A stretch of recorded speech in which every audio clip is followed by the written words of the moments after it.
welcome to a very sunny Salford. It's just gone 11 o'clock and we're with you for the next 10 hours with every twist and turn from what's sure to be a very exciting day. This is Varsity on Shark. Every single Salfordian will be heralded home a hero tonight. He's got the ball as well, shaking out, moving into the middle, and it's a save by Simpson. In Varsity, there can only be one winner. Absolutely smashed it today. We're coming home with a trophy.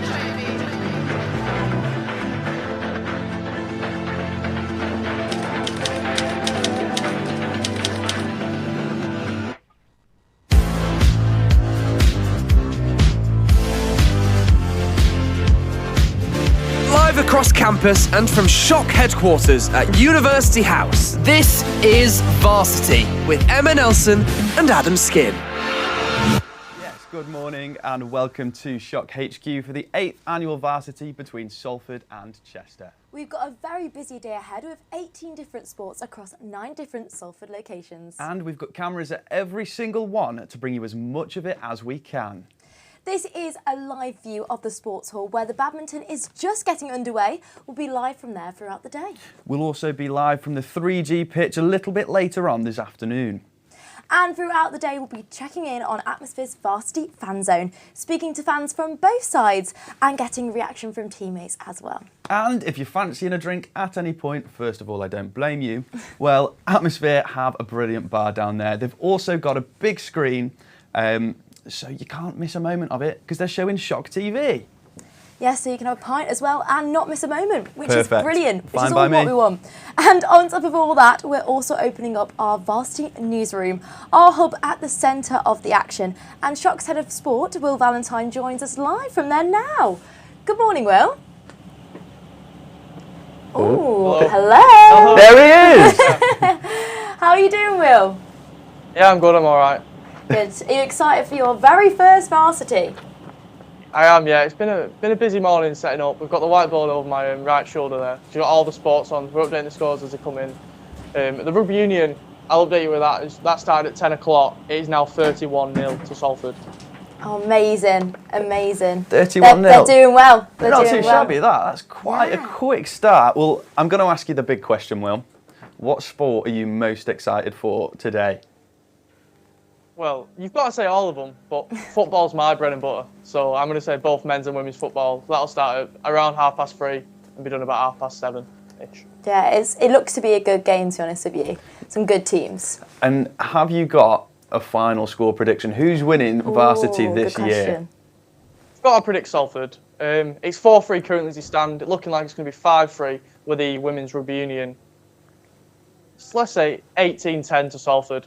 Oh, okay. I like it. I Big like win. it. Obviously, you was just saying it's 4-3. That's because of Varsity Seconds last week in Chester. You were there. Can you explain what happens at Varsity Seconds? Varsity Seconds is basically just like the second teams and then sports that they can't accommodate because there's not enough room. Like Archery took place at Seconds. It's not like physically possible to have Archery on top of all the other sports in the sports hall. So they played last week. It was brilliant. I went watching. They sadly did lose by 130 points, but it was still great. Yeah, it's still a great watch. It's an interesting sport to watch, to be fair. Do you reckon you could ever play archery? I've only ever done archery when you like go away with primary school to like Robin Hood or whatever, Lockerbie Manor. So probably not, no. Although I would like to be Robin Hood. It'd be sick, that. Yeah, won't we all? Well, we'll be chatting with you down in the newsroom along with loads of other people throughout the day. But yeah, no, thank you very much for coming and talking with us. Yeah, thank you. Perfect. Thank you very And much. now, let's have a look at what's coming up today here on Shock.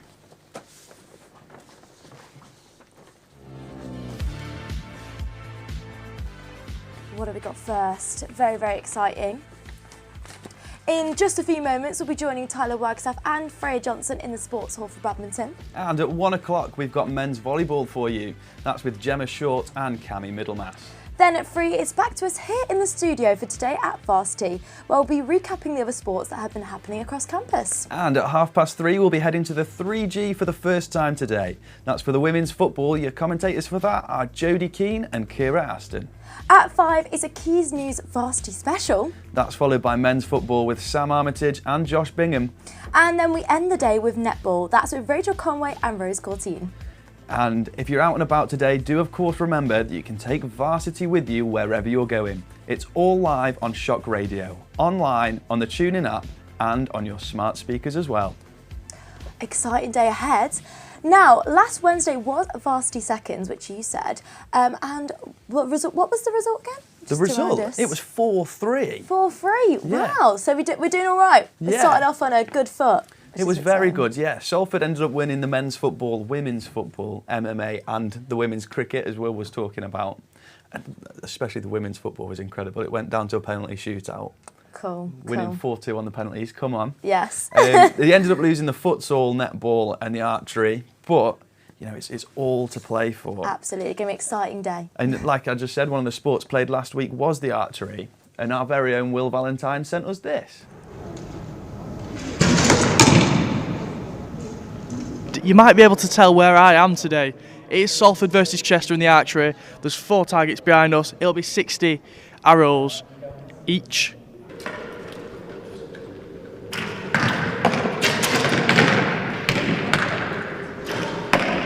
Chester have just beaten Salford 1,435 to 1,305 in the archery. I'm joined by Matthew and Connor, the chairman, the captain. You've put in a valiant performance there, lads. What have you got to say about your performance? Experience is what trumps it. 6 months is probably the most that most of the guys have had today in terms of shooting experience, and a lot of that is intermingled with, we do our combat archery as well. So in terms of actual training, I say we did pretty well considering we were pretty short on the ground. But yeah, can't fault the guys. A lot of them first ever comp.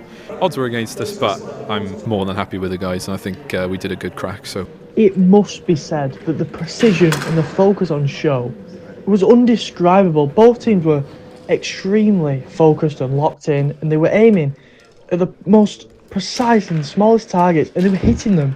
And it was excellent to watch. And despite the lack of training, Salford really put in a brilliant display and made a great case for themselves.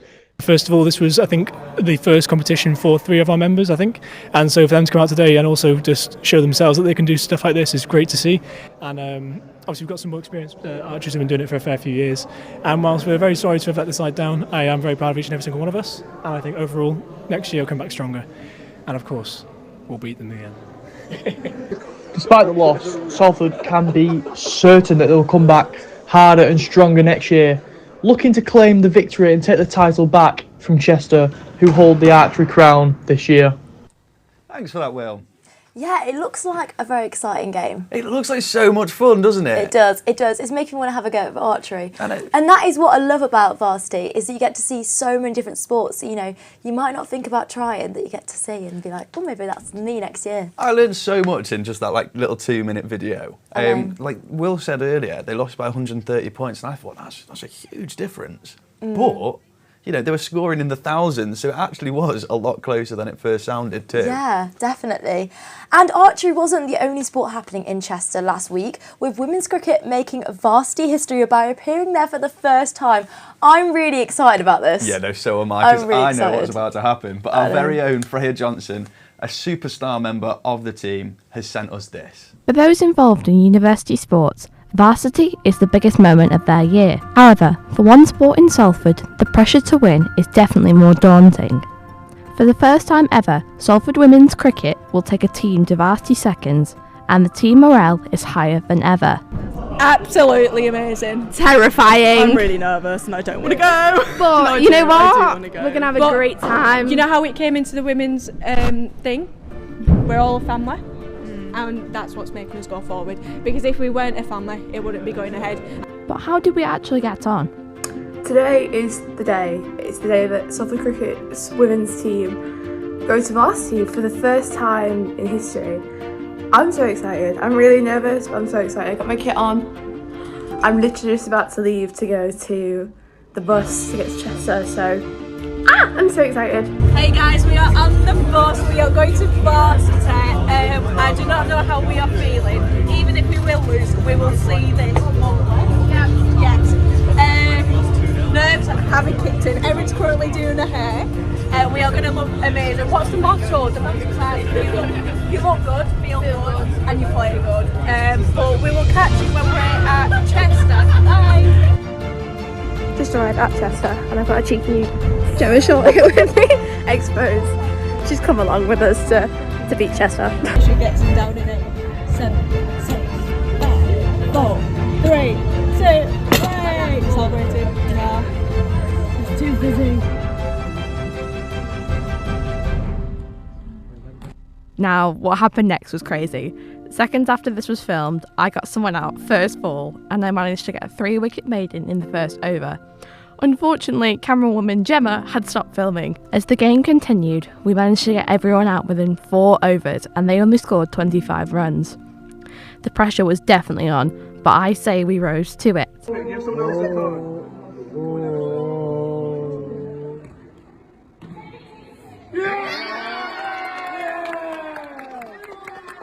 That was the moment Erin Courier and the Salford women's cricket team made history as we won our first ever varsity match in just under 15 minutes.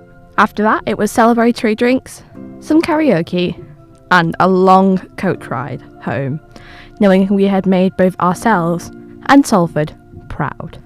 Just got home. Oh my god, we actually did it. We won varsity. Not only that, I took a 3-wicket maiden. 3-wicket maiden, I think that's the word. And I'm so proud of everyone. Like, genuinely today has been so good. I'm knackered, but like, yeah, we won varsity.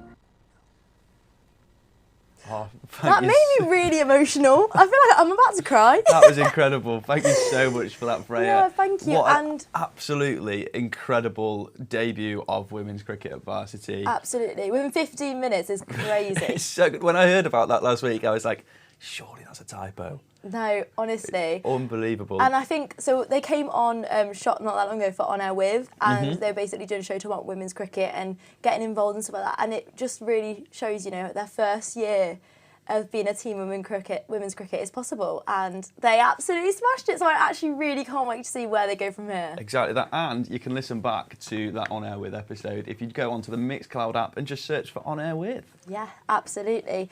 Now, also, another thing that Freya Johnson, who did that package, does is Salford Weekly, a woman of all different trades. She's brilliant, isn't she? Amazing woman. Well, last night she produced Salford Weekly, which is presented by Cammy and Bethan, and Salford Sport TV actually joined them.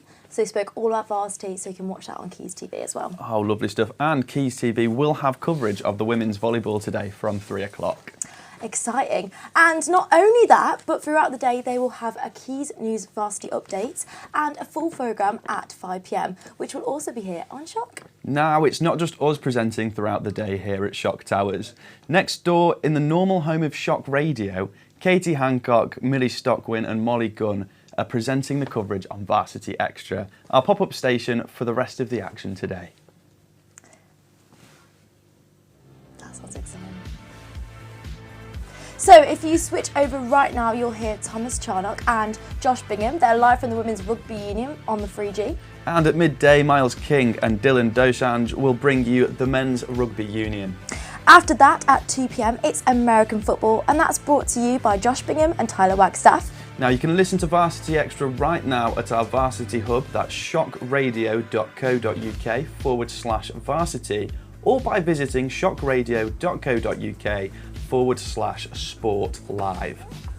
Now, the day is starting off very, very excitingly, isn't it? It very is. Good English, that. Very well done, Adam. It very is. No, yeah. I appreciate the excitement. So it is starting off with badminton, which I actually reported on last year, and it's such a fun watch. Such a fun watch. I love playing badminton. It's one of my favourite sports, and it's so exciting to watch. Really high intensity. Let's go to the sports hall right now. Yes, yeah, no, and I think we should take a look. Should we take a look? Can we take a look at what's going on in the badminton?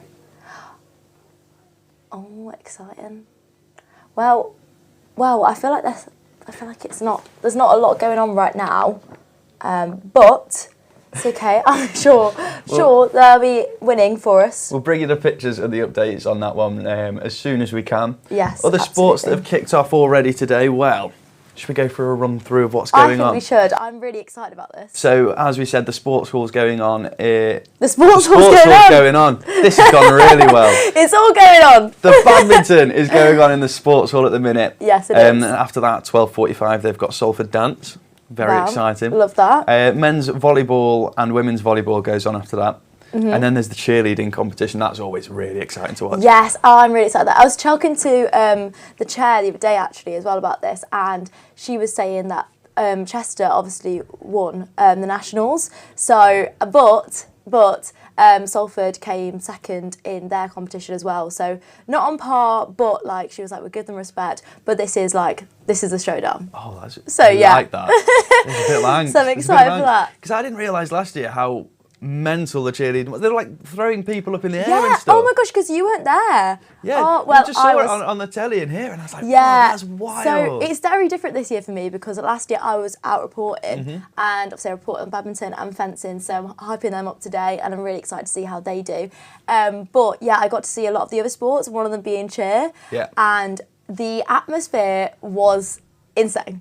Yeah. Insane. Everyone was throwing stuff. After they'd finished, the music was still going. There was people running in and doing little dance breaks in the middle. That's so the cool. atmosphere was electric. So I'm quite jealous I'm not going to be down there. But please have a drink for me and just like dance for me as well. That's what we love about Varsity, the atmosphere and the people. It's all absolutely brilliant. Absolutely. And then rounding out in the sports hall this evening, we've got the netball first. Now they are on a roll at the minute. They won the league and hopefully they should do the job. That could be a proper crunch game come the end of the day. And obviously we've got Rachel and Rose commentating on that as well, and I'm excited to hear that. It's going to be brilliant. It's going to be brilliant. It's going to be a brilliant day. Yes. I feel very privileged to be sat here watching it. Yeah, it's good, isn't it? It is. Even though it's sunny outside in Salford. Who'd have thought? Even though, the fact that you went to talk about the rain is actually hilarious. That's just how used to the bad weather we are. Isn't it? Well, we were talking about outside, weren't we? Yeah. We've got the 3G coverage. So currently going on is the Women's Rugby Union, and our last update from there, it was 31-0 to Salford. They're looking really comfortable. They've just kicked off in the second half of that one. I think coverage of that's on Sports Extra. Yes. Take a listen. Yeah. At 12 o'clock, it's followed by the Men's Rugby Union. Then American football. Yeah. Wild. I know. And that's followed by the women's football and men's football on the 3G, which is always it has a massive turnout. Yeah, it does. It's always so good. It's at the perfect time of the day as well. Everyone's just started drinking and, the sun's setting. It's all picturesque. Wow. Salford will be winning. Yeah, that's so true. I hope so anyway. And then at 7:30 tonight on the 3G, we've got the ultimate frisbee. Oh my gosh. Yeah. I almost signed up to that, It sounds like so much fun. I'm going to have to educate myself on the rules of ultimate frisbee by the end of the day, though. Yeah. I'll have to educate on the rules of fencing as well. Yes. No. That's always one people Well, don't know. now I'm going to quiz you on the other events that are going around at many different locations around Salford and Manchester in Varsity today. So what events do you think, as they've already started, are in the swimming pool? Let me take a random guess here. Is it swimming? Oh my God, I can't believe it. Yeah, crazy. That's going on till 1 o'clock. And you've spoken to Alfie Marsh from the swimming team? Yes, I have. I spoke to him a little earlier in the week, and it was before I think it's called, I'm trying to remember the championship name. It's BS something. But anyway, there's a championship and they did do really well and they beat Chester. So they're thinking they've got good chances at the moment against Chester. So hopefully they pull through and make us all proud, which they will do anyway. Yeah. Incredible team. I caught up with him the other day and he said similar things in a more colourful way. What do you think is going on at the squash courts from midday? Oh, again, another hard one. Is it squash? It is, yeah. Wow, there you go. Someone's I've never played it. I love playing squash. It's brilliant. You'll have to teach me after this. Yes. Oh, it's going to be a day of learning here at Shock Towers. In the Allerton building from 4 o'clock, it's your favourite sport. Fencing. Yes. Yeah, it is. So I'm going to get an education on that one. Yeah, exactly. And then at 11 o'clock over at Timperley Hockey, we've got... Hockey! Hey! Honestly, I'm on a roll. This, aren't we? I know. Really good at this. And then from midday at Agecroft, rowing is... Rowing? Rowing, yeah. Well, that's really cool. It's actually in the keys, isn't it? I wish I could row. Isn't it? But it's going to look so good because in Chester last year, obviously, it was on the rowing machines, and I don't know, we just did it better here in Salford, didn't we?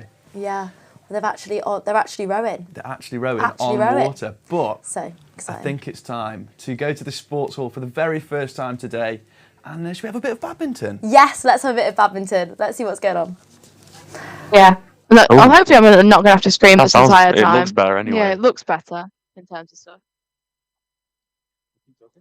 Yeah? We're ready for some class badminton. Oh, the little stripes on his face. I love that. Okay.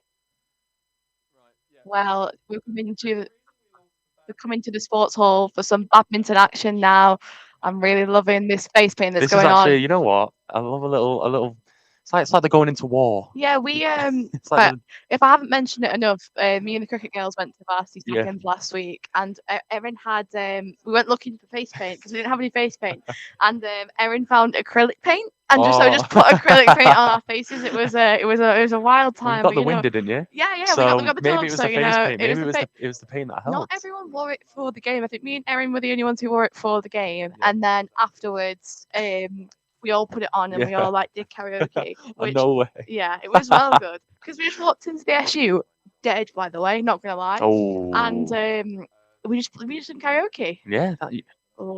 A win and karaoke. That sounds like a good night. I mean, sounds like a good night indeed. Country Road, so it wasn't really. Oh.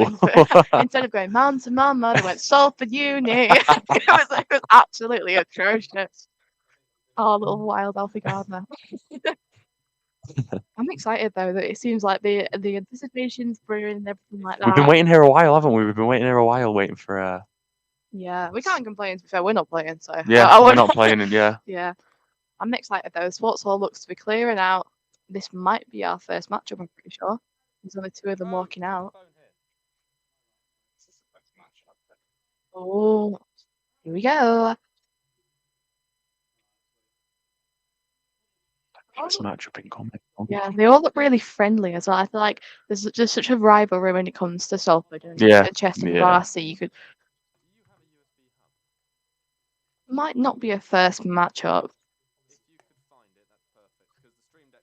Yeah, I think they're just practicing. Oh well, still nice to see some quality badminton. Is that face paint on the forehead? I was about to say that. It looks like he's got his eyebrows. They're not even doing.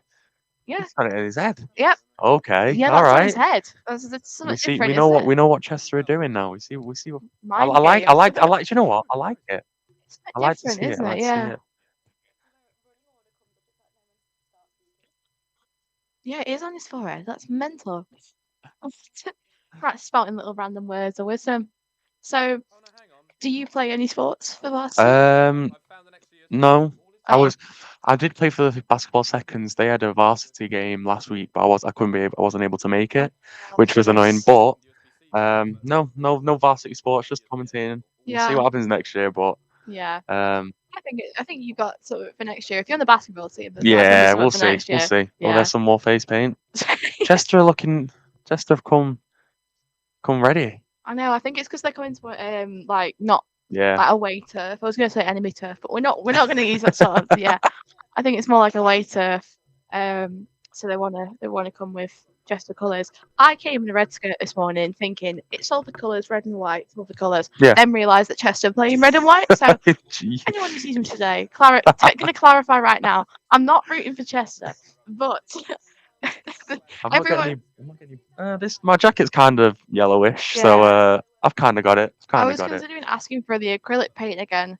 And then I was like, do I really want to do that? I'm going to Manchester tonight. I really don't want to go out and have my face stained. Because in the little cricket vlog which we saw beforehand, I think we saw the end of it. My face just literally popped up on the screen. That face paint took me about 45 minutes to get off my face without it looking stained yellow. But you know what? It was worth it. We got the win, and it was well worth it for the team spirit. To be honest with you. And again, like I said, you got the win. So yeah, absolutely. That's all that matters. I could not be more proud of that win. Genuinely, I've not come down from that high. What if your cricket win is the difference between the win of Varsity? Oh, now that is a shout.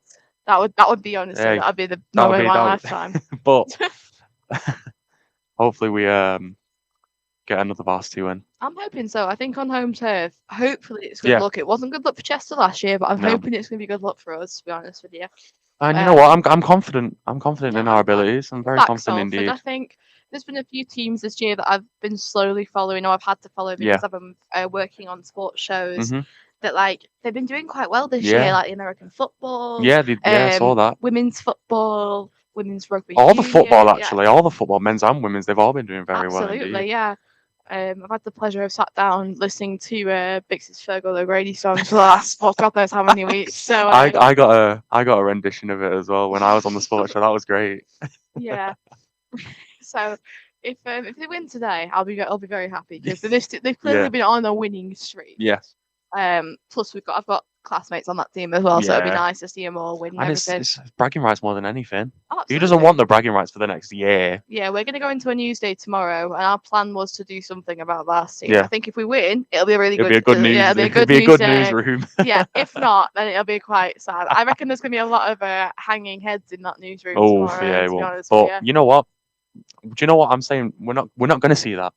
I'm going to speak it into existence. We're not going to see. We're not going to see heads down in the newsroom tomorrow. We're going to see heads held high because we'll see a Salford Varsity win. Eagerly waited. This is the first game today in the sports hall as well. Do you think we're going to see much like action of wins from the sports hall? Because I know I we've hope got, so because there's some good sports in the sports hall. yeah, aren't we've got there, today? volleyball later, which I'm doing the women's volleyball. Yeah. I have no clue about volleyball. I'm not gonna lie to you. I'm genuinely. I'm sure it's going to carry in this volleyball commentary. I tell you now, but it should be fun. Yeah.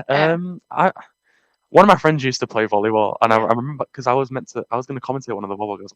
Please, can you tell me the rules of volleyball? But luckily, I didn't have to.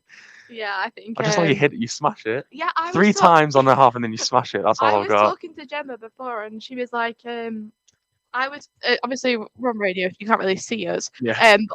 For the people at home, I'm kind of like putting my hands together and lifting them up ever so slightly, but tapping with my thumb. And she was like, "No, don't tap with your thumb. What is going on there?" I was like, "I don't know. I've never played volleyball in my life, but hopefully we should get some education from this." Yeah. I tried to play volleyball. I went on holiday to Portugal a couple of years ago with my basketball team, and we played volleyball, but no idea. We didn't really. It was like a scene out of Top Gun. Like you were on the beach playing a little bit, yeah, a little bit.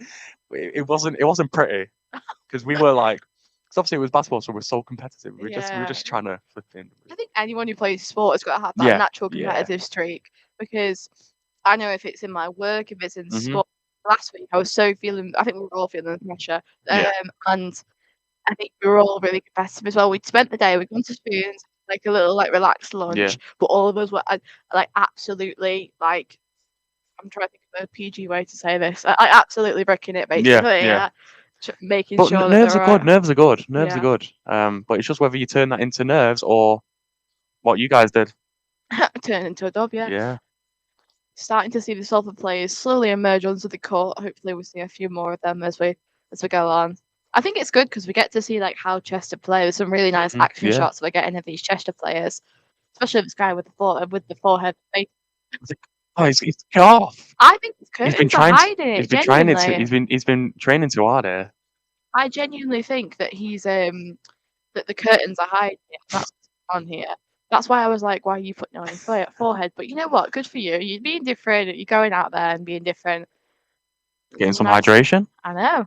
Key little piece. A little bit of merch there as well. Have you got? Yeah, no, I don't. Merch That's now? actually that looks really nice. Yeah. To be fair, it got put in the chat. Yeah. Can I afford a Varsity t-shirt I just saw for the day? in the gallery in the newsroom in Media City. They have the bucket hats on the things. I was like, oh, they look great. Yeah, to be honest with you, I've never really been a bucket hat person. It's quite sad. Yeah, neither have I. I it's- haven't either. Yeah. I've not been a bucket hat guy, but I'm more of like the more things I've got is I've got caps. But Yeah. Starting to see them emerge onto the court. Hopefully to get a win. he's This guy's oh, he's just fighting the whoa. camera, yeah. No need for that. I'm rating the cargo shorts. Yeah, We're not playing in them, but the badminton fit it goes it goes hard. I like it it. goes hard. Oh, we see him again. Yeah. I think they're Jordans as well that he's wearing. I can't really see, but Go on, pan down. Let's see the shoes. Let's see the shoes. hand on to the shoes. Jump up a bit. Jump up a bit.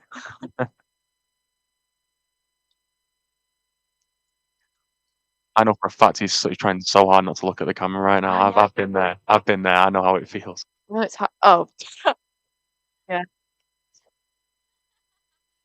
It's really hard to sort of not the camera and stuff like that. He's really energized. He's really going. That was a smash. That was a smash. That's okay. That's what. That's we're looking another for. one. That's what we're looking for. That's what we're looking for. That's what. Yeah. That's the yeah. sort. That's the sort. That's the sort of. Don't know what you call. Don't know what you call it. Yeah. It's not even a set. Like a. I don't even know. It's not. It's not flooding back yet. Oh, hopefully it will as the I game need- as the game starts. yeah. Yeah. Doing a little bit of like pre-tossing up with this. Unless they've started and we have no clue. But I don't think oh they've well. started yet. Oh well. I'm going to make an educated guess and say that we're just we're still in the practice rounds. But then again, we're not quite sure. We're going to do our best here. It's a nice bracelet he's got on as well. This is the thing, when you've not got anything to commentate on, I look at what people are wearing and try and like see what's going on here. I think he's got good jewellery on, which is cute. Keep looking at the camera. Yeah. Don't hide it. Don't hide it. Just keeps clicking to the camera. I love it. He's like, you know what? This is your moment, mate. Have it. Yeah.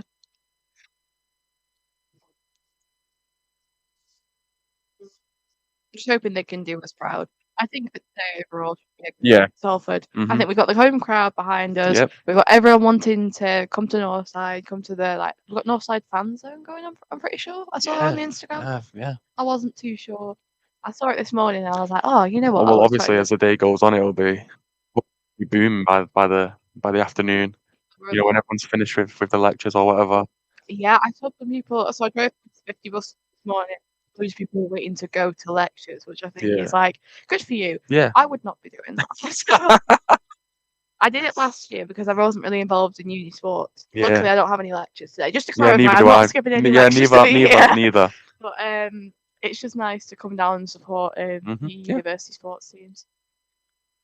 I think it's such like a good community as well. Have you found that playing like basketball, that you've got a good like group there? Even just like, cause obviously with the basketball seconds, we train with the first team. Yeah. And like, obviously I wasn't there for long. I literally started playing before we broke up for Christmas, and that was a very long break. But even the small like time I was playing for the team, it was like you could tell it was a tight community. Like I befriended some of the guys there. Went to the cup final a couple of weeks ago, the first cup final where we won. They watched our games. Like we went to Lancaster away. They watched the game because it was streamed. It's a good little community. It's great. That's really good. Yeah, for the from my perspective, we've got about 6 girls who play cricket. We were hoping to get more and everything, but at the minute it's more just us, and we're all in mixed training together. So with the guys team as well, and there's a lot of guys and everything, but they've kind of been nothing but friendly, or it's a good community. It's nice. They all come down to Chester last week. I don't know if it was just an excuse for them to get drunk, but it's still nice to have that community around us. They come and support us, and they'd said from day dot, they were like, if you go to Chester, we'll be there for you. Yeah, And that's you know nice. what? That's what I love to hear. And even if it wasn't an excuse to get drunk, they still came and supported. Exactly. They still So win-win. Still come down, and the support was massive, to be fair, on both ends. Yeah. The Chester men's team were there to support their women's That's team, nice. and then we were there to support our women's team as well, which is really That's good. nice. Like, hopefully, as the days go on, and sports earlier on in the day, so like badminton and volleyball, they can support everyone's teams later on. Yeah, that's. Then by it's like it'll be a spectacle by the end of it. Yeah, that's. They'll just go home. Oh, That'd be quite devastating. Yeah. Because I would not be doing that. I would stick around all day. Absolutely. I think there's some little matchup going down there, but I'm not too sure yet. It looks like there's one court playing at the minute. I think they might be competitively playing, maybe 2 courts actually. Viewers they'll be limited from what I can tell. So. Yeah. I'm looking at this guy, the chess guy. He's got the smashes. Yeah. Oh, hello. Here we go.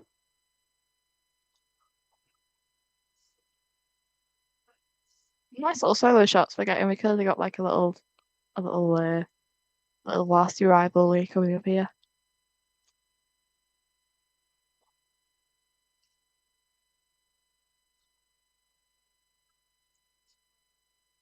I think even this is a practice, well, it might have started already. We're very sorry. We just kind of don't know what's going on. Yeah, you know what?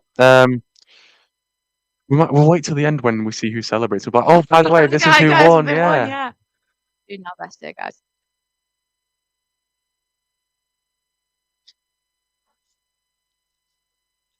I like what's going on here, though. The little back and forth. Do they have rallies in badminton? I was thinking about this morning. I think they call. I don't know if they call it rallies, but I'm going to call it a rally. I am as well. I think because I was thinking about it this morning, sort of coming into it, I knew the basics. Yeah. Not basketball, badminton, not even a sport. But in terms of like what we call stuff, I didn't really know. But I know that in a tennis, that's called a rally, where they go like back and forth for a little bit. Yeah, so I'm going to try and call it a I'm going to rally. assume it's a rally. Yeah. Because it is. Yeah. Talking about, we've got one going on right now. Little back and forth. He's picking up quite a bit of ground, that Chester player at the back right. I think that went out. Did it go out? Well, I don't know. Yeah. Maybe. They don't look like they're being, although I don't know if they're being friendly competitive or whether they're actually like going, that this is not. Honestly, I'll say it right here, right now. If I was playing in this, I would not be being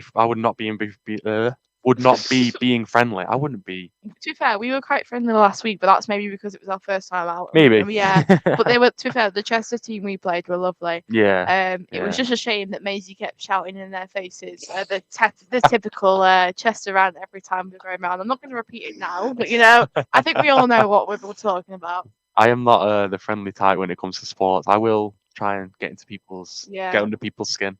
On the bus there, we were like, do we sledge? And like cricket, when you're playing cricket, sledging is like, oh, where's that going? And stuff like that. Like almost typical sledging for the other team. And our captain, Ikra, bless her, she is all for sledging. And I love her for that. I'm not the sledging type, but I think if you are, you proper go for it. Because she was, I was wicket keeping at one point, and she was like, because typically you want your wicket keeper to be like sledging. And she was like, you need to be. And I was like, one, I don't know how to sledge. And two, I'm like, I can't think of anything on the spot. Yeah. There was something she said, I cannot remember the line for me now, but it was really funny.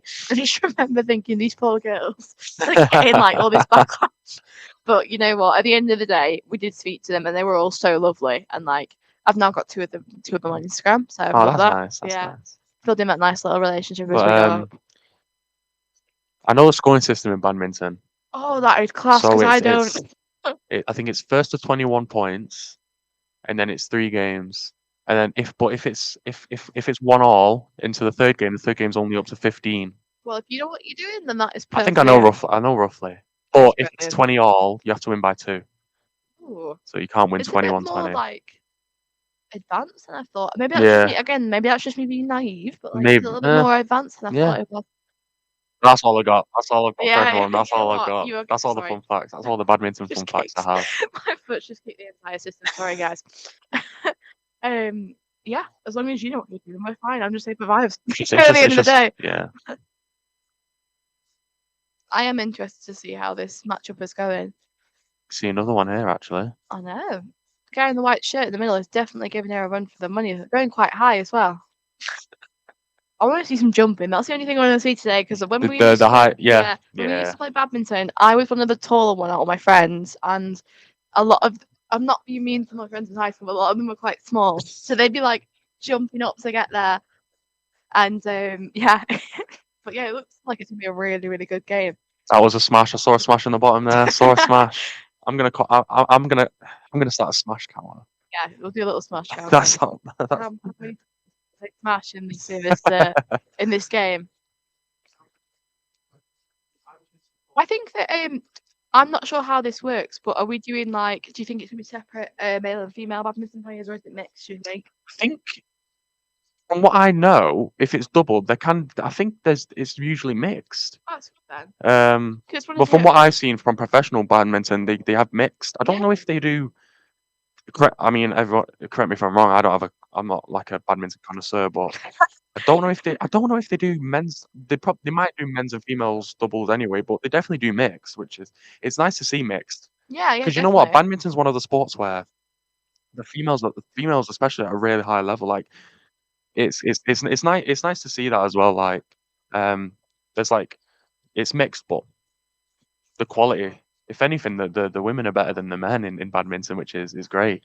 I'm not being biased here, but that's kind of the same for most sports. But Hey, my hot take. you know what? My hot take, I agree. Yeah, my hot take at the minute. I was talking to my dad the other day, and he was saying that he was watching the WSL for the first time the other week, and him watching Manchester United women's were like, he said it was like watching Manchester United men's in the 90s. Yeah. Now, apparently, he's a big United fan, so they were top quality in the 90s according to him.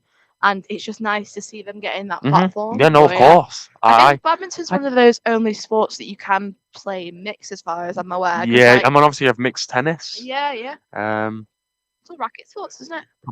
Probably like mixed ping pong or whatever. I don't even know if they do double. An interesting one because I'm used to be really good at ping pong, but I haven't played it in so long. I think I'd be really rubbish. I'm like really like average. Like, you know when they do the cool serves where like bends, I can't do that, but I can do a little rally. Yeah. I used to be really bad at ping pong, but I'm not too bad now. I think this looks fairly competitive, if I'm honest. This might be our first matchup of the day. Then again, we are a bit clueless in terms of what's going on with the matchups. This might be our first one of the day. Chester just got that in there. That was a smash, I think. That was a smash. Get the smash counter going. Number one, first smash of the game. Or Here we go again. Salford to serve. I like the grounds they're covering here. It's really good. We're getting there. I don't think that went over the net. No, just a little bit. Oh, did it? Maybe. I don't think it did. From what we can see, it didn't. Again, we're quite limited as to what we can see here. We're doing our best, guys. Where do you think is out of bounds as well? Because that's what I was thinking. It is the furthest white line, I think. Yeah, that's a good shout. It's the furthest white one. Well, just a bit further than the water bottle. This guy's blocking it now, but there was a water bottle. The one to the right of the yellow line, I think that's where. Yeah, I think that's a good shout. Yeah, because for singles and doubles, it's different out of bounds. Like singles, it's the first white line, but doubles is the furthest one. I'm pretty sure. Good little rally going there, from what I can see. Just looking at the general feed over here.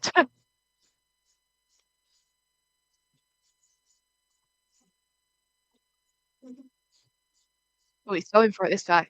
I like the energy he's going for. They proper like weaving out at each other as well. Yeah. It's like to get different positions.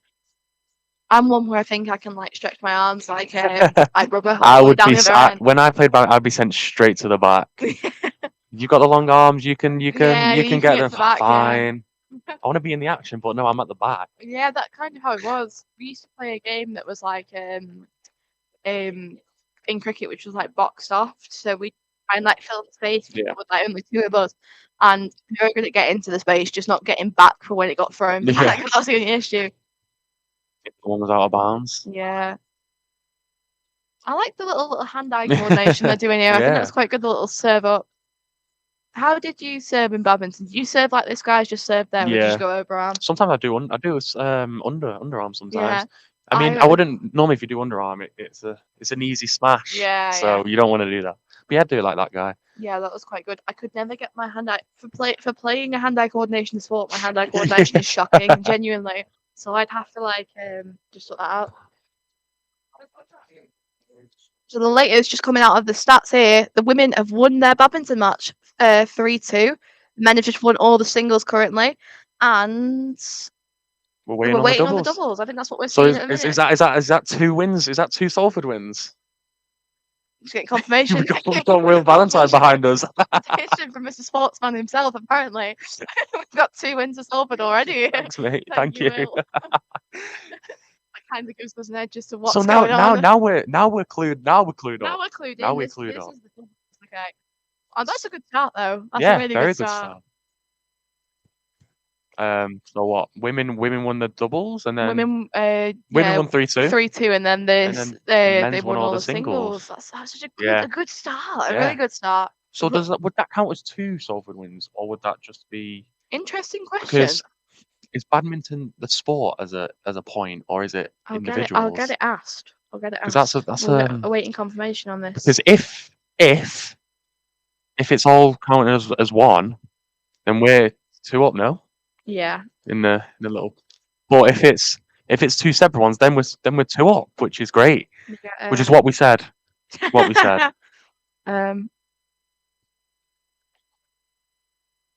Getting confirmation from Mr. Sportsman himself.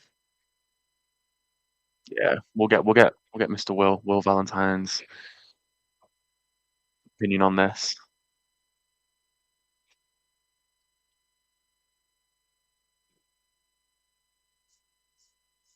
Okay. Question has been asked. We'll await confirmation for that. Bless him. He's running around doing Oh so many gosh, jobs today. We're asking him this question. Bless him. It looks good though. It's very exciting. Yeah. I'm not gonna lie. So I'm assuming now this is practicing. I think this might be the like, That was a good transition. I enjoyed that. That was a good graphic. yeah, we're just seeing about That's what I'm. This is what I'm That's here what I'm for. talking about. I love the little transitions. Proper kind of the quality of this year, man. This Really is good. great. Yeah. Obviously, I'm a first year, so this is the first RC experience. Which Are is, you enjoying it so far? yeah, this is Yeah. great. This is great. That graphic's the best thing I've seen all day. That's a good. That's Thank you, Jolanda. That's so funny. That graphic is the best thing I've seen all day. Hopefully, this Salford win will be the best thing you see all day at the end of today. Well, Oh, that's so it's funny. just it shows that it's a good graphic. It's a good graphic. I'm a sucker for a good graphic, and that was a good graphic. So fine. I'm like awful with stuff like that. It says I can't make graphics to save my life. It's like doing like audio and visual journalism in the first year. Like, be like Premiere Pro. Like, I know what I'm doing because of film studies, but like I don't know what I'm doing. I think I spent doing an assignment once. I think I spent an hour figuring out how to zoom text in and out, and I was like, oh my god. I had to ask my housemate. It's like, Yeah, I'm a Premiere Pro. I'm not saying I'm a whiz. not I've used it for a couple of years, so I know what roughly. Yeah. Yes, the graphics back. The graphic. That's sweet. That's so sweet. I loved it. Oh, there it is again. Oh, I'm getting spoiled here with the graphics. Yeah. Oh, what's that? Look like Live week replay. release. Now, Wow. It's all in that's in Sonar events here. This game's going really well. I could not tell you this, guys.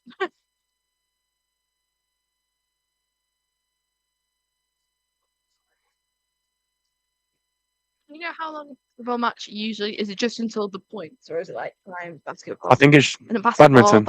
basketball's in her head. Yeah. Basketball's in her head. I just think it's the game. I don't think it's timed. Because I mean, either way, if it goes to a third game, it's not 21 points, it's 15. So it's not too bad. From what I've seen, I think Salford are doing quite well. So that was out of I'm gonna bounds. play a little beep side. What's going on there? Are we getting fans already? I think that's it. The high fiving. Is that it? That might be it. It's one of the doubles match finished. I'm not sure quite what that was in terms of scores, but I think we're nearly wrapped up. I mean, they were high fiving. They were. Yeah. I don't know who looked the happiest out of the two. I'd say that. Yeah, they're taking down the nets. I think we're pretty much. They all look happy. Yeah. It's just a happy happy time.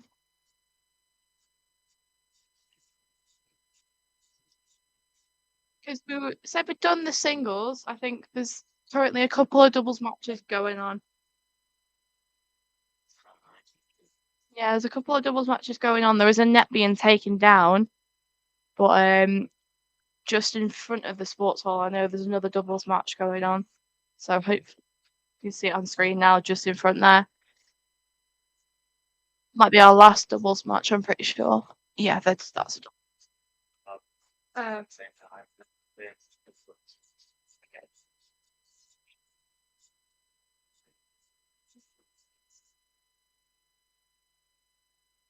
Getting his hydration in. You love to see hydration.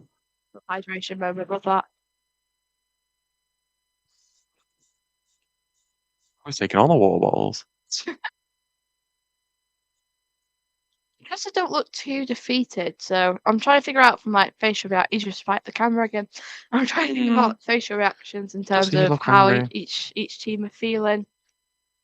I think we're definitely done on the matches up. There might be a doubles going on in front, but this isn't great commentary. I'm not gonna lie. We really don't know what we're doing, but Hey, nothing's plain sailing. no, absolutely. Good I'm little having chat. a great time watching the badminton. I was gonna say it's really good. So yes. Never seen someone more excited for graphic in my life. I love it.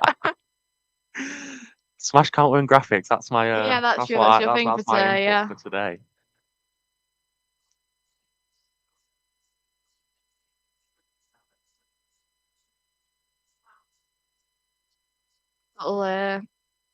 Little hit back from the Chester players in terms of just catching up with each other. I love that. So what sport are you looking forward to see like for the rest of today? Because obviously we've got volleyball, we've got football, we've got netball, we've got the American football, rugby. I'm gonna say the American football because I'm being a bit biased here. I am commentating it. Yeah. But I'm really looking forward to it. Obviously, the American football team have had a brilliant start. They started late, but they've had a brilliant start to the season. So, I'm really looking forward to that. I've been getting into my American football a little bit recently, so it'll be fun to see it actually in person. I know I've never been to see an American football match. Neither. No, but I think it's good sort of for them to have this platform and stuff. I know Indeed. one of the guys in my Newsday group, Ethan, he's playing. Yeah. And he was talking about how significant like the football matches are for those guys Yeah. now because it's the first time they're playing contact Yeah, as far as I'm exactly. aware. Yeah. So quite good for them. I'm looking forward to that one. Yeah. Maybe a bit biased because I'm commentating it, but I am. What are you looking forward to?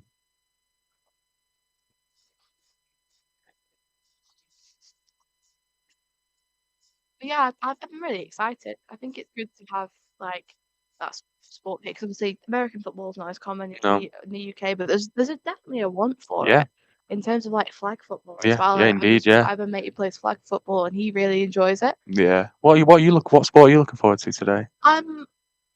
Again, I'm not going to be too biased. I think the women's football, I'm really excited to see what they do. 'Cause I Yeah. saw them. Obviously, we were at Chester at the same time, and stuff like that. But I think for the badminton, that's pretty much done. Is that done? Are we done? I think so. We're done with the badminton. So We had no idea what was going on, we're not but quite sure what's going on, but I've really enjoyed being here. yeah. I think it's good. I think it was a really good little time and everything. But I think as of now, we might have to pass back to main studio. Well, yeah, it was nice doing that. Yeah. It's nice having a little chat about the badminton. That was fun. Yeah.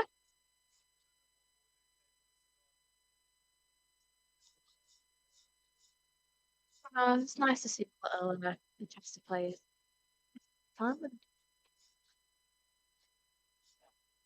So, in terms of like, who do you think was like MVP there? We don't have names. I'm gonna go in this guy. Yeah. Mullet guy, mullet man. I'm saying mullet man. Mullet man. That's what I'm calling him, mullet man. Look, He's MVP for me. to be honest with you, we didn't see much of it. I think that he was really good in terms of how aggressive he was. Most of the Chester players were quite aggressive Yeah. and stuff like that. Hey, credit to Chester with the face paint. Oh yeah, Credit to Chester. absolutely. I rate that because I haven't seen any Salford face paint as of now. No, I went past the cheerleaders before; they didn't have any face paint or anything. You're just one of the cricket's just one of one.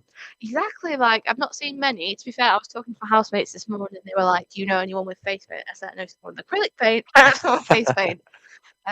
But we're quite happy to show our colours and everything. I think they'll get them on later on in the day when they go to like stuff.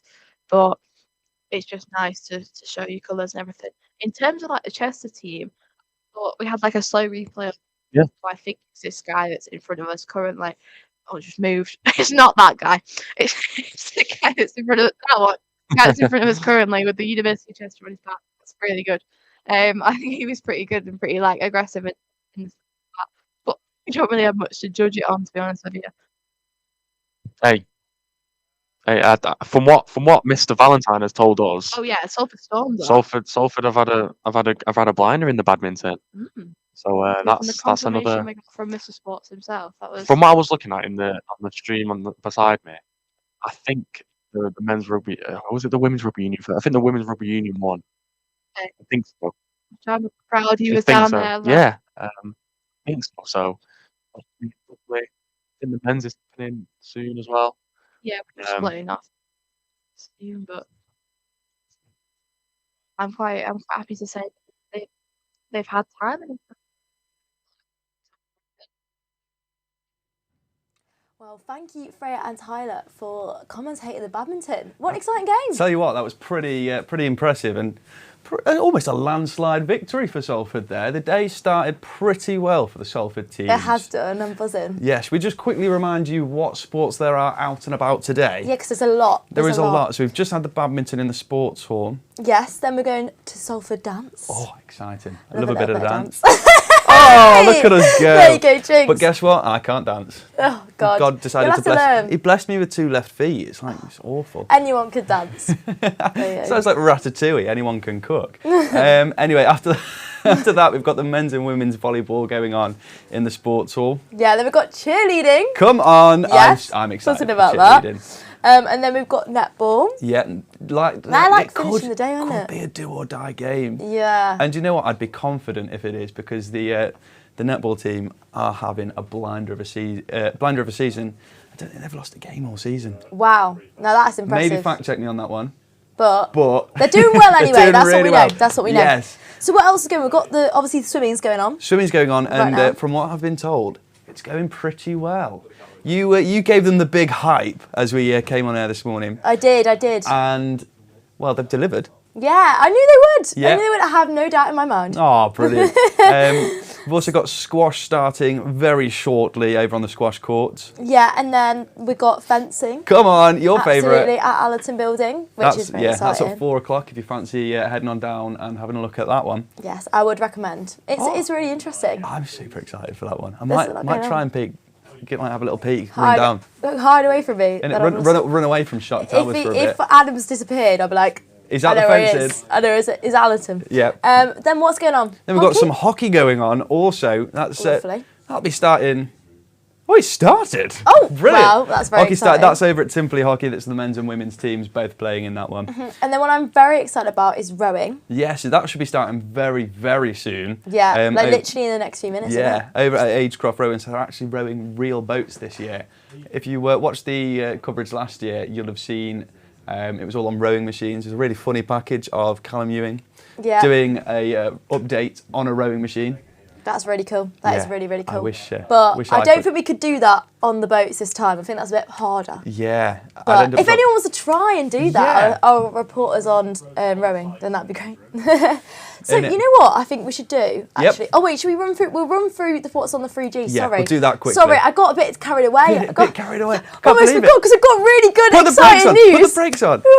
Sorry. Right. Got exciting news. Quickly, Women's Rugby Union, that's happened. That's How have they been done? and gone. It finished 62-0. Yes, to they did. Salford Women. I think we need to do a little clap. A little round of applause. Absolutely. It was absolute Smashed it. domination, and everyone came off there very jolly, very So proud of that team. And the men's rugby union is starting just around now. If you want to head down to the 3G pitch, Mm-hmm. followed by that is the American football, Yeah, That's excited it for too. that as well. and then it kicks off. This is where the atmosphere goes mad at Varsity. It's the women's and the men's football. It's going to be absolutely wild, and we'll bring you all of that in full on Shock TV. Absolutely. Then we've got Ultimate Frisbee as well, which Yeah. is going to be a really interesting one to And watch. one we forgot to talk about earlier. We had a question about this before. Yes, but it is going ahead over at the Etihad campus near where the Man City Football Club play. It's the tennis going on at Manchester Tennis Centre. That's going on from 10 till 4. Should be pretty exciting. Yeah, definitely. So now I think we should go and speak to our reporter, Ollie Sykes. What's going on, Ollie Sykes? Hello. Hello. Good afternoon. How are we? Doing good, doing good. It's been a good Yes. start to the day, hasn't it? It has. Yes, Salford strong so far, and just been speaking to Will Valentine. What's the atmosphere looking like outside? He says, electric. Oh, I was going to say, I'm like, I was gonna be fancy. I was outside, I looked at the bar and then thought, I should probably come back. Oh, well, I'm glad Yeah, that he's having a good time. Yeah, no, we're looking forward to it in the newsroom here and waiting for some reports to come through from the rowing. Really looking forward to seeing that. I think, Yes. Is it down at the Agecroft rowing? Indeed it is. Should be good there. Yeah. Yeah, so how is it all looking in terms of scores and stuff? Well, at the moment, Salford are leading 5-3. Incredible. The day's just sort of just getting started, really. It is all still to play for, I think that's the thing. Yeah, I think Badminton, Salford are currently leading the way there. But yeah, we're going to get more as it comes throughout the day, and we'll keep you guys updated. Thank you very much, much appreciated. What are you personally really excited to watch, Ollie? Well, I'm looking forward to seeing some footage from the rowing. I know Benny Fiddamore's just gone down to, there's a run setting off. Oh, is down there? to the rowing. Oh, yeah, nice. So Salford Running Club are doing a run down to the quays and see the rowing there. Cool. That's That's really, really cool. I like the rowing because it makes me think about Oxford versus Cambridge a bit. Yeah, we're that bougie. I went to Cambridge actually at the weekend, and that was really cool. And there was a lot of punting and stuff like that. I was like, it's such a different way of life. Very weird. Well, the Oxford-Cambridge rowing race has nothing on the Salford Chester in the Keys, does it? No, absolutely not. The rowing is exciting. I don't know why I had to say it twice. I was like shaking my head. Really, really exciting, guys. It is. It's just there's so much going on, honestly. Yeah. Have you heard much about the swimming that's been going on, Ollie? Yes, of course. Well, I think Salford are doing well in the swimming as well. We're just waiting to hear more on that. But you can, if you want to hear the very latest, we've got a live blog, which we're updating. 24-hour blog, 24-hour live blog, sorry. And yeah, it's on the Salford website, Salford Shop website. Perfect. That's a great way to get your updates. Isn't it just? Yeah. From what we've just seen on the blog, Salford are doing really well in the swimming, and they've won all bar 2 races. So it's looking good. It's looking comfortable. I have full faith in them. I'm excited for swimming. But yeah, no. Is this your first varsity where you've been commentating and stuff? Or yeah, first time reporting. Yeah, I didn't make it out to Chester last year. But yeah, hopefully next year I'll be doing more of the same. Yeah, no, absolutely. We're very thankful you here in Shock headquarters. Or as you keep calling it, Shock Towers. It is Shock. We're in Shock Towers. You're in like the Making it massive sound really newsroom where it's fancy. all kicking off. But yeah, thank you so much, Ollie. We'll come back to the Thank you. newsroom a little bit later. As you were just alluding to, obviously Varsity was in Chester last year. Yes. It's in Salford this year. Alternates each year between who hosts it. So it's been going on since 2016, which is like pretty cool. And it's pretty good. There's a weird thing going on at the minute. The Right. last 3 varsities have all been won by the away team. Okay. So Salford winning at Chester, Chester winning at Salford. So we need to kind of break that this year. Yeah, so was it 2019 that we last won? Yes, Yeah. so 2019 was the last home win for anyone at a varsity. It was Right. Salford winning at home. Because the varsity in 2020 was cancelled because there was that little thing called COVID. Oh, almost forget about that. It's 5 years ago, by the way. That's crazy. Wild. That is crazy. And then in 2021, to combat the lockdowns, etc., they did a virtual varsity. No way. Virtual varsity, right? Right, what was that including? It's all like running machines and stuff like that, and it's who could go the furthest. I've got the number here, and it's very small. Forgive me. But the numbers are, Salford travelled a virtual 1,486 kilometres. Amazing. And Chester only did 1,095. Right, okay. Here you go. Here's the equivalent. It's equivalent to going from Land's End to John O'Groat, so the tip top of Scotland, right to the very far end of England land, and a bit more. That's impressive. I don't think I could do that. I signed myself up to a 10k in a month, and I'm worried about that. You signed yourself up to 10k? Yeah, I have. I know. Crazy. I've got to do it now. I'm saying it on air, so that I have to do it. Oh, that's brutal. Yeah, I know, horrendous. But I'm thinking, obviously, if Jamie Lang can run 5 ultramarathons in 5 days on little training, I can do a 10k. Yeah, no. Toxic thoughts, guys. It's the best way to be. Anyway, hopefully, the running team are doing a bit more training than I am and able to run that rowing level. But I think we're going to get a live performance, or a formal live performance. Oh, I'm excited for this. The wonderful Vince Freeman, who in November came to Shock Studios and did a lovely interview with someone. I can't remember was it? who. I don't know. Gosh, I actually hate that guy. Gave us so do I. And he gave us a couple of lovely live performances of his new songs off his new album, and we're going to hear his song "Passing By" now. Right, passing by. I see footsteps, I see strangers all the time. 120 degrees, like a window on the life. I see clock watchers, misfits, laughter and anger and ghosts. I watch people with coffee they got for their friends, lovers who never get close. Hearts and minds, what do they mean to me? What do they mean to me? Am I just passing by? Am I just killing time? I guess I'll never know. Guess I'll never know. Am I just passing by?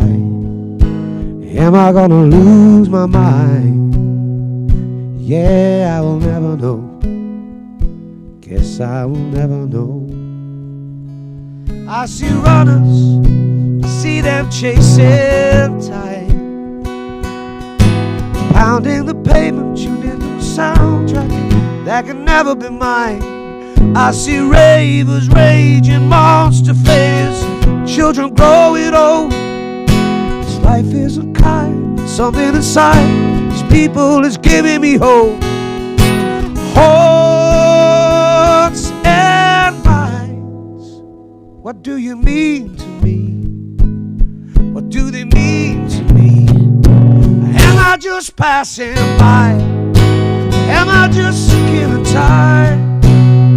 I guess I'll never know. Guess I'll never know. Am I just passing by? Am I gonna lose my mind? Yeah, I will never know. Guess I will never know. Come and go through the highs and lows.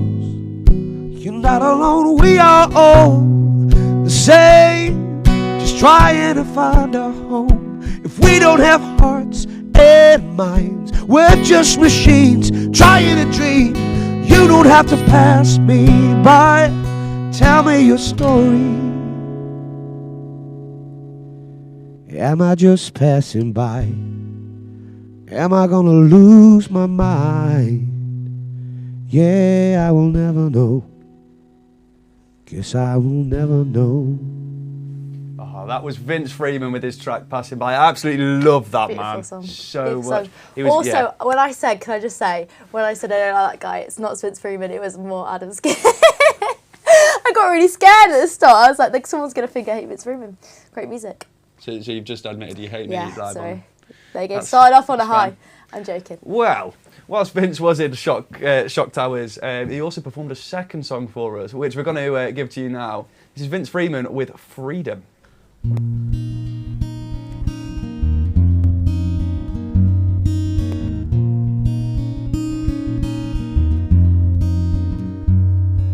Freedom, is it all just in the name? If I say it out loud, will it make you feel like the rain had stopped? Stopped you falling apart, stopped you falling too hard. So if I fall today, it's not you I'll blame, 'cause it's better to shoot it out and walk away. So if it's all the same to you, I'll be a ghost. Someone you love once, but remember most. Freedom used to be my friend, now they've gone. Guess you all go in the end, and it's a long way down when you're looking from the top. A hard lesson learned in letting go and not falling apart. So if I fall today, it's not you I'll blame, 'cause it's better to shoot it out than walk away. So if it's all the same to you, I'll be a ghost. Someone you love once, but remember most. Don't try and tear us apart. We will hold tighter, won't divide in the dark. Together we're lighter. I wanna stand near to you, close to you, there when you need me the most. For you I'll tear down the world, and if you ask me I won't. So if I fall today, it's not you I'll blame, 'cause it's better to shoot it out than walk away. So if it's all the same to you, I'll be a ghost. Someone you love once, but remember most. So if I fall today, it's not you I'll blame, 'cause it's better to shoot it out than walk away. So if it's all the same to you, I'll be a ghost. Someone you loved once, but remember most. Vince Freeman, Freedom, from his album Passing By. Absolutely brilliant. Love that man. And if you want to watch those performances anytime, they're available on Shock TV's YouTube channel, as well as the whole 40-minute chat I had with the man. All about the creation of those albums and songs. Beautiful. Little shameless plug. Shameless plug. Do you want another shameless plug? Oh, go on then. So more introducing artists like Vince, you can listen to Shock Introducing every Monday, 6 till 7 p.m. Gosh. You should just do it, really. It is a great show. That's what I'm hearing. It's really good in my ear, yeah. Yeah, I'll hype you up. And also On Air With is a great show that I plugged earlier. Exactly. It's just a day of shameless plugs. It literally is. Let me show you what I do. Well, guess who we can talk to now? Who can we talk to now? Josh Bingham is in the newsroom to tell us all about rugby. Hello, Josh. Hi guys, how are we doing? Doing good. I can hear him. Can we see him? He's hiding. Oh, there you go. Hello, Josh. Right, what's cracking, guys? Not well. You're all sports. Sports going off. Sports is happening. How did the rugby go out there? Oh, it's unbelievable. I mean, the atmosphere, even so early in the day, is just brilliant. The sun's shining. For the Salford women's team, they won 62-0. Chester weren't able to even get a point past Salford, but it was fantastic. The men's rugby union team turned up early just to cheer on the women's side, and now they've kicked off as well. The women's side are staying on the line. You've got the Salford Sirens. It's an amazing, varsity atmosphere, just what you'd imagine.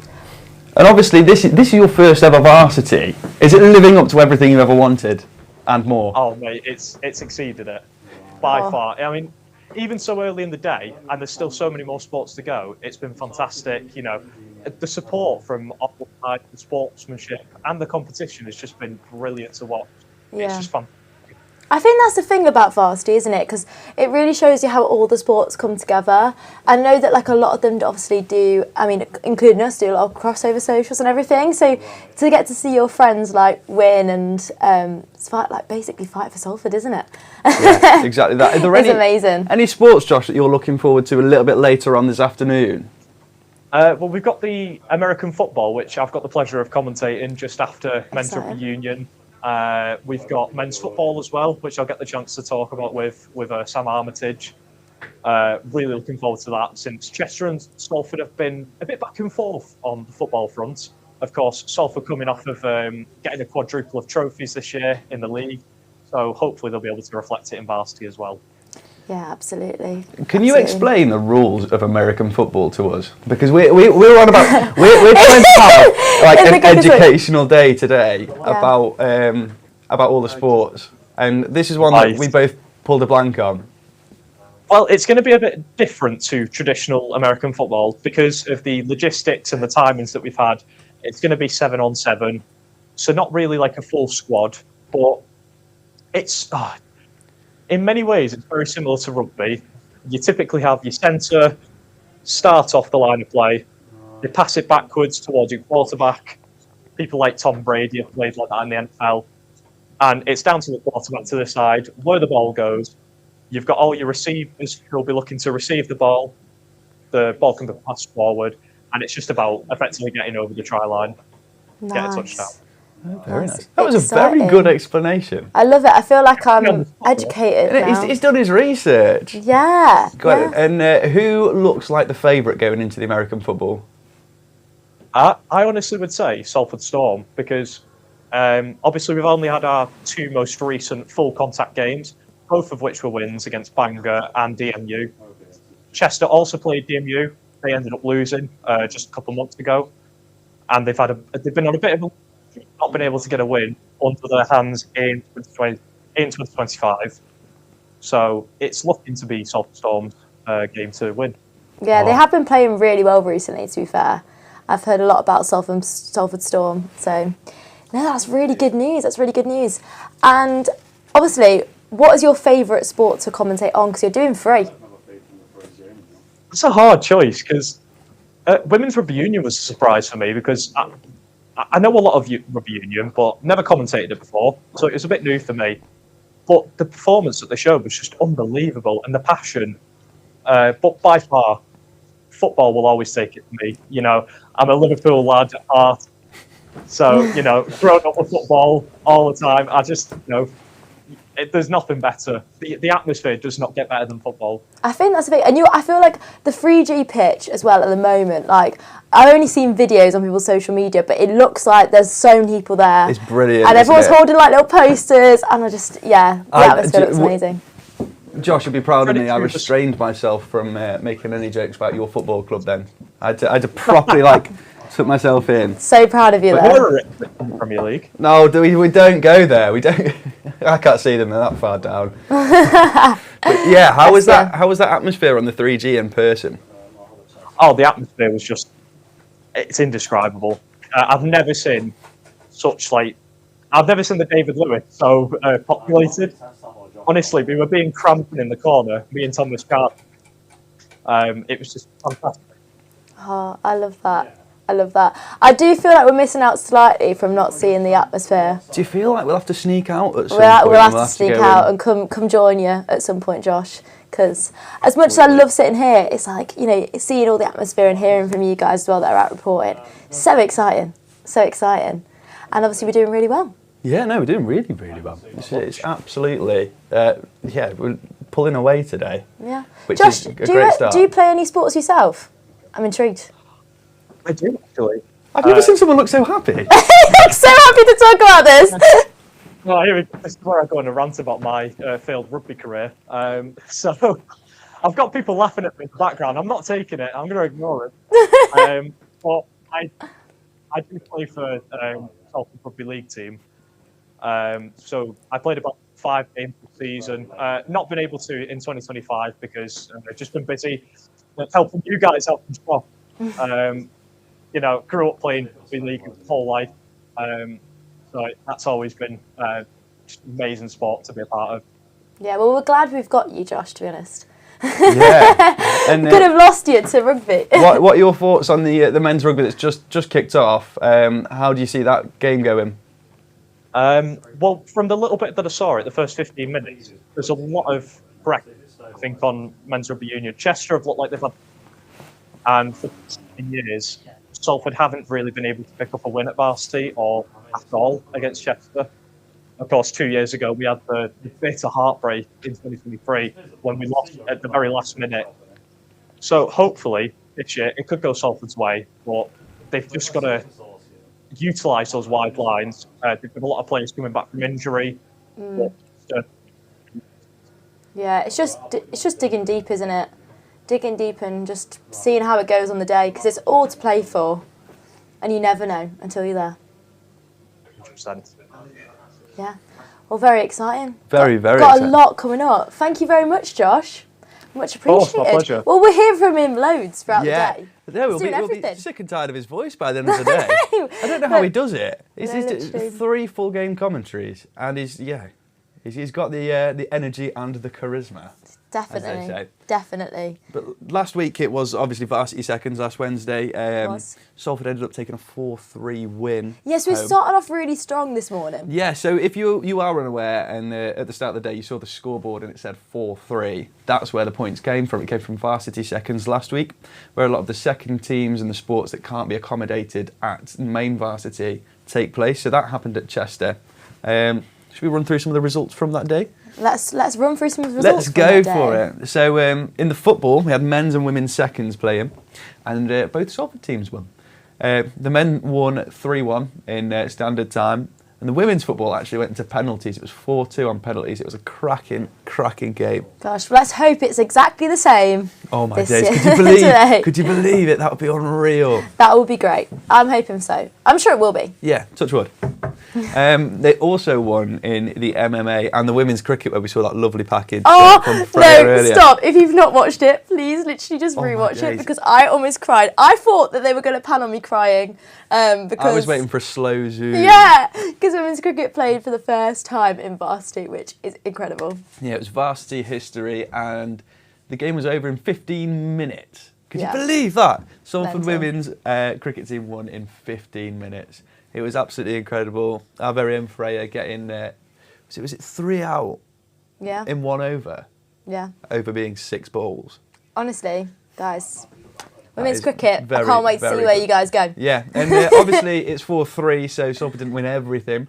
Chester won 3 events last week, being the futsal, netball and the archery. We saw that lovely package from Will Valentine on the archery as well. Another lovely package. We're getting all the packages in today. I love it. We are. Now, do you know who else we can chat to? Oh, go on. Spill The spill one the and tea. only Matt Horsworth is Matt at Atmosphere Horsworth. Bar. Yeah. Hello, Matt. Hello, Matt. Hello, can you hear me? We can hear you. Yes. You're a bit blurry, but we can hear you. Fantastic. Well, I'm here in Atmosphere, and this place is going to be heaving in just a few hours' time, because it sounds to me like Salford are absolutely smashing it at Varsity. Here with Megan, one of the bartenders here at Atmosphere. Megan, how busy do you expect it to be later? It's going to be really busy. It's going to be absolutely heaving. It's not to be like, oh, because I work here, but it's the place to be. We've got a special menu for this. Special menu? What's on it? So we've got our classic smash beef burger. Everyone loves that. Comes with fries. We've also got loads of fries. The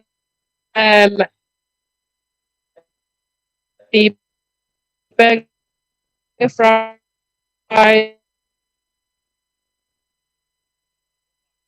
We're losing them. We'll come back to them in a but little it sounds bit. like a very exciting menu. I think Yeah. we're going to have to get the updates of what that new menu is. Yeah, it's gonna be good. We'll have to get a menu up here, and maybe Yes. we'll try and we'll do a some of the try food. live food Yes. test. So excited about But that. does that mean we can also try some of the drinks as well? Oh, or will we God, get into no. trouble with the producers? They've not Anyway, come out to shout at us. I think so- we should go and look at some more sports, because as Shall much we? as I'm very excited about the food, I'm also very excited about the sport. And Yep. I think there's stuff going on at the 3G pitch. Well, there's rugby, isn't there? Yeah, should we go have a look at the should we have a look at the rugby on the 3G?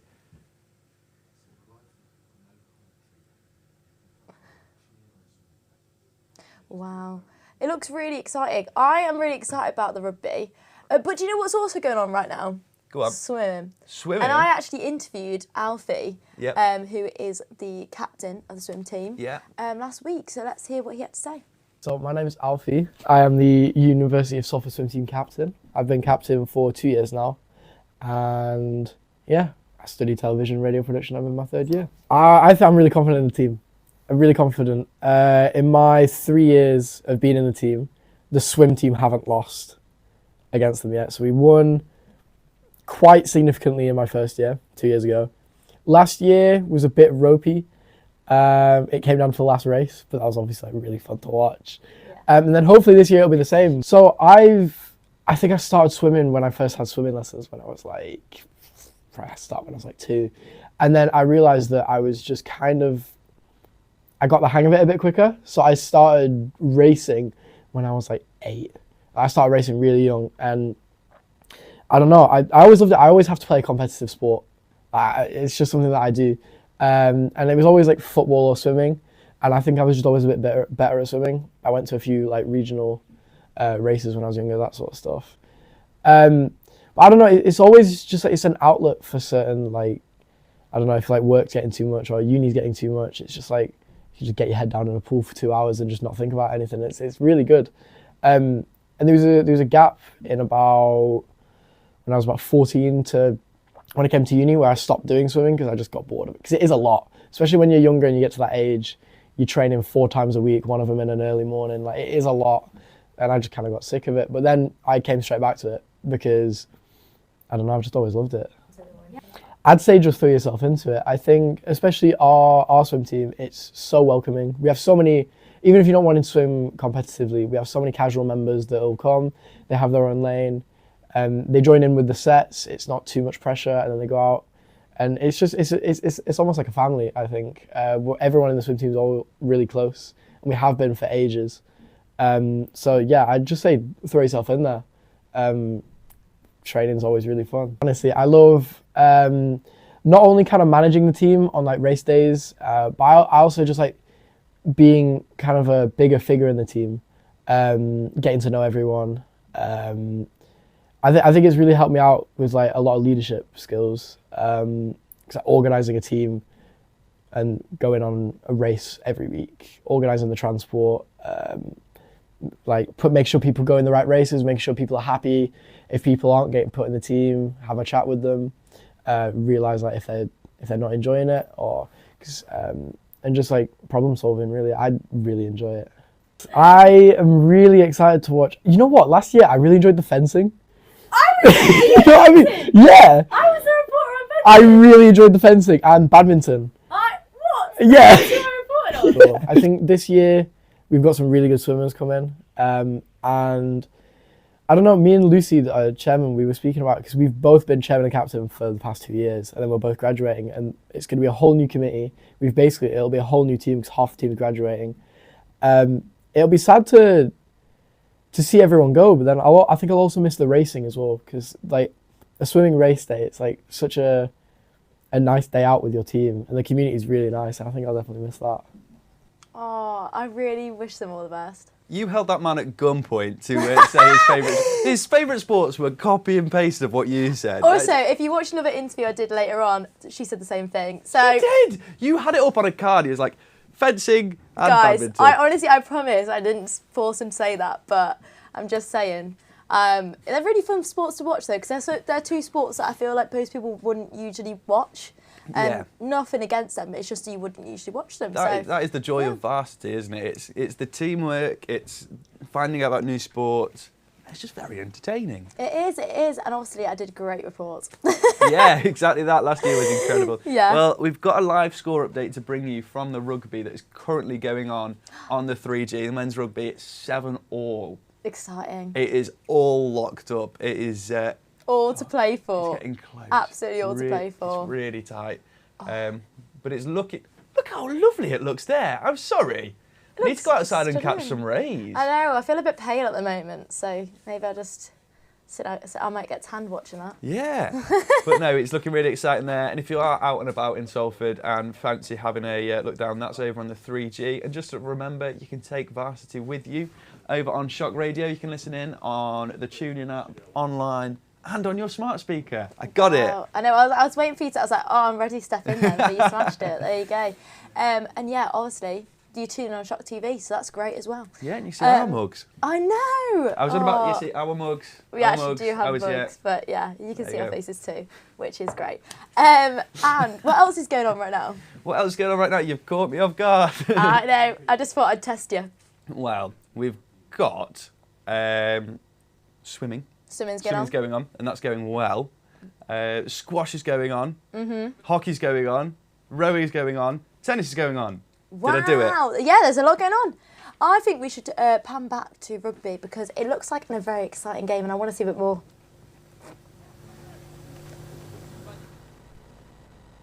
Looking for quick distribution. Strong play here.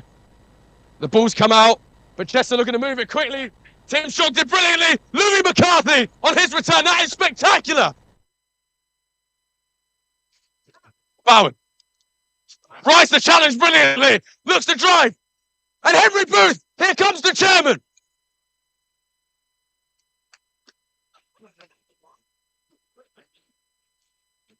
Salford penalty. Absolutely brilliant. I mean, this start, this, end to the half has been absolutely exquisite from Salford University. They're not giving up. I mean, that ability there from Louis McCarthy to nick the ball, distribute it quickly and turn defence into attack was absolutely unreal. We're going to see a Salford scrum here, and we've seen that Salford can be strong within these physical battles.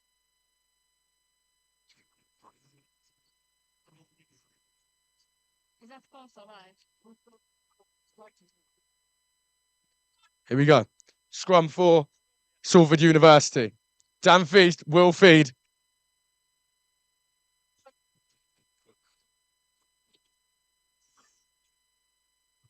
Here we go. Feast.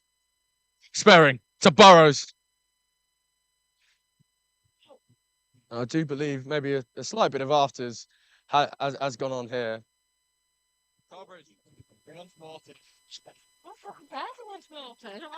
And we do have word that Ben Perry, the man who was robbed of a try last year in Chester, was the one that got on the score sheet for Salford to make the score 12-7.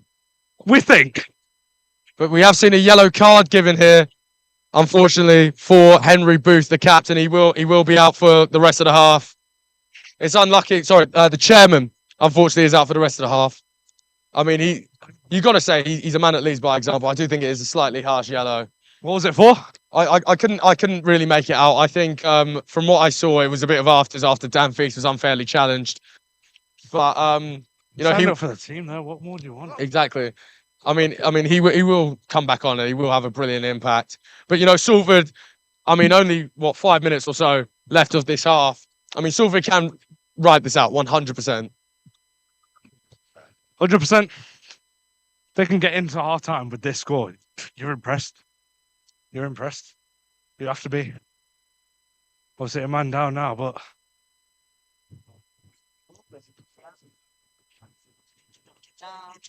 Well, yes, to say you have to. It's impressive. It's impressive to watch. Like I said, I think Chester have been dominant, but Salford haven't been bad. That's the thing, they haven't been bad. So I think as long as they can ride this out to half time, you'll be winning. There we go. Excellent fucking ride from Baron there. Now Feast distributes. Here's Sperring. Sperring to Burrows. Their link up has been brilliant. Burrows looks to kick, and it will be chased down by Tim Shog. It's a high kick there. Oh, and Ben Perry putting the pressure on. Tim Shog does brilliantly there. Salford, can they get over? And it will be Salford's penalty. No release. No release. Brilliant. Henry Burrows there. Absolutely brilliant. The intelligence to kick there. Create a problem. Shog and Ben Perry's pressure. Unreal. It was intelligent. It was intelligent, wasn't it? The high kick there caused the Chester player problems. A lot of problems. Instant impact there from Ben Perry. Applying that pressure. They weren't able to deal with it, and we've got the penalty out of it. What more can you ask for? What more can you ask for?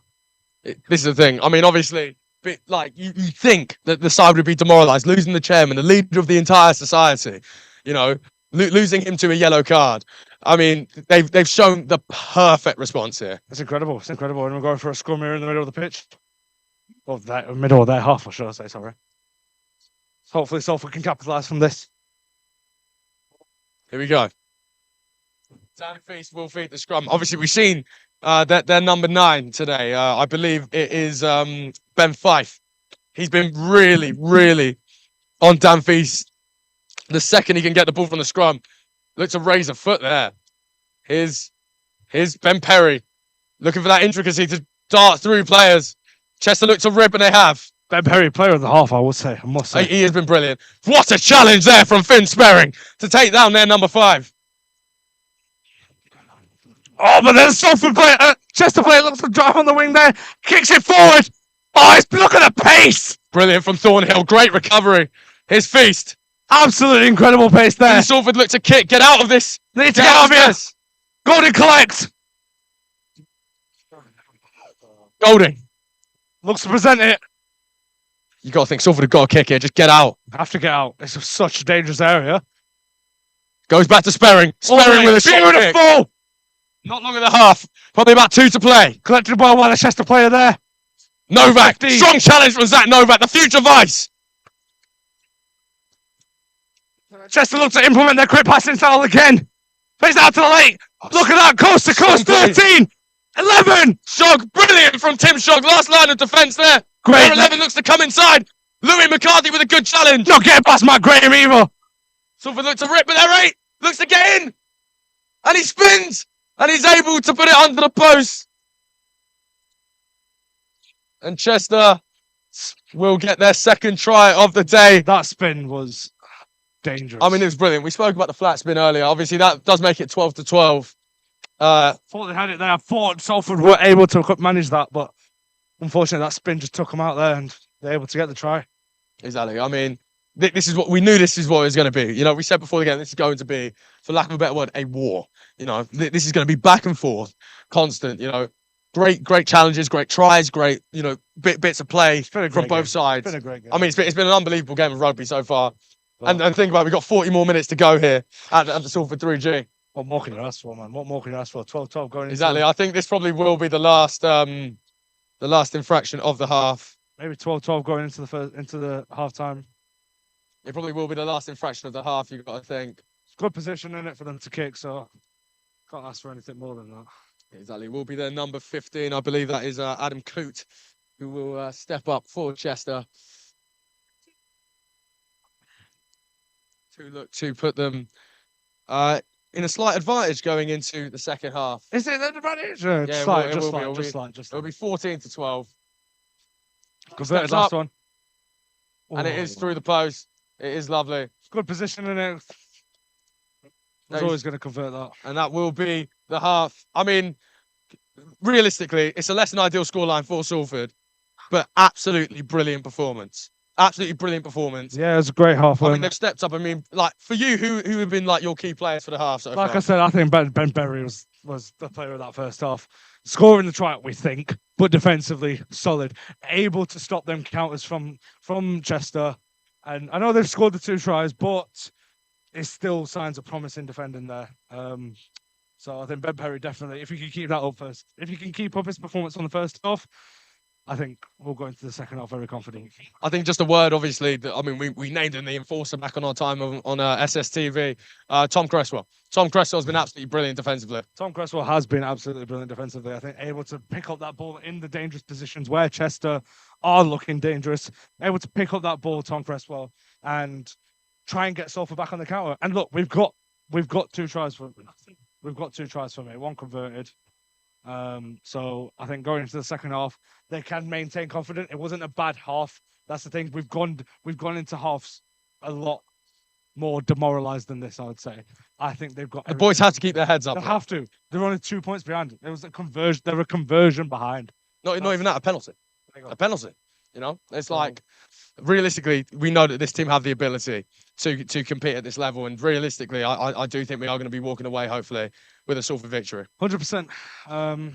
Yeah, so that is calling half-time for us. Exactly. We will be back live with commentary in just a few minutes on Shock TV, Shock Radio, and let's hope Salford can turn it around. But for now, we are going to see a performance from our very own Salford Sirens. Gave us the performance in the women's game.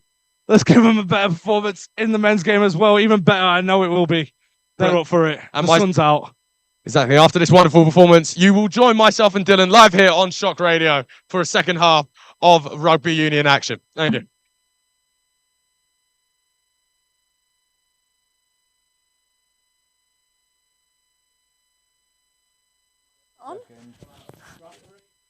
No.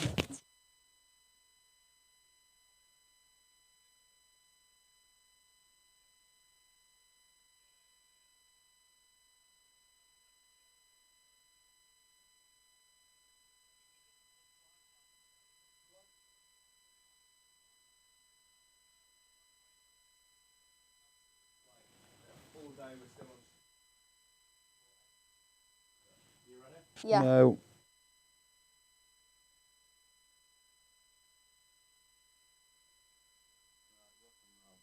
I feel like I look really small. Come on,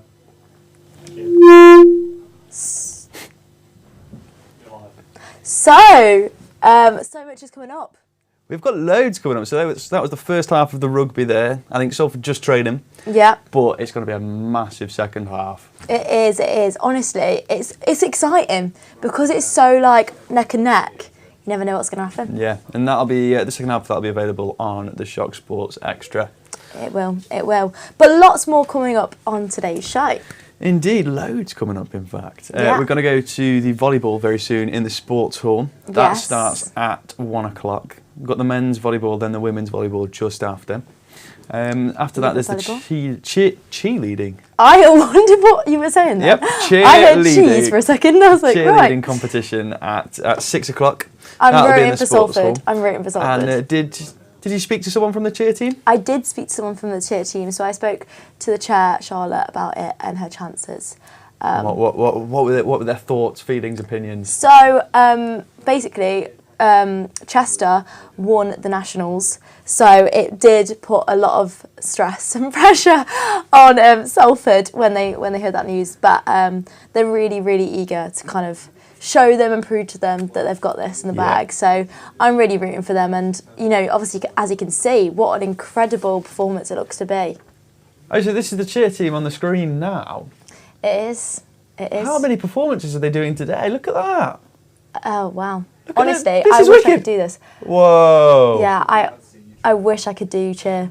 I've just had in my ear from the gallery. I'd like to see you try that. Yeah, I would love to see you try that, Adam. I think you'd be great. If it's risk assessed, I'll do it. There you go. There you go. You'll have to keep it in. Get a risk assessment in by the end of the day. I will flip and stuff on the 3G. Yeah, there you go. Maybe that's a future episode. Maybe we need to make a bet or something. We do. And then if you fail, you have to do cheer. Because I reckon you could be really good. But no, I'm really excited to watch cheer. Like, I know Charlotte and all the other girls have been working so hard in training, and they've got a big competition as well on Sunday. Wow. So it's a big week for them. So they've been training like most nights, which is crazy. That is wicked. And then that's obviously followed by the netball. Yes. That's kicking off. Is it kicking off? I don't know. What's I the mean, word it's not in really netball? kicking off, but like it's beginning. It's beginning. It's commencing.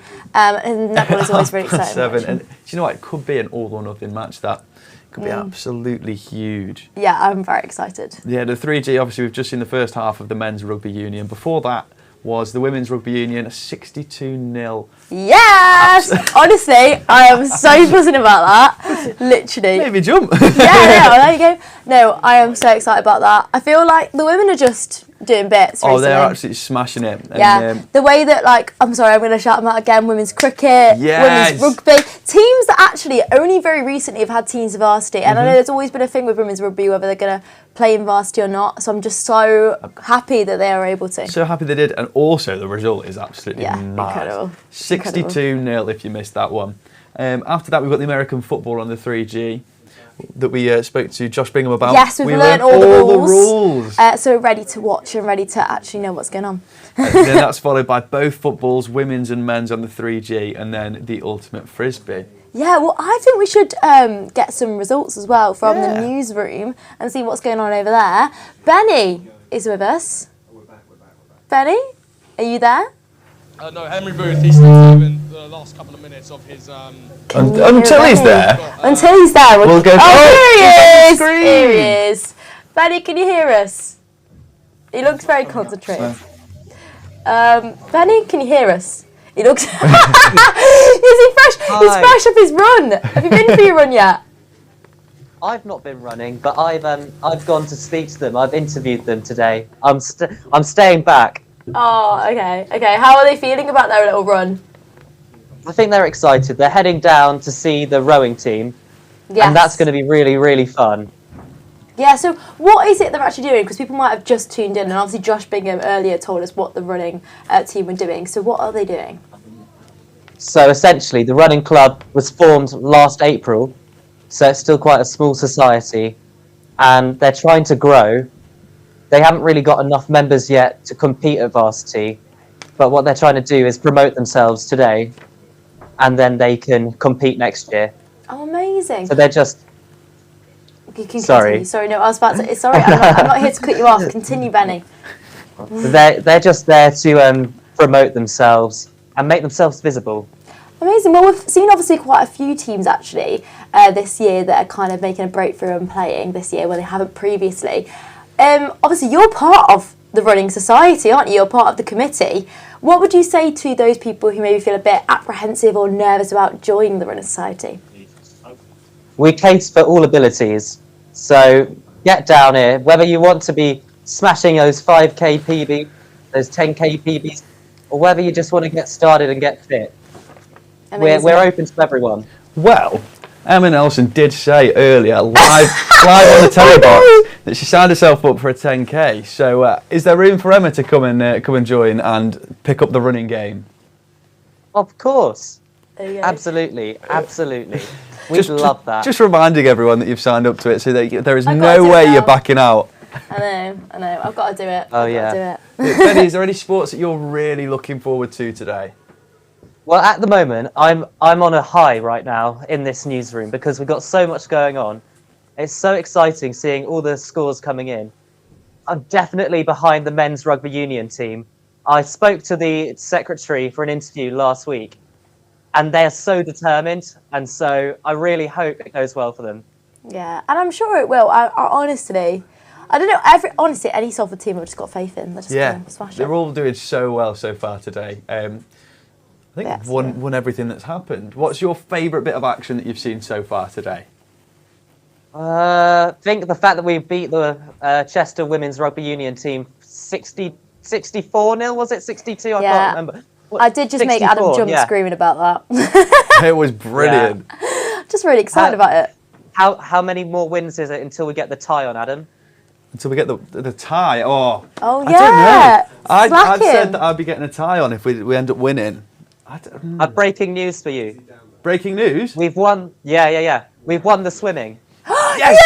I knew Come they on. would. I knew they would. Amazing. That's amazing news. So So fantastic. great. We're on a roll. We are, genuinely. This is probably one of the best starts to a varsity that Salford's ever had.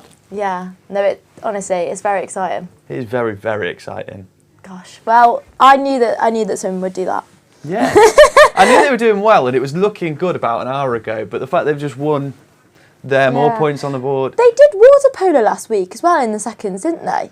I think it was water polo, but it wasn't a competitive one. It was a friendly. It was just a friendly. Have you guys ever tried water polo? Benny's like, no. Because that's another thing I would say about varsity. There's so many different sports. Like, I was getting told all about it by Alfie, actually. Yeah. And I was like, it sounds like such an exciting little sport that I would be terrible at. The one we're love to see.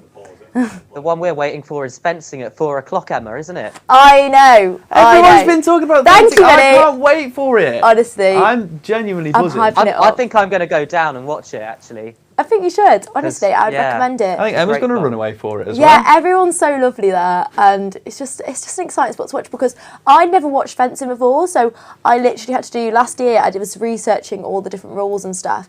It's quite a complex game actually. There's obviously 3 different disciplines, but it's really interesting to watch and learn as you're watching as well. And obviously we've also had the badminton, which is another one of your favourite sports. Yes, it is. That happened earlier. Have you got the results from that one, Benny? We're 5-3 up. No, don't ignore me. In the men's, we're 5-3 up, and then in the women's, we're 3-2 up. Do we know about the doubles yet, or are we not sure? Do we know about the doubles? Men's rugby union finished Salford 5-3, 3-2. Okay, those are finished. I'm not sure about the doubles yet. We're not sure about the doubles yet. Okay, that's all right. It's always complicated because Can I know tell. that last year at the end, like everyone kind of leaves and there's always a count up. So it's waiting to hear back from the chair what the results are. But fingers crossed we won the doubles as well. Absolutely. Yeah, no, it's an exciting day. How are you finding your role, Benny? Because obviously this is your very first varsity. Oh yeah, I'm having a great time. I'm just partying, really. You know me. I'm just always having a good time. That's very true, but that's the best way to be. That's a pause then, and then like I was in my head. You said party, and I was just thinking, ooh, I could really go down to that bar in the fan zone atmosphere. I could get behind that. Yeah, no, definitely. Yeah. Definitely. Well, thank you so much, Benny. We'll hopefully be partying with you later after a very successful varsity. Shall we? Thank you very much, guys. Much love. I love Benny. We'll be back in the newsroom all throughout the day, but we're going to head to another one of our live events now. We're off to the sports hall where the volleyball is just about to kick off. Exciting. Gosh. Hello and welcome to Varsity 2025 with me, Cam Middlemass. And I'm Gemma Short. Yeah, live coverage from the sports hall of the men's volleyball. I'm excited. Sorry, I thought you were going to ask a question. No. We were just talking about this. We're both absolutely excited. It's been a while since either of us have played volleyball, hasn't it? Yes, I've actually only ever done beach volleyball.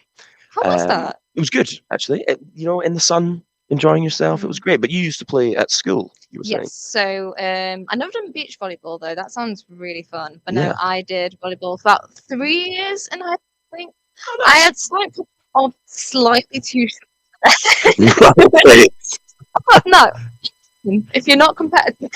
Yeah, exactly. No, I'm definitely looking forward to this. I've actually got a fun fact for you. Go on. It was first invented on the 9th of February 1895. Know that, Harry? I've been doing my research. And it was first played in 1895 in Holyoke, Massachusetts, in the United States. I wouldn't have thought that to be an American game. No, neither did I. And also, that's really early. Yeah, I did not realise it was that early. No, neither did I. Can you imagine Victorians playing volleyball on the beach? Yeah, I know. And they're like, they would in their shirts and their ties and all that. Yeah, no. Full dressing. Yeah, exactly. Oh, right.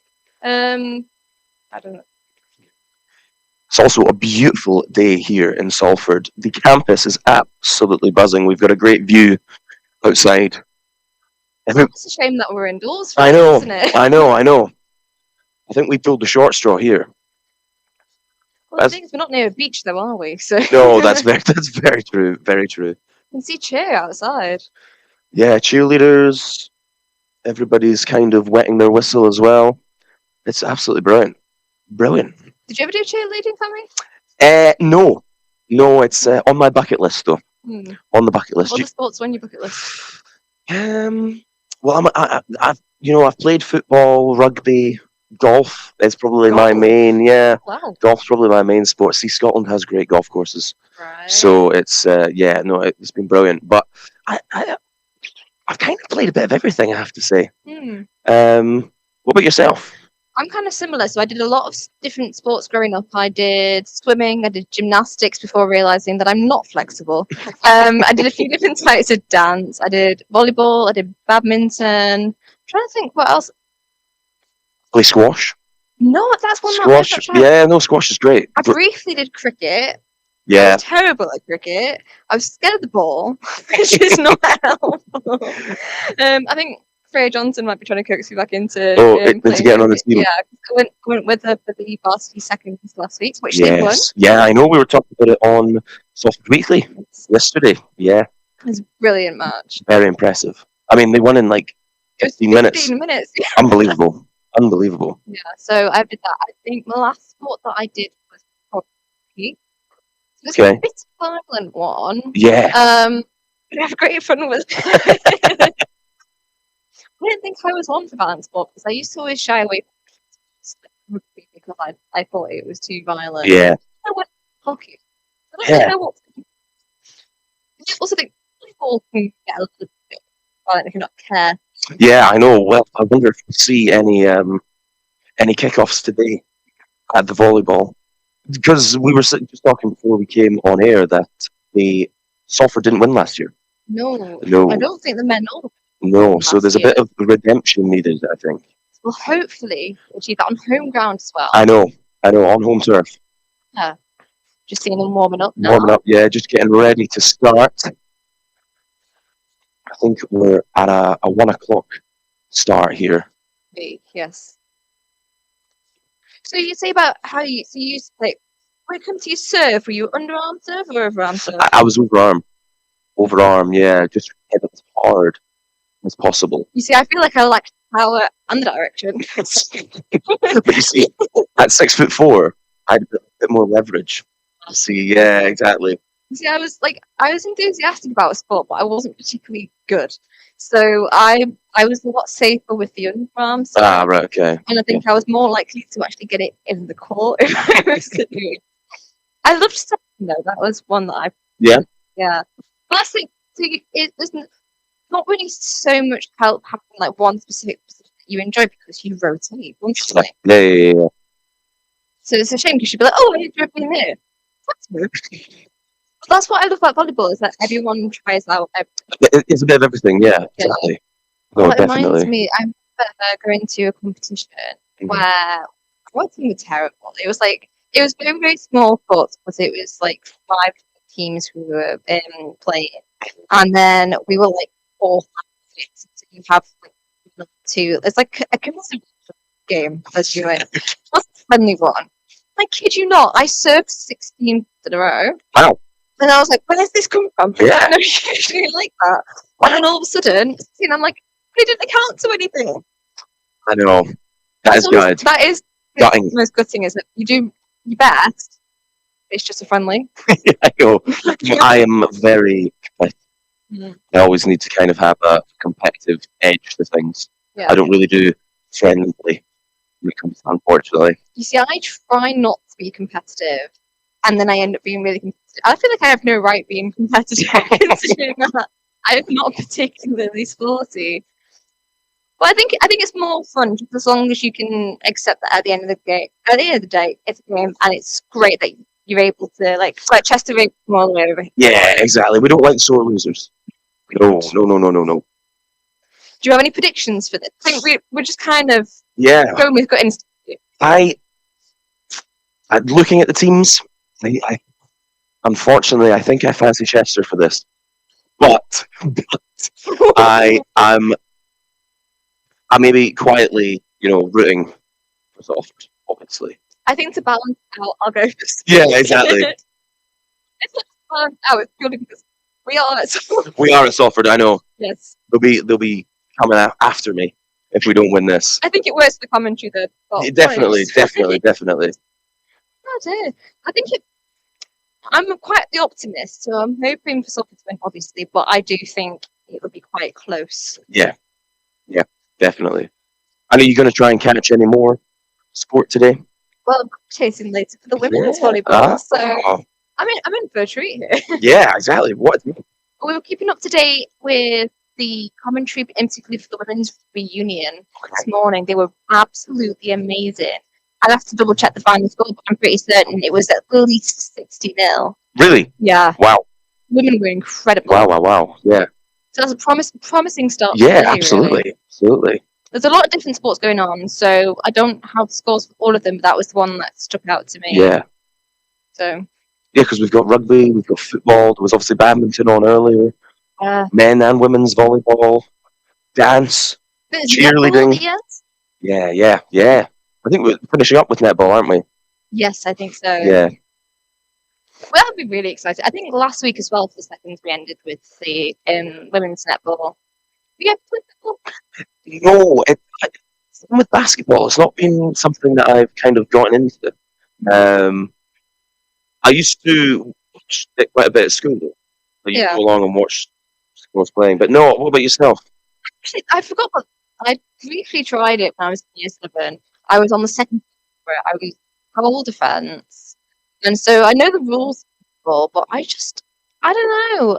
It just wasn't one that really stuck with me. I think I did it for probably about a term. What I found weird with football is that it was only girls that were allowed to play. And I think that's quite strange that you have certain sports at school quite limited purely based on gender. Yeah, definitely.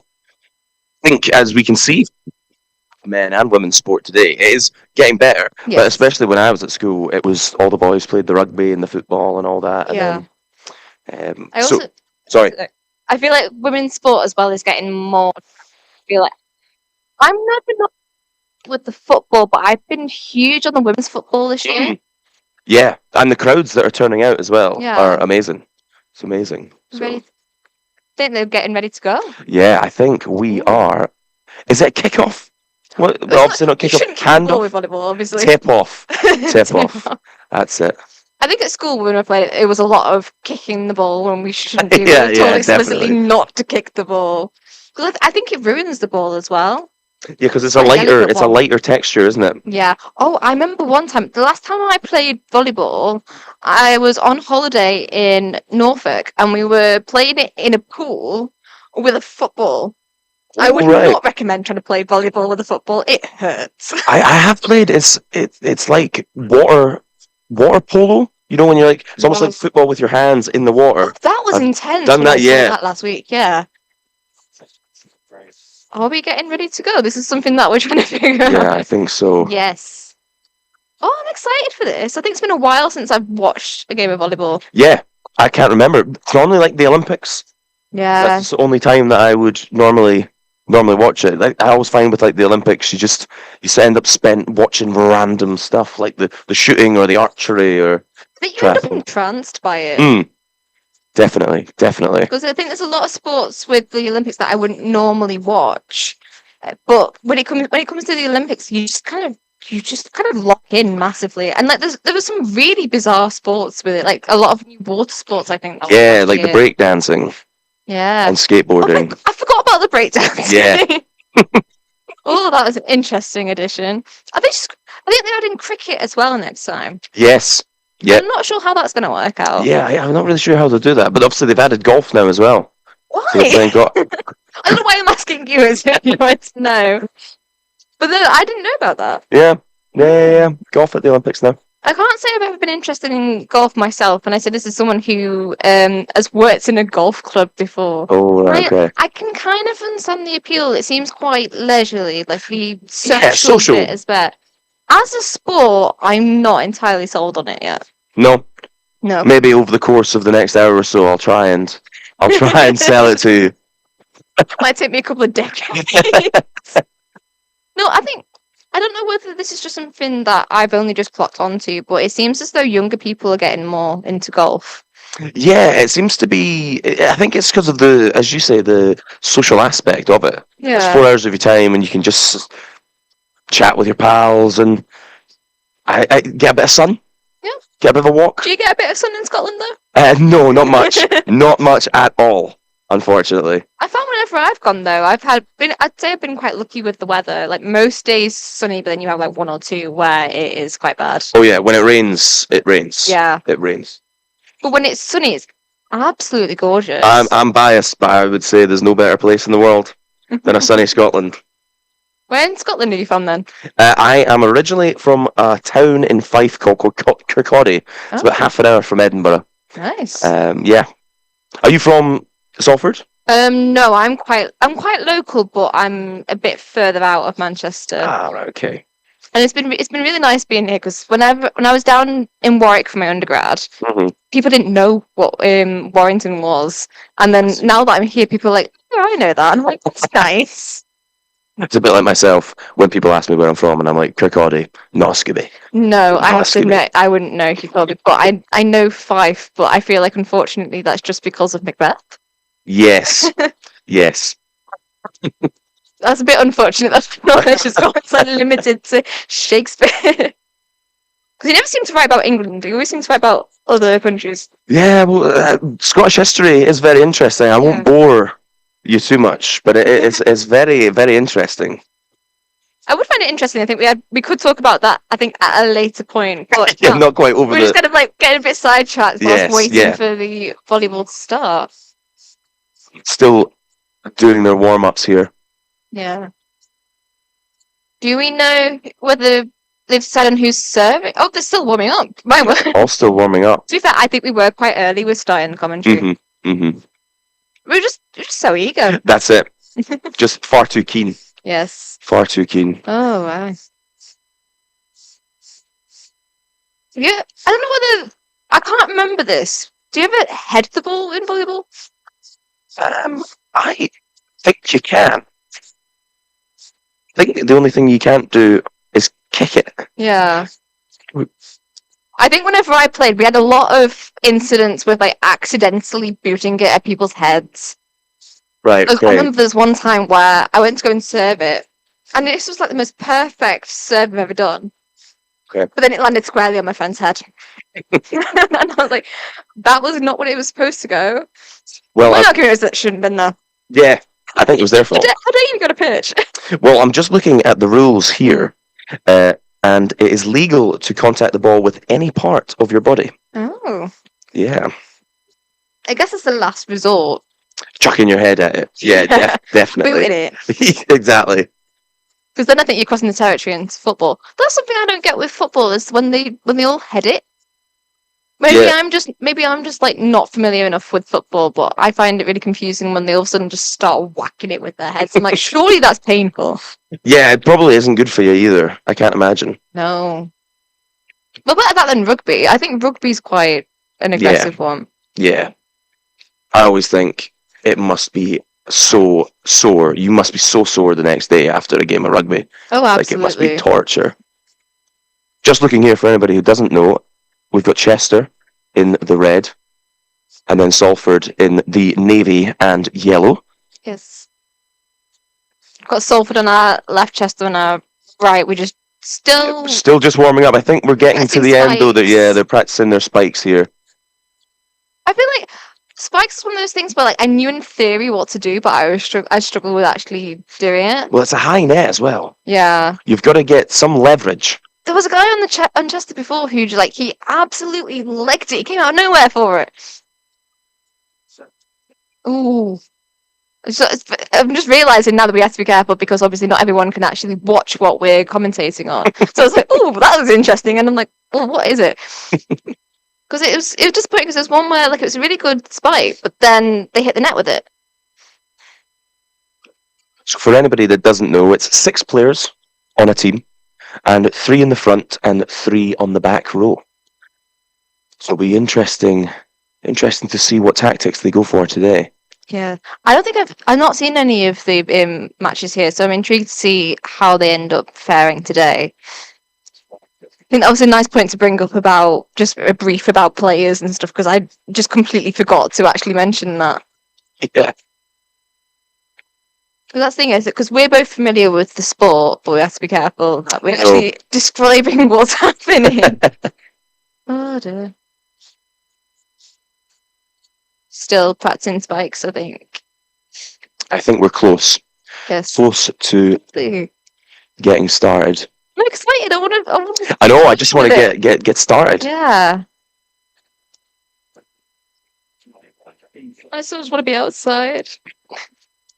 I know we can catch some sun after this. Yes. A few quick rays. Yes. I mean, I've got another 2 hours of volleyball commentary after this. Well, hopefully it's still sunny after that. I'm trying to remember what other sports we've got today after this. I'll get up the schedule. So we have football. Yes, we've got American football as well, later. haven't we? I'll try and get it up somewhere. I find it really annoying when like you know exactly what you're talking about until you have to then mention it and all of a sudden it completely goes out your brain and then you can't remember how to look it up. So just bear with us a second. Sorry about this. So at 4 o'clock we have women's football. Yep. And then at 6 o'clock we have men's football, and then we're finishing off at 7 with women's netball. And then we've also got women's volleyball 3 till 5, but that'll be over on Keys TV rather than Shock TV. Yes, and on Shock Sport we've got women's rugby union. Actually, the women's rugby union is just finished. We have men's rugby union, which is just at half-time, I think, at the moment, and American football. Let's keep an eye on because there's also we've got off-campus sports as well because we've got tennis, we've got hockey, Rowing. Yes, rowing. Yeah. Rowing sounds quite intense. It's something that I was interested in, but I never actually followed through with. It's hard. Yeah. Hard work. I got that just from the rowing machines, and I'm like, I don't know how you guys do it. Absolutely. No, I think that would have been a really cool sport to do because I knew people who did rowing, but it seemed as though it was quite an intense one. Intense, definitely. Yeah. I think that's good. That's one I enjoy watching on the Olympics. The rowing. Yeah. Yeah. Because it's the teams of 4, I think? Yes. And there's obviously the regatta every year down in Oxford Oh, as yeah, of well. course. Yeah. It's actually their varsity. Oh. Yeah. Who's that varsity against? Oxford and Cambridge. Yes. Yeah. It's one of those things where, like, in my brain, it was like that kind of made sense, but they're actually quite far away from each Yeah. other. I think just 2 of the supposed best unis in the country. Yeah. I guess this was something that I was confused about because I know that a lot of the time with varsity, it's one of your, like, it's a university that's local to you. Mhm. Well, Salford and Chester are nowhere near each other. It's about an No, hour away. there must be an old rivalry or something there. We're getting a shaking of heads. Oh. We're still fast and spikes. Still warming up. Yeah. They must be pretty warm now, ready to go. Oh. We're just entranced by this. This is I the am. issue. We're just gonna get completely we're just gonna go completely silent or at risk of going completely silent. It's a great atmosphere in there though. Yes, we have music and outside as well with the music pumping just had around the campus. Yes, Did you see the just dance had dance. coming? I did. I really enjoyed it. Really enjoyed it. I completely forgot about the dance and I thought it was cool seeing that. I know. Yeah, it was actually. Because the badminton finished at I'd say about over an hour ago now. And then I was like, what's going on here now? And then I see those people dancing. I'm like, okay. Yeah, folk just breaking into dance. It was brilliant. Yeah. Brilliant to watch. Keep trying to. We're doing it again. I know. Hopefully we are gonna get started very soon.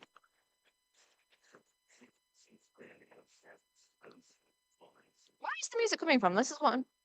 There is a outside bar that Thatchers have put on, and it looks great. Might have to pay a wee visit later on in the day once all the duties are done. But the sun is still shining, and it's warm. For a Scotsman, this is pretty tropical today, I have to say. I think British people in general, sorry to lump you in with English people here. I think British people in general, whenever they see a second of sun, they just have to make the absolute most of it. But then we complain when it's too hot. I know, it's a classic, isn't it? It's a very small margin. Definitely, Because definitely. it's too cold. No, it's boiling. Well, at least the clocks are going forward next weekend. Or this Yes. weekend, actually. Yes. Yeah, and we're going to get more daylight. We get more daylight, but we miss an hour. I know. In your bed, you got to remember. Remember to change those watches. It's Mother's Day on Sunday as well. That's something I keep forgetting because my mum's currently in Australia right now. I see. Has the card been sent? No, I've got it ready for her for when she gets back because she Right. had so much luggage and stuff with her. She was like, I can't take anything with me. I'm quite jealous of her actually. Because Yeah. I wanted to go to Australia for a while. Am I actually playing beach volleyball In Australia. On like Bondi Beach. Ooh. That would be the dream. Yeah. That would be the dream. So, I need to give that a try. I'm sorry, I just thought someone got hit in the head then. I don't know.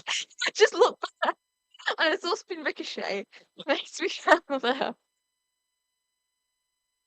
Oh no, I've lost it. I felt like I was going to say something, but I can't. Just so entranced by this.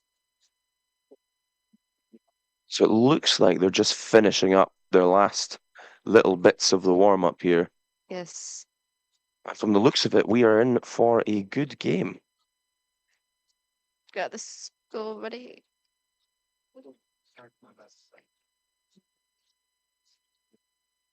Oh, they might be moving now. Yes, they're getting ready to start. We are getting ready to start here. Okay. Oh, what's going? No, the back. So I think we're on to practicing a few serves. We got a bit cut into the chase there, didn't we? We were like, oh, I know. we need to play. I got far too excited. Yeah. To be fair, they seem very enthusiastic too. So Definitely. Should be in You for a would. good It's game. Derby Day. It's Derby Day. yes, I do love the atmosphere of a varsity match or a derby game. Yeah. I remember going I went to see the Manchester Women's Derby for the football. Hmm. And it was at the Etihad as well, rather than the small Yeah. stadium. And that was so cool, and it was a really great atmosphere there. It was a shame that City lost, but it was a great atmosphere. This is what we keep doing. We just keep laser I know, focusing. laser focused on it, Yeah. ready to go. I like little kids when you see just like colour moving on the screen. Just can't help it.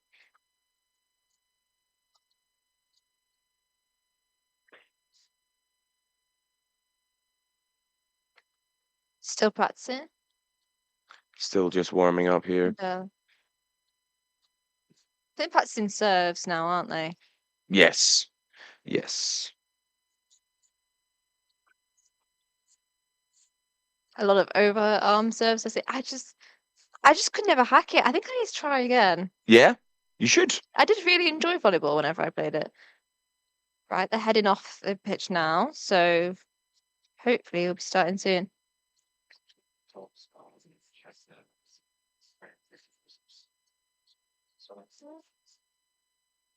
Yeah, I just want to check the output because. Right, we've got team huddles there, I think. Yeah. The last few bits of advice, I think, from the coaches to the teams in preparation for Derby Day. Both teams look cool, calm, and collected, which is what we want, isn't it? Absolutely. Absolutely. With obviously Salford losing last year, they'll be looking for a bit of a comeback. I think they can do it. I know you said about beating Chester, which is an absolute shame, but we move with it.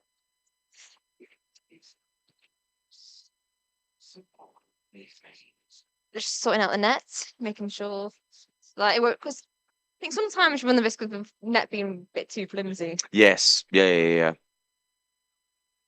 Well, I'll hit you with another fact, actually. Go on. That the record for the most consecutive passes in volleyball is 110. Oh my Achieved word. in the United States in Raleigh, North Carolina on February the 5th, 2010. America, like, they really love the volleyball, The Americans apparently, love don't it. they? Love Yeah. it. Also, 110 consecutive passes. That That is is insane. mental. Let's hope for something as good as that But then we could be today. stuck here all day. I know. But that's I know. difficult because you need the 2-point clearance, don't you? Yes. So Yes. you can be here all We could day. be here all day. So strap yourself in. I mean, it'd be a fun match. Don't get me wrong if it's all day, but like, come on, let the women play. Still just getting last minute team talks in here. So, random fact, can you try and figure this out for me? How high is the net meant to be? That's good. Let me have I a know look it for is you. 2 point something meters, but I can't remember. Well, I can tell you how much a volleyball weighs. Go on. So an official volleyball weighs between 260 to 280 grams. It's really light, I'd say. Yeah, it is. But I remember the feeling of it. It Yeah. is really light. It is. Compared to like your footballs and your rugby balls and all that. Yeah. I don't know why that surprised me because like I played a lot of volleyball, so Mm, are we getting ready to start? we are. They are getting on the court. Oh, I'm excited. Which is good. That's what you want. Absolutely. Right. Got a lot of supporters here, which is absolutely lovely to see, both from both sides. Yes. Yeah, they've kind of been coming in Right. their droves all day. Who is serving? It looks as though Salford are going to be serving. So Salford are going to be starting the match. Oh. As I'm I, edge of my seat here. I know, so am I. As I said before, you've got Salford in the navy and the yellow, and Chester in the red, black. Salford about to serve off. No pressure. You want to get a good start, and this is it, and we're off. So a big hit there. Was that? That is out. That is out. to That is a point to Salford. Salford. So Salford with a good quick start. It's always really easy to gauge as well with the beauty of volleyball is because obviously once you win back the point, you then rotate. Yes, definitely. Salford sets serve again. They're about to go for another smash. Oh. Salford managing to keep it in. A lot of high digs there. Yeah, Was that in?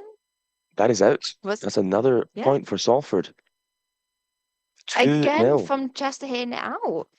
I know, getting a little bit too aggressive, I think, with their smashes. Although we got a lot of height there from Salford with a lot of digs, which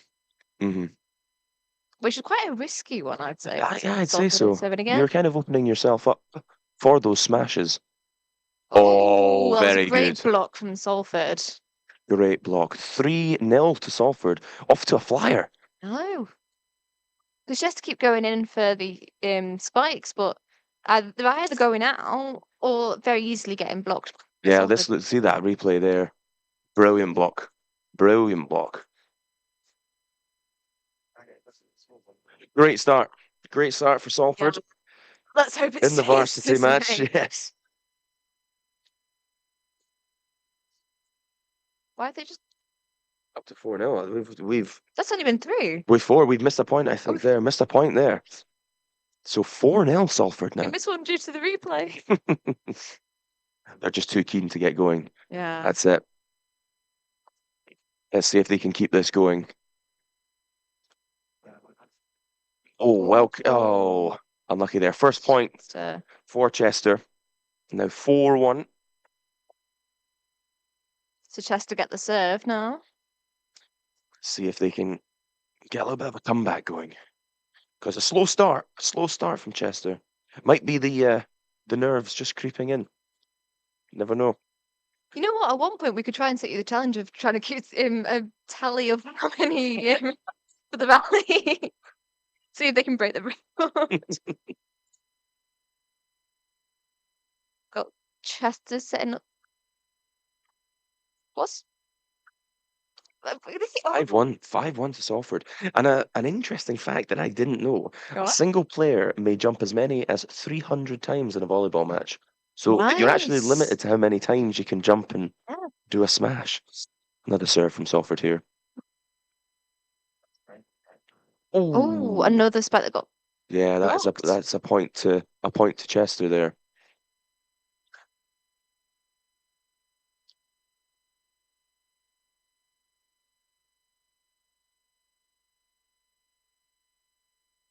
So it's 5-2. 5-2. Oh, Straight into the net there with the serve. An easy point there for Salford Salford. didn't have to do anything. That is a shame though when you think you've got such a powerful serve, but then it just goes a little bit Yeah, too low just and dipped there at the smacks end. the net. Great start for Salford though.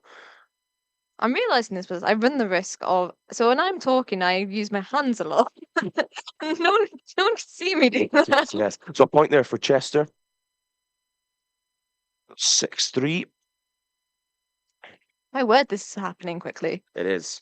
It's struggling to keep up. But I said to you, I thought it was going to be close. Oh, no, that's Another point for Chester there. 6-4. Hoping we get a bit more distance than that.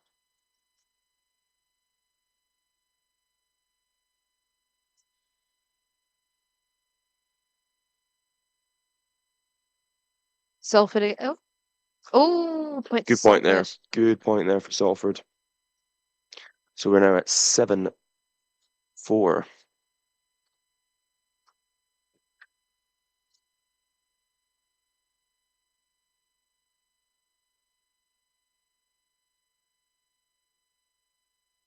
Point. Watching the replays here, just watching the replays. So Salford to serve. Go for the smash. Unfortunate there from Salford. That is a point to Chester, just blocking it there into the net. You're at 7-5. Oh, this is So it's getting close. close.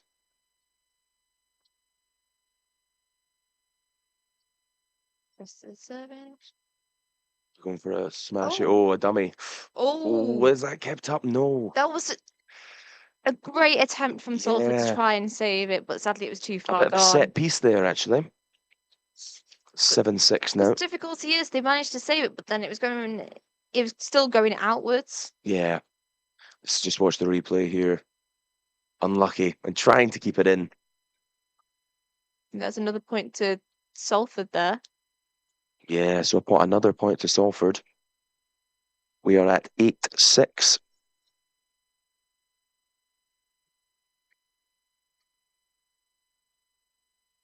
My word, this has been happening so quick. I know, Quicker it's than we can keep up. service here for Salford.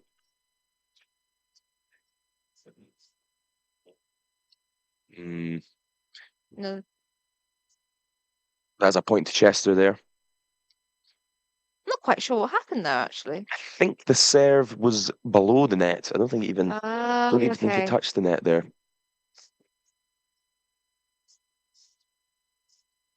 That is And Salford. it's 8-0. 8 each. Salford have 8-0? blowing. No, I Sorry, got the 8 words each. wrong there. Yeah, 8 8-0. each. Salford blowing an early lead. Chester fighting back. Oh.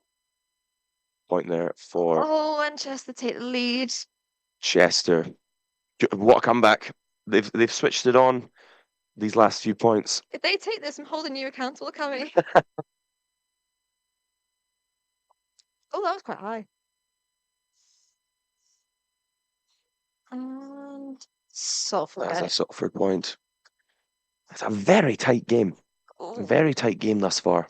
Salford started off really strong, but Chester are starting to get it back now. Starting to fight back, definitely. Yeah. Which is what you want. It is a bit hard to watch, I think, sometimes, no matter what side you're on, when it is so One-sided. different. Yeah. Yeah. Oh, but Point there for Chester there. Chester, yeah. It looked like it was going to be a good block, but sadly, it blocked it straight into the Into the net. net. So Chester, the first ones to double figures. Oh, don't win it like that.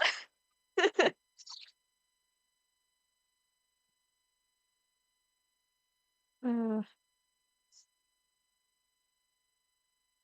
oh. Another point to Point there for Salford. Getting which is what themselves. we want. Yes, getting themselves into double figures. Yeah. 10 each. So Salford take the serve again. Need to get a few points in a row. Bouncing it before they go to serve. Oh, straight in though. Oh, that. Nice. Got a bit of a rally going here. Sadly blocked by Chester. You jinxed it, Cammy. I know. Commentator's curse. Commentator's curse. This is what happens when you get our hopes up or something and I know. goes down the drain. So we're currently on 10-11. Yes, 10 points to Salford, Yeah. 11 to Chester. 11 each now. Another point for Salford there. Okay, we can't keep going like this because it will go on With the forever. serve. We do need the 2-point difference. It's quite a...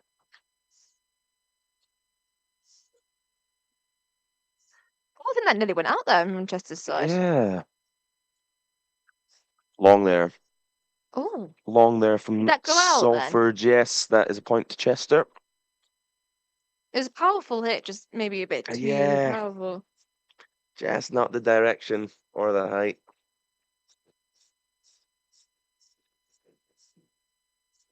Oh my god. Oh. Serve off the net there. Oh, Well that kept. was a very good where save from yeah, Chester. Brilliant save. Another point to Chester. Mm, There's yes. just there's unfortunately just a massive Gap at the back there. Yeah. Yeah, absolutely. You can see Chester a lot more spread out with their players than Salford Yeah, are. Salford seemed a bit narrow.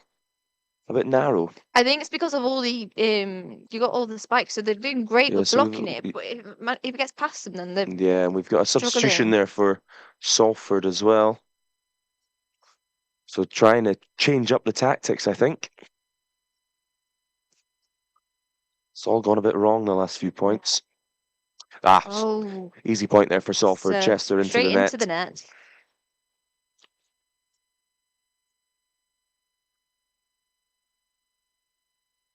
I think that's a left hand. Oh, I was trying to figure it out because they're serving on the Yeah. left side rather than the right. So currently 12-13. So, oh, Another point to Chester 12-14. there. When I said about there should be a 2-point difference, this was not what I meant.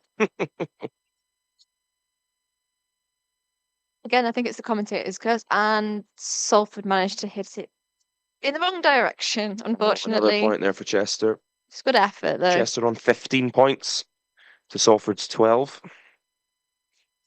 I'm still optimistic. I think we can get this back quite easily. Yeah, the wheels have come off a little bit in the last few points for Salford. Yeah. You see the serve coming in here.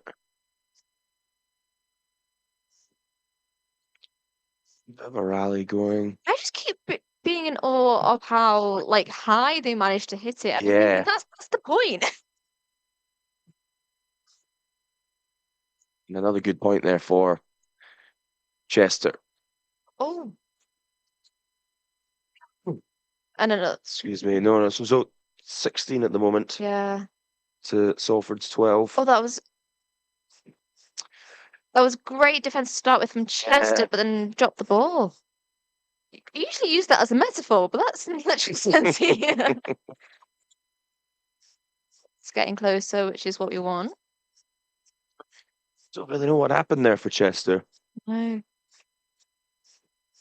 Well, they did good with saving it, but then also it's the difficulty of right now. Once you've saved it, What do we do? keep up the momentum. Good point there for Chester. That was an easy point there. There just seems to be a lot of gaps on this Salford team. Chester, I think, have starting to warm up into the game. I think both teams are doing a great job at thinking on their feet and trying to accommodate to what the other team are providing for them. Yeah, definitely. It's a close game. It's Yeah. a very close game though, so far. They really are learning from each other, but then it makes it more difficult. And another serve point. into the net from Chester, meaning Salford are on 14 against 14. Chester's 17. Chester have been a bit shaky with their serves. That is quite optimistic for us, though, I must say. That is absolutely. But they're good with their spikes. Oh. Oh, another point there for Salford. Is the That was comeback on? cheeky on that. There's only a couple of touches there. Mm.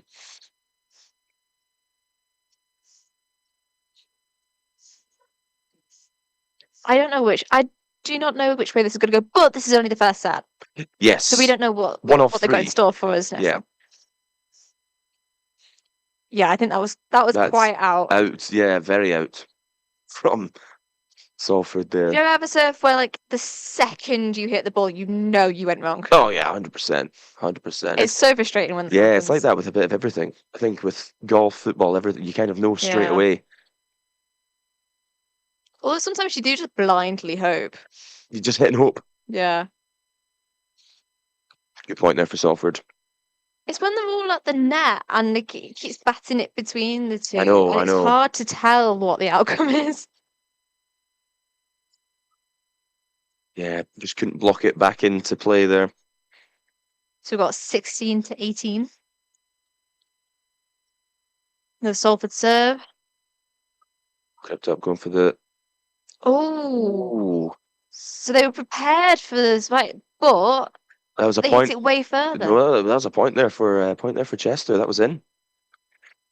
1916, getting close to that magic number. I'm presuming you're talking about 25 there, Cal. 25, yes. Usually, Yeah, usually when I hear magic number, I think the number 3. Although to be fair, you got 3 touches per side. Yeah. Oh, we got. Oh, it's Quite manic with the digs yeah, today. good rally. Oh, Oh, brilliant whoa. save. Not managing to keep it in. A point. We had a bit to of Salford heckling there. just Bit, yeah, there. I'm a bit hoping of, that wasn't caught on there. bit of heckling. Yes. Someone We from don't condone that. Chester getting a little bit excited.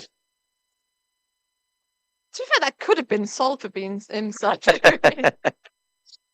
But we've got a close game here with the men's volleyball. It is currently 17 points to Salford, 19 to Chester, getting towards that magic number of 25. Got Salford serving again.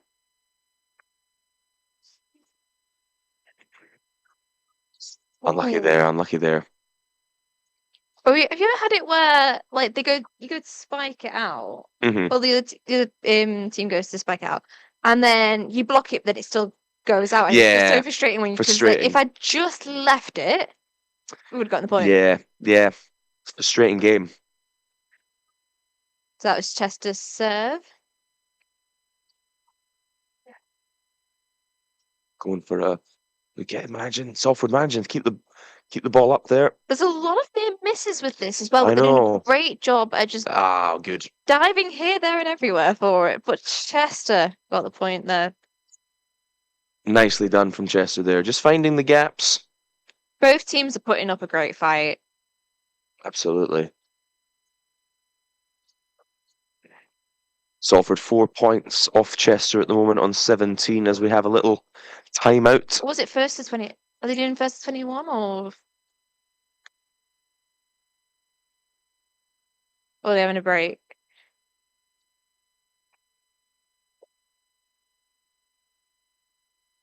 A lot of focused discussion. I think it's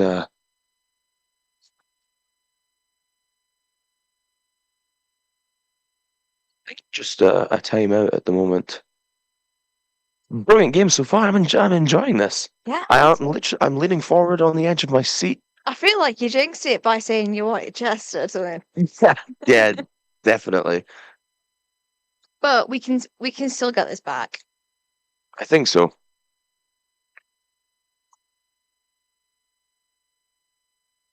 So currently on 17-21 as they return into the pitch. I don't know why I forgot the word for pitch. It's very silly. Just serve. Oh no. Well Blew out there. I think from Salford needed Chester. that. Need to get a few points back to back to get back into the set. Kind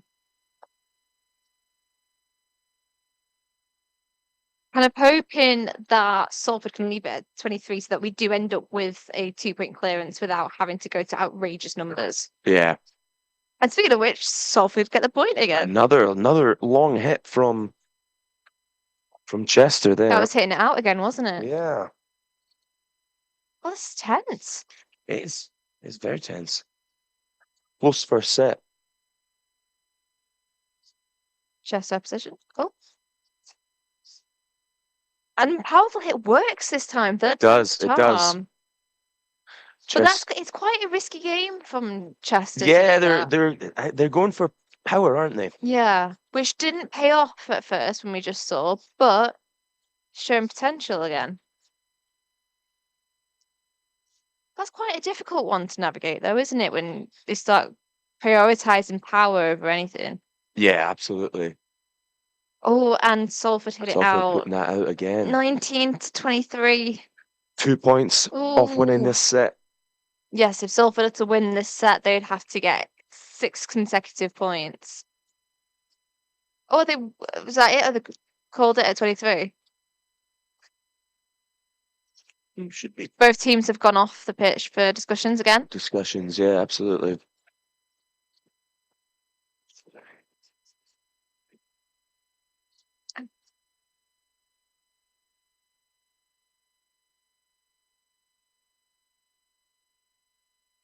They're trying to get words of wisdom here, yes. Words of wisdom from the coach. At 19-23.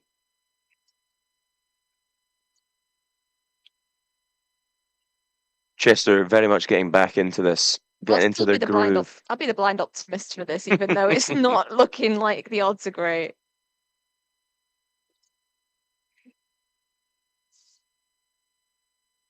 Here we go. Good save. Chester have possession. Good save there. And Salford save. Oh, Oh, that well was kept. quick. We had Very a lot of well hits near the kept. net. We've got a good rally going here. And another point for sadly, Chester. Salford hit it out. 19-24. One more point for Chester, and that is the first set. I think this is looking likely. Yes, That was a quick serve, that.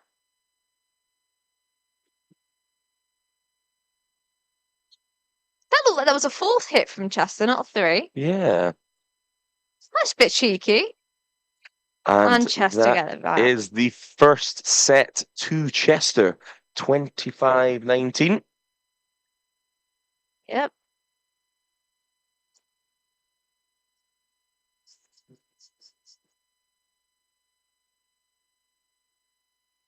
That was a score of 19-25. 25, yes, 19-25. So, Cammy, what do you think Salford need to do now in order to win it back? I think it's got to be a bit more aggressive. There seems to be, from my observation, a lot of gaps in their defence. That's exactly what I was thinking. Yeah, A lot of space near the back, which can work. But you just have to be really careful that you actually can quickly get back when it's needed. yeah, exactly. I just think they came out the blocks very fast, Salford. They just need to find a way to remain in the game, in the sets. I do think that, like we said before, they're learning from each other. So I do think that Salford can win this one. Yeah, it'll be What interesting. happens beyond that, we don't know. I think that will depend on how the second set goes.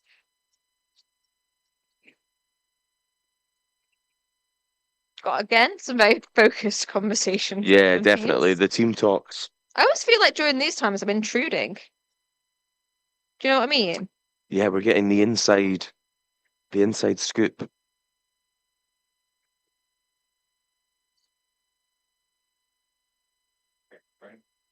We've spoken about what we think.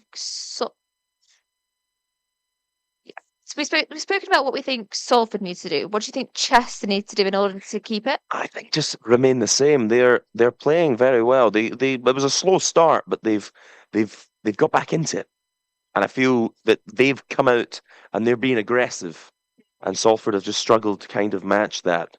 I honestly think, because like we said, I think Salford are kind of learning from that. I think that Chester could probably do with reining it in a bit.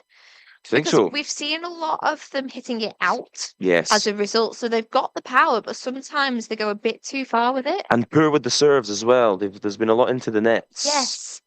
Because sometimes when you focus solely on power, you lose the sense of direction. But then there's also the matter of, because we've had a lot of very strong hits from them, a lot of the time Salford are able to block it quite easily. Yeah, absolutely. I'm intrigued to see how this second match goes. Yes, as we're just getting very close to kicking off. We'll be swapping the second sides. set, swapping sides. Chester Yes. on the left and Salford on the right.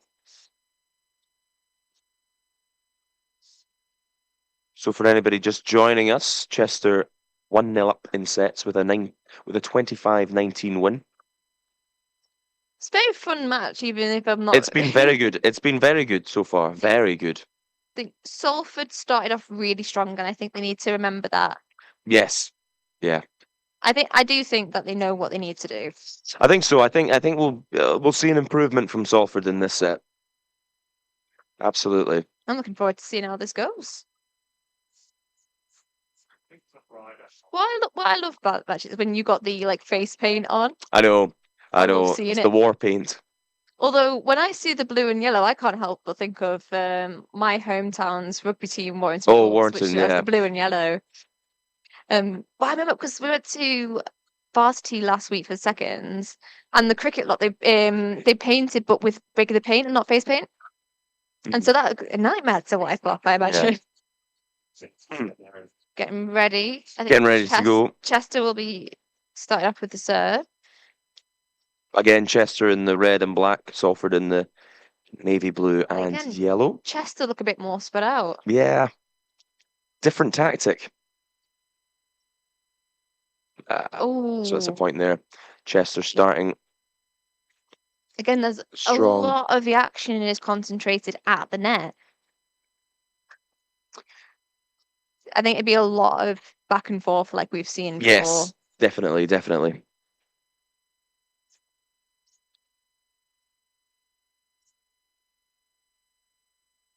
Oh. A point there for Salford. With the Chester player diving to the floor to try and save it. It's a great try, though. Got to love the passion. Yes, Got to love the absolutely. passion. Derby Day here in Salford. Salford's in serve.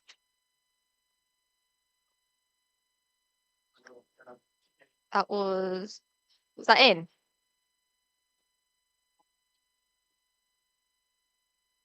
No, that was out. Chester had Chester have the point there, yeah. Chester's. Another point there for Chester, I don't getting know if to I can watch this, 3-1. Cammy.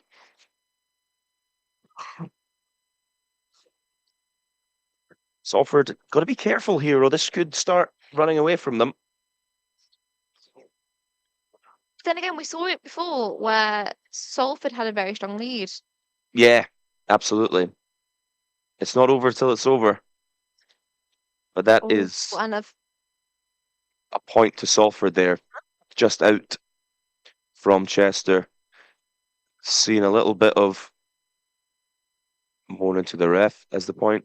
Oh, found it a bit hard to see what's going on there. So the point has actually been given to Chester there. So is it 1-4 the rather referee than- has changed her mind. Yes, so That's it is what I did think. 4-1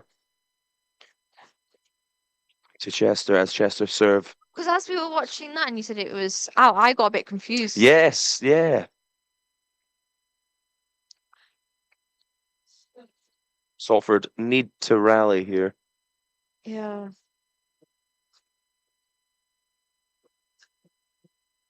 As a point for Salford. Point to Salford Yay. there. I think that's what happened. We had a lot of just one touches on Salford's side before going over. Yes, And that's yeah. quite risky. It's Absolutely. impressive, don't get me wrong. It's very good.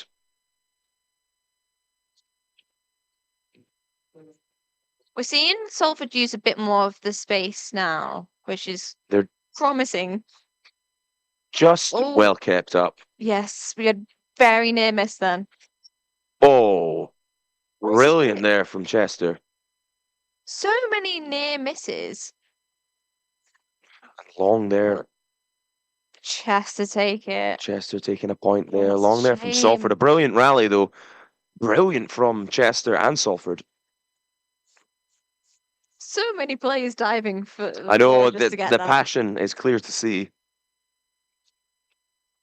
Chester's. Oh. I'm not managing to keep it up there. It is 6-2 There's to just a Chester. slight misjudgment there. It wasn't quite high That's it. enough for the volley. Just communication doesn't seem to be there for Salford at the moment.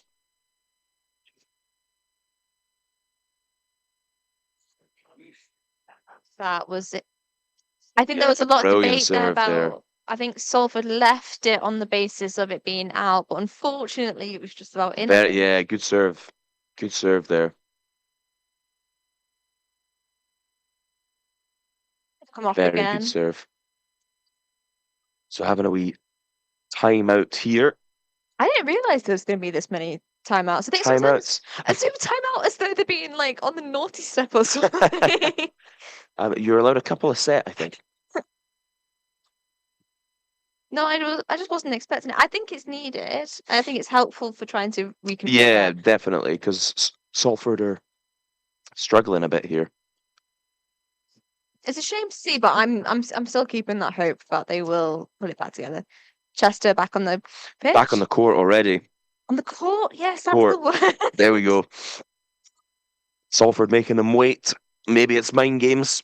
I've just been trying to keep up because obviously with the sports hall you have the difficulty of there being so many different lines on the floor. I know. It's difficult to see. Oh, Another good serve there another point from Chester. Chester. Just got to be careful. Had a very quick serve there, which sadly Salford could not keep up in the air. No, not managing to keep it up. So we're on 2-8 at the moment.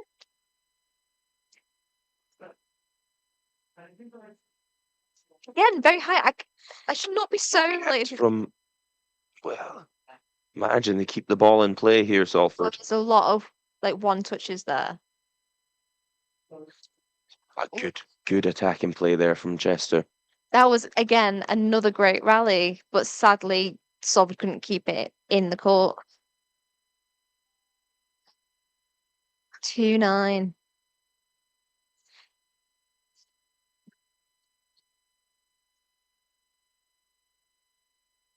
I do think we can manage this. Tricky task now. It's about Tricky task is keeping level-headed. as they make changes, Salford, to try and spur a comeback Good serve from Chester.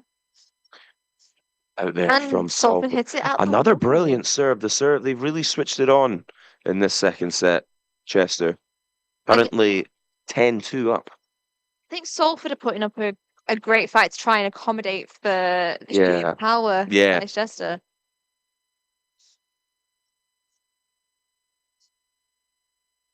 We've got third point to Salford. Point there. Can we get this back? This is the important question.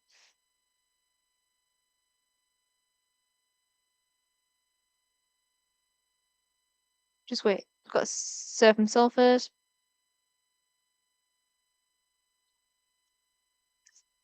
Ooh. Well kept up there from Chester. I thought they had it then.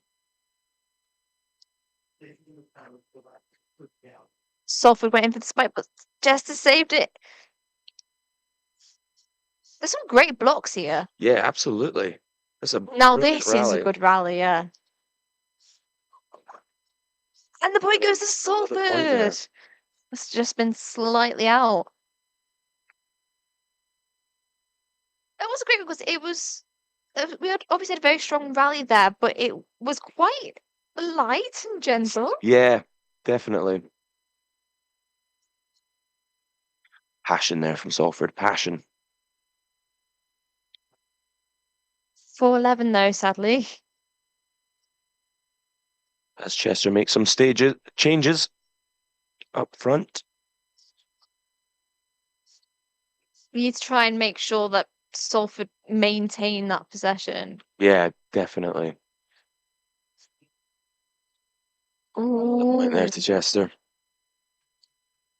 That was a big dive towards the wall there from Salford.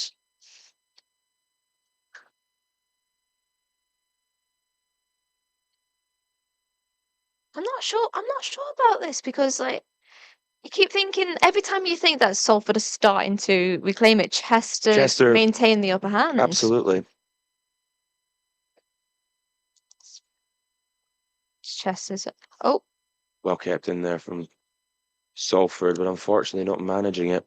seems to be a lot of hitting the net, and it's Yeah, hard. a lot of It's that. hard to tell what's ricochet and what's Definitely, like the definitely. players hitting it. I mean, I don't know if I can continue looking at this. It's 4-13. I know. Chester's serve. Oh, Good point there for Salford. Good point. oh, that was very cheeky of Salford.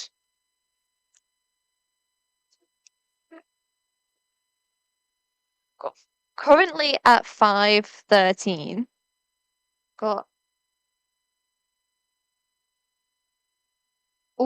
We had. So it's kind of there's another point to Chester.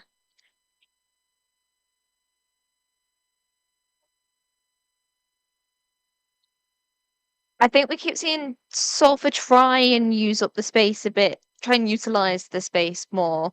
What we keep seeing is 3 at the net, and you do got to keep trying to use the space beyond that. But I think we just need a bit more of a dynamic. We've got Salford, point Chester. Meaning we're at 5-15.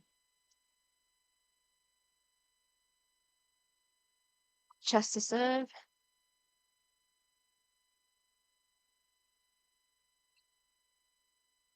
Is that out? I think that was out. Meaning we've got another point to Chester. Current stands at 16-5 to Chester after winning the first set.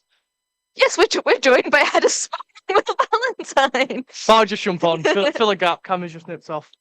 A couple of seconds. But yeah, Varsity, we've been great so far. We're currently leading 9-4.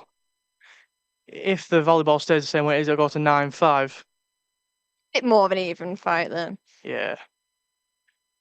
I'll tell you what, Will, it's been an electric game so far. We had Great hit. It's another point there. that was for a great Chester. hit from Chester. See them huddled together at the end there. Yeah. Great team spirit. Worked really well together then. Big hit in the air. Number 9 smashes it down and Salford just can't recover. Saying Chester have been very powerful today. And Salford have been putting up a great fight with it. Yeah, just in a minute's time, we're on the 4G and on Shock Sport, the radio stream, we do have the American football Salford Storm playing their third ever competitive game in a little bit of a different format this year. Only the third? Yeah, the third competitive contact game. Oh. Got Salford with Sir. I keep saying to Cammy, I keep making comments about the height of the ball. I don't know why I got so surprised. No, I agree with you. It's gone a fair distance in the air and Salford scored a great point there. Oh no, it was out. Was it? Yeah. My apologies. I would say it does get a bit confusing when you got how many lines on. Do we know what colour lines we're playing to, Gemma? I should know. It looks like. The thing is, if we just say it's the yellow, that's not helpful to people who are listening. I think it's the yellow, or because I think the white is badminton. That we're get up for another Chester serve. How did the first round then go with this? Because Chester are leading 1-0. So the first match, Salford started off absolutely great, but unfortunately Chester managed to get it back, and I just think they put up a great fight, Salford.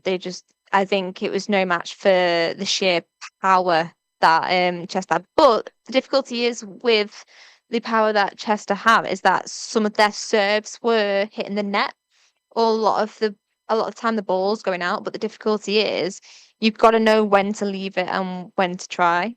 Because if the ball's going out and then you hit it and then it still goes out, then you've lost it then. Yeah. It's tight margins, I think, we're seeing all across the board here today at Salford. Like, the men's rugby union went 5 minutes overtime and it was 1 point just separating the sides. Oh, wow. Really great atmosphere down there. I watched the women's rugby down there, watched a bit of the men's. Both sides getting behind each other, but the women's will have bragging rights, won't they? I was here in the commentary for the women's. That was incredible. I think with all the matches, there's been a great atmosphere. I think no matter what the outcome is. He's looking like another Chester serve here. Score stands at 19-6. The visitors are leading. Salford will be wanting to turn that around sooner rather than later. Let's hope they manage that.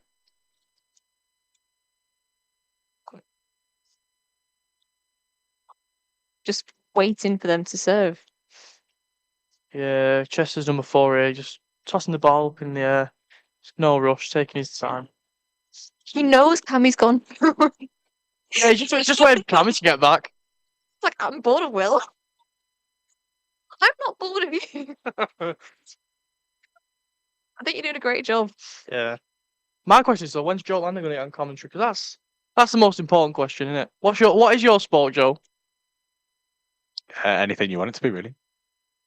Oh, okay. We sport this, lad.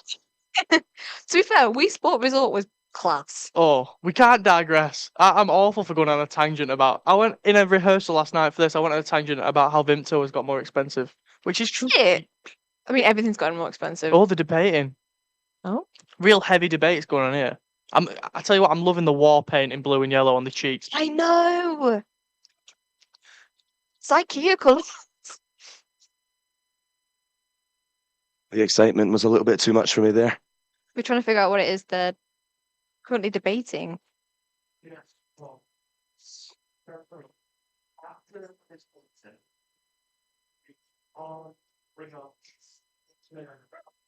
have any random facts for us, Cammy? Some more random facts for you. Yes. I think now's the time. Now's the time. Well, obviously, the volleyball invented in 1895, as I said earlier. I know. I said before about Victorian times, but is it Victorian times if it's in America? It's a brilliant question. It's like the Wild West in 1895 in America. But a good game so far. A good game so far, although Chester kind of running away with it in this second set. Are they back on the pitch now? We're ready to go. Yeah. I think we're getting ready to play again. So it was actually invented by William G. Morgan Oh, as well. I have no idea who that But it is. did not become an Olympic sport until 1964. Chester serve, but it's out. Is this the comeback from Salford? Don't jinx it. Like you said before, commentators curse. Hopefully not a commentator's curse. Really need to string some points together here. I think once you manage to win 2 points in a row on your serve, I think that's when A bit of momentum. come back. Yeah. Because that was a lot of Well height there. kept in, yeah. Oh, and we jinxed it. Salford losing a point there by putting it in the net. Sorry. It's all right. It's so disheartening, I think, when you think you've reclaimed it, but then you lose it again after I know, one point. yeah, it just completely ruins the momentum. You need the 2 in a row. And Salford unfortunately hit it out. Unraveling a little bit here for Salford as we see a substitution. Oh.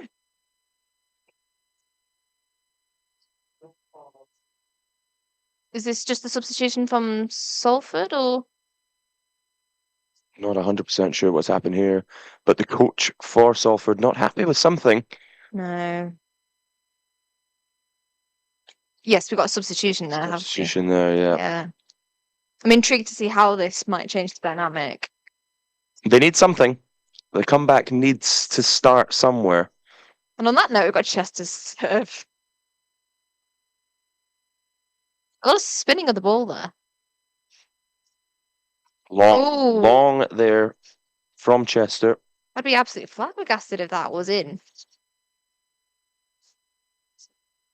Salford Can they needs get- something here, yes. Can they get that second point? Absolutely. Let's hope. Soft hit serve. A lot of digs there from. Oh, and that was. In the net there. In the net there from Chester. Salford 9, Chester 21. That was really a blink and you'll miss it because it does look like a little bit like it went over and then hit. Yeah, absolutely. Absolutely. Is the comeback on? See. Not at the Commentators moment. curse. Not at the moment. Chester 3 points off this match. No, that was frustrating. It's a momentum killer. That it's ruins the confidence there as well. Just imagine you think that you get the 2 points and then you got it. You got the Yeah, and exactly. Immediately hit the net. And a brilliant serve there from Chester. Yeah. Well, that's that classic. The serve we got from Salford just before that when they hit the net. That's exactly what we were accusing Chester of doing in the first match. Absolutely. And another sub there for Salford, trying to spark something. Well, let's hope it is a change for the better. And then Chester whacked straight into the in net their there. serve. Salford finally making it to double figures. That sounded quite backhanded. Like, we know at the beginning you mentioned Chester, but this is cruel. And another point to Another Salford. point.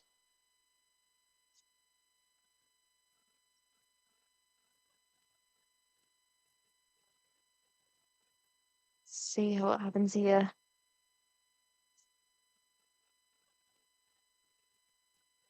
I almost don't want to speak because I don't want to, like, jinx anything. And they're trying to appeal, but she gives it to Salford. Another point. Is this when the momentum changes in the game? That was close because I think both teams were trying to advocate different ways. Yeah, absolutely. Powerful serve from Salford. Can Chester get it back over the net? Yes, they can. That's a big question there. I was very nearly out, but they kept it back in. Well, Powerful hit from Chester. I think that must just have been out just there, out. just out. So we had a powerful hit from Chester, but then a great rebuttal from Salford, but sadly hitting it out in the process.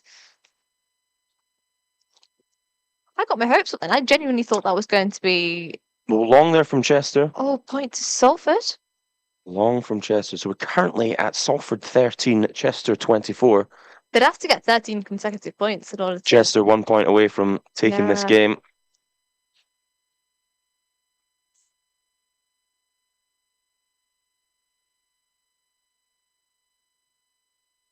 Some high jumps. Well from kept Chester. in there from Salford. Unfortunately, that is it though. Chester winning at the end. Their celebrations, jubilation on the court. I have to admit, that's very well deserved from Chester. Very well deserved. They played much better. But commiserations there for Salford. It was a very good effort. A very good effort indeed. But Chester taking this one 2-0 in sets, 19-25 in the first set, and then 13-25 here. Chester winning on Derby Day. Brilliant watch though. Brilliant watch. Oh, it was absolutely brilliant, but it was hard when you're trying to support Chester, when you're trying to support Salford, and you know that they have the potential, but Chester was just so powerful. I think just too good there in the end for Salford.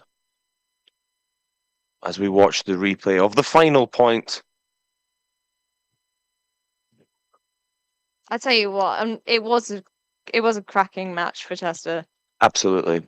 Absolutely. and I think so. I do think Salford put up a great fight for it.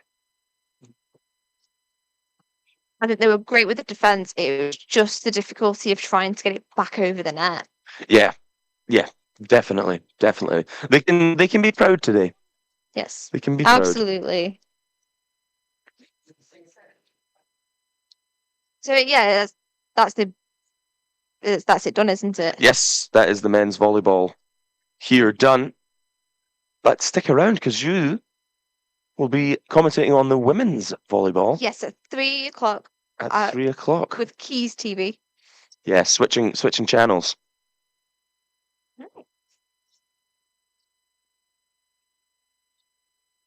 Ready to? We're going to go back to. Celebrations here on the court for Chester. Another Derby Day win. Chester winning last year as well. And again, convincing win today in the men's volleyball. Gotta hope that the women have a better fare with it this time round. Hopefully. I'm excited because I've not seen the women's volleyball team either, so it'd be intrigued to see how that goes down. Oh, absolutely. Absolutely. But hopefully Salford getting some points on the board. Because it's all important when it comes to the big varsity scoreboard. Did we ever have that with you trying to count the rally? What was that? We didn't do that, did we? We were trying to count the longest rally. No, unfortunately not. I don't think there was any records broken with that Not today. Definitely not. Because we had a lot of very quick ones. Because we had a lot of one touches. Yeah. It was a great one because it was very quick with a lot of back and forth. Sometimes quicker than we could see. Oh, yeah, I know. Absolutely. As we're just watching the guys getting pictures here on court. For some of them, probably their last varsity. Oh, that's so sad. I know. I do hope that they're still in good spirits because they did put up a great fight and it was a great match. Well, there's still plenty of celebrations going on outside. I'm sure everybody will be waiting to get involved. Chester, no doubt. These guys celebrating the night away with a convincing win at So what volleyball. sports have we got coming up then? We did go over this before. Absolutely. So we have the football on later. We have American football as well. Netball.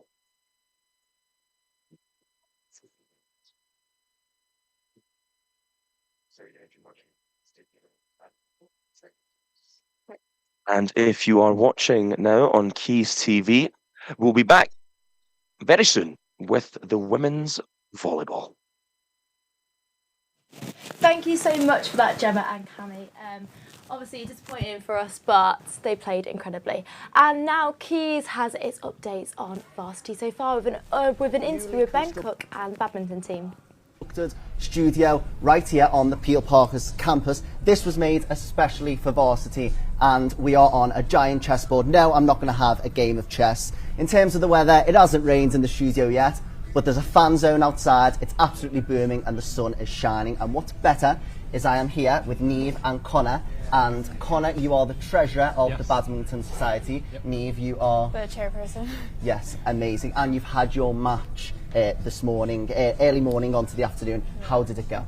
Went really well. Yeah, we're really happy with how everyone played. We won both the men's and the women's. So you won both men's and women on an absolute roll, and it didn't just stop there because Connor, you have also been playing squash. Yeah, so I'm the chair of squash as well, and we've just finished our matches. We won 4-1 in the end.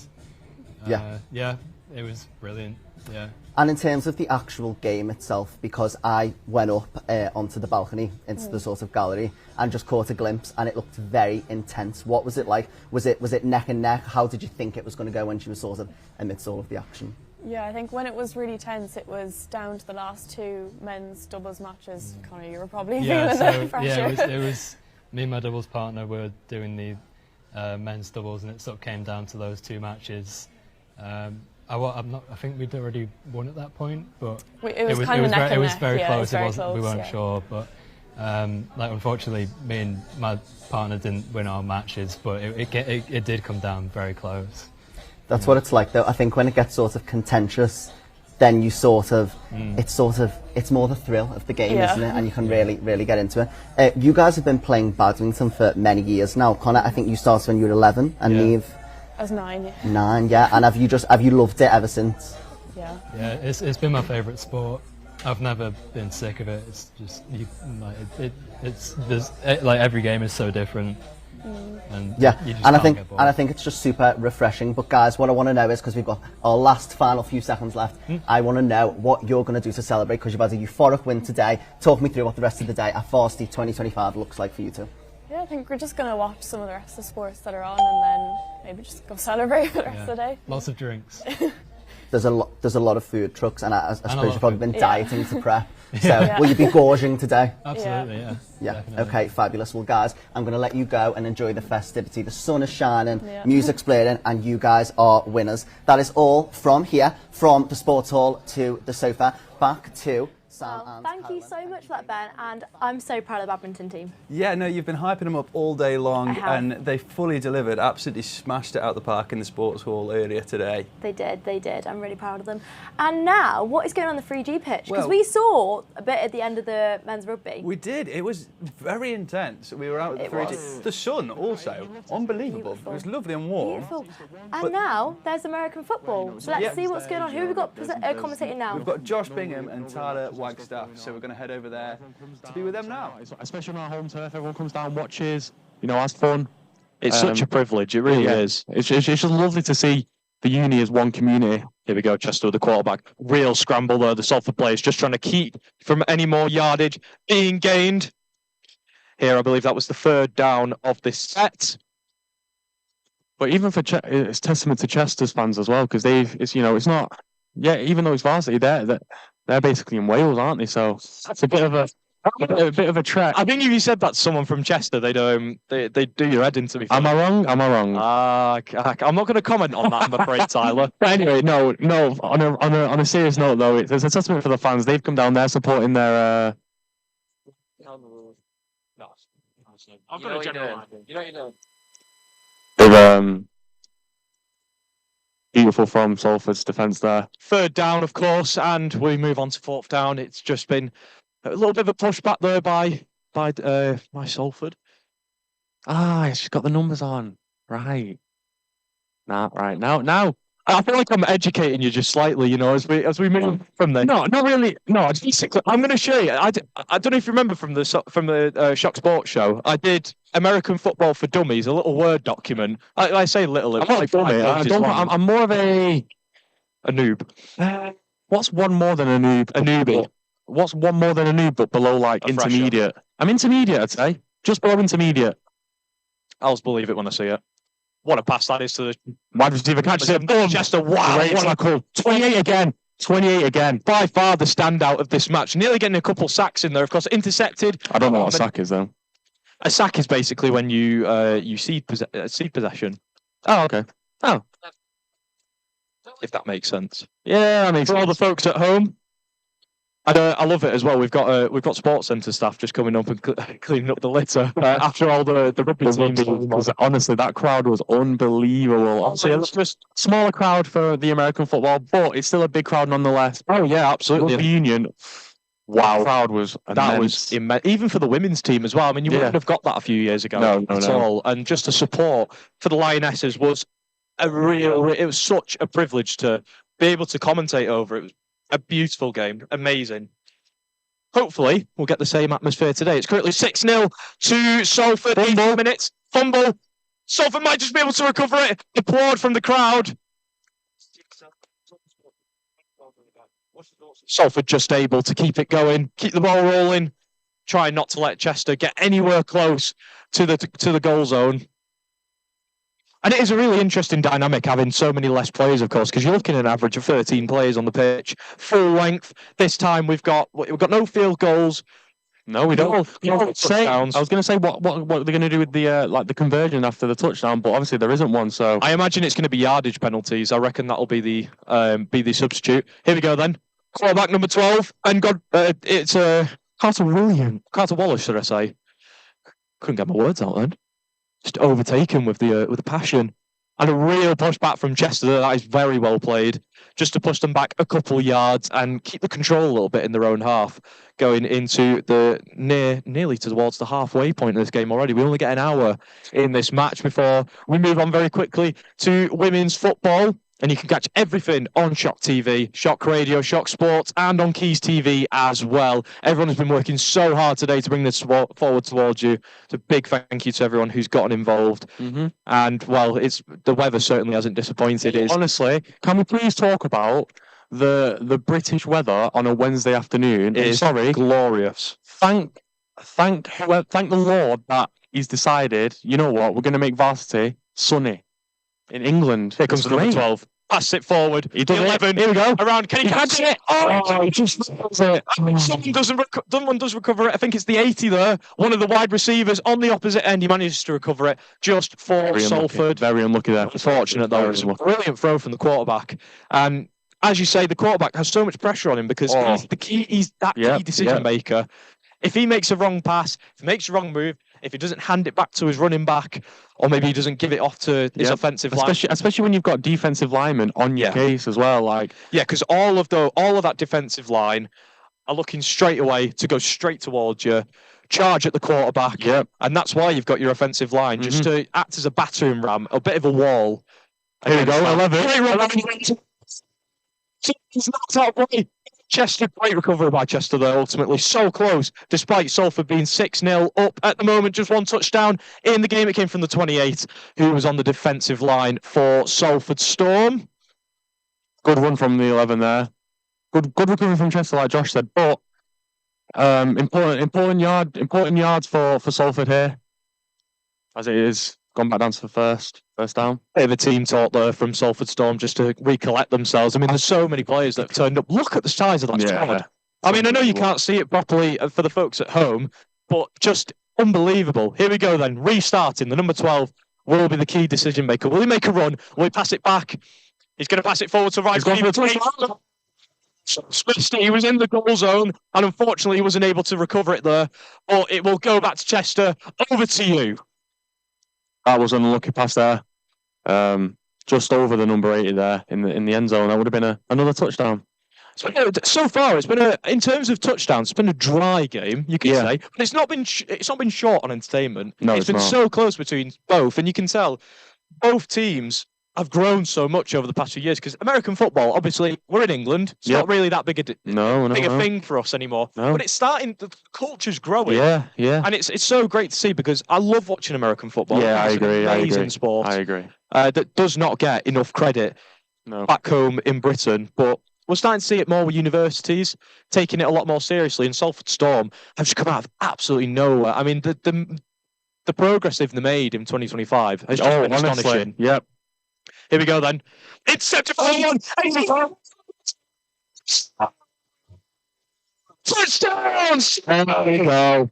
Same story. Same story as the touchdown. And just when I said that the game was getting dry and there was no touchdowns, I'm a commentator's curse. You could say that I'm a good. I wouldn't say it's a commentator's curse. I'd say it was more a commentator's blessing. Yeah. Yeah, we'll go with that. You know what? It's same story like that. Touchdown. A Bingham blessing. There you go. On the spot. Do you know what? In 2 years of commentary that I've been doing, wherever I've been, I don't think I've ever had a commentator's curse, and I'm looking to keep that today. Fair enough. Despite all the sports that I'm having to yap over. I hope you aren't getting sick of my voice yet. You'll have me at men's football with Sam Armitage. What a pleasure that'll be. And the 27th run. It could be a second. Pushed out brilliantly by the 8 at Chester. A really good response there. But yeah, that second touchdown was similar to the first touchdown. It was a Chester offence. Quarterback threw it, but it was a great interception from the number 1. And before you know it was a touchdown. And for anyone just confused on where the goal zone is exactly, because obviously we've got a bit of a different setup here. We've got the 2 wooden poles kind of within there. That's separating the goal zones effectively. So for anyone who was a little bit confused on that. And yeah, it's certainly a tight pitch, and obviously only 7 players per team, 14 players on the pitch in total. So it's a little bit of a shrunk game of American football, but still one that's not short on action as well. 12-0 to Salford Storm. Chester Legion looking to potentially get a point on the board. The quarterback just looking for a decision, and I think it's going to have to get restarted. There may have been a foul on Salford's way.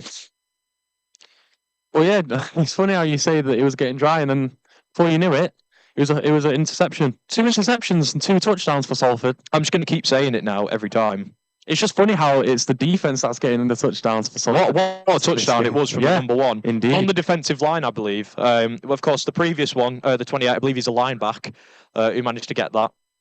Either that or a defensive back. Unfortunately, we can't bring you the names of the players because we haven't been given the team sheet, but we're going to do our best regardless to talk you through this, bring you through all the action, catch it all on Shock TV. And it's just, what a game it has been so far. Onto the quarterback for Chester. And his way through. The 18's not able to is able to fumble it.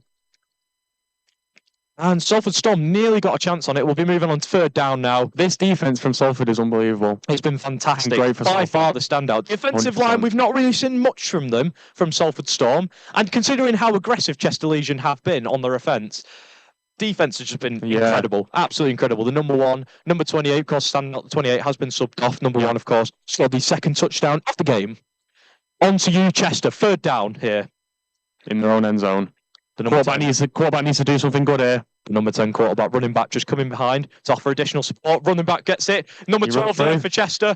Beautiful from Salford. Beautiful. Good tactics by Chester. We haven't seen running backs utilised in this game yet, and that's the first time we really saw that with the number 17. You could just see him making a little jog forward behind for the quarterback to add that additional support. And your running backs, they're your typical quick players. It's like, if I'm using a rugby example, it's like your wingers, effectively. You bring them in. Can I have a famous running back from the NFL that I'll know? Well, I can't give you like an iconic one. I can give you a modern one. Go on. Saquon Barkley. Nice. There you go. For an Eagles fan, on the top of my head, fair enough. Like, there aren't many iconic running backs, really, because it's one of those positions that you tend to take a back seat. Yeah, definitely. Yeah. It's your wide receivers, your quarterbacks, and your centres actually that really take the shine. But in this case, I mean, Saquon Barkley, what a season he had in the NFL. Just to touch on that, of course, Super Bowl champions. I heard. On that bombshell, here we go. On to you, Salford. Here we go. Let's see if the offensive Salford can pull something out. Obviously, it's been the story of the Salford defensive line. We're 27 minutes into this game. Onto the number 21, who will be our quarterback for this. Oh, and he's fumbled it. He has fumbled it. He's just managed to recover. Chester are looking to push him back within his own yard. Great recovery. Stops pressure from the defensive line. And he's done a fantastic job to recover that. Ben Godfrey.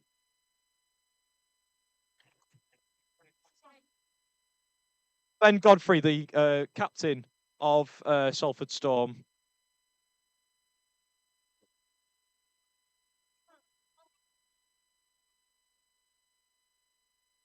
That was a brilliant recovery there from number 21. As we wait for the number 12.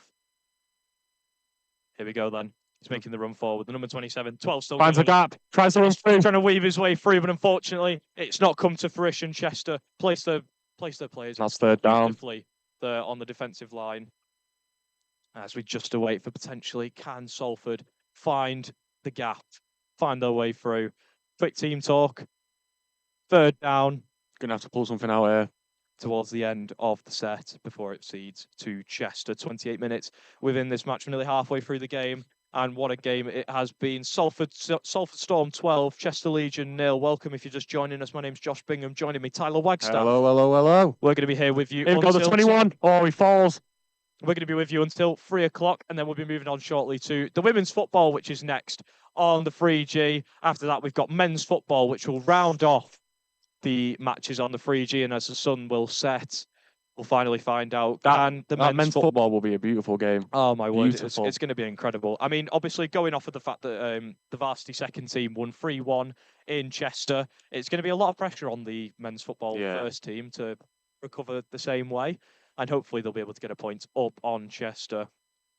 But so far, if you wanted an update on the scores for this for the 3G, as far as they're concerned, it was 62-0 that started off the day with Women's Rugby Union from 10 till 12. The Lionesses managed to nil Chester, who unfortunately haven't been able to all season score a single point against Salford. As for the Men's Rugby Union, it ended just with a point apiece, and it was heartbreak for the Men's Rugby Union team, who now go 10 years without winning in varsity against Chester. Absolute heartbreak, brutal. It ended 21-20 to Chester, their first win on the 3G. And it's about settling the score now. Here comes the number 12. Can he catch it? Oh! 82 not able to get it in. He was so close, but recovered by Chester. And the 82 just trying to stop any yardage gain there. I tell you what, the wide receivers are having a great time here with getting beyond the defensive line of Chester, but they are struggling. I'm not going to lie, they are struggling a little bit because ultimately the wide receivers, you just got to push forward, try and hook the ball.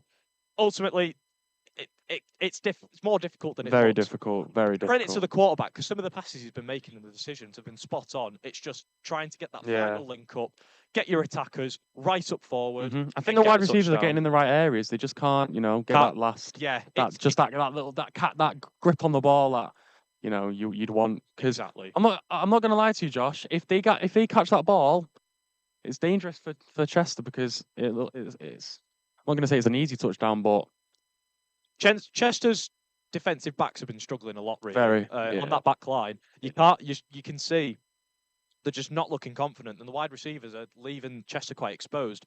But ultimately, it's down to whether they can start catching the quarterback's plays and maybe get a few touchdowns in. Here we go then.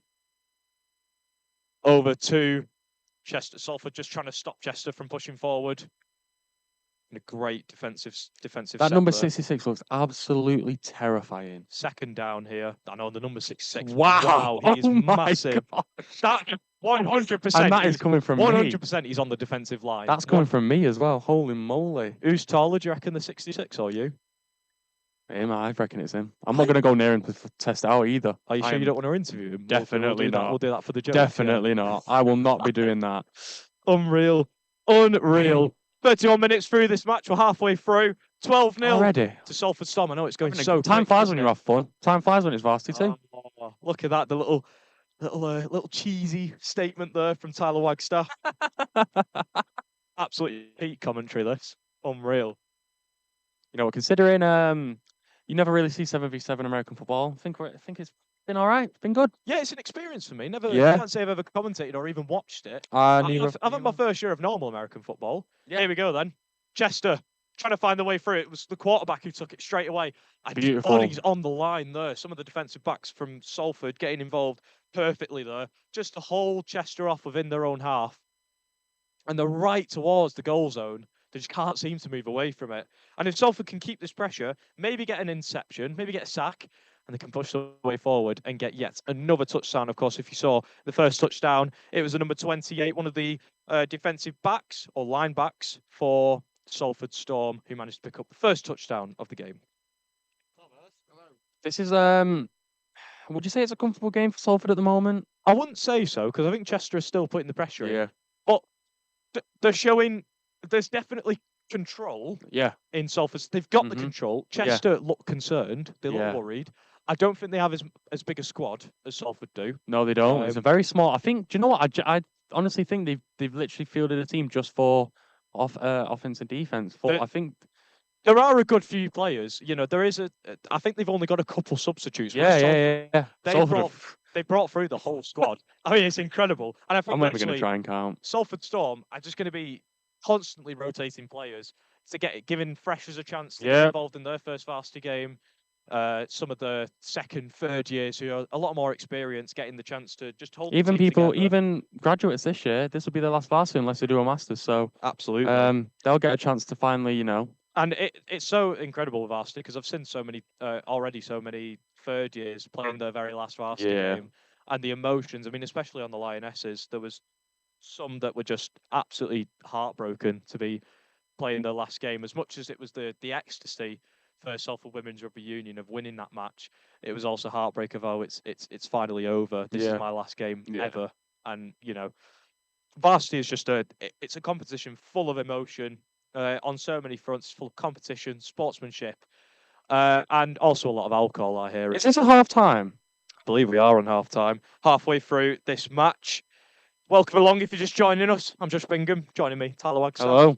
We're going to be keeping you company all the way until 3 o'clock for some American football. If you want an update on the score, it is Salford Storm 12, Chester Legion 0, as we await for a restart of the match. And while it's been an incredible day here on the David Lewis Sports Field, the sun is shining and It's getting warm now. It's getting a bit. I'm not going to lie to you, Josh.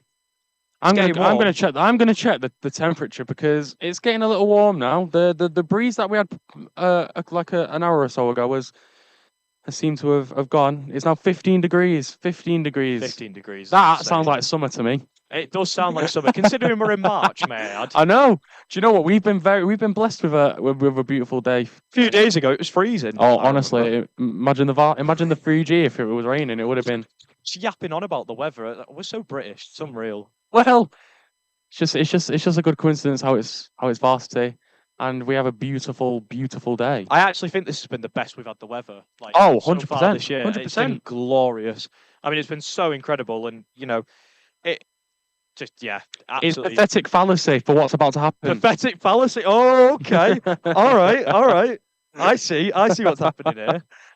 I see what's happening here. It's pathetic fallacy for the varsity result today, which you'll find out by the end of the day. In fact, the very last thing that you'll see on the David Lewis is the trophy lift, which we'll be catching. Will Valentine will be taking you through that, our head of sport, and Will Valentine. Well, as we're seeing it, it's Chester offense here. It's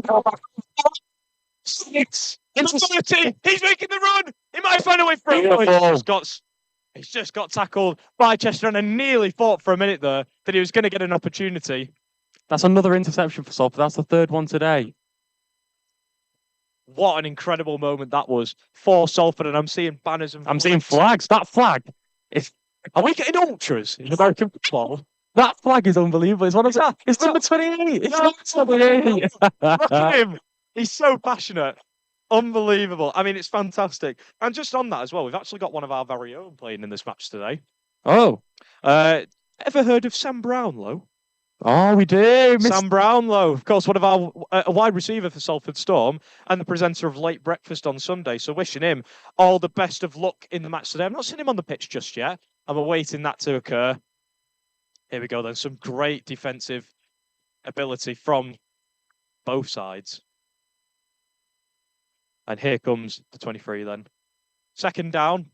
and I believe there may have actually been an injury there, the 52, who took a bit of a knock, one of the defensive line for Chester, and I do hope that he's okay. It looks like he may have. I think we know what's happened there. Yeah, I'm not going to comment on that for the sake of keeping it PG. I'm sure that it's not going to stay PG this whole broadcast because of all the swearing going on in the background. So I do apologise for any colourful language that gets used. But we're not using it. So exactly. Here we go. And that's another one for Salford. Touchdown. 23. Offensive line, the running back. Absolutely incredible. Now Ben Godfrey. We wanted a reply from the offensive line. The skipper, the captain, Ben Godfrey, just when you needed him, and he's showing off in style there. And it's the first time we've seen Godfrey really be used in this game. Yeah. But we didn't really mention it, but we wanted the offensive line for Salford to really, put their own on the game, and that's literally just happened. And here we go. Here we go. This might be another opportunity here. The number 13 making a push forward there. Pretty fine, potentially a way through to make it a 4th touchdown of the game. The score is 18-0 to Salford Storm. Chester still looking for a response, and it looks like they're getting a little bit knackered. I actually don't think they've got any people on the bench at all. No, I don't think, or maybe literally one. The number 52, though, struggling on the sidelines after taking a hit, and it's getting all but intense now, as we are well over the halfway point, 20 minutes to go. And, I think for a lot of... I'm sure for a lot of people here, this will be their first experience of American football. Yeah. Here comes the number 10 then. The quarterback nearly fumbled it there. Number 2 maybe is an option. Tries to find the 28. 88's got it there. And he's just kept it. Nice yardage within Chester's own half. Brilliant sack from Salford Storm. I think the quarterback from Chester's really struggling there. Yeah, I don't know whether that is because of his offensive line not being able to actually get any space to get an open. I mean, if you ask me, I think it was more down to the placement of some of his wide receivers. I agree. No, I agree. Like the number 2 was kind of stuck towards the centre. I reckon if he pushed himself more towards the wide angles, maybe we'd see a different story. But they get another chance there. Second time of asking. The number 10 nearly fumbles. He goes himself. He's making the run. He's going to go for it on his own and get a few yards in. Great tackle by the number 30, and that's him straight down. Still within Chester's half as they look to put the pressure on Salford University. It's 18-0 here. Salford Storm still lead, and it could be 3 wins out of 3 in 2025. And we've got horns going off and everything. It's like pyros, effectively. Where's the flares? Where's the flares? We need flares. Oh, you get a better atmosphere in Anfield, I'll tell you that for free. No! He's my word! He's going to push back! Oh, he's doing it again! Oh. I nearly thought that was going to go in the 90s hands. I've got to stop. I've got a lump in my throat. Gosh. Bingham is struggling here. I've got phlegm in my throat. That nearly sent me then. Oh, my word. That was not good at all. That's because you brought Anfield in. I have to mention the best club in the world. I'm hoping that the men's football will take. I'm hoping the men's football will take inspiration from the Reds. Oh, stop it! Stop it! It's Varsity. It's Varsity singing now. What is going on? we're doing American football there. Right, sorry. That's my moment. Come on, come on. I'll do it loads. I'll annoy Sam Armitage loads. If it's football, that's poor guy's coming back, and he's gonna be commentating with me. I feel sorry for him, quite frankly. Our former head of sport. But it's offense for Salford now. What can the number 13 do? Here we go. He's just looking to find a pass forward. He's going to take it on his own there. And a lot of pressure from the 52 who's just come back on the pitch, and he nearly gets knocked into his own teammates there. And it got a bit blurry. Not much yardage gained by Salford. Great defence by Chester. The 52. That was a really good defence. Coming back on really strongly there. That was a really good defence from Chester there. That's probably the only time in the game the quarterback for Salford has not really had a chance to breathe.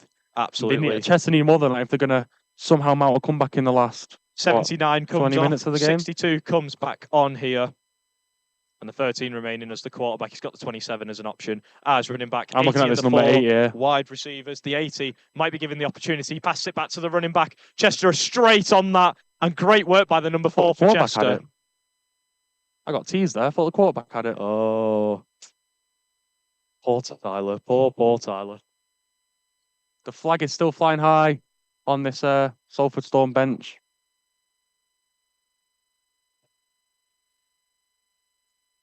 As we get a third down for Salford here, they need to get some yards. Getting towards the end of the set before it cedes to Chester. The number 5 is going to be taking it now. The 27 still remaining as running back.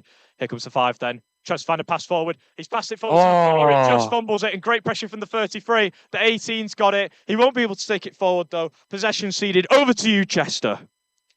As we are 43 minutes, 17 minutes to go in this match. And if you're just joining us, welcome along. I'm Josh Bingham.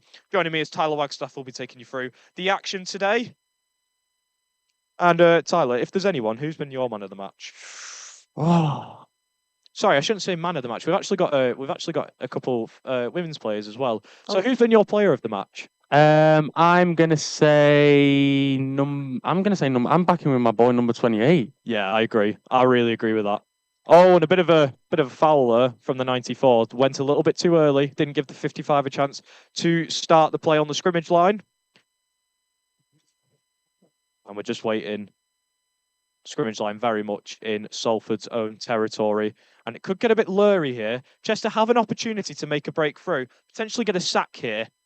As we just wait for the number 5's move. Your move, number 5. Where will he go? He's going to push it forward to a wide receiver who's getting blocked. He's just about caught it. That was brilliant. I don't think he got it. I don't think he got it. I think he fumbled it. He did catch it for a minute. He may have gone out of his hands. Number 23. Oh, what a shame. I think he dropped it. What a shame. I do apologise for that. The number 5 was under pressure there. He ended up getting it off, and it was actually a good pass. But I think the wide receiver was just guarded a bit too heavily for an open catch there. But and just a quick look at the crowd I saw then from the cameraman, and just it's an incredible atmosphere, and it's just going to get better and better as the day goes on. Of course, women's football coming up shortly after this, men's football as well, and the iconic trophy lift. We'll find out who is varsity champions in 2025. Can Salford make it 2 varsity wins in a row for the first time since 2022? Or will it go to Chester and they'll get their second varsity win on Salford soil? The last time they did that was 2023 for the very first time. Over to you, number 5. Decision making now. Onto the 27. And no, maybe it wasn't the best decision. He's just been blocked off the 3 Chester players on him, and he's now down on the floor, right within the Salford scrimmage, right within the Salford goal line. And again, the 52 struggling. So let's ask another question. Go on then. So obviously the possession is now in the favour of Chester. Yep. Do they start where Salford lost the possession? Do they start right in front of us here? Well, roughly, or I think they'll move back about 10 yards. I'm trying to. Got you. I think there's definitely a little bit of So it's still a dangerous. There's a position. tweaking in regulations here, I think, because of obviously the Yeah. nature of the match and Yeah. you know the shortened field, no field goals, of course. Yeah. Limited number of players. But it's still a dangerous position for Chester. Absolutely, it was a great sack by Chester, and a real opportunity now for Salford to, for Chester maybe to get a touchdown on the board. And we've just got 15 minutes to go, and it has absolutely flown by. But it's so great to see sports like American football getting this much attention. At varsity, of course, still a very new sport as far as Salford is concerned. And as it stands at the moment, it'll be looking like it'll be another win for Salford to go alongside the women's rugby union team. And the badminton. I've not been aware of what's been going on elsewhere. I think badminton won. I think swimming has won. Oh, hang about. The number 10's getting a bit blurry here, the quarterback. And he made a little bit of yardage there on the opposite end. As we await for the second down to occur. It'll be all down to Chester now, whether they can go the distance, whether they can find a way through. Crowd slowly piling in, though. They've been struggling, to be fair. I think the whole... Sorry, excuse me. The whole game has been very here and there. But ultimately, Salford have always had the edge. But Chester just haven't been able to find their way through, I think, the way that they'd want to. And still away. Oh, what a pass that might be. Oh, wow, that was a great... Oh, yes. Yes. Salford, 4th touchdown of the game. 24-0. Salford Storm. They just keep finding their way through, tearing away at the wall of Chester Legion. Same old story for the touchdown here. Once again, the linebacks just getting involved, finding interception. The wide receivers for Chester not able to respond in the same way. And just a fantastic, fantastic game so far. As we move on to 13 minutes to go. That's the fourth Salford interception 24. of the game for Salford, and it resulted in another touchdown. So that's 3 touchdowns from interceptions for Salford. And I'm not going to lie to you, Josh. I might need Chester to score a touchdown. Because you know what that means. What does that mean? The prediction. Oh, yeah. 24-6. How can I forget? Oh, hang on. What magic ball are you using? Have you got a magic 8 ball in your pocket? No. No, I reckon so. I might have to get a VAR check on that. No magic balls at all. None of them. No wonder Badminton won. On that bombshell, here we go. Final 12 minutes of the game, and well, for Salford Storm, it has been the perfect match for Chester. Bitter defeat. And you come all this way for Varsity, you at least want to get some points on the board. And it is so brutal. We saw it with the women's rugby union team at Chester. Not a single point gained that entire match. And it was a real brutal match for them, where they just seemed constantly on the back foot. Chester very much in the same boat here for the Legion. But ultimately, they've got to be proud of themselves. They've turned up. They've gave it a go. Ultimately, differing circumstances. Yeah. I don't think it's what both teams were really expecting. No, I think they expected a full game to be played, but that's the nature of how it's gone this year. I would love to see next year maybe a proper end-to-end match. Was that a touchdown? Was that a touchdown? It might have been. I can't tell from that angle. Oh, no. Has it been? They're all celebrating. They are celebrating. I can't tell if that was a sack or if it was a touchdown. We'll see whose possession it is. We'll see whose possession it is. We'll have to wait on that. We'll keep you... I think it is. It is a touchdown. I think so.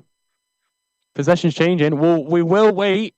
We will wait on that. As of right now, the score could provisionally be 30-0. Oh, no! Salford Storm, so your prediction's out the window. No! Black magic hasn't worked for you on this occasion. Didn't want it to work anyway.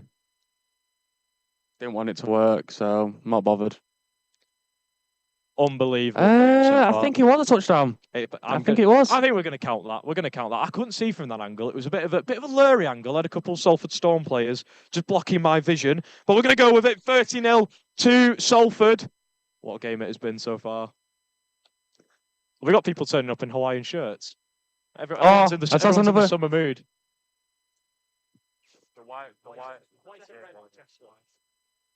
I had people asking me then what colours are each, because both teams are red. We have been saying this. It's like they've got to get them new kits, surely. Scott's 30-0. 13. As we away. No. As we got some of the hockey turning up. Just 10 minutes to go at this match. Over to you, Salford, the number 5. On to the number 23. Number 23 again, just not able to make that movement as a running back. And I'm wondering why he's not potentially using those wide angles, perhaps, to find his way, cut his way through. But it has been a... Well, we've just been telling Chester fans the score, and I'm not going to lie to you, it is great to tell them.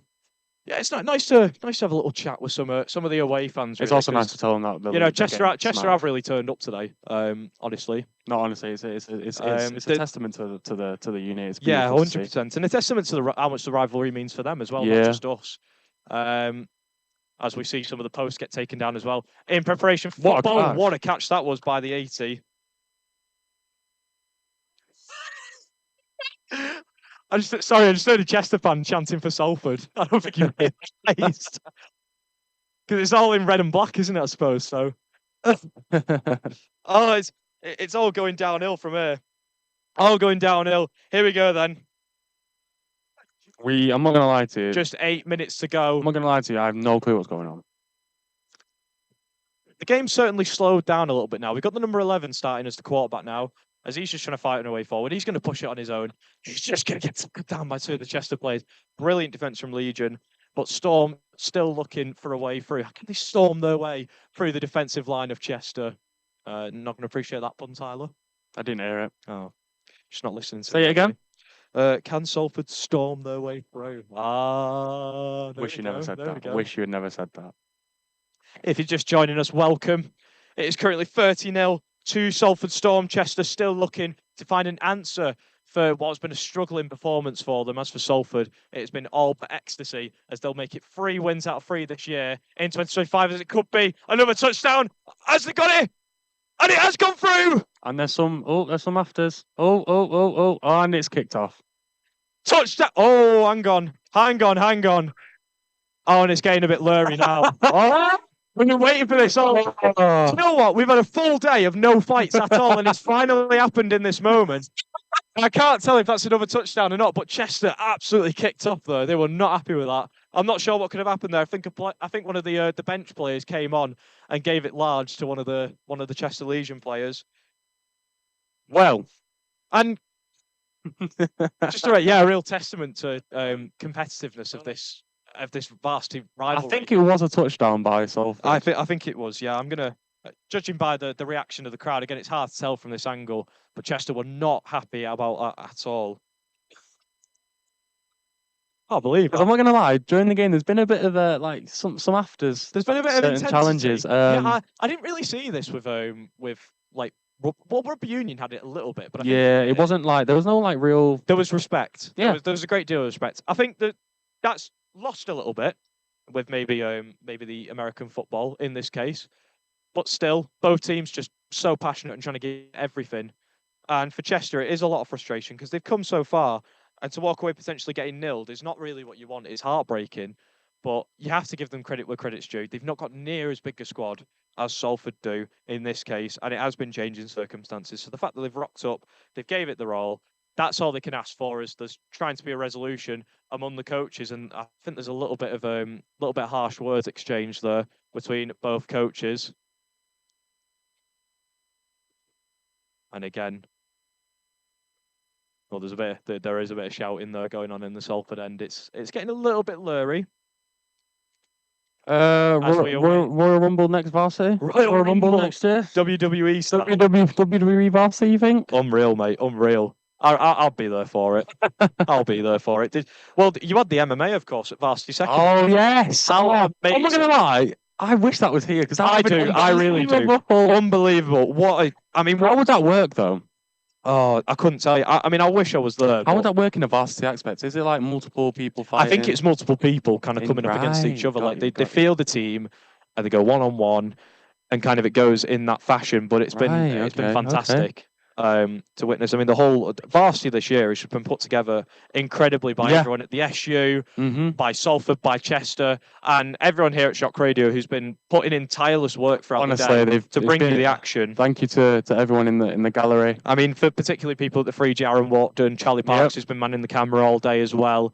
It would not be possible without any of these people. So I will sing their praises all day. It's 100%. Been incredible. And we've got 5 more minutes of this game as we wait for play to resume. And there has been a bit of a debacle in the past 5 minutes between Salford and Chester players.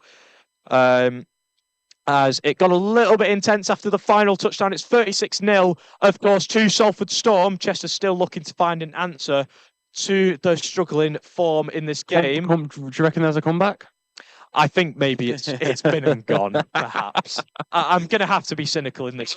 We did the basketball ones, and I kept asking, is there a comeback? And you kept delaying it until like 2 minutes before the end. Yeah, obviously not a comeback. Yeah, because I was trying to be captain optimistic in that case. Because it's Varsity, and we're prideful of our uni. We don't want to come back. Well, I'm trying to keep an unbiased perspective because a lot of the people, like when I was commentating with Thomas Charnock, he was awfully biased towards Salford, but he was really giving it large to Chester fans. He had a lot to say. I'll tell you that for free. And I tried to keep an unbiased perspective.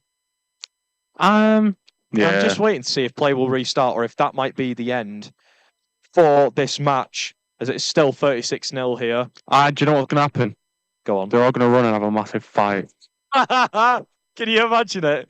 Oh, that'll be scenes, absolute scenes. And do you know what? I reckon it is going to get really intense the further the day goes on. I think that's the end. Do we believe that's the end? I think that is. That was a very abrupt ending. I think everyone's just kind of sat there looking around like, what's just happened? Ends with a fight. Who doesn't love it? How amazing! Ends with a fight. Well, it certainly has been an interesting game, to say the least, but one that Salford Storm can be so proud of, and Chester Legion, they can applaud themselves because they turned up with half the squad. They turned up with, well, I'm going to count 1, 2, 3, 4, 5, 6, 7, 8, 9, 10, 11, 12. They literally have fielded 14 players here.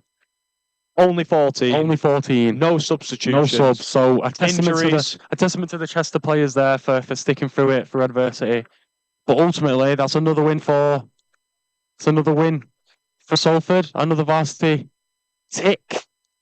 Well, that is the end for American football. And of course, coming up next on the 3G, we've got women's football, which will be an incredible game. They're just setting it up in the background now. The rugby posts are coming down. The goalposts are being put up, and it's going to be a tantalising tie for you to look forward to. In terms of my voice, you'll only catch me for the men's football. Finally, I'll be joined by Sam Armitage.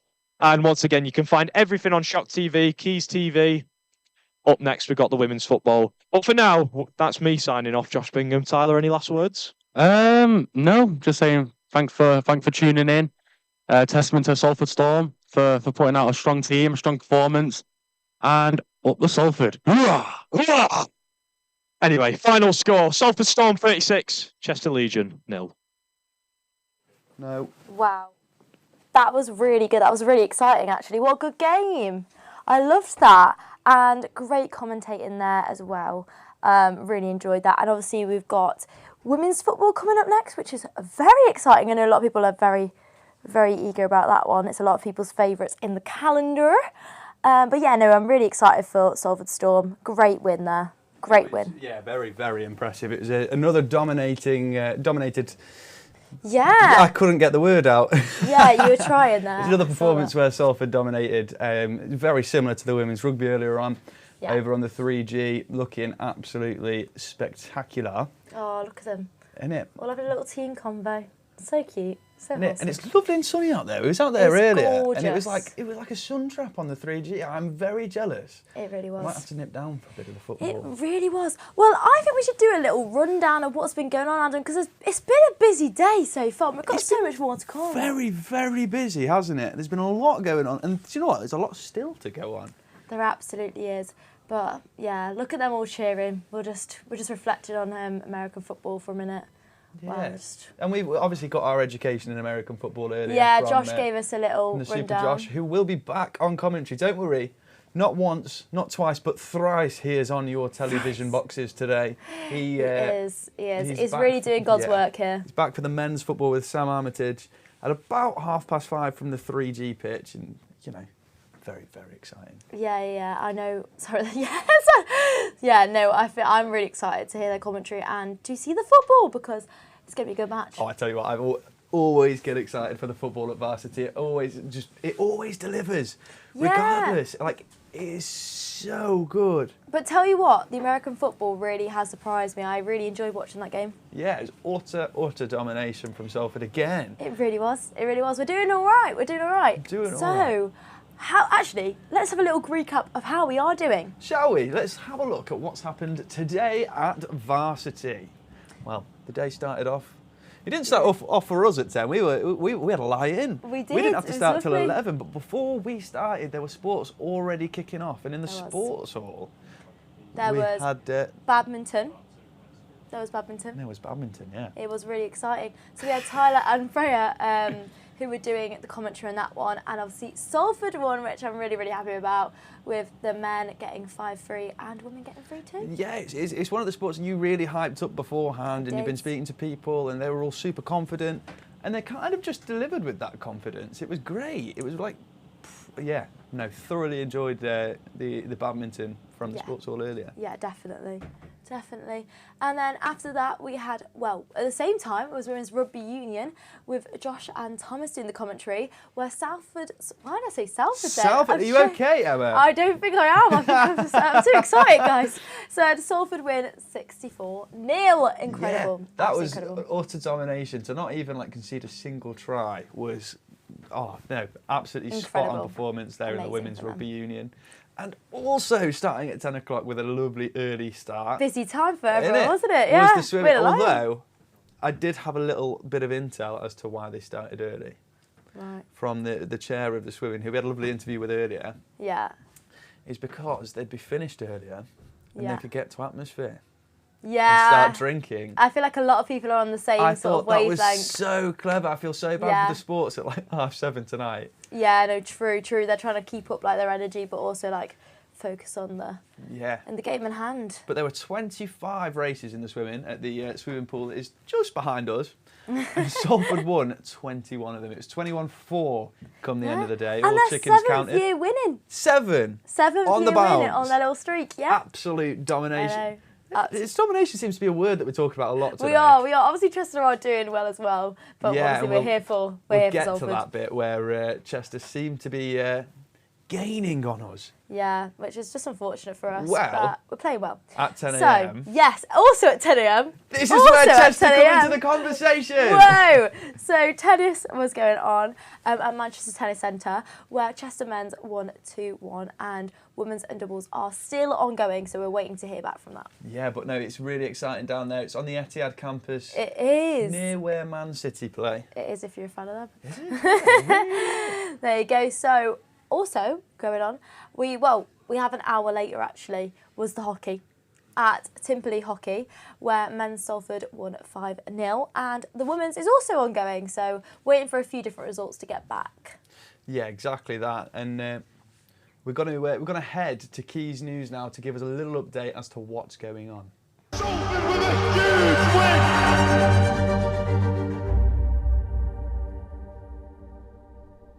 Welcome back. It's 3 p.m. and we have more Varsity updates for you. I'm Samantha Stimpson. And I'm Carolyn Naconvi. The results are in. Salford's swim team won by miles against Chester. Matt Broughton was one to watch after previously winning the Bucks 100-metre freestyle and 50-metre butterfly. We will give his results as well as the rest from the prolific day at the pool for Salford.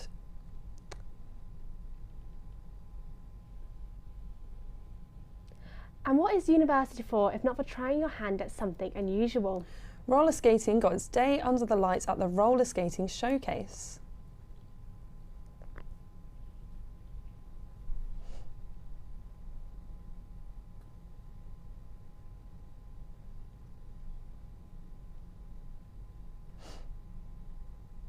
Then our host at Peel Park, Ben Cook, will be sitting down with the stars of Salford Sport, Bix Williams and Finn Gaynor.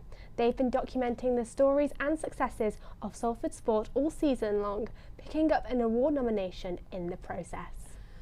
But now, let's talk American football, that sport that you stay up late for once a year during the Super Bowl. But how do you understand this sport? Our reporter Stan is here to explain the ins and the outs. That's right, thanks Caroline. Here in the UK, many of us may not be familiar with how American football works. Fortunately for you, we have the chairman of Salford University's American football team to explain.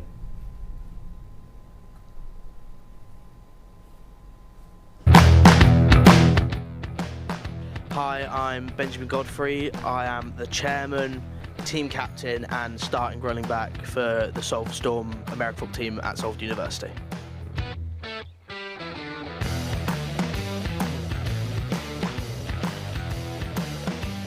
American football is one of the fastest growing sports in the UK, and it has been since I was probably about 13 years old, which was about, I don't know, like 2016-ish. American football emerged from the sports of soccer and rugby, with the first game using rules based on soccer. American football has 11 players on either side of the ball, 11 on the offence and 11 on the defence. The offence's objective is to basically go down to the end zone or try area and score a touchdown, which is worth 6 points, and the defence is there to try and stop them, and then vice versa for when the offence turn over the ball. Our defence will come on, their offence comes on. The game is split up into 4 15-minute quarters. The objective of the game is to score more points than the other team by either scoring touchdowns, field goals or safeties.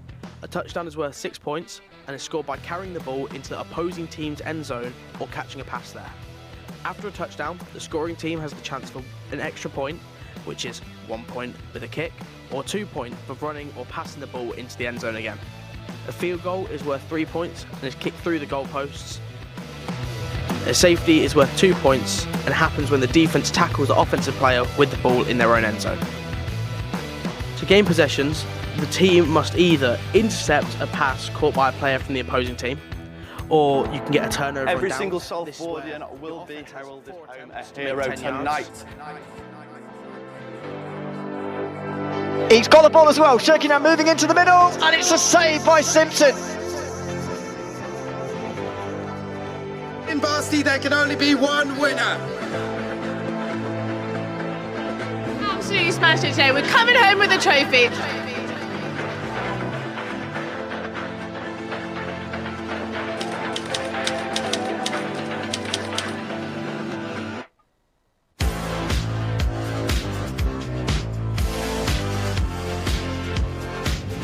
Live across campus and from Shock headquarters at University House, this is Varsity with Emma Nelson and Adam Skin.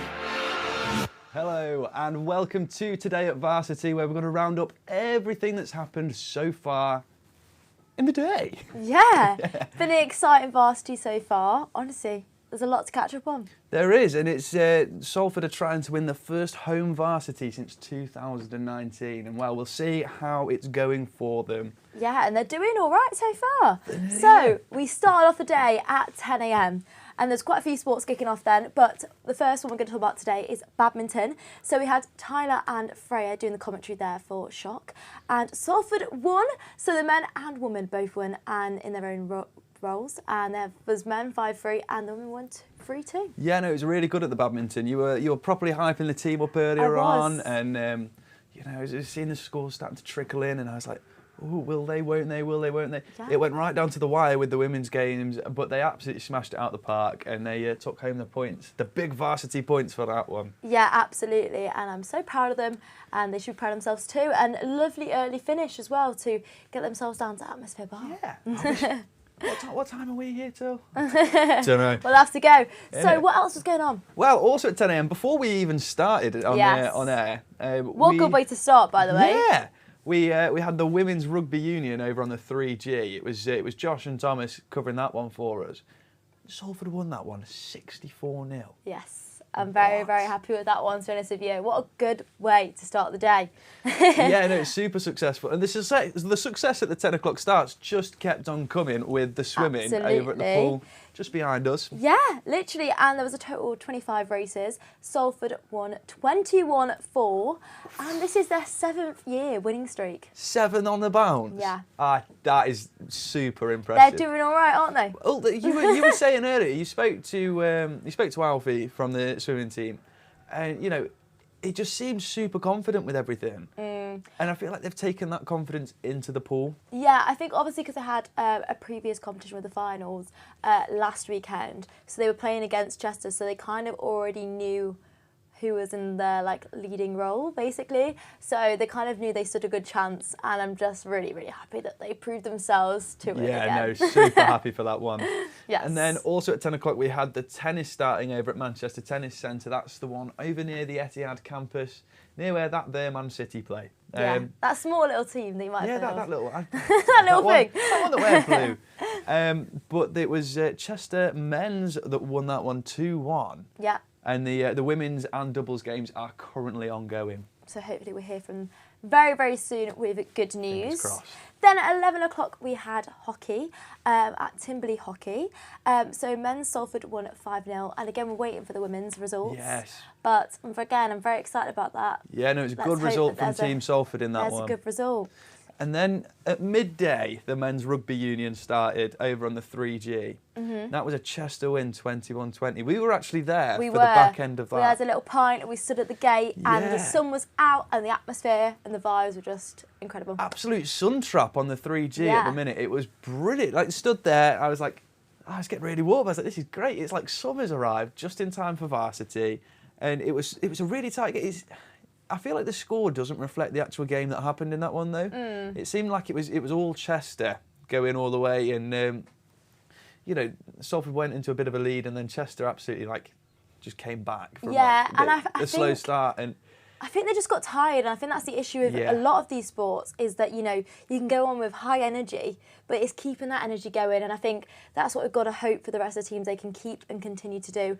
But you know, in the rugby, Salford, they did play quite a good game, and although we obviously caught the end and it was an unfortunate result, they should really be proud of themselves. Very much so, and that goes for everyone that's played today. Whatever team you're on, whatever colour you're wearing, you should all be super proud of yourselves. Absolutely. I'm not out there because I'm not a sporty so person. I would be horrendous. Yep. Then what else did we have? Well, we had squash. We had them winning 4-1, which is really, really exciting. I actually believe we've got an interview with Freddie from the squash courts. Freddie, thank you for joining me.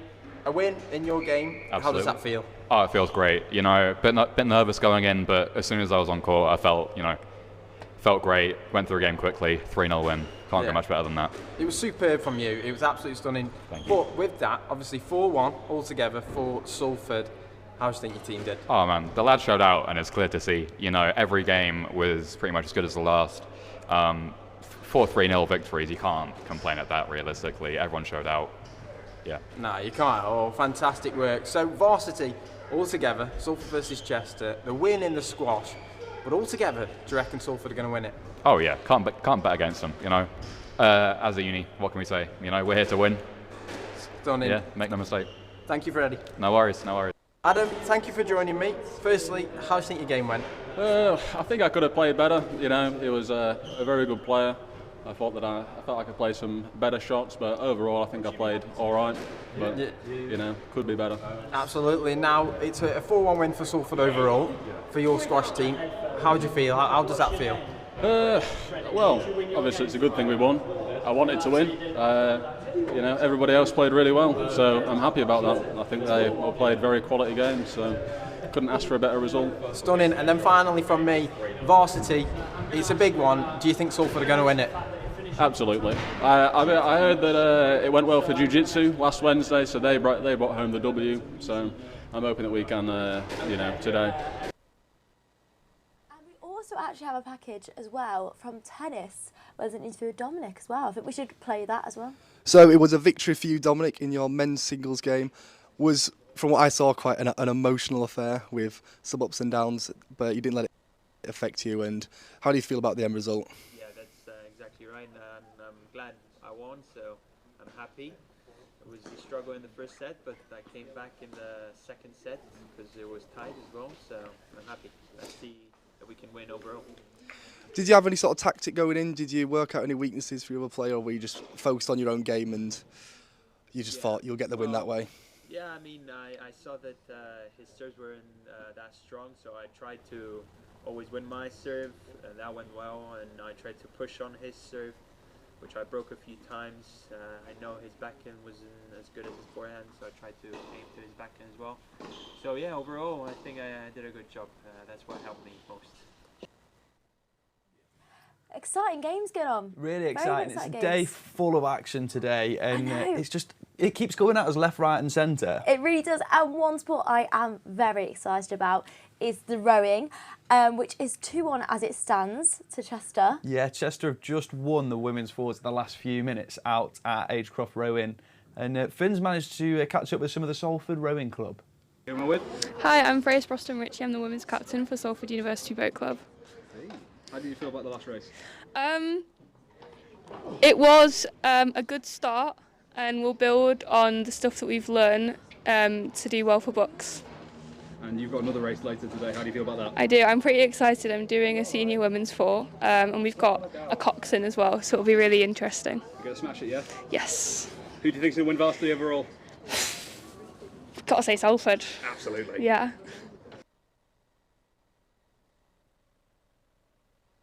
How do you feel about the race?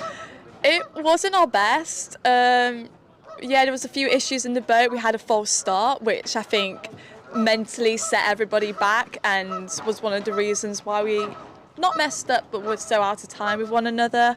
But yeah, I think it was a learning curve on what not to do in a race. So, who do you think's going to win Varsity overall? Oh, I think there's still a solid chance that Salford could win. We've got a very good double. We've got Finn and Oliver, I think, in the double. And then we've got the men's four and then the women's double and the women's four. So I think we've got good chances to regain some points. But it's a bit hard to see just yet. Perfect. Thank you for your time. Thank you. Well, obviously, it's a shame that we're losing at the moment, but it is all still to play for. Yeah, and they're all looking super confident there at Agecroft. I just wanted to put out there that this is incredible. Look, you can see the pictures now. It's actual rowing on actual water this year. One of the things that kind of, I don't know, it slightly hurt me last year when it was in Chester was it was all on rowing machines, and I was a bit like, ah. I thought it was going to be like the Oxford. Like Cambridge, Cambridge things. Boat race. And this actually is like that. It's brilliant watching the action. And we've had a few people down that way today, and they've said there have been absolutely massive crowds turn out for this. Yeah, I can imagine though. I think it's such an exciting sport, and I feel like we're not used to seeing it as much. Yeah. Which is really, really cool. I'm quite sad I'm missing it, but I'm glad we've got some videos. But yeah, no, I hope Salford pull it out of the bag, obviously. Yeah, and I think obviously there's still a couple of races to go in this. So if you are around the Salford Quays area, head on down to just by where the Imperial War Museum is, and behind the Lowry Theatre, and you will be able to see some incredible rowing action. Like, look at this. Oh, this is so cool. Do you reckon you could row? Not a chance. No. Have you seen the size of my arms? They're like twigs. I think that's the thing, that the sheer power you have to have in your arms is incredible. Like, respect to absolutely every single one of them. Yeah, no, I went on a rowing machine once and nearly died afterwards. It wasn't great. Do you reckon you could do, like, I'm promoing Shock here, but last year, obviously, with the rowing machines, we actually did an hour on the rowing machines. Do you reckon you could do that challenge in the future? You did an hour on a rowing machine? Sam Armitage did, yeah. He is crazy. I know. Well, we knew he was crazy anyway. So true, so true. Do you reckon you could be on the rowing team? I severely would never be on the rowing team. I love to say I could be, but I've done kayak and canoeing, and I think that's about enough that's for pretty me. cool. Yeah. Yeah, there's definitely a reason why I'm sat here and I'm not out in the water over that way. Yeah, but we're hoping for you guys. You got this. Yeah, no, definitely. So also at 1 o'clock, we have men's volleyball, which Chester won 2-0. Yeah, no, it's kind of it was a long time coming, waiting for that to start, and then it was kind of a flash in the pan. And it really was. I feel like it's just gone, whoa. It was a blink and you miss it. But Chester have notoriously been really good at the volleyball. They were really good last year in the men's and the women's, and it was their big sport that sparked a bit of a comeback last year. Because it got to one point where it started getting really close in the afternoon. And it was like, oh, we don't know who's going to win. I wonder if it's going to be similar this year, because I feel like that's definitely what's happened as well. Definitely. We started off very, very strong, and then I feel like it's got to this point in the day where, Chester is coming through, and it's just seeing how that all works out. Hopefully we can pull it back. Touching some wood. Yes, but exactly. Yeah, no, volleyball has always been their strong point. However, I was about to say that. However, we're going to take a U-turn, spin it around, because one of the sports that we were educated on earlier by the wonderful Josh Bingham and we also got it from Keys as well, which is very good. We're all up to date now. Yeah, it's the one that you watch one day where you put silly bets on. Yeah. It's the American football, which actually was super cool to watch. So cool. I'm just putting it out there. It was Salford won that 36-0. Amazing. Absolutely amazing. And we've got a couple of interviews for that as well. Thank you very much for that, Mr. Charnock. Let's have a look at what he's got. Thomas Charnock, Salford Sport TV. You're joining me here at the first ever full contact game for Salford Storm at Varsity. Thoughts? Oh, it's amazing. We've had a great season so far for the Storm. One loss, but 2 back-to-back wins, one of which was the first ever win in Storm history. Incredible to see. And the boys, and the whole team, boys and girls, everyone is loving it and hoping for a great win today. It is 7-aside, which isn't what Salford would have wanted, but we can still break the Storm. And Varsity itself, Salford Sport TV, you're a big involvement in that. What's your thoughts of the full day? You must love it. Oh, I'm loving it. It's the pinnacle of the sports here. Every single team gets to play, well, except the ones who haven't been able to. But every team usually gets to play, and we love it. You just come out, and every team gets so much more crowd and good vibes than they usually do. But it's just amazing. Yeah. Thanks to Tom and Ollie for that pre-game interview. And, we've got another one, haven't we? Yeah, we've got a mid-game one as well, which is exciting. Let's see what they had to say. So far, our defence is cooking with 2 pick sixes, and we've seen if we get the extra point now, which I don't think we did. So I think it's two touchdowns with 1 point conversions at the moment, I believe. How are you finding the game so far? Good. I'm very excited to go in. Just proud of the defence and the offence doing their job so far, and showing to the uni that American football is fun. even in this very quick 7v7 version. If you're interested, come join the Storm next year. We're a massive family. There's a spot for everyone. We'll love to have you. Up the Storm. And remind us, is this the first ever full contact varsity? I believe it is, yes. As far as I'm aware, it is the first contact varsity game for the Salford Storm. Brilliant. So we're looking for a repeat, as you very well know, Tom. And we're hoping that we do it today, especially against our big rivals, Chester. Brilliant. Wow. First contact game of varsity. Yeah, no, brilliant. And it's just, they were throwing themselves at each other. It was absolutely mental. But, you know, massive congratulations to the Salford Storm. Such a cool game. Brilliant Such a cool game. I They love absolutely smashed it. 36-0. Amazing, amazing. More of that, please, guys. Yeah, come on. Keep it coming, keep it coming. Exactly. Well, another team that did win, we've actually got another interview, haven't we? Yes, we do. And it was another team that absolutely smashed it out of the park. It's the swimming team. And we heard like the pre-varsity thoughts of Alfie Marsh. And I think we're going to hear his thoughts post-swim. How would you summarise today's event? Yeah, so I think the swim team absolutely smashed it. We won overall, we're still tallying all the points. But yeah, all the guys won all their races. We won all the relays. We won the skins event, which is a massive race. Loads of points to be made from that. And the men became first and second, and the women's became first last because of the disqualification. But I don't need to worry about that. Yeah, we smashed it. So it's the 7th time swimmers won in a row at varsity, so we've never lost. We're carrying on that streak. Very happy with the team. How would you describe today's victory? Are you proud? Oh, of course, yeah. Really proud of the team. Everyone's been putting in so much work over the past few months. Obviously, we've had a lot of big races this month. We had our league finals a few weeks ago. Same again. So everyone's been on go mode for the past 3 months, and then obviously now this being the last race, everyone's come together, absolutely smashed it. Yeah, hopefully carry on into next year. How would you describe the season overall, the swim season? Oh, so we absolutely smashed it this swim season.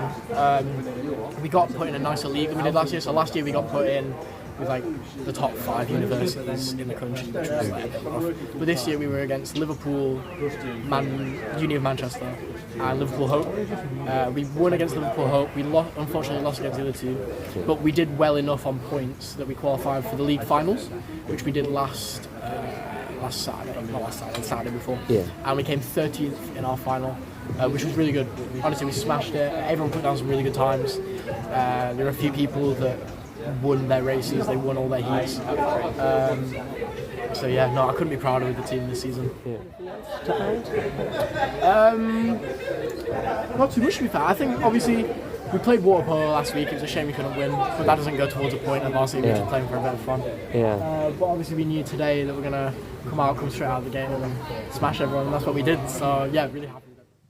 Oh, it's good to get a little interview from Alfie as a, post game, I guess. Because obviously he was super confident going in. He looked like a bit of a mug if they ended up losing, but no, he was like so high on confidence. I think the whole team was, and they translated that into the pool where they were just all over Chester, weren't they? I think that's the thing. I think with Alfie being so confident, I think it probably does reflect on the team a little bit as well. And that sense of confidence can kind of spur people on. Yeah, and they 100%. did absolutely incredible. So they should be really proud of themselves.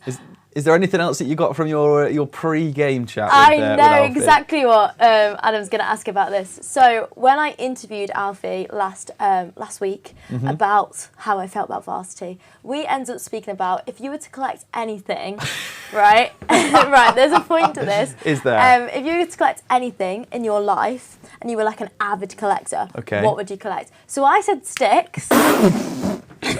You said you'd collect sticks. Right. There's a story. There's a backstory, guys. So, I generally think, how cool would it be if I just travel the world and collect sticks? They're free, and I can have I paint them and everything like that. So yeah, it was a great conversation. I've loved how that ended. Well. On the back of Emma Nelson's stick collection, we've got an update from the Manchester Tennis Centre with the tennis crew. It's fair to say it's been a very dramatic day here so far at the Etihad Tennis Centre for the Salford tennis team, as we all arrived at 10 a.m. and sadly the courts have not actually been booked, so we did not get on until around 11 a.m. We currently trail 3-1 overall in games, with a singular victory coming by Dominic De Villa in his singles match where he won 7-5, 6-3, managed to counter a little blip in the middle and finish professionally with a comfortable win. Sadly, we had to give our first double games a walkover to Chester as one of our players had to go to an appointment, so we had no other option, sadly. So we are now into the final singles game, which we currently lead 4-3 in the deciding set. So that would bring us round to 3-2, and then all would be remaining on the final doubles game to see if we could snatch a draw against Chester. So here we are to hope it's all well. We'll keep you updated, and come on, Salford. Thank you so much for that. That's over at the tennis courts, and I think we're going to head to go see Matt Horsworth, who is out and about on some travels around the varsity world now. Is it the fan zone? Oh, it looks busy. Hello, tonight it's fan zone. Very, very tight game. Yeah, just edged out, just down in the sunshine. 21-20 in it. How'd you find it, guys? A very, very hard game, to be honest. But luckily defended well and got the result that we wanted. Yeah, always tough coming away, and again, Varsity always won a good game in the day. As a supporter, I found it. I was on the edge of my seat, worried. That 1 point lead was a bit shaky, do you know what I mean? But we got there in the end. Some stuff. Well, we are here in the fan zone. Just follow me. It is absolutely packed full of Salfodians and Chester people today. I mean, look over here. I think this is the whole rugby team really cheering the people up here. Everyone is enjoying the sunshine. Look at this, out here in the sun. Now, we don't know the scores at the moment. They're embargoed. But I think the most important thing that I've gained from everyone out here is that people are enjoying the sun. Right? That's what basketball's all about. Celebrate with your mates. It's just perfect time. Thank you for that, Matt. Look at the sunshine out there. It looks gorgeous. We're going to have to get out there at some point, aren't we? We are, definitely. Well, there's lots going on outside. Oh! Yeah, there's lots going on outside. She knows. I do know. So proud. It's almost like I've been sat here. Yeah, no, we've got loads still to come. The women's volleyball is on in the sports hall right now. Yes. But starting, as my watch says, almost imminently. Oh, it's your favourite part of the day. It is. The football is about to kick off, and if you know anything about Varsity, the atmosphere at the 3G pitches when the football happens is insane. If you're around Salford, get yourself down there. If not, make sure to be watching here on Shock TV, because for the next like, how long is a game of football? 90 minutes. 90 minutes. This big fan of football here. I had a big old mind blank then. That was not great. You tried. For the next 90 minutes, that. Jodie and Kira will have you covered on the women's football, and then straight after that, it's the men's football with Josh and Sam. We've got loads more coming up after that as well, haven't we? Really do. We've got the cheerleading competition, which I'm very, very excited about. Oh, it just gets me every single time. Honestly, just start throwing people. I just think it's incredible. Whoa. I wish I could do it. I could do it. I would not trust myself. I think we've got a live link there. We can see the 3G pitch. Honestly, I'm really excited to watch the football. You've hyped it up now. Yeah, no, it best not be 0-0. Yeah, literally. And you know another sport I'm really excited about, because we're talking about rare sports that we've not seen much of. Go on then. Ultimate Frisbee. Ultimate Frisbee, of course. At 7:30. That's also on the 3G that you can see on the lovely feed now. Yes. And at the same time as that kicks off, we'll bring you the netball with Rachel and Rose. Yeah. That'll be in the sports hall, and it could all be swinging on that. How exciting is it? Well, that and the Ultimate Frisbee. I don't think we're giving Ultimate Frisbee enough credit. Yeah. You know, the score is hanging in the balance, and it is getting closer and closer by the moment. And after the netball, we will also bring you that all-important trophy lift when the final result is announced. Yes. You know, nobody knows what the result is. Nobody knows. I mean, there'll be somebody that knows, obviously. Yeah. Otherwise, it'll be a bit of a shambles. It will be. But the score is hanging in the balance. Like, we have no idea. We don't know, but I'm just praying for us. It's been a very, very exciting few hours, really, hasn't it? Yeah, exactly. It's all been kicking off, and I feel like Chester's coming up out of nowhere, and you know, it's always the way, isn't it? It always gets to this point of the day when we're in embargo and we can't say what the scores are, and you're like, who is going to win? Who is? Do you know what? Whilst we've got a bit of time, we'll do a quick shout out to Atmosphere Bar. Here we go.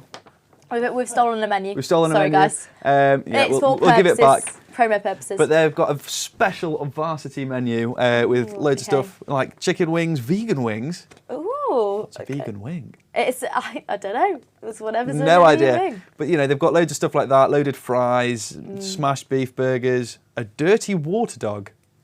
Ooh, okay. That sounds like an insult. What's it on? What's in it? I'm actually really It is a intrigued. classic hot dog, onion, ketchup and mustard with Atmos fries. Well, and they've also got their own station outside serving burgers and barbecue bits It looks so and cool bobs. out there. In the fan zone as well, in the sun, that's just lovely. It smells so good whenever you walk out there. I think we should go and get ourselves some and throw it to the football. Yeah, should we go to the football? Jodie and Kira, are you there? Oh, Oh. looks exciting. They're all lining up. I don't know if they're there, but Good afternoon. we're Welcome to watching. Peel Park, your women's football. You're joined with me today, Jodie Keane, along with the lovely Kira Aston, back for a second year. How are you today, Kira? I'm good. I love doing this. It's really fun. Back to back. Yeah. I'm hoping it's a better result than it was last year. I'm not Hopefully, going to lie. yeah. It's 7-1 to Chester last year in this fixture, but we're hoping that Salford can go for the win. The second team took the win last week away at Chester. They won on penalties 4-2 after a 1-1 draw. Pretty good result from them, wasn't it, Kira? Very good. Very good result for the seconds. I'm hoping that the first can replicate that today. We hope so. Maybe a bit of penalties, a bit of drama. Yeah, I like a bit of drama. Be nice, wouldn't it? Nice to see. Yeah, I'm excited. I'm excited to see what the first can produce today. The team look good, don't they, in warm up? So they look up for it. Yeah, I think so. But I saw the team huddles either side. They look ready. Yeah, there's a good atmosphere at Peel Park today. If anyone's not down at the 3G, I'd highly suggest you come down for this one. Chester are a fantastic side. We've seen them be brilliant in books this year. I'm excited to see what they can produce today. Yeah. They've been doing all right in the league as well. They've won 5 league games out of 10 and they've scored 36 and conceded 28. That's good league form for Chester here. Not so much for Salford. No, this is what we're worried about. Salford, have struggled this year in the league. They did suffer a 10-0 defeat to Chester in November here at Peel Park. But we're hoping, you know what, it's Varsity. We've got the vibes, we've got the spirit. We reckon we can bring it today. And we're underway at Peel Park here. Or Chester making an early start, but shall we run you for the teams? Yeah, so for Salford in the blue corner, shall we say, number 1 in between the sticks, Ruth Atkinson. Number 2, Fiona Swanson. Number 3, Holly Page. Number 4, Mia Allen. Number 5, Lennis Cook. Number 6, Laura Murray. Number 7, Emily Warren, your captain. Number 8, Jess Walmsley. Number 9, Evelyn Bourne. Number 10, Ella Crossley. Number 11, Victoria Meller. Number 12, Charlotte Keeley. Number 13, Georgia Wood. Number 14, Zoe Constantino. Number 15, Emily Bolton. Number 16, Kaylee Rouse. So, should we go through Chester? Yeah, go on. We don't know numbers for this, so we're going to figure it out as we go.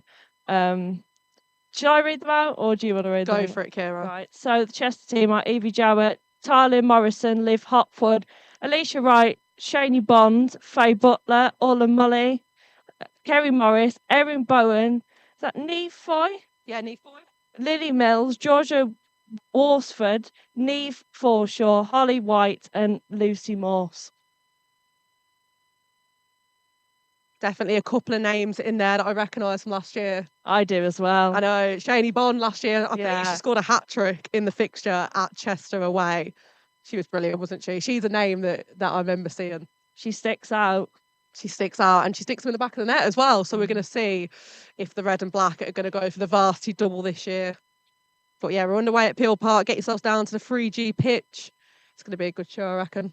There's a very big crowd. I can see the cheerleaders on the other side. They seem to be practicing, which is interesting. Yeah, I'm not sure if we've got a half-time show from Chester Cheer, but we'll be exciting if we do.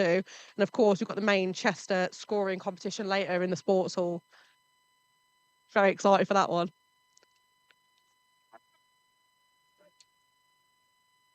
But Chester starting here, the better of the two sides.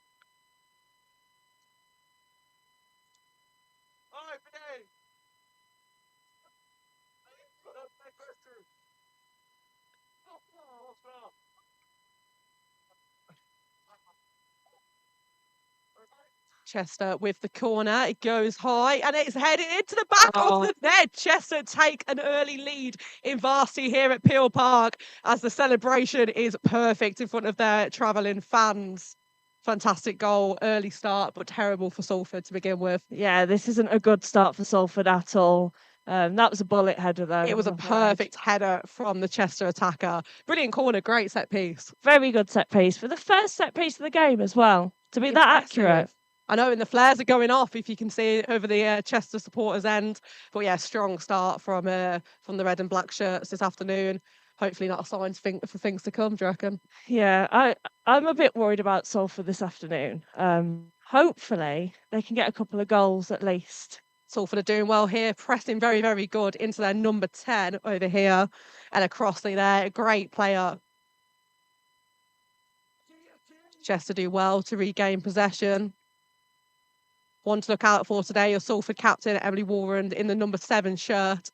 She has been a force to be reckoned with this season as she pushes the ball on forward. The attack looks to fizzle out as Chester's defence go and deal with it. But yeah, she's been a brilliant player if you've watched them this year. Yeah, she has. And you can see her attacking intent there. She just didn't, it just fizzled out, unfortunately. But you can see that she has the right intention. She's such a great captain as well, because when I've watched her this season, her head's never dropped and she's really been able to sort of inspire the rest of the team, even when the results haven't been fantastic. So yeah, one to watch there today, your number 7, your captain. If you're just joining us now, early start for Chester, 1-0 up in the women's football. As they're pushing for a second here, Salford scrambling around the box, trying to regain possession as a red shirt reaches the ball first. It's out for a throw-in.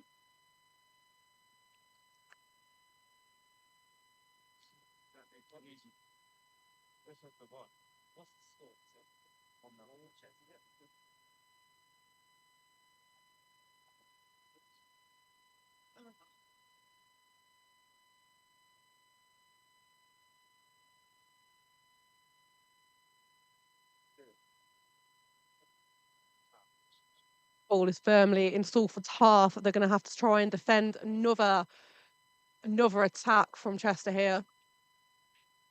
Dealt with by Ruth Atkinson in net for Salford. Salford players decked out in the yellow and blue face paint as usual. I do like that. It's a nice touch, isn't it? I love it. Everyone's decked out in the... I'm not quite sure what's happening with the team colours, because some teams are in red and black. Maybe we're transitioning across, but I like the yellow and blue. I really like the yellow and blue. It sticks out a lot. The navy, yeah. It's a strong colour, isn't it? But Chester will attack.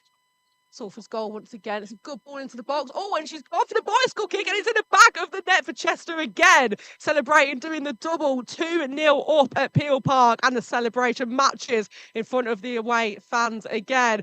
Actually, it's a Ronaldo celebration. Very, very nice from Chester there. It's a fantastic goal. Yeah, she went for a little cheeky Wayne Rooney in Manchester, didn't she? Very, very, very good goal. That was beautiful. That was beautiful. I have to say, it was a fantastic bit of play from Chester there. Hopefully, yeah, this isn't probably going to be Salford's afternoon as the first sort of 10 minutes is showing.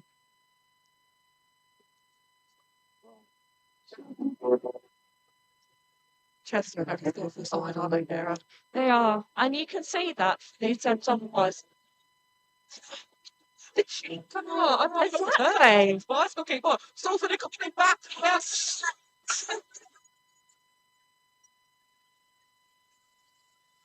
A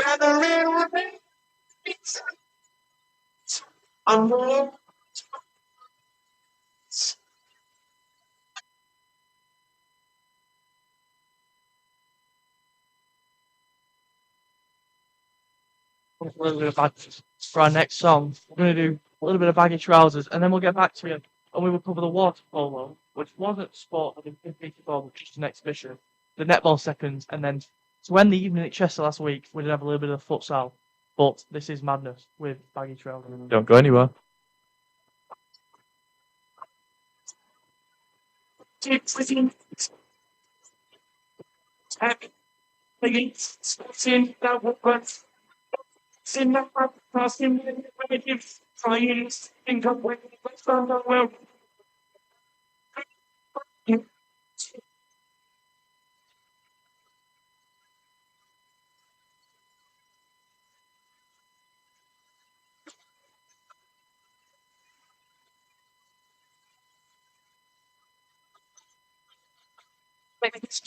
Return that is double. So long and it's plain. Same specs I take clean. All this is what I felt to itself. No pain, I meant was this now. It had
Chester goal kick to get us back underway.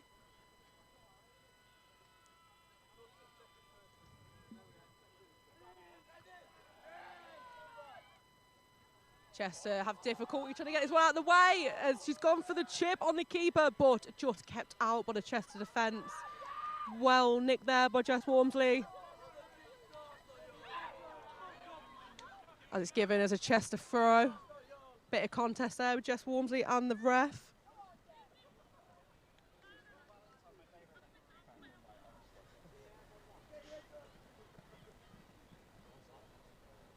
It's a good long throw from Chester.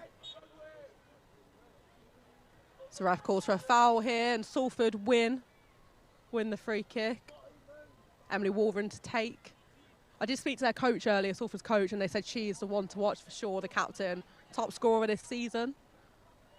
You can tell as well. You can tell she's a very bright spark, and you can tell that she has such an effect on her teammates because their heads have not dropped. No, they haven't. It's impressive. It's very, very impressive from the captain. Oh, it's a good shot from range, but Salford just going wide again. But yeah, no, it's fantastic how she's kept the team going, and yeah, they don't look like they've dropped their heads at all, Salford.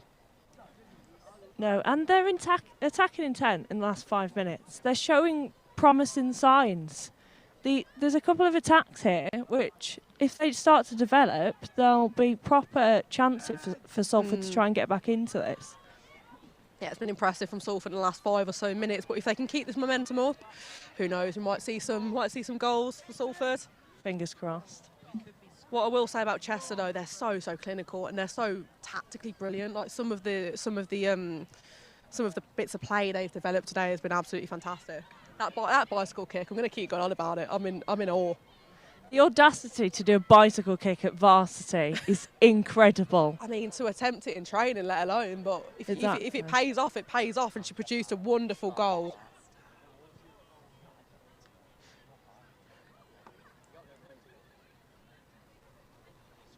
I will say I'm very glad the sun's out at Peel Park this year. Yeah, it was quite miserable from what I remember last year. What I remember, yeah. The scoreline and the weather.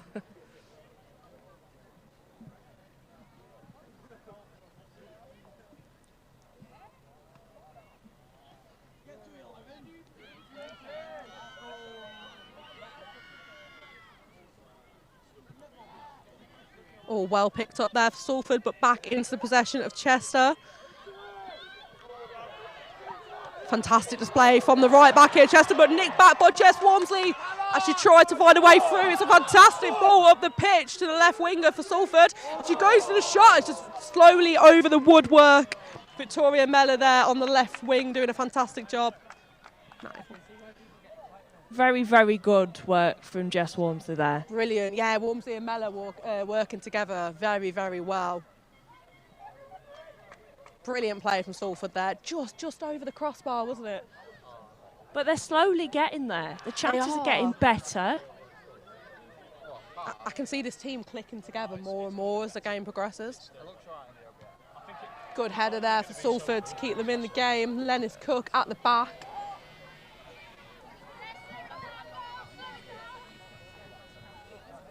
Chester calling to slow the play down a little bit of Salford. Yeah, they are gaining momentum. They are gaining confidence to go forward.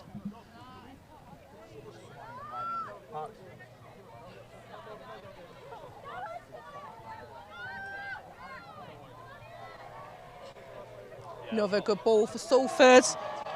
Victoria Mellor again with good footwork. Tries to play a ball forward into Ella Crossley's feet. Just a little bit too far for the right winger to reach. Mia Allen puts a good ball into Emily Warrens. Warrens in midfield, retains possession.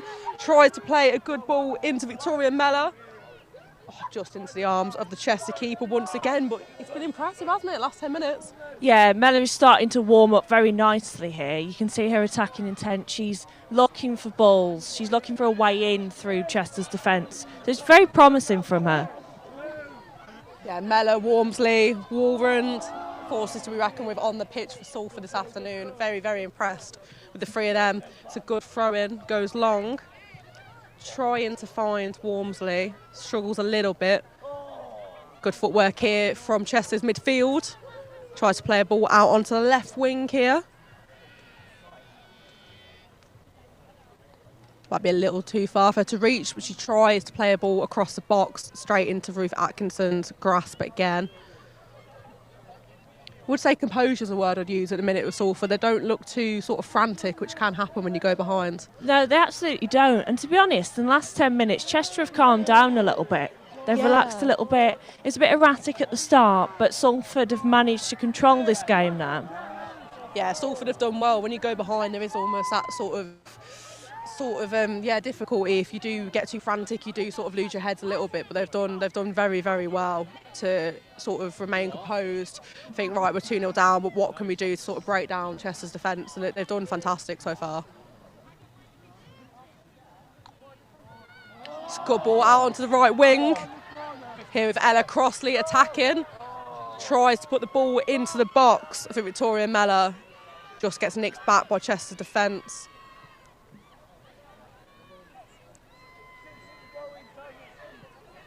Emily Warren winning the ball back once again. That'll be a Salford throw here.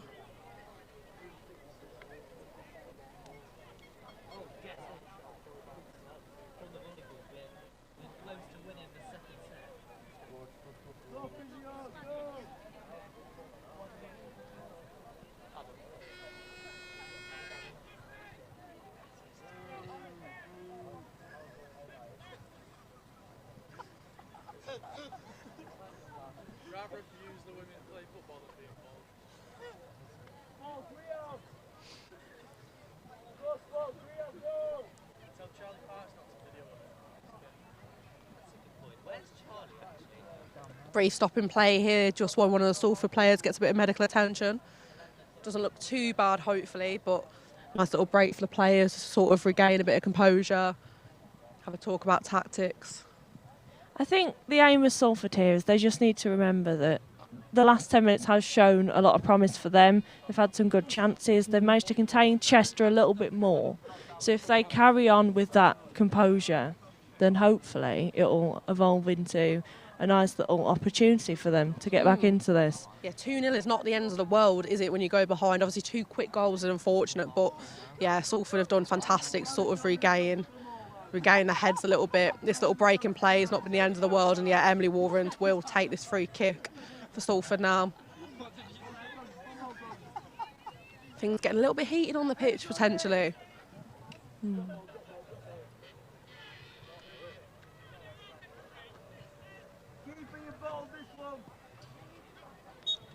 Emily Warren with the free kick. Tries to put a nice ball over the top, but bravely defended by Chester. Left back coming from the back here for Salford. Swings a nice ball into the box, just missing the feet of Emily Bolton. Chester go long. Chester sort of struggling to string their attacks together a little bit here, like more going long with their balls and missing that sort of good passing and footwork they were working around earlier. Yes, and I think that is down to Salford coming back into this a little bit. A little bit of panic, maybe, yeah. See Chester going long again here, but yeah, forcing Ruth Atkinson to come out. But yeah, it's not been the sort of clear-cut attacks that we've been seeing in the first sort of 10-15 minutes, has it, from Chester? Salford continuing to push here. So go for a Salford throw.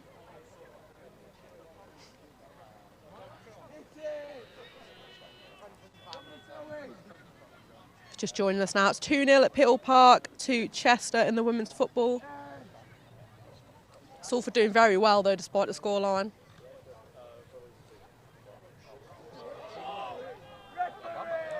Nice little side heel there, out of the box for Chester. So Ella Crossley tries to fight the ball back into going forward. Emily Warren again. Chester bravely defend once again. I will say Chester are very solid at the back, aren't they? Yeah, they're not letting a lot through, and when they do let it through, they don't seem rattled by it. No, they're very good at the back, aren't they? Yeah, some good blocks, some good headers we've seen from Chester today. Of course, that first goal, phenomenal from the player that scored that in the red shirt.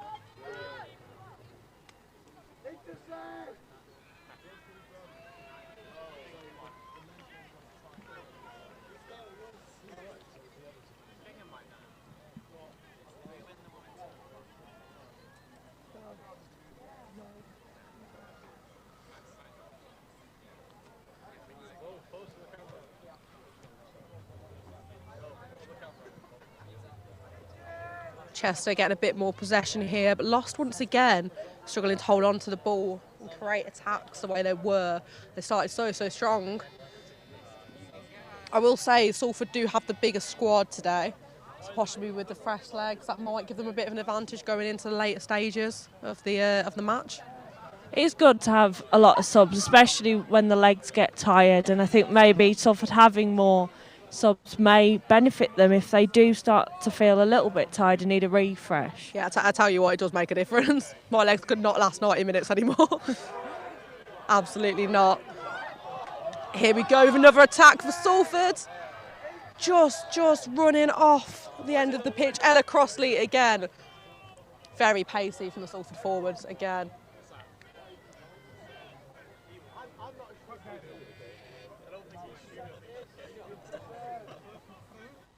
Salford corner here, Ella Crossley to take it. Potentially not, she's switching with the captain Warren again.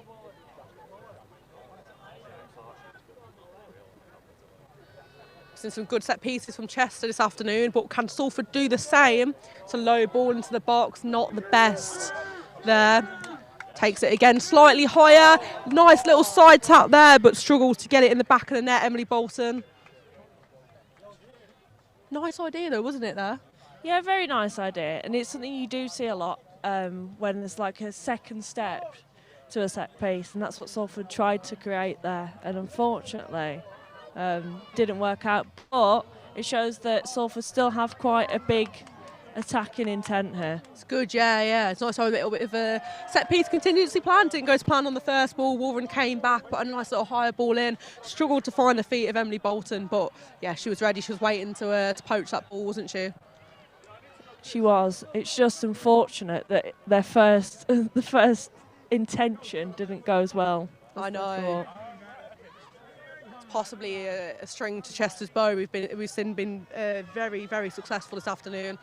2 set-piece goals, 2 goals coming from corners, header and a bicycle kick. Very, very impressive, possibly something they've been working on in the last year. Free kick here for Salford.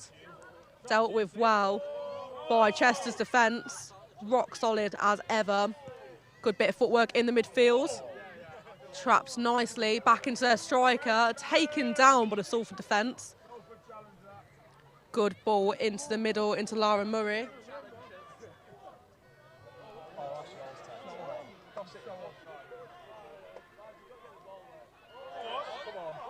Well received ball there, regaining possession.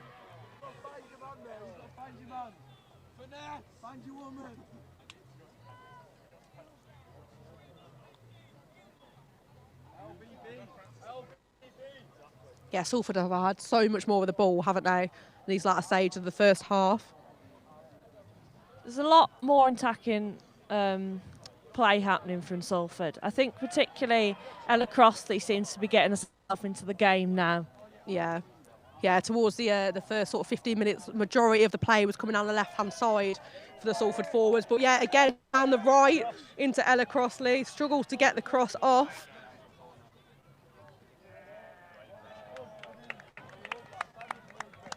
Salford managed to win a corner there. But yeah, Ella Crossley has looked fantastic, hasn't she, these last sort of 5 to 10 minutes as we approach the 30-minute mark in this first half.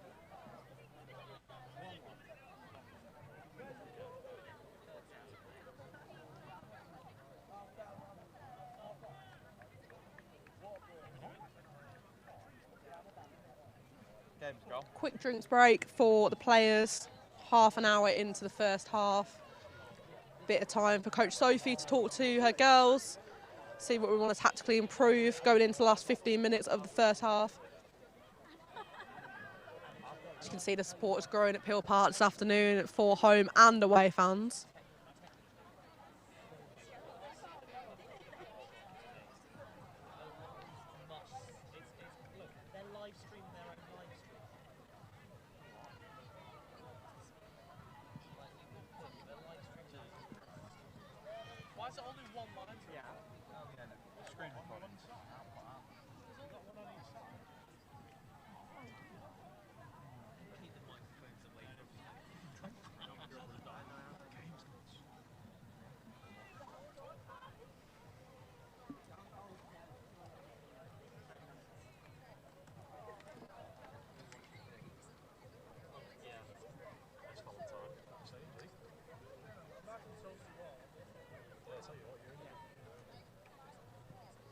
Perfect football weather, isn't it, this afternoon? Not too warm, nice bit of breeze. It's very lovely. It makes a change from what Salford and Chester had to deal with last year. What Salford's normally like. The lovely Salford sun we're so used to. But yeah, back underway now.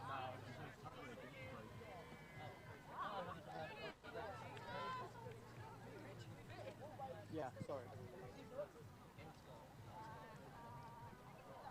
Salford coming back for this corner now. Emily Bolton being the one to run up for it.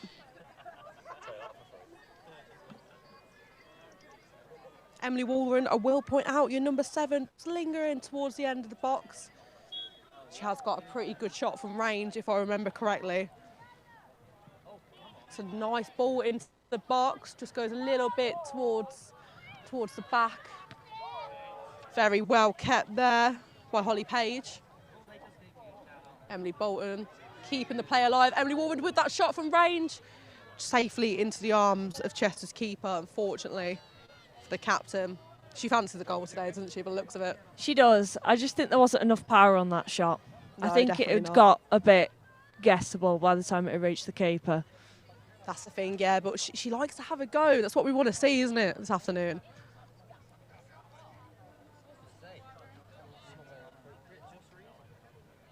Salford Spirit doing fantastically despite the scoreline.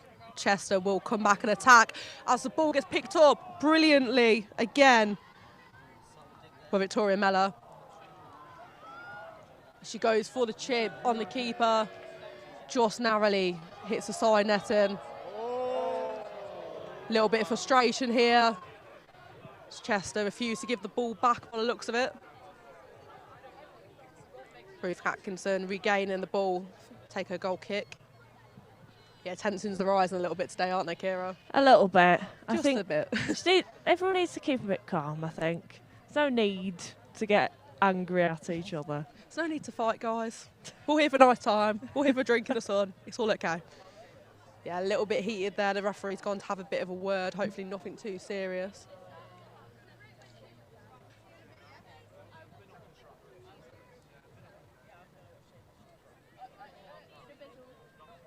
Yeah, Salford regaining for this goal kick here. organising from the back. She looks to go along with it. Chester managing to get the ball back. Well cleared by Fiona Swanson. We'll drop a little mention to the fullbacks, Fiona Swanson, Mia Allen doing fantastically. Not really seen Chester get through on the wings, have we, for a while? Not really. Like you said earlier, they're trying to get through the middles. They seem to be avoiding the wings. Salford doing the complete opposite, loving the wings this afternoon. I think that's probably our main strength, isn't it, our wingers? I really do think so. And it seems to be where we're getting the most chances. Yeah, 100%. Need to stick with that game plan, keep loads of balls coming down to the wingers, Wormsley and Mellor, Ella Crossley as well, pushing up. And yeah, some nice crosses into the box. Maybe we might see a bullet header of our own. Nice bicycle kick. You can hope.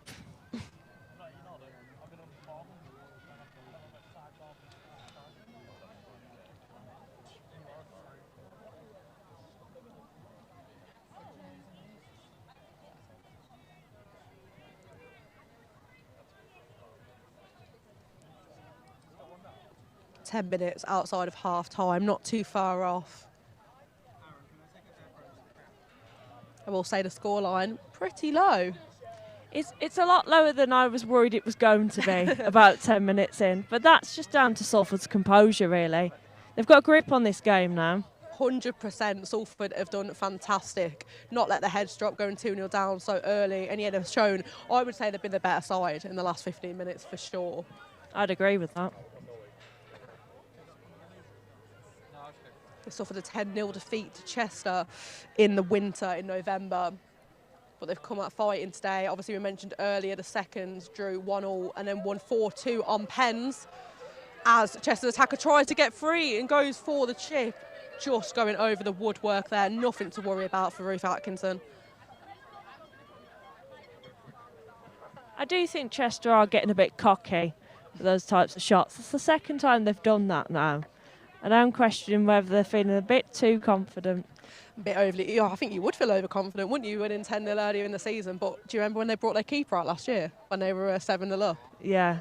They do have previous experience of being maybe a little overconfident. Yeah, they messed their clean sheet up last year, didn't they? Bringing their keeper out of goal, and then they conceded.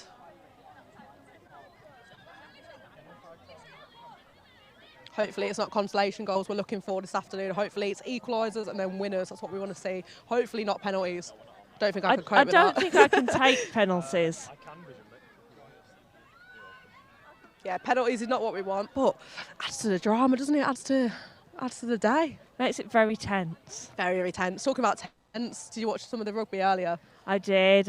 Oh, men's rugby. Obviously, women's rugby won 62-0. Men's rugby just missing out slightly, but it was a very tense end to that game. The women smashed it, though. They did amazingly. They were fantastic this morning, women's rugby, and men's rugby as well. Did not go down without a fight, did they? No, they didn't. They did brilliantly. I think we're going to see our women's football not go down without a fight, hopefully this afternoon. So they continue to push. Chester regaining possession here. Oh, brought down on the edge of the box. Chester appealing for a free kick. Doesn't get it as Salford trying to attack again. Emily Wolven running with the ball. Tries to play a good ball up front, but just into the legs of the Chester defender. Good block from Salford. She goes over the top. Salford keeping these attacks alive. There's always someone at the second ball, isn't there, in a blue shirt. As the ball just trickles over to the Chester striker, but Atkinson comes out bravely again to get there first. She's a fantastic keeper as well, I will say.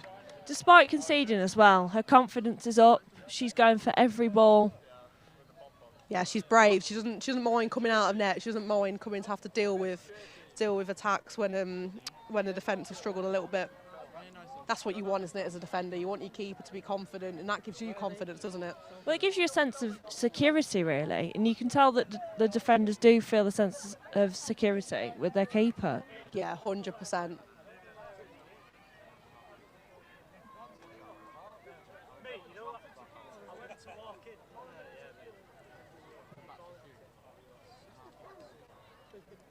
Good clearance from Salford, working the ball out of danger once again. Warren finds the ball in midfield. Good block from Chester, but it falls to the left back.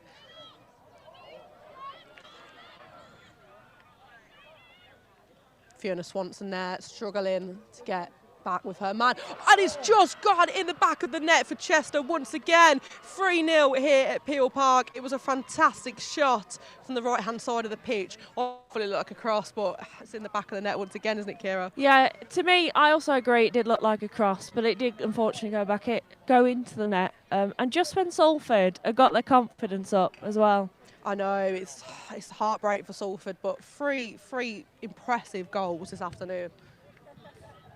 I think we know the pick of the bunch still, but all three of the goals have not been simple. There's always, every goal has had a little bit something extra.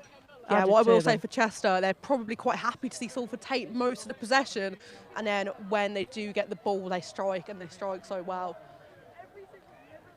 3-0 here at Peel Park, unfortunately to Chester. Just misses the ball there, the Chester defender.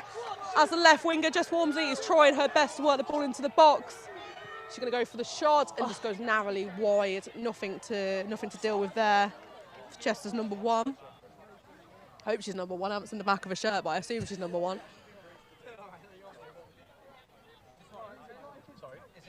Yeah, it's such a shame seeing Salford concede after they put up such an impressive performance following the first 2. But then they did just respond with an attack, so still, Salford is still looking for a way to get back into this, and their heads still have dropped. No, they're doing fantastic, the girls.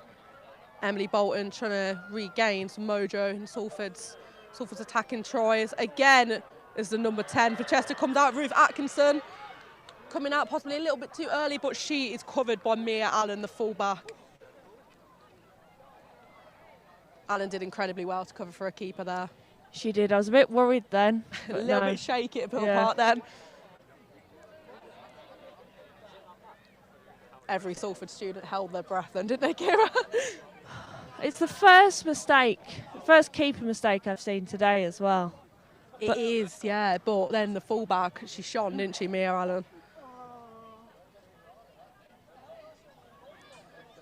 Mella working the ball back here fantastically. She goes on the break, switches play out to Lara Murray.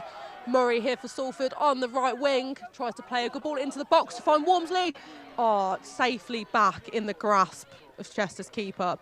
That's probably one of the more impressive attacks we've seen from Salford this afternoon. There's a lot of speed on Murray there. She had the right intention. She came straight down at the right. Chester, though, however, back on the attack, and Ruth Atkinson does what she does best. But yeah, there was a lot of speed from Lara Murray there on that attack. She's a player who's not seen a ton of this game, but I was really impressed then.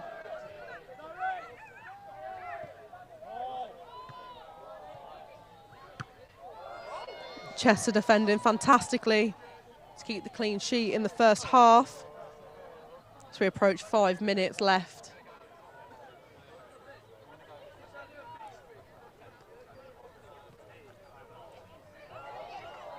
Salford find a way through. Once again, Victoria Mella into Emily Warren. Warren tries to play back into Mella. Mella battling on the edge of the box, taking down her defender. Unfortunately, the free kick goes in the red and black's favour. What do you think the Salford coach will want to say at half-time? Just keep your heads up, really. There's some promising attacks that have come out of this first half for Salford, and it's not over yet. I know it's ironic to say that when Salford are 3-0 down, but it's not 3-0 down and the heads are down. It's 3-0 down and they still look like they're in this game. I think if Salford can continue how they've played into the second half, it will be a very positive afternoon from a coach's point of view. They've played fantastically. Their heads haven't dropped, like you said. And yeah, they've put out a really, really brave performance against the Chester side they've struggled against. Chester trying another attack just before the close of the half. I will say Atkinson has done very, very well despite the scoreline. There were 3 difficult goals to defend. Yeah, and I think she's actually done very well. She's only made 1 mistake today, and that was covered. Yeah, she's done really, really well. She's done fantastic. I think she was new to the team this year, but what an impact she has made.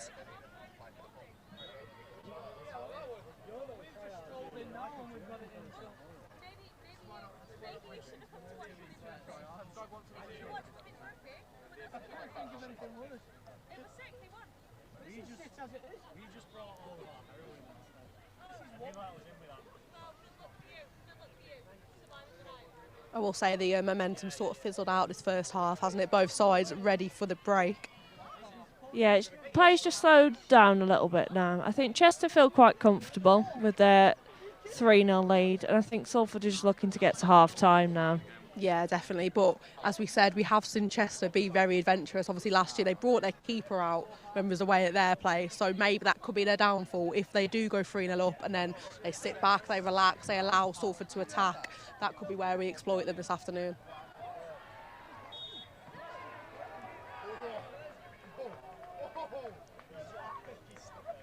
I think both sides have been the team a little bit frustrated. Chester, they haven't maybe got the scoreline they expected so fast.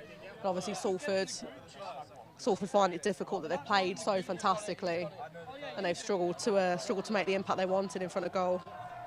But we said this earlier, Chester sometimes have the ability to get a bit overconfident. I don't know whether Salford can sort of latch on to that and make something of it. Yeah, definitely. Hopefully, you'd be saying that as a coach at half-time, wouldn't you? They're 3-0 up, they're going to relax a little bit, you'd like to think. But yeah, you can definitely try and exploit that from an underdog point of view. I've got to go and give someone their shin pads.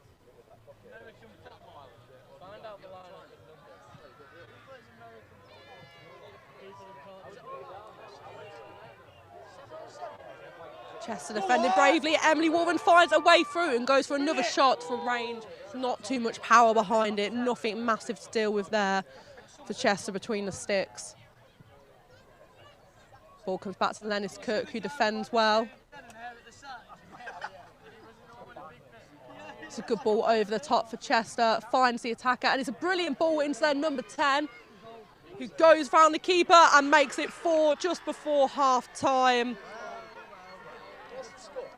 4-0 up at Varsity for Chester this afternoon. It's a dream day for the red and black, isn't it, once again? That's just unfortunate. I think that was Salford hoping to just get to half-time 3-0 down, and maybe they just lost concentration a little bit. Yeah, very unfortunate before half-time. That middle of that first half, they did fantastic, didn't they? But Salford just looking for the end of this half now. Unfortunate goal there from Chester, but it was fantastic footwork, wasn't it, between the two attacking players to work that ball up to where she was through on goal. The Salford fans getting behind the team as they press on once again. Lara Murray trying to push the ball on. No one quite there to receive it. I think we've seen some fantastic play from the wingers. No one really to latch onto it though in the box. There's been a lot of speed down both sides, but there's just, when they go to cross, there's no one there to receive it, and I think that's Salford's problem. Yeah, we've not seen any fantastic real number 9s, have we, this afternoon?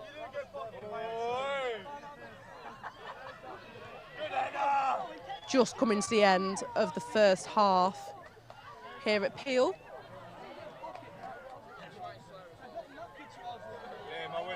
Salford still trying to find a way through. Impressive footwork there. Kept out well by Chester. Emily Bolton there trying to string something together with Victoria Mellor. Salford, I will say, fighting for every single ball.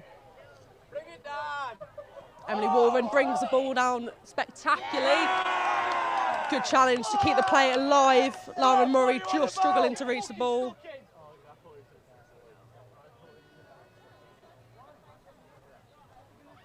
Yeah, the players definitely slowed down, hasn't it, Kira?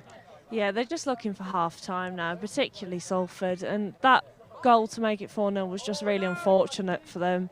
And I feel like maybe the half-time talk has slightly changed a little bit. It's going to be difficult to get back into this now for Salford. Yeah, 2-0's doable, 4-0 is a bit tricky, but you never know, we've seen some miracles. Then that penalty win last week in the seconds. There are miracles, but it would take a big miracle. Is this live on porn or? No swearing.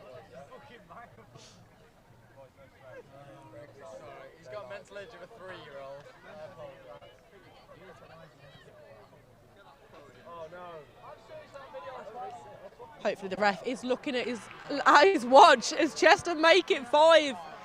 shushing the home fans at Peel Park.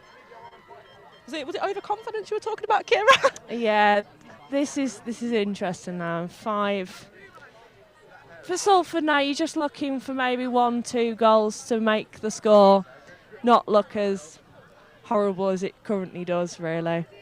Really, really hope not. 7-1 was the result last year at Chester for the Football First last year.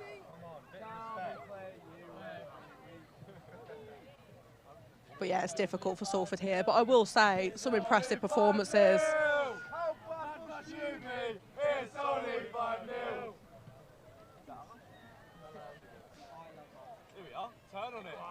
Emily Warren again with a fantastic turn, plays a good ball into Ella Crossley. Yeah, there's not really been anything on the end of those attacks. There's been some fantastic play, some fantastic through balls. But nothing more than that, unfortunately. It's a good goal kick for Chester. I will say for Chester as well, all the balls coming over the top of the pitch. I feel like that might be Shani Bond, who we saw have the hat-trick last year. Yeah, I think so too. She looks similar, and you can see the way she plays. When you watch last year's match, she was our man of the match, wasn't she? Oh, absolutely. And I think Salford are maybe struggling a bit with the balls over the top. That seems to be Chester's main tactic, like you said, and every goal seems to have come from that.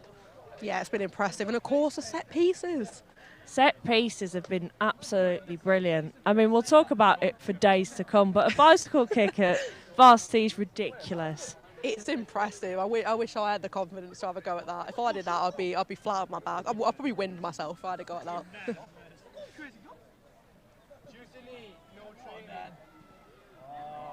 We'll say it's a very good turnout at the 3G this afternoon. If you're not down here, why aren't you? Come and join us for the second half. It's very, very busy down here, but the atmosphere is brilliant. Always is at the 3G. Into the last couple of minutes of the first half now. What's that like? Quite a long first half. Maybe it's because we're from a Salford perspective.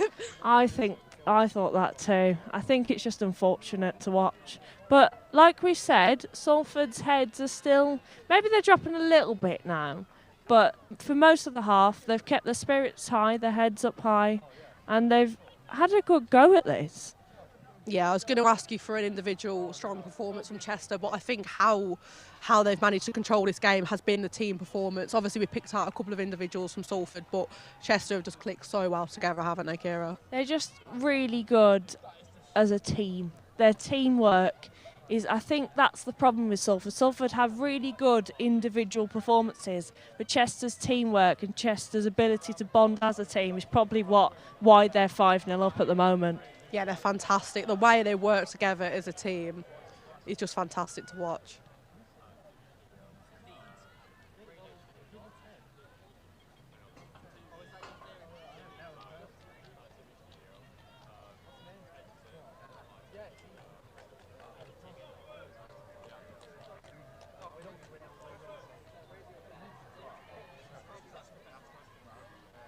I will say the Chester support has grown over the afternoon.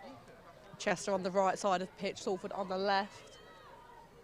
Still loads of action to come tonight. Men's football, netball going on, cheer. What are you most excited to watch later, Kira, when we get to have a sit down? I'm excited for the men's football. It's always good, isn't it? I've got optimism. I commentated on it last year, and the atmosphere was just amazing. So I'm hoping the atmosphere is as good this year. Yeah, it was brilliant, wasn't it? I think being away is always nice, isn't it? Yeah, it is. But this is interesting. I've loved experiencing a home varsity. It's strange. Do you reckon we'll go 3 for 3 on the women's football comms next year? I don't see why not.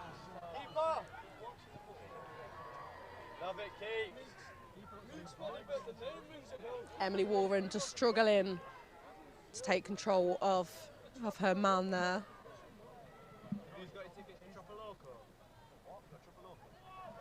Warren again finding the ball at her feet, tries to play a good through ball. Dealt with by Chester's rock solid defence, good clearance.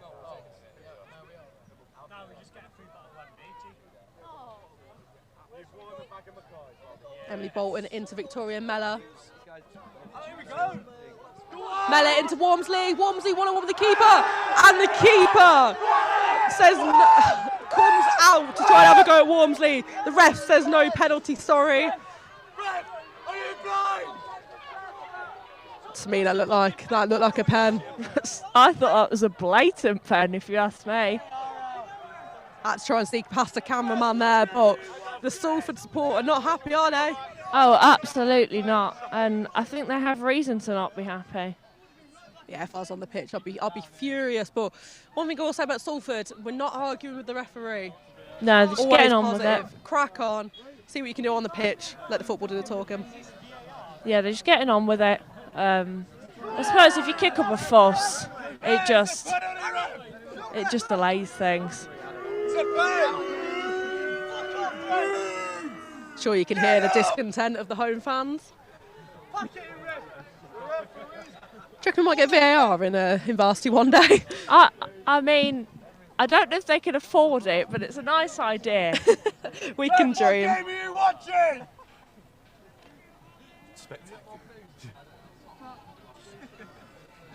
What's the news, Will? He fucking deserves it. I'm still shook up. We'll tip it. Yeah. Is that going on YouTube? Nah, this one's really good. Am I on YouTube? Oh wait, this one's not on. Is that on? Oh, it's not even on. Is that going on YouTube? No. Sorry about it. I mean, it is on. Where's that one going? Check if she's actually into it. I'll follow the keeper. We'll say the first half has gone on for a very, very long time, Kira. It really has. We're coming up towards an hour now. Not sure if the referee's watch could be broken or if he's adding minutes on for fun. Giving Chester a chance to hopefully not make it 6-0. Some good skill here for Salford.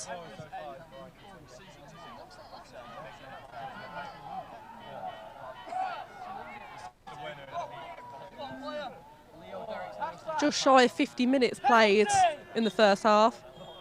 As half time, it's called from the referee.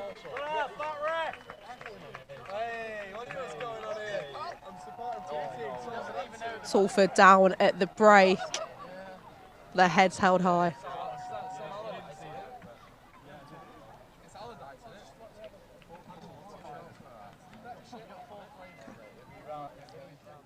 And we're going to hand back to Adam and Emma in the studio. Half-time in your women's football. Thank you, Jodie and Kira. We'll come back to you for the second half of the women's football very shortly. It ended there, first half 5-0. Yeah. Do you see any fight back in the Salford team? I mean, going into the second half with that result is going to be hard. Absolutely. I think they just need to fight. That's all the advice I can give them, to be fair. Just fight everyone? No. That's a great advice. Have the sort of energy and just hold their head up high. And I mean, That's obviously, as Jodie said at the end there, they've got to hold their head high. But I think, in this instance, definitely. Yeah, no, what they've got to do, they can't let their heads drop. They've got to keep it respectable. You look at the half-time score of 5-0 and you think, maybe it is, maybe the game's lost.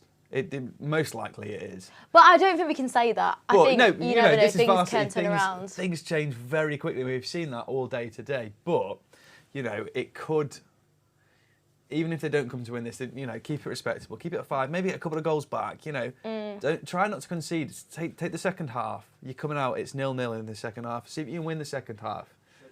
But it's going to be interesting. It's going to be difficult, but there's a lot of exciting things coming up. So much more sport on. It's I brilliant. just hope that women's football. You've got this, guys. Come There's on. a motivation from the Shock Studio. So what else is coming up? Well, the fencing started at 4 o'clock over at Allerton. This is your favourite. Yeah, I've heard that Benny's gone over that way to have a look. I know, and I'm glad.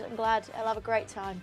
Then we've got at 5:30. We've got men's football, where we've got commentation from Josh and Sam. Exciting. Yeah, no, that's going to be absolutely massive. Always a great atmosphere there for that one. But just before that, at 5 o'clock-ish, we'll have a Keys News Varsity update where they're going to tell us all things Varsity as well. which is very exciting. Sorry, I almost forgot. I got a bit excited about God, you're football. getting carried away. The football. I know. Do you know what? Honestly. I've got you as a football hooligan already. I know. That's literally. How did you find me out? 6 p.m. There's the cheerleading competition that's going to be happening in the sports hall. Yep. Followed by the ultimate frisbee on the 3G and the netball. Yeah. We'll be having live commentary of that from Rachel and Rose. That will be from the sports hall, and hopefully after that, there's the trophy lift. Now it is hanging in the balance, and with Chester taking the lead in the women's football, it's really is getting all to play for. It's getting really close in the It's overall always standings. this time, though. It's always this time. But you know, one thing that I am excited about, which we did speak about earlier, is the cheerleading. And I actually spoke to the chair of cheer, Charlotte Cole, earlier in the week. So let's see what she had to say. So, who am I here with today? Charlotte Cole. And what society are you from, and what's your role? I'm chair of Salford Sirens Cheerleading. Amazing. So, obviously, it is Varsity. How are you feeling about it? I'm feeling nervous, but I'm feeling good. Like, I'm so excited. I always say it's, you know, the biggest thing of the year in terms of like sports events, even though we compete and do a million other things, like it's the event of the season. Yeah. So I'm really excited. Oh, I love that. And so what's your favourite thing about like the whole day as a whole? The whole day? I just love seeing sports I wouldn't usually see. Like, no, obviously disrespect to them, but something that's maybe a little bit more niche, or something that I wouldn't have like a crazy interest for, but obviously you float around throughout the day.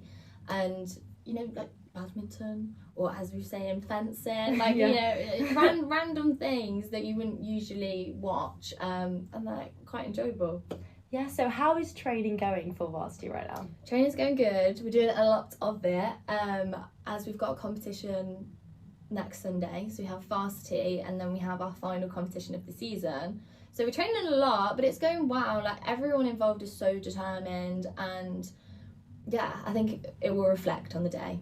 Yeah, absolutely, absolutely.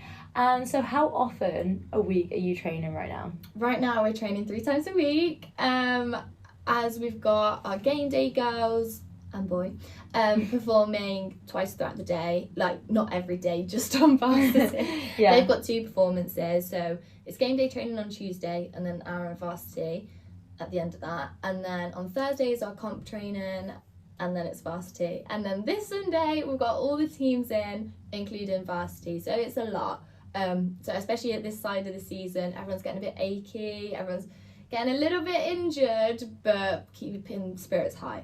Absolutely. And so how are Chester doing at the moment in competitions? Well, they are doing quite well. Their previous competition at BCA, they did win it. They were national champs, so credit where credit is due. We previously did Power Up last weekend, and we came second. Okay. So, you know, exactly. Not the worst. Not the worst. There you go. So not exactly on par, but you know, fair play to them. They did well. But it's fine because you got Varsity, and you're gonna and prove your worth. Maybe we'll pull out 2 different things. Exactly. And so, what's your favourite thing about being part of cheer? Wow. Loaded question. I know. Favourite thing about cheer, honestly, the people. You meet so many people that you might not have crossed paths with before, and some of the closest friends I have today are from cheer, and I met on tryouts in first year, which is wild to think about when we were all a bit nervous, thinking, oh, are we going to do it? Are we going to like make the team we want? But yeah, I think definitely the people. Oh, I love that. And so anyone wanted to start cheer, what would you say to them? I say go for it. Go for it. There's a spot for everybody, no matter your ability. We always get, I'm not flexible, or I can't do this, or, you know, I do specific placements, for example. We've got like a lot of nursing students that can't commit, but there's a team for everybody. We have our recreational team, it's just a bit of fun. You come in as and when and like do some skills or trying something new. We've got game day, which is our performance team. So they perform for like football, rugby, things like that. And then we have our 2 competition teams, so level 1, level 2. And so when you try out, you will literally get put on something. It doesn't matter what it is. So there's always a space for someone on the club. Well, thank you very much for that, Charlotte. It was a lovely chat to her, and I'm hoping her and the rest of the cheer team the best of luck later on. Yeah, no, they were really confident. We caught up with her outside just before the football, didn't we? Yes, yeah. So, you know, there's a lot to play for in cheer. So yeah, very much so. We're hoping for them here. Come on, Well, touch wood. we've got an exciting guest in the newsroom. Yes, we've got to go back to the newsroom again, and I think Will Valentine is down there. Hello, Will. Hello. How's it all going down in the newsroom? I'll tell you what, we've been busy all day, keeping score, tracking reporters, getting outside, interviewing people. It's been really good. I've been loving it. Oh, that's so good. I was going to say, you've had a smile on your face all day long. Is it the beer or is it the sports that's keeping you going? Tell you what, it's the sun actually. The sun? Brilliant. Oh, there's a third variable. Amazing. So have you been able to get much sun? Have you been out and about a lot? I've just been watching the women's football. It's really sunny down there. It's a bit of a sun trap actually. Sadly, it is 5-0 at half time. Yeah. The pick of the goals, Hove red kick, corner swung in by Chester. The Chester attacker jumps in the air, leaps, flips over, and it's bottom left corner. It's a brilliant finish. An overhead kick at Varsity. Yes. Who would have put that on their bingo card at the start of the day? That is absolutely incredible. The flares going off. It was great. It's so good. Like the atmosphere down at the 3G all day has been electric, but especially like really proud. Yeah, especially now the football's on. It just goes up by a million. How are you finding things down that way? Yeah, the atmosphere is great. We've got the fan zone behind us. All the rugby lads have been drinking out there, chanting. There's lots of chanting going on at football as well from both sides. Chester have got a really good following, and that's what you really want, isn't it? Yeah. Absolutely. Yeah. So, as the rest of the day has gone on, what's been your highlight so far? NFL, great. In first ever contact game at Varsity, they won 36-0. It was different format to normal though as well. They were playing 7-on-7, and that was a great atmosphere again. Yeah, no, it definitely was. Yeah. We actually caught the start of that. And that was really, really fun to see the atmosphere, wasn't it? It was off the back of the rugby. It was so much fun just to be at the 3G. I'm going to try and get down for a bit of the football a bit later on. Yeah, Adam's desperate to go. Yeah, I'm so desperate. I'm itching to get out of these seats. Yeah. No, but can you catch us up on any of the results that have been going on? How's the women's volleyball gone? The women's volleyball, well, it has just finished. The women's won 2-1, should I say? That's good. Come on. Yes. Yeah, in the rowing, it's currently 2-2. There's one more race left. It's the women's doubles. Oh, okay. That's great, because Salford were behind last time we checked in on the rowing, so it's 2-2, one race to go, women's doubles. Yeah. If you're down around, Salford Quays, head on over because it's so close. So cool.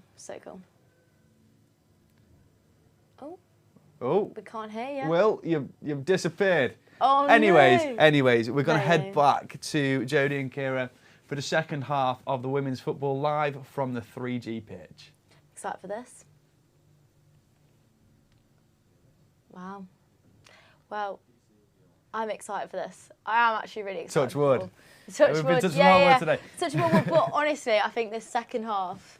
Yeah, there's a hell of a lot to play for. It might be 5-0 at half time, but you go into half time, you go into the change room, and you think, what they've done in the first half, why can't we do that in the second half? To the women's football first game against Chester, 5-0 here at Peel Park to the away side. Join us back on the 3G for an exciting second half. Hopefully Salford can regain some composure and get back into the match.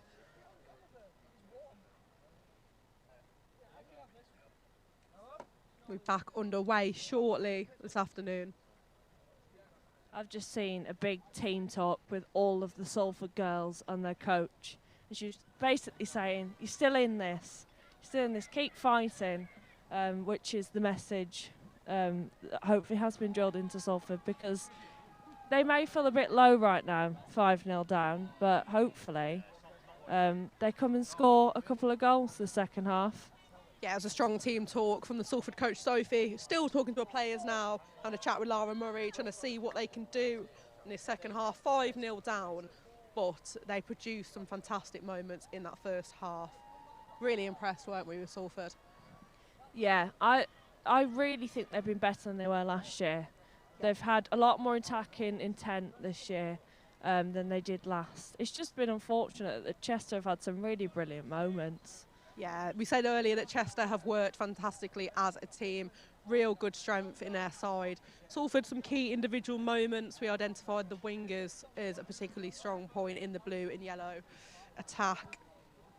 But yeah, just struggling to get into that final third and produce something clinical in front of goal. Salford getting us back underway here. Zoe Constantino at right back.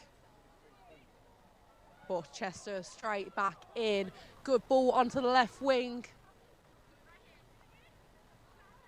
Yeah, Chester starting as they mean to go on in this second half, for sure. Lara Murray trying to produce something. As the ref gives a free kick to Chester. We had some dispute at half-time, didn't we, about that penalty decision. Controversial. We had a full VAR review. We and did. The ref came over, and the reason he gave for it not being a penalty is the keeper was injured in the tackle. It's a difficult one, but yeah, I think ultimately it's definitely a pen. We had our first Varsity VAR review, Kira. I know. Who The would have thought benefits it? of being live streamed. It came in handy.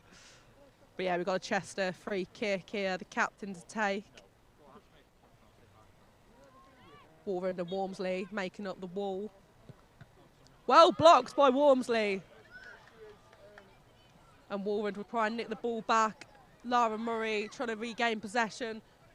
Salford struggling to get the better of the Chester captain. She puts a good cross in, just hitting the woodwork. Kept out on the goal line by Lennis Cook of Salford.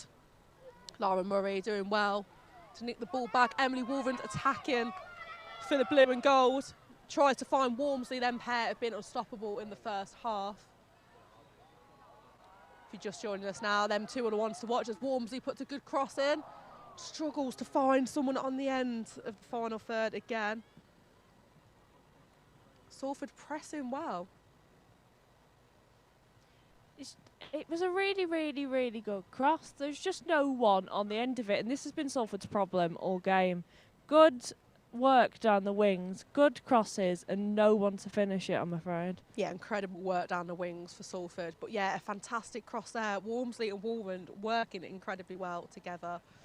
But yeah, struggling to find anyone in the box. Just finish that off. Just get us a goal. Of course, the score was 7-1 last year. We're 5-0 down at the moment. But we're going to see what we can produce in the second half. We remain positive, don't we, Kira? We always remain positive. It's bad to have a negative outlook, especially when you're 5-0 down. There's potential to get a few goals. There's good intention. There's always a chance that Salford will get a few goals. And at that case, then they've not had a bad match. No, they've done very well. Obviously, we said Salford struggled this season against Chester. That 10-0 defeat last time the two sides faced each other here at Peel Park. 7-1 loss in Varsity last year. But I would say this is a Salford side that look very different to how we've seen them play before. I think they take a few more risks than last year's. And they just seem a little bit more confident. Yeah, the confidence is definitely there in the blue shirts this year. But I would say there's composure from a red point of view, as they've done very well. Obviously, we have seen that little bit of overconfidence, bicycle kicks and the like. But yeah, Chester again going for a sixth, one-on-one with the keeper, and Atkinson does incredible to meet the attacking player and block the shot. Thought surely that was going to be a goal, but incredible bravery there. Staying strong, as always, and I've just noticed her face is completely painted. I love it. And Katie Jenkinson did that last year, didn't she, in that for Salford as well? I absolutely love that. Should we have a go later? Should we get some... Do you want the whole face covered?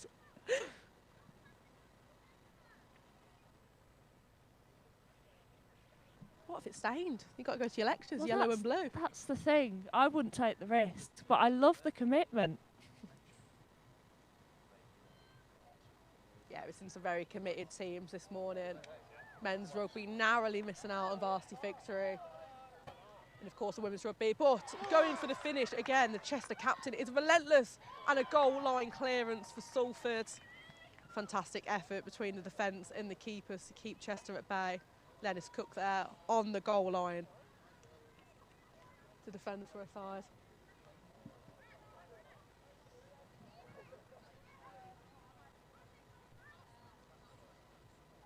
Chester to take the corner.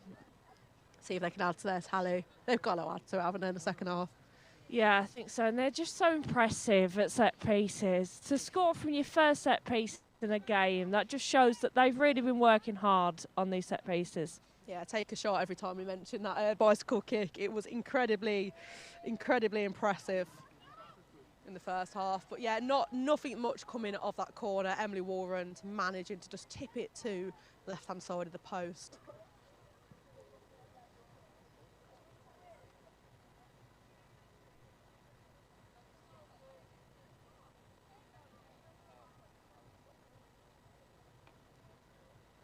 Chester will try it again to find a way through. Great header for Salford to make the clearance.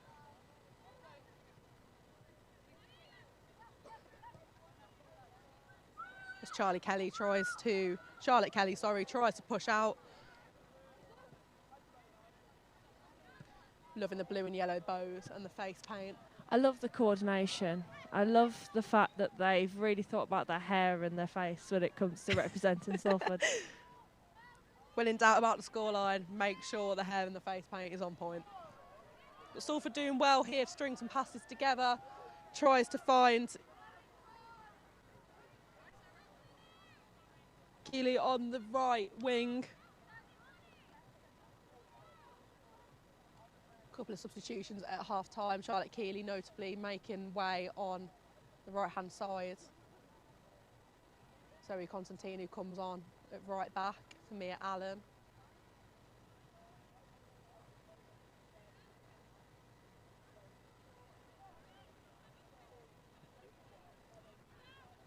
I will say I feel like the sting's slightly gone out of the game when the team's 5-0 up. Yeah, it seems a lot less exciting than it did in the first half. Yeah, 100%. Chester have a go from range. Not quite making it 6 just yet, are they? No, but I don't think they want to rush it. I think they're willing to test shots like that. But they're always a confident team, so that doesn't surprise me. No, not at all.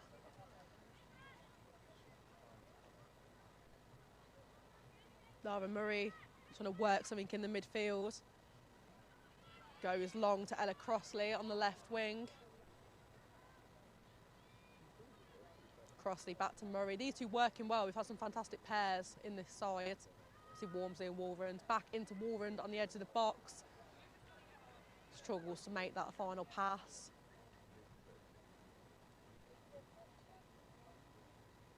Yeah, the pace has definitely dropped in this second half. But it was a very long first half, I will say. Almost 50 minutes, wasn't it? 51? Yeah, very, very long, and that can tire players out. And I feel like for the players that were on the pitch for the first half, you can kind of see that. Yeah, definitely. Definitely some tired legs out there this afternoon. But lots more action to come on Shock as we enter the evening with the men's football. And of course, we've got the netball and the cheer later in the sports. All very excited for the cheer.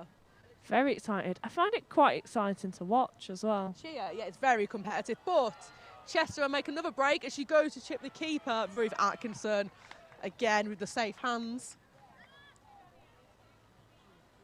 Very vocal at the back, isn't she?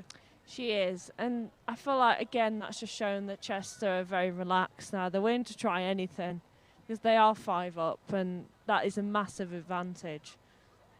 I don't feel like last year, if we compare it to last year's 7-1 win for Chester, I don't feel like I remember the game relaxing as much. No, it was still quite intense, and I feel like it looks like a training session at the moment in terms of pace. Yeah, the pace has definitely dropped. But Chester will not mind that at all with the 5-0 scoreline.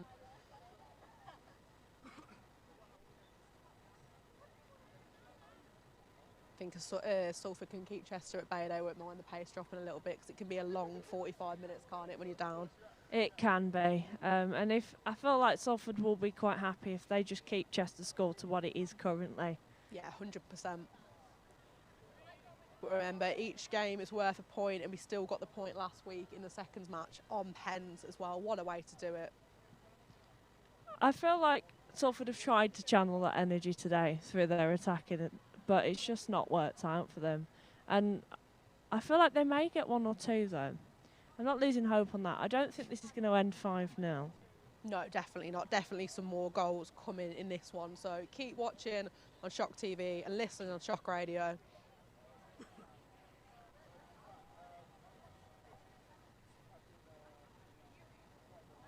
Emily Walrand finding a way through, some great footwork. Not sure if that was a shot or not, but it tips back to Walrand. Charlotte Kelly trying to make something of it with the captain in the middle. Good head from Georgia Woods to push the ball forward.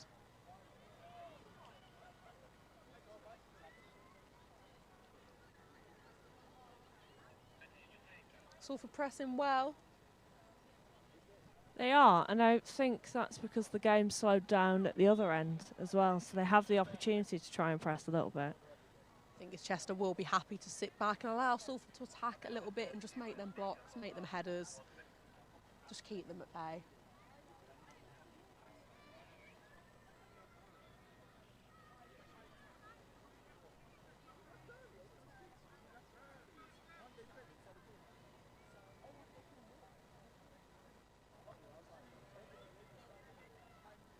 Almost 60 minutes gone in the women's football this afternoon at Pill Park. And the sun stayed out in Manchester. I know, it's lovely to not be rained on for once. Do you remember the tent last year we had and the rain trickling down the side? We got drenched. Chester going for a final attack. Atkinson managing to shield the ball away. But yeah, I might get a little tan this afternoon. Oh, it's lovely.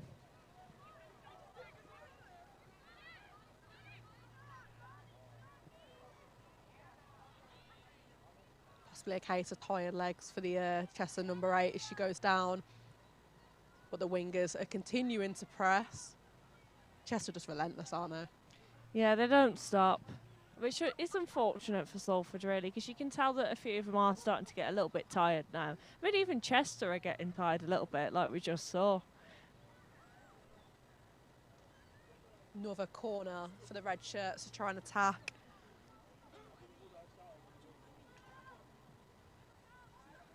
It's decent ball, struggles to find someone in the box. Salford pushing out well. I would say they're keeping pretty good shape. Struggling, however, to regain possession back here.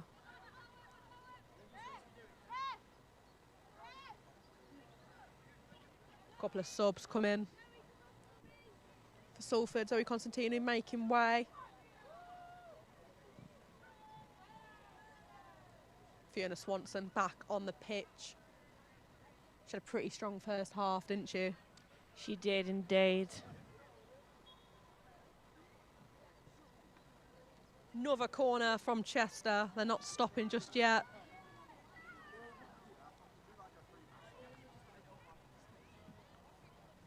Salford managed to push out again. Strong defending from Salford the second half. Yeah, they've not let anything in yet, which is good. And what the chances that they've let in are, I'd say, optimistic chances from Chester, really. So they've been quite strong in defence the second half. Yeah, in the first half they were very unlucky to concede, but some brilliant goals coming from the other end. Started off with a header, a bicycle kick, brilliant goal that looked like a cross. It just found a way in. But yeah, some definite practicing and training has been going on, hasn't it, for them bicycle kicks, them headers. They've been rehearsing those set pieces, you can tell. Can you imagine scoring a goal like that at Varsity? It's just ridiculous. That would be my claim to fame for the next 10 years. Oh, I'd never sure. Like that goal would be everywhere on social media if I scored it.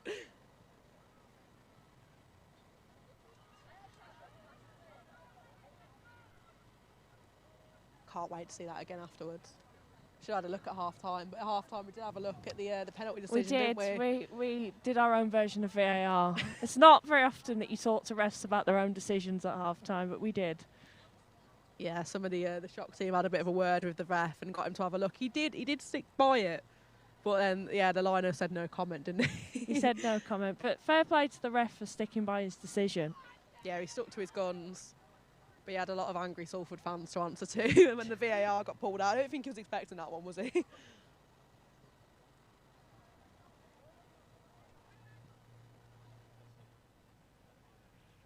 Just over an hour gone this afternoon. Women's football.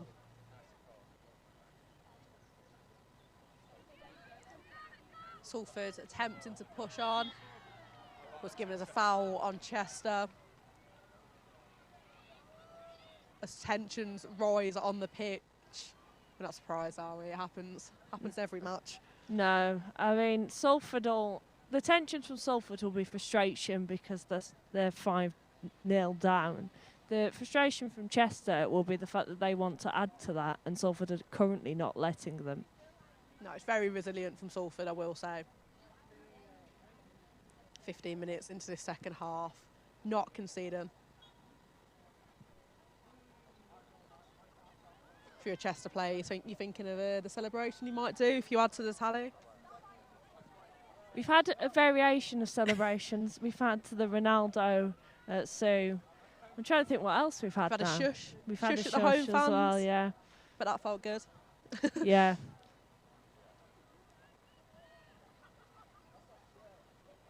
If I was a Chester player and I know that we'd been the stronger side previously, I'd be like going to sleep the night before thinking of that celebration. Wolverine bravely tries to press on. Struggles to do so.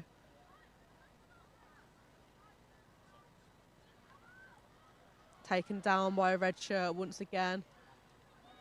Salford continuing the press.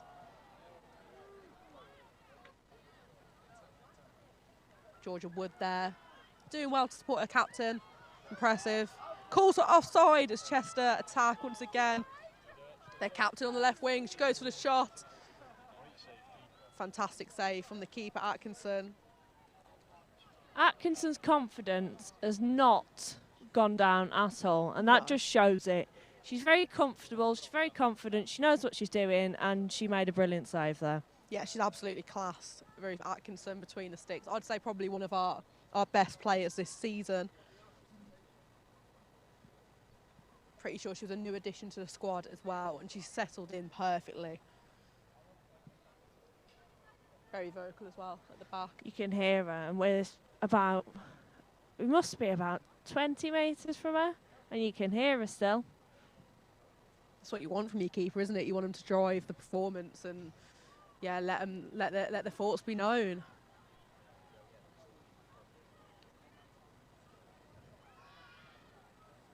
It's a good ball over the top for Chester, but of course she's there once again, isn't she? She's always there, apart from the 5 goals, but the rest of the time she is actually. She's done such a good job. That save a couple of minutes ago just shows that she feels like she's still in control of her goal. Yeah, she is. Fantastic little flick on from Wormsley there. Plays a good ball into Ella Crossley. Crossley back to Wormsley. Back to Lennis Cook.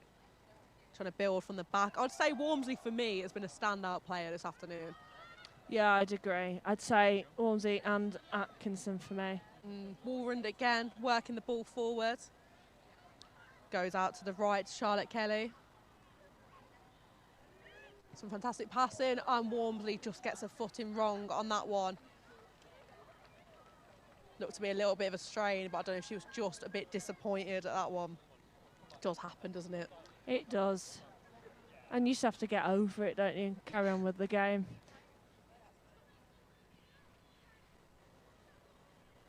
Salford resetting for the Chester goal kick.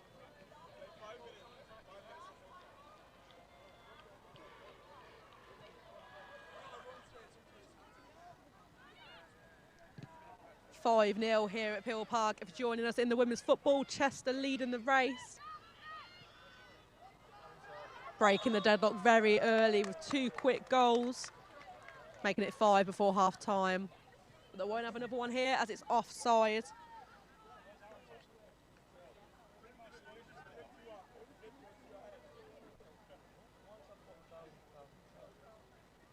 atmosphere's building here at Peel Park, isn't it, before the men's football?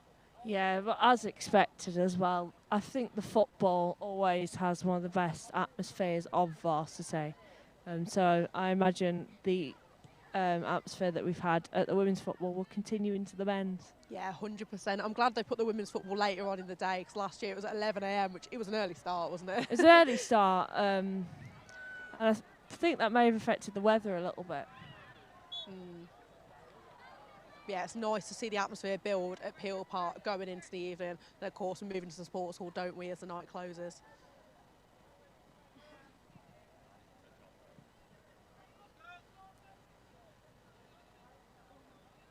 Yeah, we saw a 10-0 win for Chester earlier in the season. They're going to be looking for that double digits mark once again. Possibly as players get tired, they can exploit Salford a little bit more. Lettuce Cook dealing well with the Chester attack. Mia Allen will try and find the ball, keeps it in.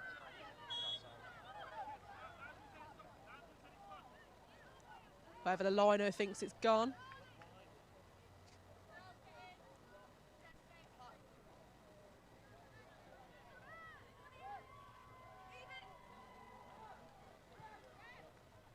I really love the face paint, and I think I good. saw this with the cricket last week. I think our very own Freya having her face paint on. Freya I loves love the face it. paint. I love it. Couple of subs here for Salford.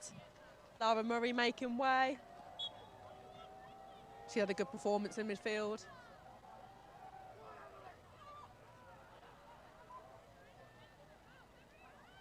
I think a couple of players struggling with fatigue, tiredness, a couple of knocks in there. Everyone forgets that 90 minutes is a very long time, especially when you don't play week in, week out. And if you do, it's still very tiring. Yeah, it's a big ask, isn't it, 90 minutes of football. Did see a drinks break in the first half, so we might see that in the second half.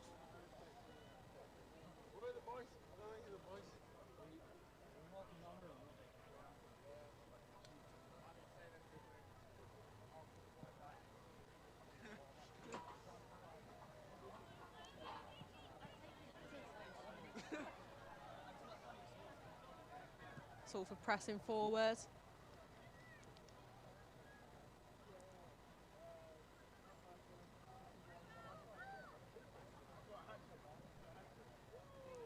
Lino declares Chester throw. 70 minutes gone, 20 minutes left. But this ref likes a bit of added time, doesn't he? He does, but I don't think there'll be as much added time this half because it's been a lot slower. There's been a couple of chances, but nothing's really come from them. No, not seen any goals this second half, unfortunately. Yeah, the game's definitely slowed down. But yeah, we can't see it's surely not as much extra time in the second half. Also, we had the penalty decision, didn't we? And then we had a couple of players down injured, which I guess compensated for the minutes. But very, very long first half, wasn't it? Especially when you're 5-0 down. It felt like the whole 90 minutes, the first half. It was that slow. This second half has gone a little bit faster. Mm-hmm.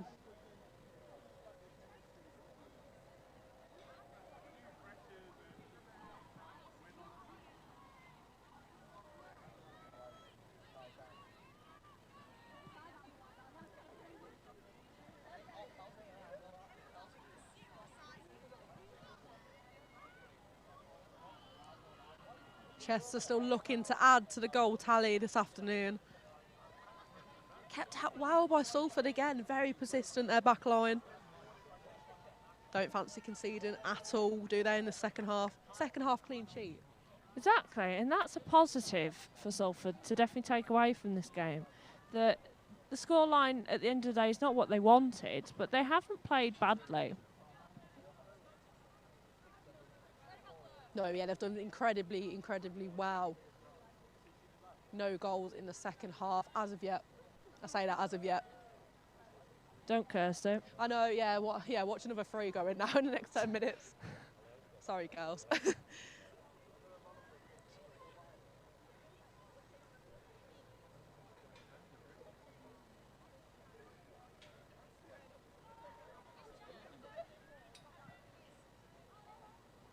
Chester throw into Salford's box. Walmsley again loses possession. Chester battling well, nice footwork.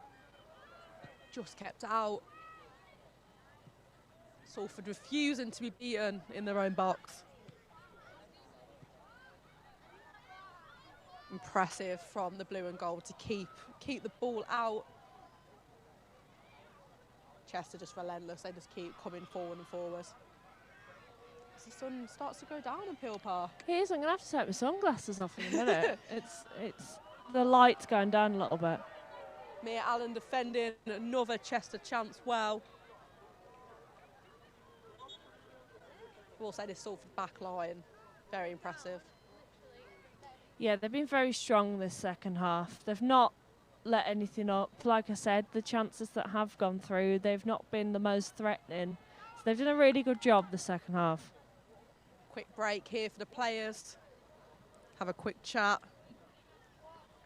Quick water break.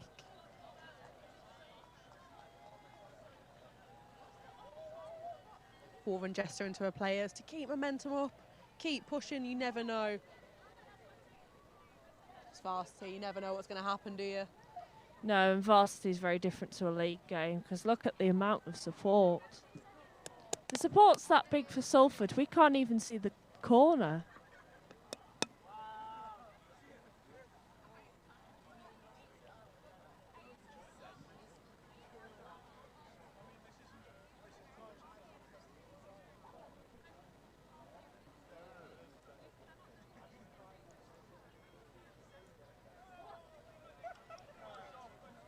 Around 15 minutes left to play when we resume.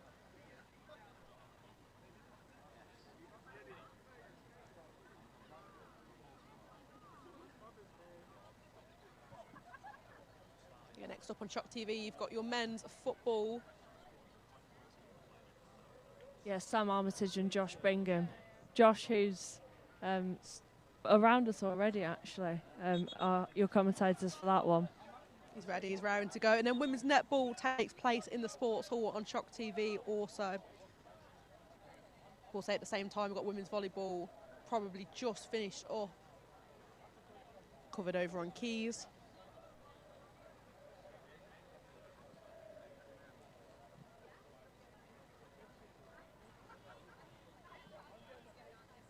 I think at this point the overall score's been embargoed, hasn't it? So we don't know. We don't know. We can only hope that it is in Salford's favour, but we don't know. I cannot get over Atkinson's full face paint face. I just think that's brilliant. It's fantastic. It's a bit of a theme, isn't it? We've seen the Salford goalkeeper every year decked out in the full blue and yellow face. Wonder if she'll keep it on for the rest of the day. It is giving slight highlighter vibes, but I do love it.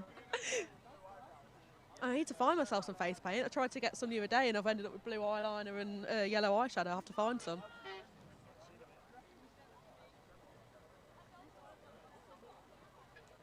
But yeah, Salford did win by a considerate margin last year. Hopefully it's the same again, surely. I feel like I've seen a lot of Salford wins today. Hopefully. We can only hope. But it's that tense wait, isn't it, until the announcement. I know, I love it though. I didn't get to see it last year because it was inside, was it? But I think it's going to be in the sports hall this year. I believe so. I'm excited. We have the trophy lift, don't we? We have everything. It's fantastic.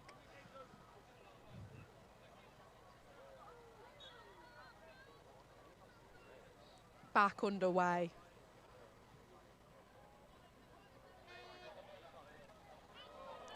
Battling well for Salford as the ball comes into Emily Warren, struggles to retain possession. Well kept out. The ball has ended in the shock trolley, which that's some shot there. Try and do that again. Wouldn't happen, would it?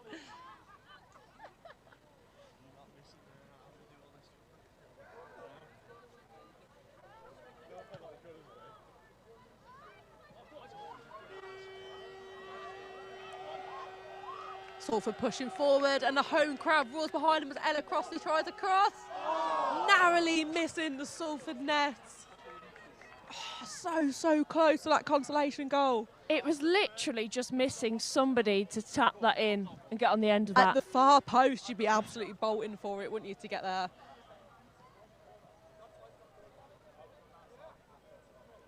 If we did score, I do think there would be celebrations. You got to, it's Varsity, haven't you? You've got to enjoy the occasion. We've already seen a shush to the home crowd. Chester haven't had it added to the tally though, have they? No, Very I expected them to come out here and add to the tally, and they've just not. Salford pressing forward now, possibly tired legs from the red shirts.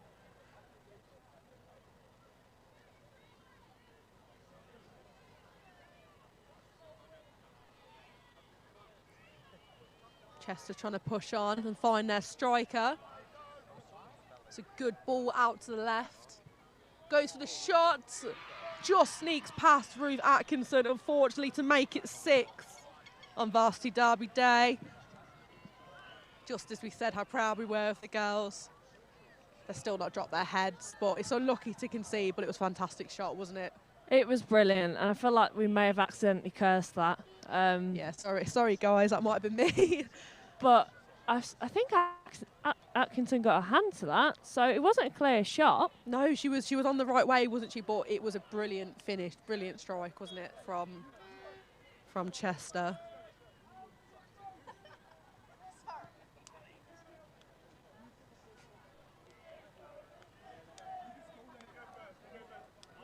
Not sure how much of that Salford chanting you can hear, but yeah, keeping spirits high. Always nice to see. I hope you can't hear it, considering the contents of it, but it is very funny. Adds to the atmosphere, doesn't it? Adds to the drama. Chester going for a 7th as the ball just goes past Mia Allen's feet, but she is speeding, trying to regain it. Helped out there by her teammate, but Chester still finding a way through back into the clutches of Lennis Cook. Chester goes for the shot, and it's just going to sneak past the woodwork. Brilliant there from Evelyn Bourne to go and help her teammate Allen. Two of them doing very, very well to keep Chester at bay.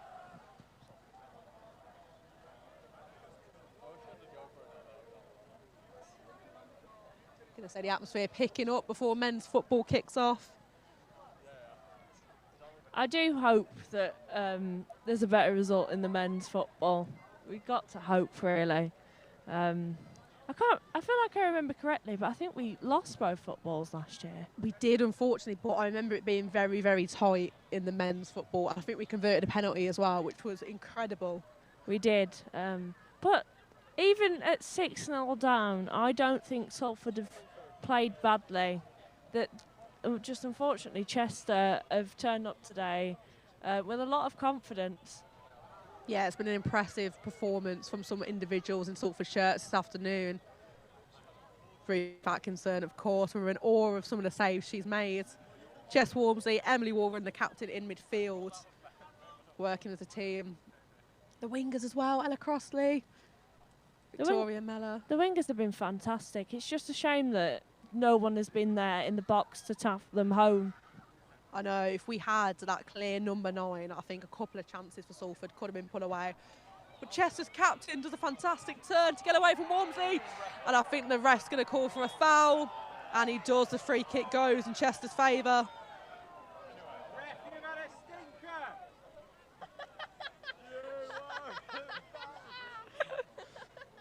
Some Salford fans letting their opinions be known. Yeah, it looked like a foul to me, unfortunately. Yeah, I'd agree that was a clear foul. And it's unfortunate because this is a very good free kick position for Chester here. It is. A little bit far out, but nice and central, isn't it?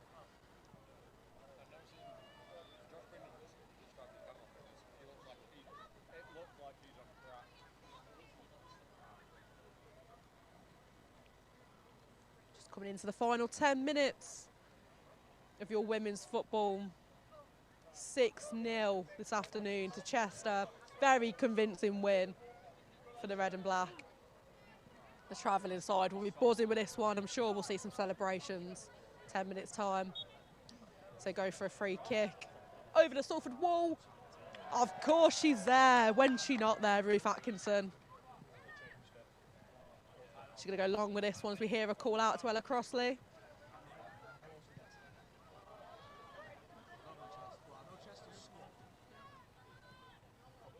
Found by Bourne. Chester still relentless in attack.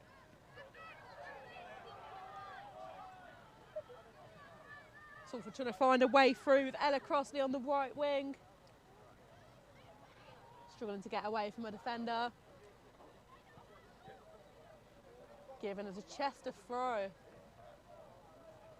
It is really hard to see that corner from the position that we're in because it's covered in Salford fans.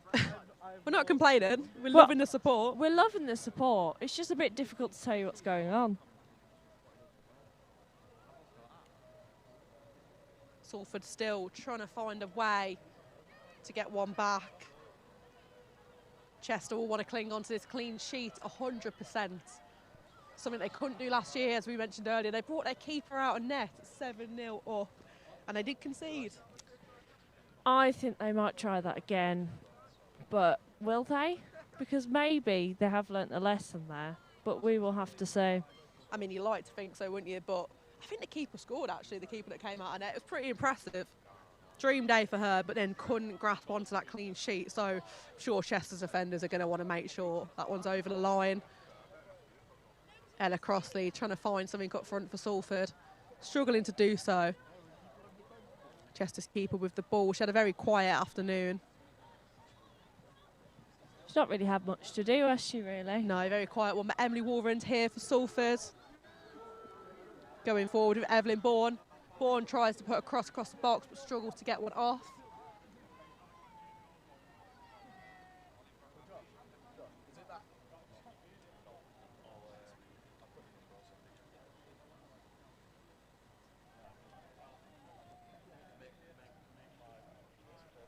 Crowd is definitely building in time for the men's football.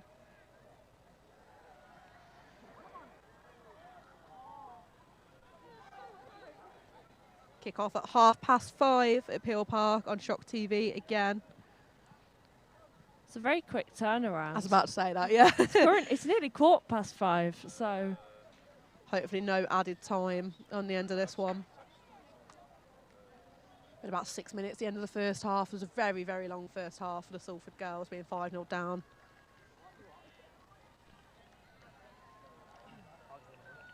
Not the goal tally we were expecting this second half, but we're not complaining. It's 6-6 at the minute.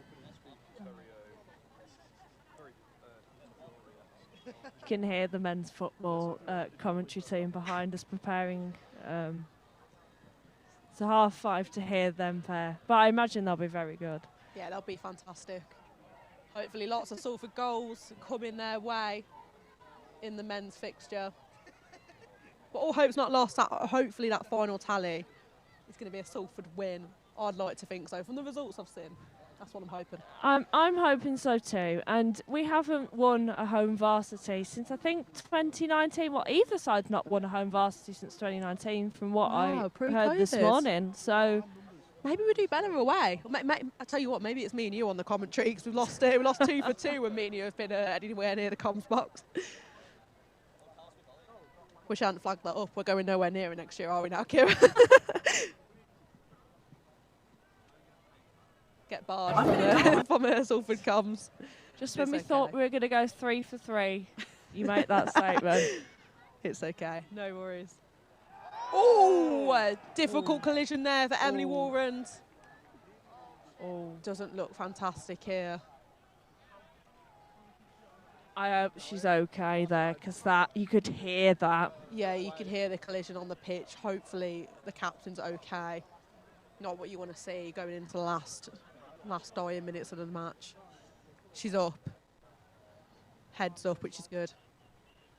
She is the sort of player she went off in the 10-0 loss to Chester, and I thought, surely she's not going to come on. 10 minutes later, she's back on her feet. Hopefully it wasn't too bad. Does look like a pretty hefty collision. Yeah, I got worried for a second that had knocked her out, but no, she's up. She's back on her feet.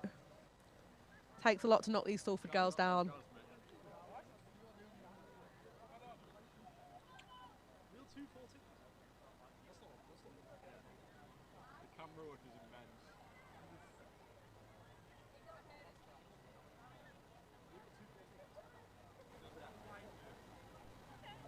Coming to a close at women's football, 6-0 to Chester. Some final substitutions being made, and the reception is fantastic at Peel Park. Kaylee Rowell's back on, along with Emily Bolton.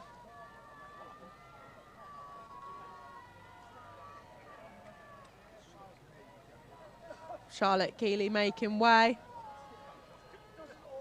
There can't be long left now. No, definitely not.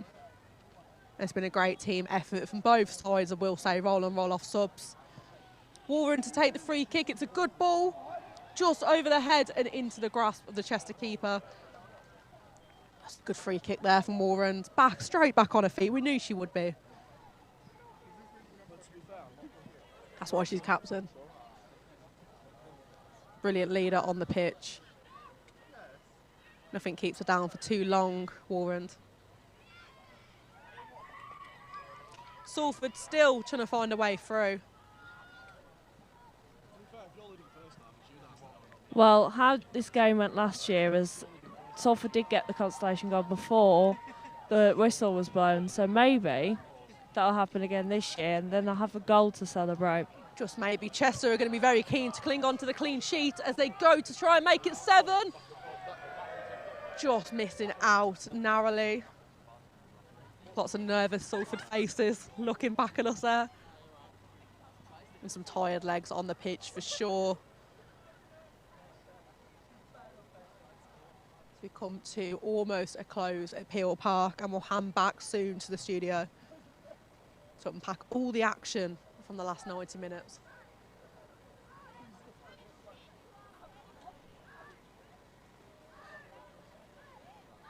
Of course, got that tight turnaround for men's football.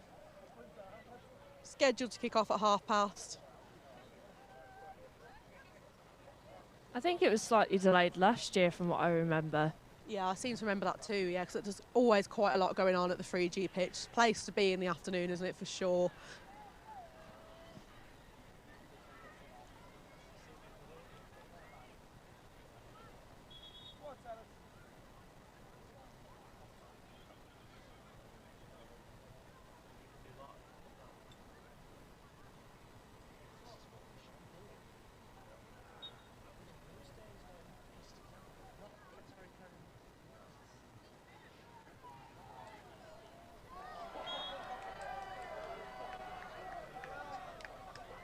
Chester with the free kick to play us out here today.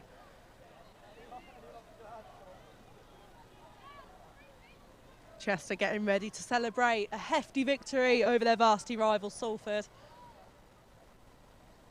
To me, it looks like the Chester supporter ready to run on the pitch. I thought that. They're all lining up on the other side, opposite us. Yeah, it's been a long 90 minutes for both sides, but you'd be raring to go, wouldn't you? You would. Chester's still searching for another goal. Well kept out by Salford. Mia Allen with the clearance.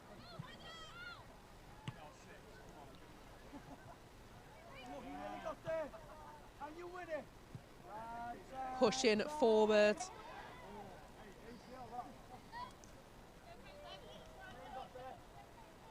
Spawn takes a little bit of a strain. Salford working fantastically as a team, keeping morale high, speaking together, covering each other's positions.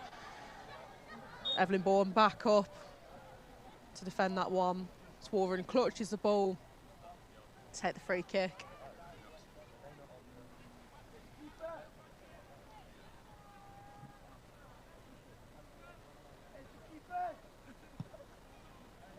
Warren with the free kick, searching for Salford. Walmsley just tipping it over the bar. Another good chance set up by Emily Warren yet again. I think that may be one of Salford's last opportunities to get anything from this game. Yeah, definitely. Can ask you about standout players. What do you reckon, Kira? Who's impressed this afternoon? Atkinson, 100%. Yep, easy decision. I know she's let a few goals in, but she's still stood strong and her confidence has not dwelled throughout this whole 90 minutes. Yeah, she's a brilliant keeper, and we're going to see her tested once again this afternoon. The shots are offside. Well dealt with, just right on the nose there, Kira, with Atkinson praise. I think for me, Mia Allen's been very solid at right back. Of course, into the captain, Emily Walrand. Great performance from her. The wingers, Ella Crossley, Jess Walmsley. Very impressive. I will say Lennis Cook's made a couple of good clearances at centre-back too.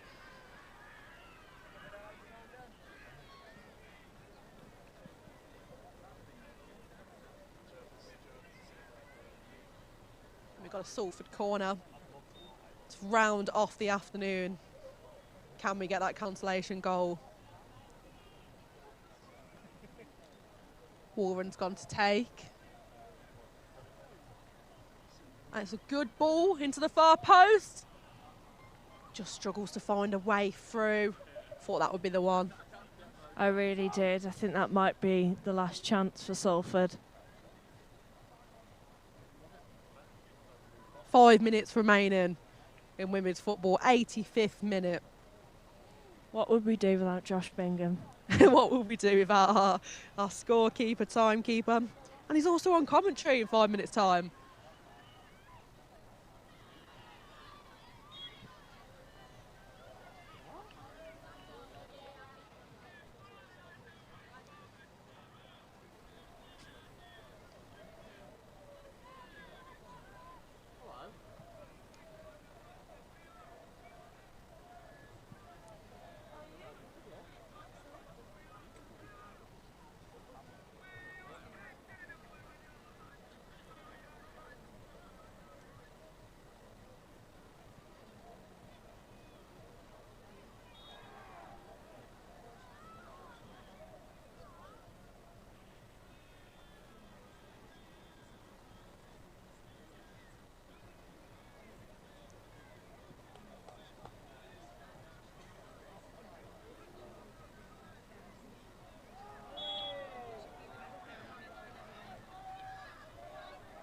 Warren not happy there.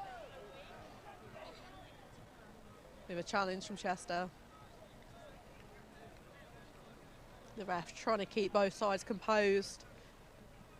Get to the end of 90 minutes without any further frustration.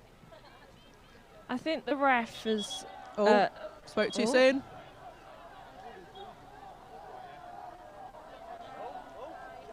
Oh.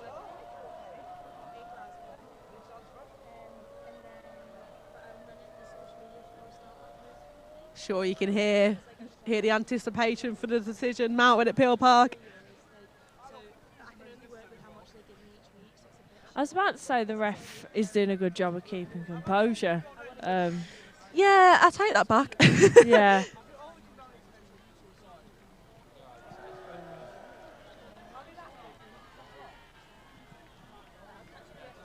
Yeah, we did well to diffuse a bit of tension now, I'll give him that, but that penalty decision for Salford in the first half. Of course, you can watch it back on Shock TV, let us know what you think. But yeah, that was a clear pen, wasn't it, for us? Couple of minutes left. Walrand is going to see us out with a free kick. Goes wide, unfortunately. Set pieces, of course, we've seen Chester be incredibly strong. The ball's in from corners. Straight on for a header in the first half. Then a bicycle kick. Yeah, there's been some brilliant goals scored in red shirts this afternoon. Some great strikes. Lots of entertainment in the women's football. Hopefully we see the same in the men's, but hopefully a different scoreline. Salford try and find a way through in the dying minutes. Victoria Mellor there, doing her best. I'll tell you what, I think that bicycle kick will be remembered from this Varsity for Chester. Whether they win the whole thing or not, I think they will remember that for a while. on the pitches, on the fields. That's been my favourite moment of Varsity 2025 so far. I wish it was in a Salford shirt, but incredibly impressive.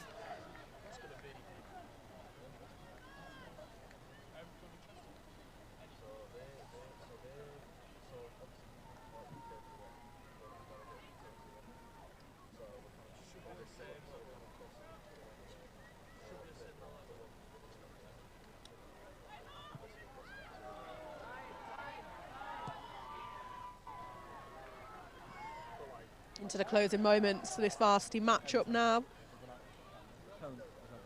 Warren rallying to keep her team on the press. Allen takes a throw. Walmsley with some fantastic footwork. Oh, goes for the Megs. Chester regained the ball spectacularly. Bit of a last chance fight for Salford here. Victoria Mellor tried to go through, but there's some brilliant play there from Walmsley and the player defending her. Don't know how she managed to keep that ball, but she did. And of course, the crowd is out in full force for the men's game, due to start very, very soon. I can't figure out if the crowd that is currently gathered is bigger than what was in Chester last year, but it's definitely like quite large.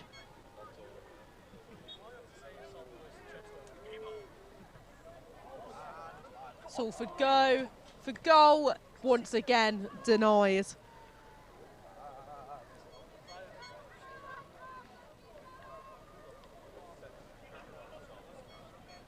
I think Salford are just waiting for the whistle now. Yeah, definitely. But some impressive displays individually for Salford this afternoon. But we said earlier that team bond from Chester has been second to none. They just gel so fantastically on the pitch. They work brilliantly together. They know where each other is. They find a way through. And they achieve a 6-goal scoreline as the referee calls for full time on women's football. 6-0 to Chester. And the flares are off again. Salford defeated, but heads not down. As we saw some brilliant performances in blue shirts this afternoon. As Chester take the win in the women's football 6-0. And we see the men's football getting ready for the game. And we're going to hand back to Emma and Adam in the studio. Wow. Thank you so much for that, Jodie and Kira. Obviously, unfortunate result from that game. Yeah, definitely. A massive performance from Chester and a goal that will go down in Varsity history. That bicycle kick is probably one of the best goals I have ever seen in not just a Varsity, but university football match. It's absolutely unbelievable. Yeah, it really, really is. Also, I love our little, we're wearing the colours now for Salford. So we were down at the 3G for a little bit of that women's football in the second half, and we have been adorned with the Salford face paint, so we are proper on side now. We are. Now, it's been a very, very exciting day, and I think we need some updates, and Keys TV did a little update show, so let's go and see what they said. Salford smashed Chester. Every single Salfordian will be heralded home a hero. Very warm welcome to today at Varsity. Good afternoon and welcome to Keys News Varsity. 4 seconds left on the clock. And Chester wheel away in celebration. Not easily. Gorgeous dance elements. This is what I like about the sirens. 25 minutes gone now. Chester have turned around a 1-goal deficit. And I think that is the game for Salford. From beyond the arc. Oh my God! Give me the hot sauce, Ethan Conroy. But that is full time. Salford with a huge win.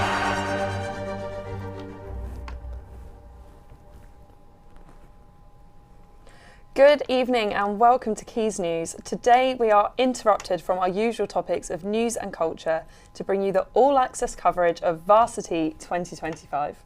The ever-growing rivalry between Salford and Chester has kept us on the edge of our seat all day. Kick back and relax while we get to work. We have lots of tennis today and all of those results are coming up. Last week, Salford cricket team weren't able to field a men's team for Varsity. This made way for the first ever women's team at the University of Salford as the first women's Varsity cricket match between Salford and Chester.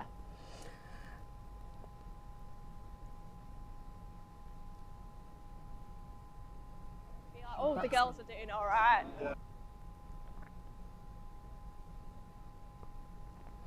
And later in our show, we catch up with the women's football teams after a victory in Chester last week. So, Sean, how has today gone so far?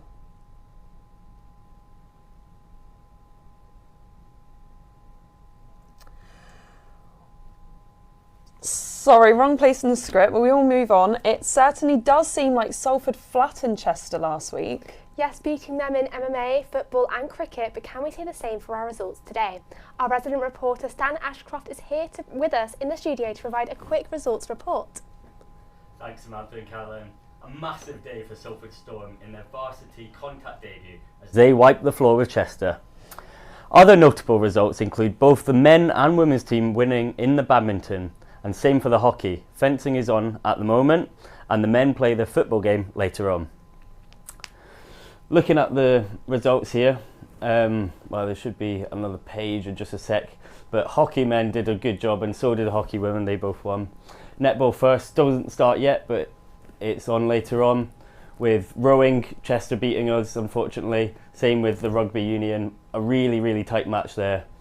But tennis, 5-1. That was really unfortunate earlier, but hey, we go on. We've got good results in the volleyball women, and we're unlucky in men's. Really tight between the two sides, and we'll have to wait till the end results. Thank you. Thank you. A couple of losses there, but you know what? Sometimes it's all about taking part. Last week at the opening game of Varsity, Archery was less than a perfect start to the tournament for Salford. Our reporter Ethan Turnton found out why, even in loss, trying a new sport is always worth the shot. Watching from the gallery in the Downs Sports Centre, Salford's quick shooting and calm aura appeared to line them up for a perfect win. The cheers of Chester, after a score of 1,435, shot Salford's hopes back down. We've just seen all the Archers finish and the score has been announced. Chester did beat Salford. Well, even if you're not sure how archery works, it's pretty easy to see why they won. That is a Chester board. Most of it is in the centre. Now let's take a look at Salford's. It's a lot more spread out. While Chester celebrated their win, Matthew told me why actually there's plenty of pride for Salford as well. I'm the chair member of the Archery Society for Salford. How are we feeling today? We just had the results. It's not the best result. Like I say, we haven't unfortunately got the win today for Salford, but I am very proud. I've just been saying to the others, I'm very proud of every single one of them today. For a lot of them, it's actually their first competition and first time coming out here. And I think one of the most important things that I took from today is someone said that was the best I've ever shot. Well, with a score of 1,305, Salford definitely had sharpshooters on the team. Amitav was one of them. I did a bit on and off as a kid. Once I heard there was a club here, I've been wanting to start again, and I've kind of used this as my chance to do so. I'm doing all right. I'm on track for a PB right now, which is nice. All of the people here have been super nice about coaching and helping out. I've improved massively over the last couple of weeks. So even in loss, spirits remained high, and Coach Connor had plenty of praise for people coming out here and trying something new. I want to draw attention to like half of our team out of the 8 of us are people that have been shooting for less than 6 months. Completely brand new. Obviously, it's a bit of fun being here today, and I see that you've brought some mascots along with you. Tell me about them. Who have we got here? So, we've got Matthew the Frog, and we've got Thraig the Dragon. They presided over a sad loss today, but come this time next year, they'll be sat well at the top now, looking down on all of our adversaries.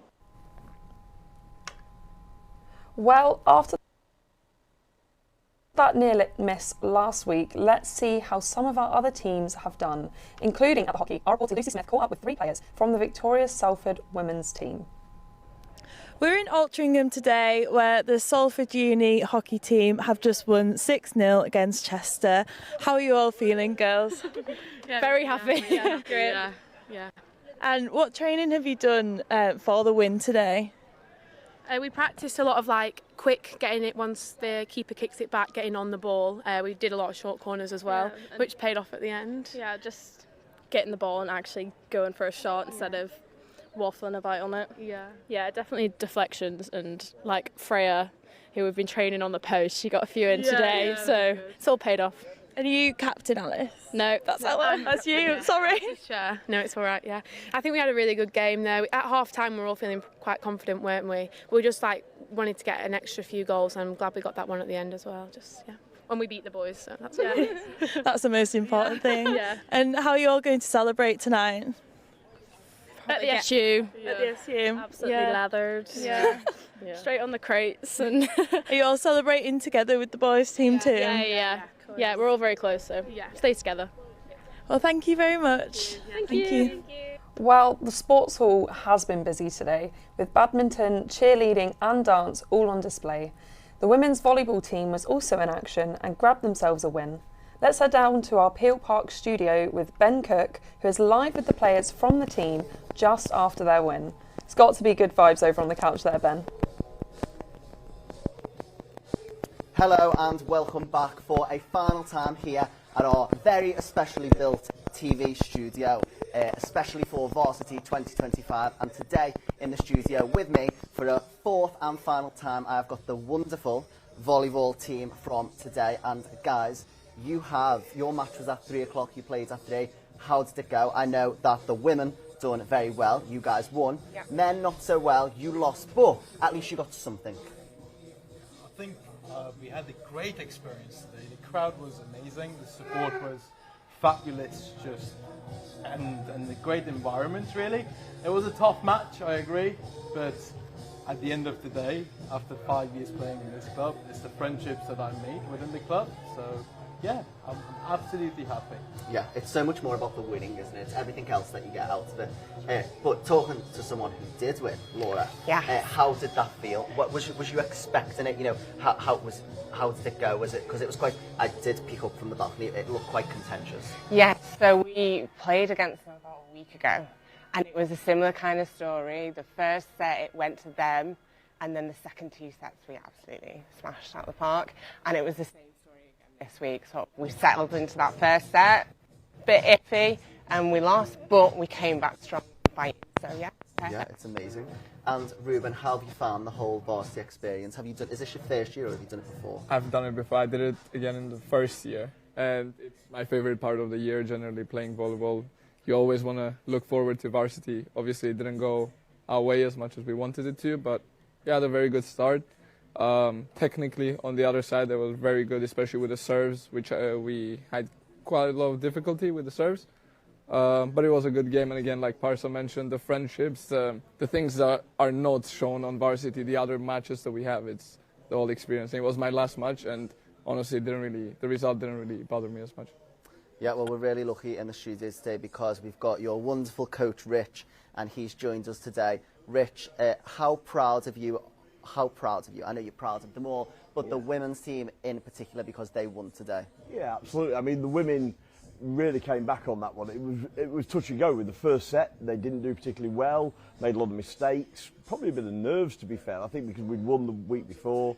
And then obviously the second set we did a little bit of a change and we thought about how we was going to play, played a bit more clever and just went for it and just kept ahead all the time. But I think what I'll say about Varsity every year, the same thing was the crowd down there made the difference. It's a cliche, but they were the 7th person on that team. The crowd there was just absolutely immense. When the rugby guys turned up, I think some of the basketball guys turned up, and they just went for it. It was absolutely superb.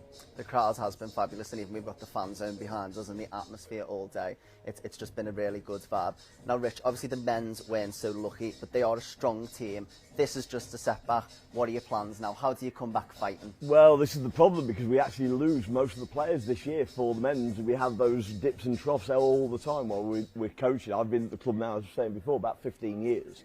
And it's one of those where we're going to get a fallow year, but we're going to build again, just bring new players through. Because most of our players are players that have never played before.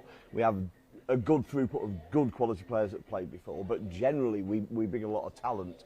And we have one of the biggest clubs in terms of the amount of people that just turn up to play. We bring them through the ranks, so we'll build from there. And I can't see why we couldn't be in this position next year, but beating Chester with both of those teams. Yeah, that's the spirit. And guys, in terms of the sort of preparation that goes into an event like this, how's it been for you for the last couple of weeks? What have you guys been doing to get ready? Well, within the men's team and the women's team, we've always tried to build the effort and prepare for every single match, whether that's box or outside of box trainings, if it's varsity. And we had box weekends over the past 2 weeks as well as. So building through and building up through that flow was the main thing for us. And yeah, that's what we've mainly been doing. And within our trainings, we are mainly focusing on specific drills to cover those bits that we are weaker than the others. And I think it has worked out pretty well, especially within the women's team today. Yeah, definitely. And I think we've been like gelling together more as a team and like spending that time together, just getting to know each other, getting used to being around each other, because that's so much of it is trusting that they're going to be where you need them to be, and then they are, and it's just magic. Well, it's funny you should say that, because I think these sports as well, there's so much about friendship, and obviously you guys seem like you have a great friendship, and that is, sport is, it's about the taking part, but it's also the camaraderie, and I think, you know, are you really feeling that today across the men's and the women's, you know, as a team? Yeah, fabulous. Well, guys, it's been absolutely lovely to have you with me in the studio today. I'm going to throw back to Sam and Caroline in the studio. This is the last. Thank you so much to the Keys team there for their update of all things varsity. That was Keys News Varsity there for you. Yeah, it was very really good. interesting.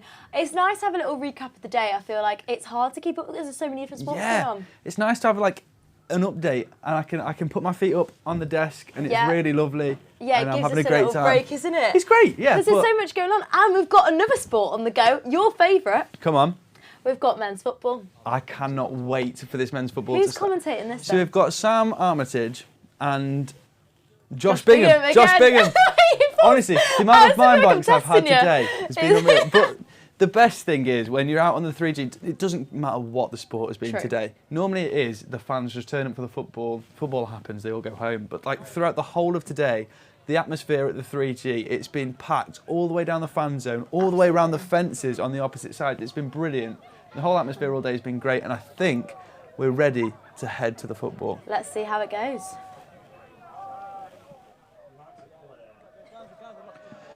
Well, good evening, and well, it's finally time for what might have been the most anticipated game in Varsity 2025.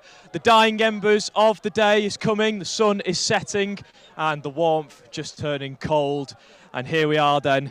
The Salford second team managed to get a win in Varsity seconds last week. Now it's time for the first team. Salford men's football versus Chester University. I'm Josh Bingham, taking you along the journey for these next 90 minutes, and joining me is the wonderful previous head of sport, Sam Armitage. How are we doing, mate? Yeah, thanks, Josh. It's kind of like a kind of a return for me. I feel like I haven't been on the shock airwaves in a very long time, but Return of the King, question mark? Potential. It's my first time on the men's football, first at least. I did the seconds last year, and I'm ready. And Salford looking to get through immediately, yeah? Oh, straight away with a shot. Great save by the Chester keeper. And, well, the atmosphere is already building. We saw flares going off just after the women's game, ended 6-0 in favour of Chester, and the Salford fans are certainly not letting us down. Plenty of a great atmosphere. I'm hearing chants already. And just talk us through the starting lineup for today, Sam.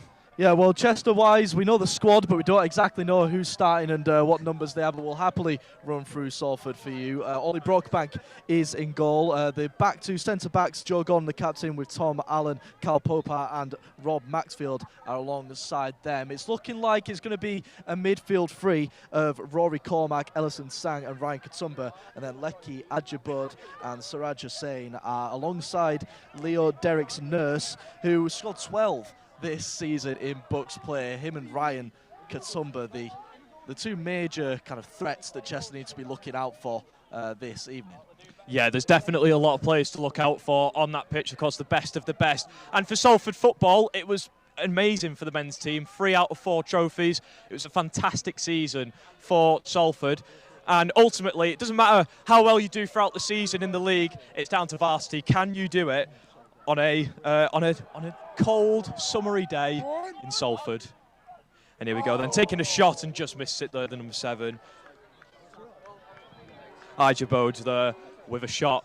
towards the start of the first half. And, well, if you're just joining us on Shock TV, welcome. We'll be taking you through the next 90 minutes, and it's been a tantalising day of varsity ties, especially here on the David Lewis Sports Field, and it's been a real privilege to be able to take you through today. Of course, we've had the Women's Rugby Union 62-0 to start off the day. It then went to Men's Rugby Union, who unfortunately went now a decade of defeats in varsity, 21-20 in favour of Chester. For the American football, meanwhile, it was 36-0 in favour of Salford Storm against Chester Legion. And just then we saw the women's football 6-0 in favour of Chester, so 2-2 overall. And this is ultimately decided, the very last game on the David Lewis Sports Field for Varsity 2025. Yeah, definitely. And, well, we've seen Salford go early pretty close there. Lecky Ajibod there striking the post. Both sides obviously going to, take a little bit of time to feel each other out. I feel like for Chester, it's a chance to kind of get a win on the board, because obviously it's not been the best of seasons for them in the division above. Salford finishing bottom. Getting relegated, of winning course. the league below. So they're kind of going to cross each other going into next season. And kind of it's a way for Salford to kind of gauge their level, really, against the side who played in the division above last season. Absolutely, this is a real test for them, because they're trying to, get it, like you say, get a feel for one of the teams that, of course, was in the division above them upon promotion. It has been an incredible season for Salford, and they'll be looking to go into Northern Tier 2, while Chester, meanwhile, will unfortunately have to go to Tier 3 in place of Salford. Great pass there by number 5, just coming on to the 14 up front, Dietrich's Nurse. And it will be, I believe, a corner, potentially, or throw-in. Yeah, our view of the corner flag just to our right is incredibly obscured by the amount of fans that are down here. But just on Joe Gordon there, an incredible long ball from the Salford captain. And that's exactly what Salford's two centre-backs can bring, incredible ball-playing ability between both of them. And it's one Salford, by the looks of things, a corner here. Absolutely, and what we'll be hoping in comparison to the women's is maybe a little bit more of that attacking effect towards the centre, as there's a shot there and just blocked by one of the Chester players. Another shot again. One of the centre-backs just at the back, and Chester are looking now for a quick response. There's number 7, under pressure from Siraj. Great interception by Chester, just looking for a pass towards the centre. Salford managed to get the cut through the middle, and a really chopping challenge from the number 5. The refs let it go, though. Here's Joe Gordon. No, the referee has pulled it back by the looks of things. Again, it's a late call, and it looks like it is the same referee that we saw just moments ago in the women's football, and there was a few late whistles. I was here watching it before coming on today. There's a few late whistles coming in from that referee, and that was a late whistle there. It wasn't the greatest of challenges, but, we're expecting to see kind of a feisty, fiery atmosphere, both off the pitch and on it this Absolutely. If the women's football is anything to go off, it'll be a really fiery affair, and like you say, we've been seeing flares going off, chants going crazy, and of course then a really chopping challenge on Rory Cormack, which the ref has rightfully given as a free kick, which will be taken by Rob Maxfield, should I say, sorry. All pressure now. And saved straight into the keeper's hands there, calm as you like. And now Chester are looking for a response. It's been very much in Chester's own half for the first couple of minutes of this match, as we look to search for that first goal 5 minutes into this game. If you're just joining us, welcome. We'll be here to take you all the way along the journey on Shock TV. Here come Chester, just trying to find options in the centre. The number 8 taken down there, and that was Cal Poupar. Yeah, no real complaints there from Poupar there. He obviously, got sent inside there. It was a good little bit of feet from the Chester number 11, I think it was. As the floodlights come on just around us as well. Obviously, we'll describe things for you for Shot Radio listeners as well. Chester with a free kick about 10 yards or so in from the Salford half. Chance to cross the ball here. Cross for Chester. The sun really starting to set now, as you say. Onto the number 11 then. Chester just looking for a response, but Salford are putting the pressure on. Siraj there pushing forward with pace, and a bit of a choppy challenge towards the Chester end. And the ref has blown his whistle. I think he's going to be calling for a foul there. I'm not sure who will be gaining possession from that. I believe it may be Chester's ball. I think it was a Salford foul in the end. Like a foul on Salford, I should say. Hussein did well to kind of dip inside. It was almost a carbon copy of what we just saw a few moments ago. And again, I feel like obviously there's going to be a few bitty challenges in there, but the referee's going to want to let as much go as possible. He's going to want this to flow. We don't want to see a stop-start kind of game here this evening. Absolutely. You don't want to start off by handing too many fouls out. Really great stop by the keeper there, just punching it out of the box. And yeah, like you say, just start off slow. You know, the ref wants to let the players know, of course, that he's gonna be harsh if he needs to. And it's just to kind of put the players in the place. But ultimately, Salford football have been quite disciplined so far this season. From what we've seen, not too many fouls, not too many yellow cards or reds either. It's been a pretty tidy season overall to come along the championship. But that could all go out the window really against your varsity rivals, as we say. Here's Joe Gordon then, just trying to fight for the ball. The captain there, straight onto Poupard, back to Gordon. And just looking to try and get it out of their own box. Joe Gordon starting as one of the centre-backs, brought forward to Brookbank. And we're just searching, see if we can get it out of Salford's own half. And it's been very much level pegging in the first 7 minutes of this match. This is probably the only, well, I say that, Joe Gordon spreads the ball Unbelievable forward. Pass forward. It's got right onto one of the wingers there. Just looking to see if he can get it into the centre. And it's intercepted by Chester, but great recovery there. One of the Salford players, Poupard there, to be able to pick it up shortly after. On Salford again. And it's just pushing through, trying to weave through the gap. On to Chester now through the centre, breaking at pace. Trying to back away through. It's gone right into their own half. The number 9 there is just pushing forward with pressure from Tom Allen as the left back, and he still kept it in, just trying to make a pass forward. It's gone in! Chester start as they mean to go on. 1-0 here, 8 minutes played. And if the women's game was anything to go off, it's looking like Chester aren't going to go down easy. But I don't think Salford will either. Just on that, it was an incredible piece of skill from the Chester striker there, just to take it past Tom Allen. Tom Allen knew he couldn't foul him. He'd gone into the box, and in the end, the cross across the 6-yard box was a bit too easy. But he did really well. Did the Chester player to kind of come in and help out, give a bit of support, and in the end, he's not going to score an easier goal than that this season. Chester don't score many. They don't take the lead much in games, and we'll see how they can kind of deal with this one, because it's a bit of a position that Chester haven't been used to getting involved in this season, and equally it's not a position that Salford are used to being in, behind. And they'll definitely, Joe Gordon there on the ball playing out to this near side is definitely going to be kind of wanting. Well, it was a beautiful reaction, yeah. It was a beautiful maintaining of possession, really, keeping it in play towards from the wing, coming into the centre, and it was a lovely tapping at the end by the number 9. It was just a perfect link-up, and it was a brilliant counter-attack as well, because, as we saw, it's been mainly in Chester's half, majority of the first 9 minutes of this game, and Chester just saw their opportunity and snapped at it, which is exactly what they need to do. Get on the forefront and really frightened Salford a little bit. Great pass again there by Joe Gordon. That's the third that he's done so far this game. Chester just looking to try and get it out of their half.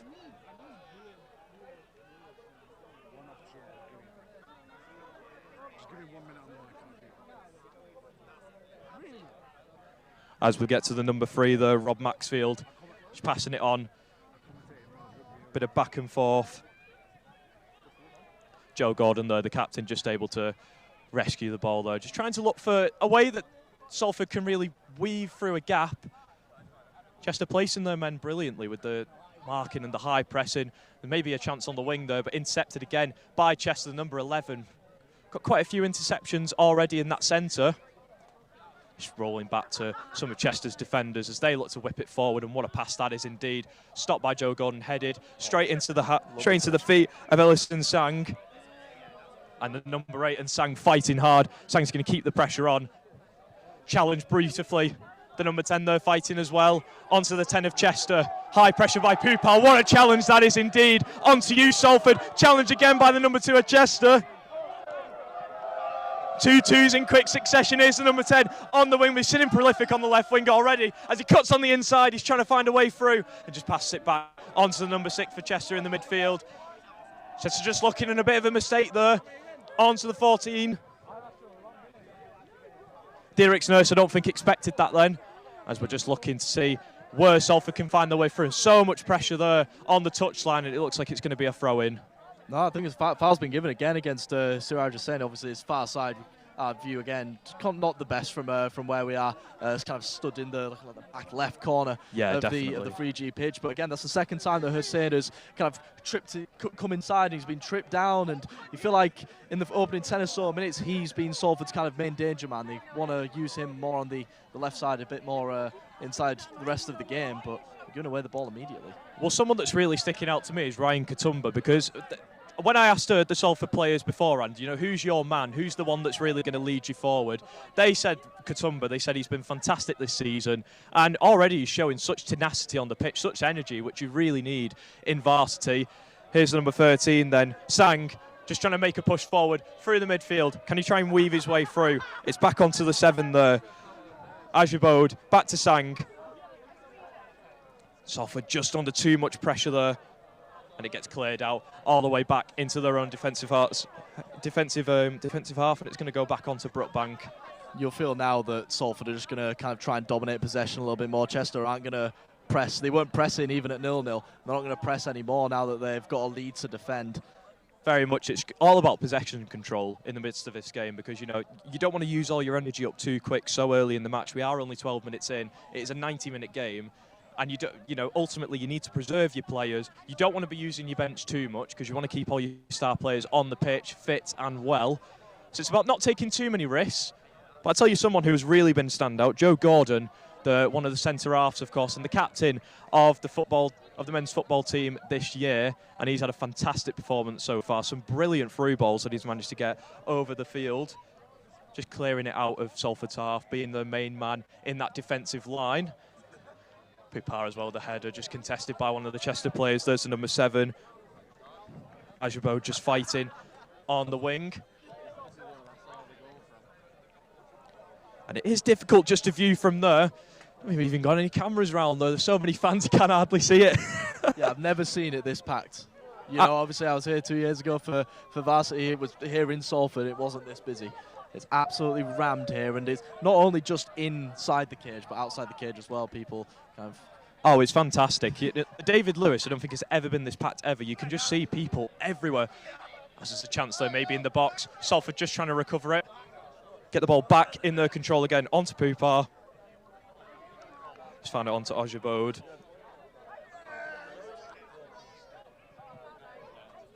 Back on to Joe Gordon again, and we're just looking.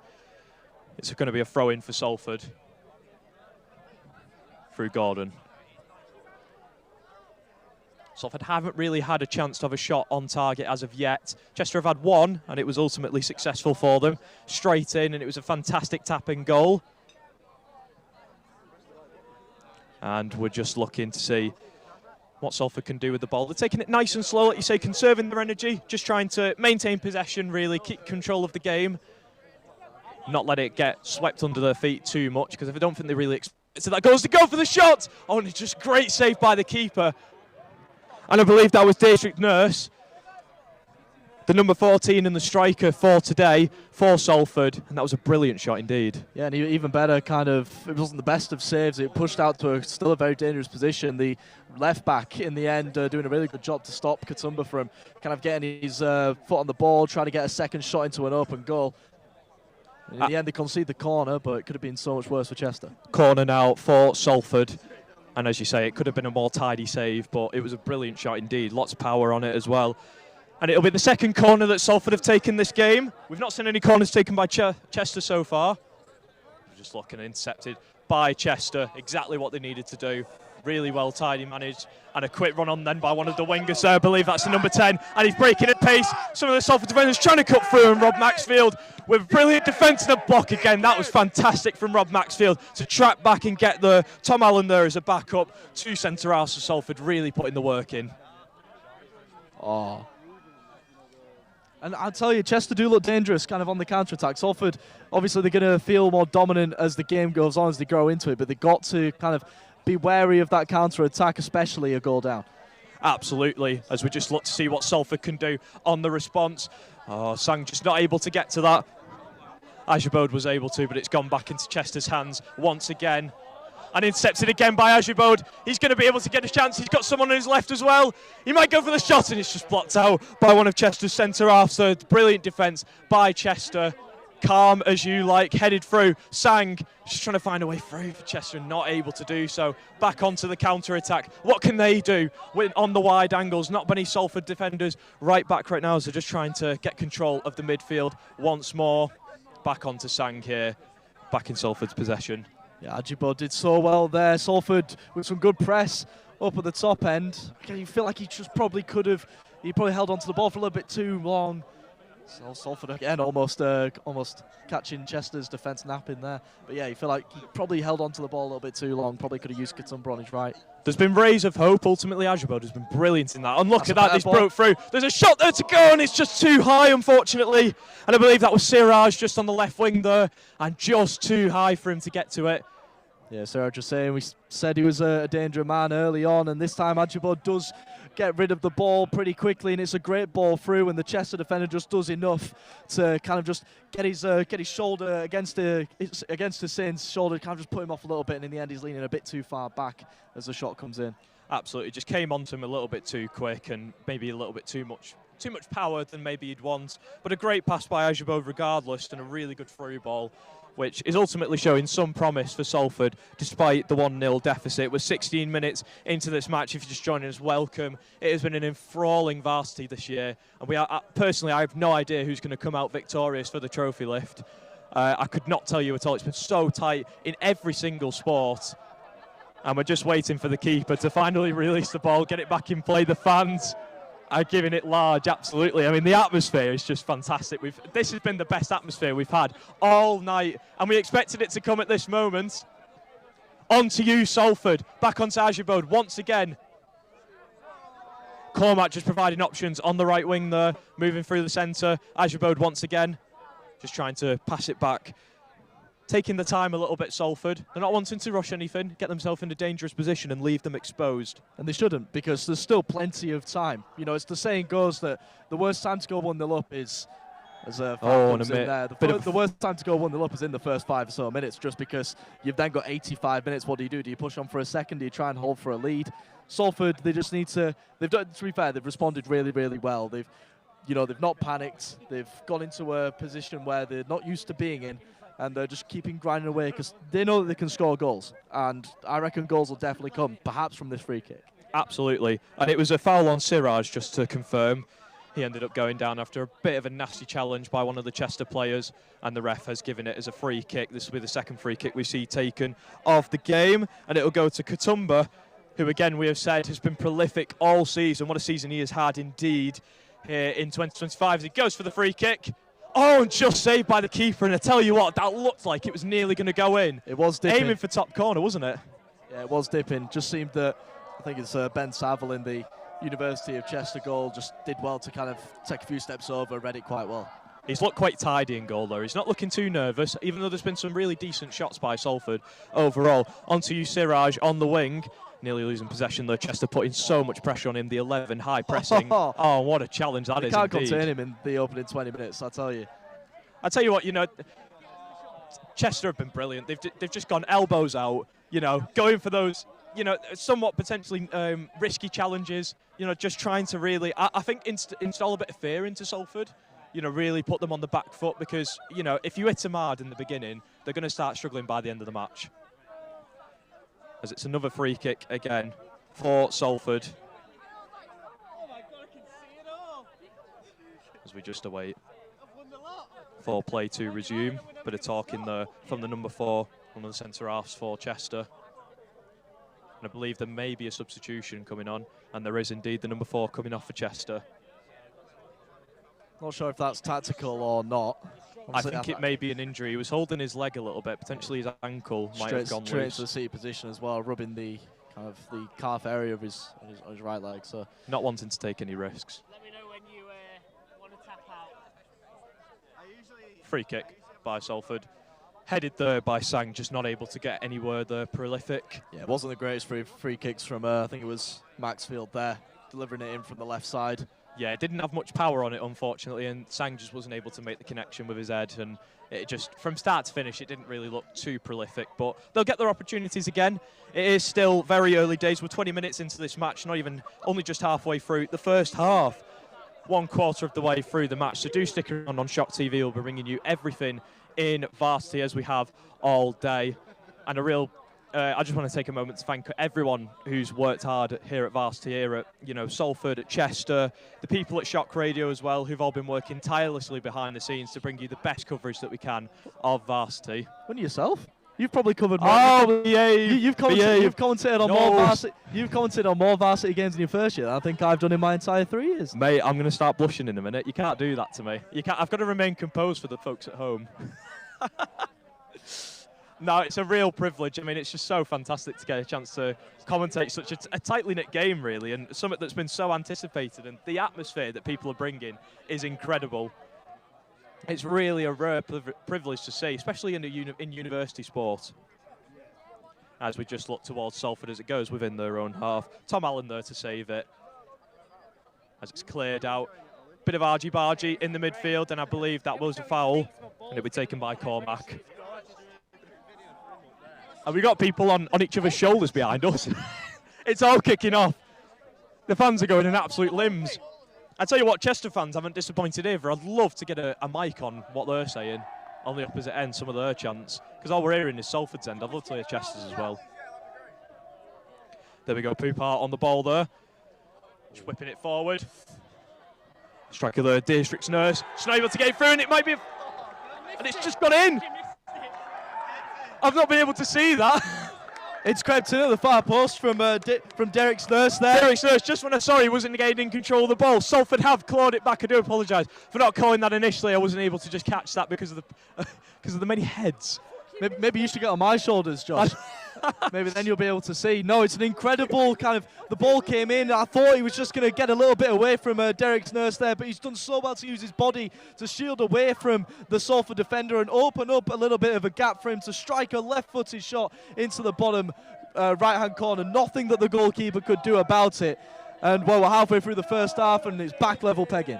1-1 in the 22nd minute, and it is Leo District's nurse on the number 14 shirt who gets the goal for Salford, and they've clawed it back now, 1-1 here, and it is level pegging, anyone's game, and of course District's nurse adding to his plethora of goals throughout the season, 12 I believe you said, Sam. He's on 13 now. Now 13, of course. A goal in Varsity, of course, I think means more than most league goals, you could say. In an atmosphere like this, I mean, the fan reaction was just fantastic, and you could tell what it meant to the team. Here's Ajibode then pushing through the centre, and we've seen him be prolific as a midfielder, just trying to provide them link-ups, a little bit of tech. Ultimately, which you love to see. Here's Joe Gordon, what a lovely pass that is, but intercepted by Chester. And cleared straight out skyline there by Siraj. That's more like it. That is more like it. That's what the near 200 odd people around the ground today came here to see.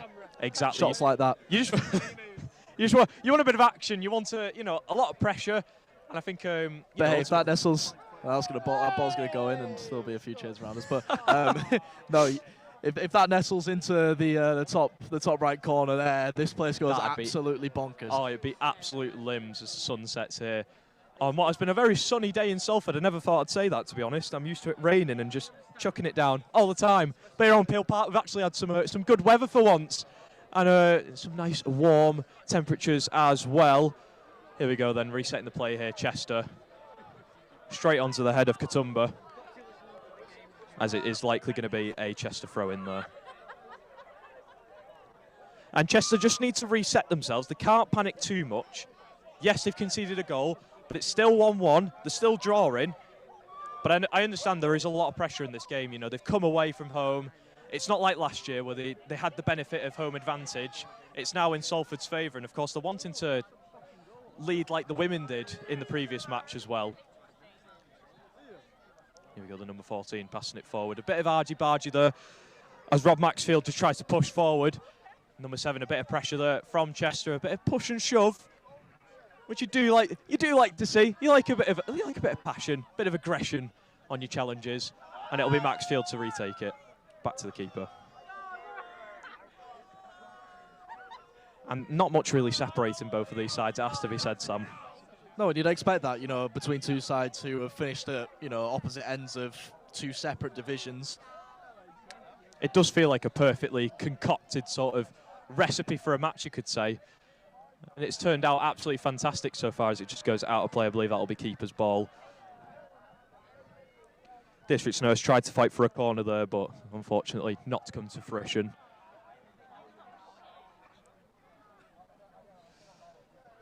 See, there's so many fans kind of in and around the ground that they've started to pile behind us where we're commentating. I almost don't want to look behind me because I've got about 5 people behind me all with beers in hand. It's brilliant, honestly. It's what Varsity's about. Oh, with the face paint on that many have been decorated with. I'm hearing chants, of course, towards my right. No Salford Fleurs, though. A little bit disappointed in that. Chester have turned up with them. Why couldn't we? Bit of blue and yellow. Here we go then. There's Katumba. Trying to find a way through on the wide angles there in the left wing. Crossing it through to the centre. That is a high ball indeed, and no one can get on that. Only Ajabode was able to get anywhere near close to that. It's just a bit of a scramble in the centre now. Back onto the number 9 of Salford. We saw him be prolific in Chester's first goal. A chopping challenge there by Chester, and ultimately a foul in favour of Salford. An understandable one by the ref, as that was a little bit argy-bargy, and it'll be Cormac who takes that, I believe.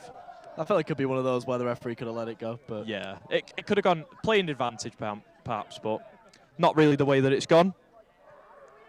Here we go then, pushing it forward. Chester just able to provide the stop straight into the keeper's hands. Nothing he needs to worry about too much.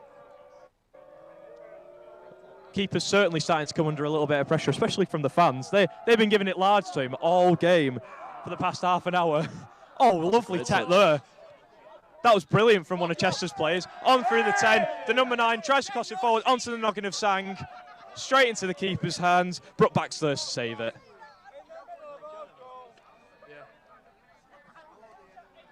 And on from Brookbank, back onto the centre off of Tom Allen. Again, that touch from the number 9 there as well. That just, you know, it reminds Salford that there is still quality in this Chester side. It's not going to be, you know, they've got back level. It's not just going to be a case of they can now push on and get, you know, a goal that's going to win in this game. Oh, it was so controlled. It was beautiful. Kalpupar there onto Ajabode. They're trying to find a way forward, and a shot! Gosh, just gets missed there. Saved by the keeper, unfortunately. 27 minutes of play. Not a bad save. And it will have to it'll go to a corner now for Salford. And Sam, what do you think that Salford really need to... what do you think Salford are lacking to ultimately get them over the line to potentially 2-1 territory? What, right now? Ask me in 30 seconds, I'll tell you nothing.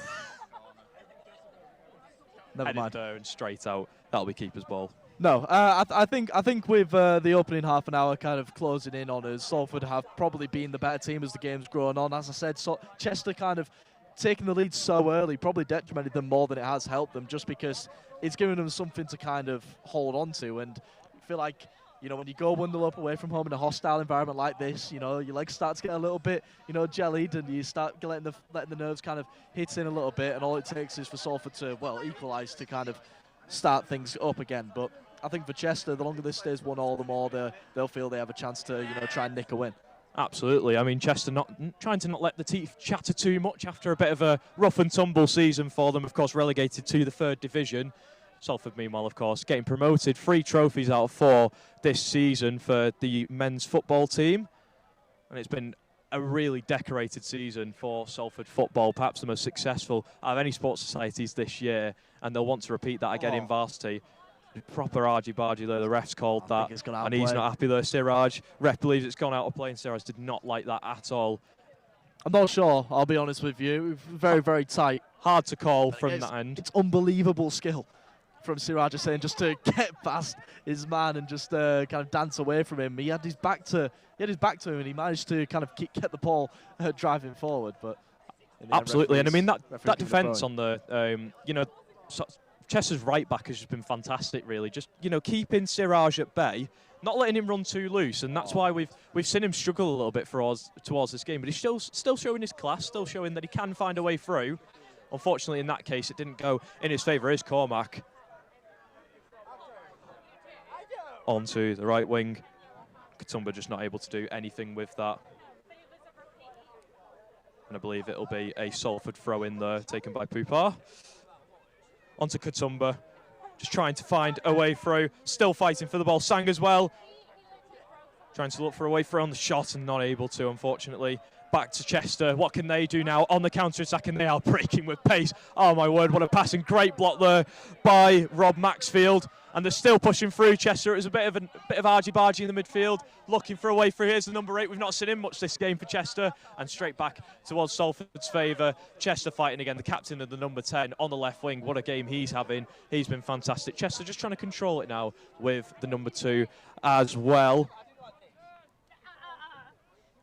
And there's just a fight to try and control that midfield, and ultimately we've not seen either team really dominate that midfield as much. It's been very much like a pendulum, going here and there throughout the first half an hour. It's been a really tightly contested game so far. Absolutely, and yeah, like I say, it's a match made in heaven. Some may say. I don't think so between these two sides.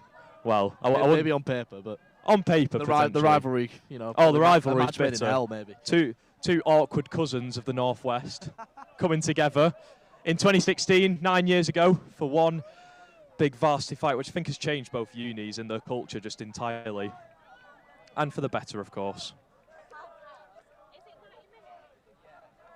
As we just look to see what Salford can produce. Ajabode with a little bit of a mistake there, pushing through Siraj. He's come all the way to the right wing there, making his ground definitely, and just covering all of the front line, really. Proper challenges flying in there. That's kind of exactly what everyone kind of comes here to see. Bit of a frustration from the Chester captain there. As fair play to the number 10 though for Chester for tracking back, left winger of course, and still trying to provide that extra help to his defensive line.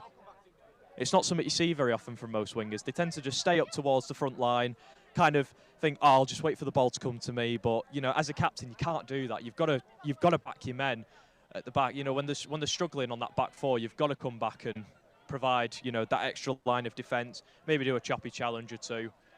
Be that motivator on the pitch, and I think he's certainly doing that here.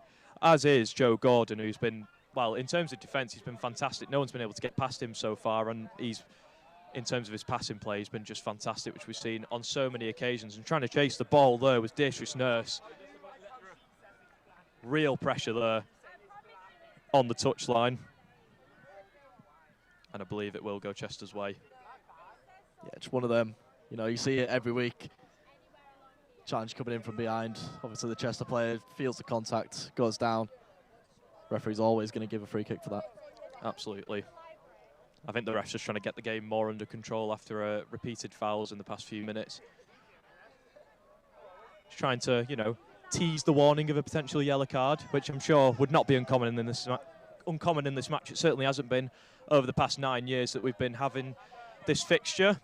It goes on to Joe Gordon. So that's great composure, just to take it down with his chest. I know a lot of people who will just, won the header, send it back up the line, perhaps potentially lose possession again, but just incredible composure and skill to take it down on his chest there. Absolutely. Edison Sang as well. Just in that midfield, pass it all the way on to Ajabode, who's on the wide angles, trying to look for a way through on the right. Unfortunately, it is not to be. Chester regaining possession there on the back line, where it matters most. And we've not seen either team really have a shot. It's been very back and forth, trying to go on the counter-attack here. Other than the 2 goals, obviously. Other than the 2 goals, of course. But in the past 10 minutes or so, it's been pretty quiet overall. Keepers haven't had to work too hard. I'm sure that'll change soon, though, as here's Chester trying to find their way through. Number 7 just not able to get past Maxfield. As we just look to see what Salford perhaps can produce in their own half. That's probably a decent chance for Chester to try and put a bit of pressure on the Salford backline there, throwing in a dangerous position level with the 18-yard box on that far side, but again, nothing just coming from it. And I feel like the goal was kind of uncharacteristic for Salford's defence as well. It was almost a little bit too easy, to get past the Salford defence and square it into the 6-yard box. And, since then, it's kind of been the Salford of old that we've been used to seeing. Absolutely. I mean, Chester have played a really physical game, and just in that moment where they had a real chance, they just were. You have to question why the winger didn't just cross it in. Unfortunately, didn't come to their fruition. As we look for maybe a response, and again that fight, Cormac there in the midfield, trying to find Dish's Nurse. He's managed to get the ball there on the left wing, just trying to find a way through, cross it in. It goes straight onto the head of one of the Chester fullbacks, and it is out again. Bit too much space there. pressure by Ajabode. Chester not biting the number 9. We've seen him have some brilliant tech throughout the game for Chester, and he'll be looking to produce that continuously throughout the match. Onto the 11. Pressure there by Ajabode. And a bit of shirt tugging, and yeah, that's an understandable foul. And again, it's come from Siraj Said as well, you know, dancing away from his man, and you see the frustration after the foul was given. You know, he's not happy. And again, with just slapping the hand of Leki Ajibode there, he's not happy with the amount of fouls against him. Again, you feel like, you know, sooner rather than later, referee's got to start showing his cards. Absolutely, yeah. I think we may see that towards the second half, perhaps. I think still he's, you know, taking his time a little bit. The ref doesn't want to get too carried away too fast, you know, start playing too harshly.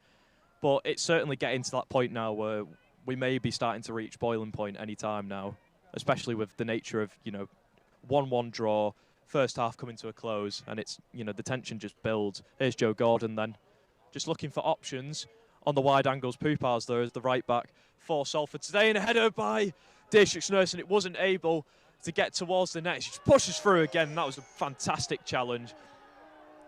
Ooh. Oh, just Gary Neville all over the place there. He does well, does Dietrich Nurse, to kind of nip in. The referee's decided that it actually came off. I'm not sure which way he's giving the throw. He's giving the throw into Chester, which, well, for me, means that Dietrich Nurse has got there ahead of the Chester defender, and then the Chester defender must have just cleaned him out. But I think it's either got to be a Salford throw-in or a penalty. I tell you what, Chester fans did not like that at all. They went full studs up. Dietrich Nurse giving everything he can on the pitch. And we've not seen him have too much of the ball, and when the times he has, he's been absolutely prolific, of course. The 1 goal scorer for Salford so far this match with 36 minutes into play. Welcome if you're just joining us on Shock TV. I'm Josh Bingham. Joining me is Sam Armitage, of course, former head of sport for Shock Radio. I'm just going to keep the glazing going, you know, while we get the one opportunity with you. But potentially the last, question mark? Yeah, maybe. Who knows?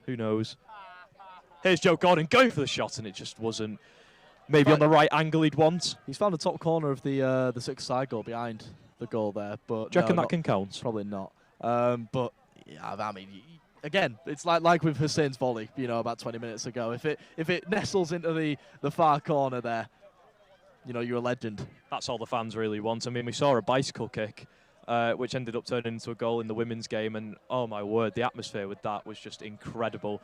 And I'm sure she'll be boasting that for pretty much the end of time now. I know I would for a good 10 years if I got the opportunity to. On film as well. On film, of course. She'll be able to look back at it. I was going to say, do you reckon the guys at Shock can just delete that before she can get it anyway? I think we'd get killed by Chester. That might be the end of Varsity for good, really. Or at least the end of Shock's rights to broadcast it. Don't fancy that too much. Other sport broadcasting companies are available. Salford Sports TV would jump in. Is Ajibode trying to find a way through Cormac there onto the wide angles. Maxfield just inverting himself a little bit, bringing himself back into that midfield. Find an extra option, and it's pushing through. It's gone to Sang. He's going to go for the shot, and it's blocked beautifully by Chester, but good job Gordon was there to save it in the background. Not let Chester get on the counter-attack at all.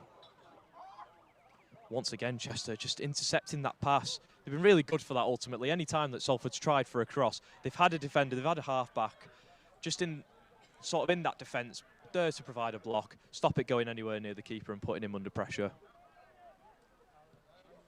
Whipped straight forward there by Tom Allen. And it's gone straight into the claws of Chester in that defensive back line. And I think the calling for hand. Yeah, I think the ref's not like that at all. It's the number 3 there, Rob Maxfield, our left back for the match today. And I'm looking forward to seeing, I don't know about you, Sam, just some of the substitution plays, especially towards the second half. Yeah, it'll always be interesting to kind of see how either side kind of shuffles the pack. Obviously, there's no managers, you know, involved in Bucks play for the most part. So, you know, it's kind of all up to the captain on the pitch to decide, you know, looking over.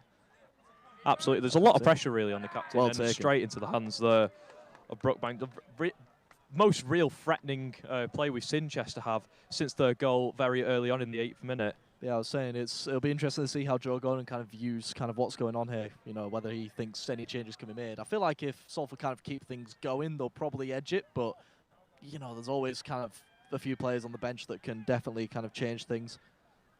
likes of Teddy Ojijo and Lewis Hiles. Rashid Josham as well on the number 19, I believe, on the bench as well. So they've certainly got options of Salford. Oh, crunching challenge. That's brilliant, that. Straight into the hands of District's nurse. Could he maybe make it a brace? And he's going to go for it straight into the hands. No trouble there for the keeper at all, and it just wasn't able to link up in the end in the box.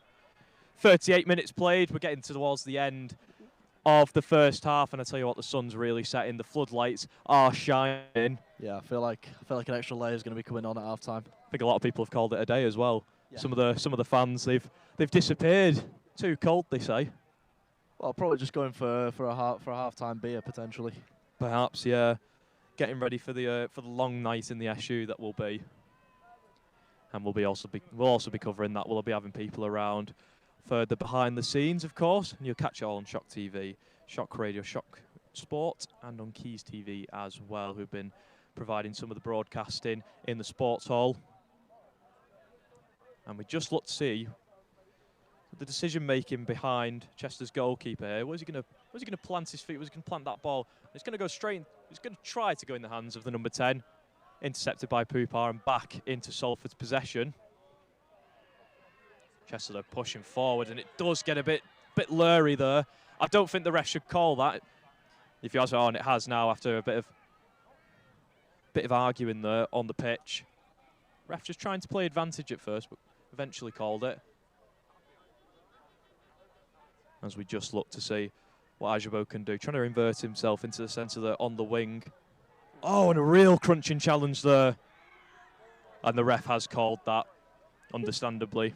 Yeah, a few complaints from the Chester striker there. He tried to track back and put Cormac off, but clear as day foul. Absolutely. Real chance here, probably about 25 odd yards out. Cormac's definitely took a few beatings, a couple fouls on him already this match, but I guess that's the bread and butter of being a midfielder like you are. We just wait for the free kick to be taken. And Chester setting up a little bit of a wall here. I think Joe Gordon fancies this one. One of our tech people is saying top left. Oh, and it nearly went top right instead. Great save by the keeper. Wow, that was fantastic. Yeah, not sure if he was just able to push that one on the bar. That was real composure then from the keeper. Bar just able to save him as well. Just a punt of a hand, and it made all the difference. Back to you, Chester, as the number 10 again, with that link up with the number 9, the number 2 as well, on the left wing. That's been really where Salford have looked the most exposed by far. And Chester know that they can abuse that and that they can keep pushing through. They can't seem to get anywhere on the right wing. Players like Siraj and Sang as well. Maxfield, of course, as the left back, just providing that extra support, and a great challenge there it was by Tom Allen. It'll be a Chester throw-in. Still 1-1 in this match, 40 minutes played. Just 5 minutes to go as we nearly approach the end of the first half. Darkness is looming, the floodlights, just providing that little bit of light for us. As we await for Chester throwing, I think there's a bit of a debacle on who's going to take it. And there you go. It's gone through. Headed by Salford.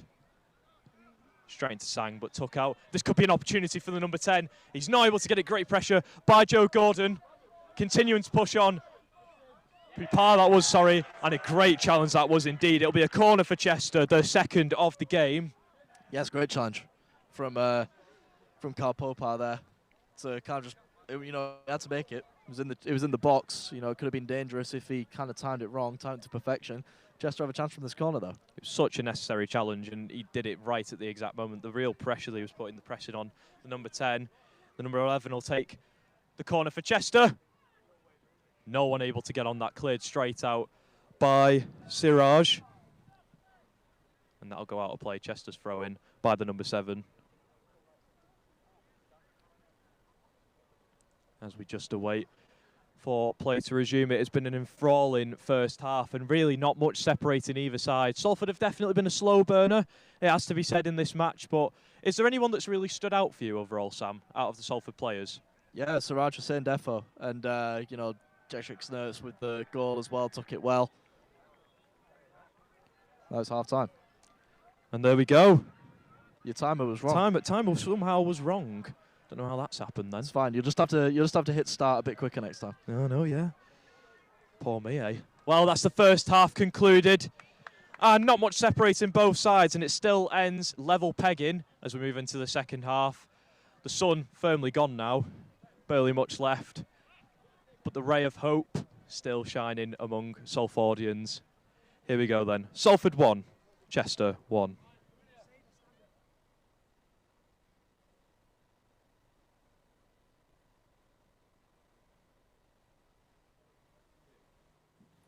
Wow, so 1-1. What a half of football, by the way. Like, it was all action there. We actually ended up down at the 3G for that one.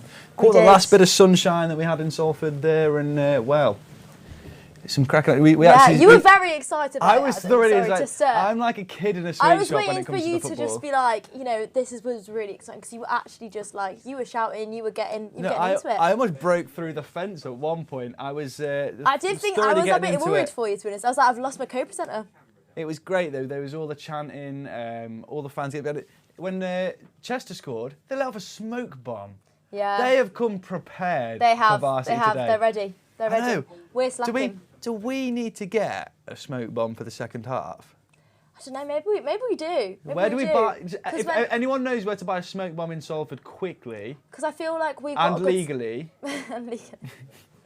Maybe we don't do that. Maybe I've just got in my ear that I'm going to get arrested if I do that. So But we can celebrate really loads. I don't know where the English went in that sentence, but just loads. Yeah. But you know what? Someone who knows all about the results and all about what's going on is Benny in the newsroom. So I think we should go to him. Hello, Benny. Hi guys.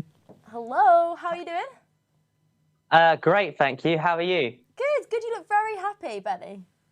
I hear that Adam Skin might have had 1 or 2 drinks on the touchline at the football. I don't know who's told you You're that. getting called out now. No idea who's told you that one at all. I did see it in my own eyes, Benny. I did. Terrible, isn't it? Stop holding me live on the television box. Yeah, the television box is one of the main reasons why I'm out on you. Whereabouts have you been this afternoon, Benny? Well, I've been over to Allerton to watch a bit of the fencing, which was interesting. I was watching, I can't remember what the discipline was called. I think it was called foil or something like that. Yeah, foil's the first one. Yeah. So they were just sword fighting. Yeah. No, did you find it exciting, Benny? I did, although I did feel a bit scared. I thought the seats were a bit too close to the action. It does. It's a bit intense, isn't it? And Emma, I don't know about you when you went last year, but behind me, we had people practicing before going on. Oh, yeah, but they were beside me, so at least it wasn't that scary. If they were behind you, that's terrifying. So they had people right in front of you doing it, and then people right behind you practicing. Wow. That doesn't seem safe. Gosh, okay. Well, it feels like it's a scared. recipe for a kebab or something, you know, when they're on a skewer. So was it? Nah, yeah, you've definitely had a few, haven't you? Yeah, that's an interesting analogy. No. Anyway, Benny, it's all right. My analogy was great. Anyway, Benny, so what was your favourite thing about watching the fencing? Do you think you'd watch it again? I liked it for about half an hour, but then there's only so much watching people whacking sticks at each other. It's a long game. It's 3 hours, and I remember I stayed there the whole time last time. I didn't realise how long it was. Wow. But there is obviously 3 different disciplines, so it is understandable. But yeah, no, it's exciting watch. What else have you been keeping up with the rowing and stuff like that? Yes, we have. So we did lose 3-2 in the rowing, unfortunately, and our team did capsize in the last set. But everyone's okay, which is the main thing. I was going to ask that, yeah. Yeah, but you know what? Safety comes before victory, right? Absolutely, and it obviously it is disappointing, but you know these things happen, and they should just be so proud of themselves. Yeah, exactly that. And how much of a spectacle would you say it was today, watching the rowing, obviously out on the water in the Keys, compared to like last year when they were sat just on rowing machines in Chester? Well, it shows why Salford is better, right? We've got Keys right on our doorstep. Who wants to watch people? Because I mean, I do rowing in the gym every so often, and it's the dullest thing I ever do. Because you're just pushing and pulling, like, yeah, I think it's very different, isn't it? I'm gonna do it like this, you know, with the actual boat. Yeah. Yeah, because we got some footage of it earlier and it looked spectacular. Absolutely. What's And been it's your showcasing the keys. Yeah, literally, exactly. So what's been your favourite thing of the day then, Benny? That's a very good question. I think I went down to see the women's football and I enjoyed that. That was good. And I was doing that whilst also having the volleyball on my tablet, so I could type on that at the same time. So that was quite fun. Yeah, so you can access obviously the live blog just to anyone who's watching at home or listening. You can access the live blog on the website at Shock Salford. Just to shout it out. Very good plug that. Very good plug. I know, because I feel like they've been working really hard down in the newsroom, updating the live blog, and it's been really useful. Honestly, it's been really useful. I've had it pinging up on my phone, so I know what's going on. It's been really good. Amazing. Yeah. Is there any events? Obviously, there's not long left in Varsity today, but are there any events coming up that you're looking forward to? Well, we've still got the second half of the men's football, and right now it's 1-1. So we're hopefully we'll do better than the women did. Yeah. In the men. But that's all to play for. Another thing is that the hockey team, the women's team, won 6-0. Yeah, that's exciting. Well, that's massive in the hockey. Well, thank you very much for chatting to us, Benny. We'll come back to you a little bit later on, maybe after the football down in the newsroom. Yeah, because we've got the second half to watch. Yeah, no, it's all coming thick and fast now on Shock TV. We're going to head back to the 3G where we've got the football. Between the Salford men's first teams from Salford and from Chester, I should say.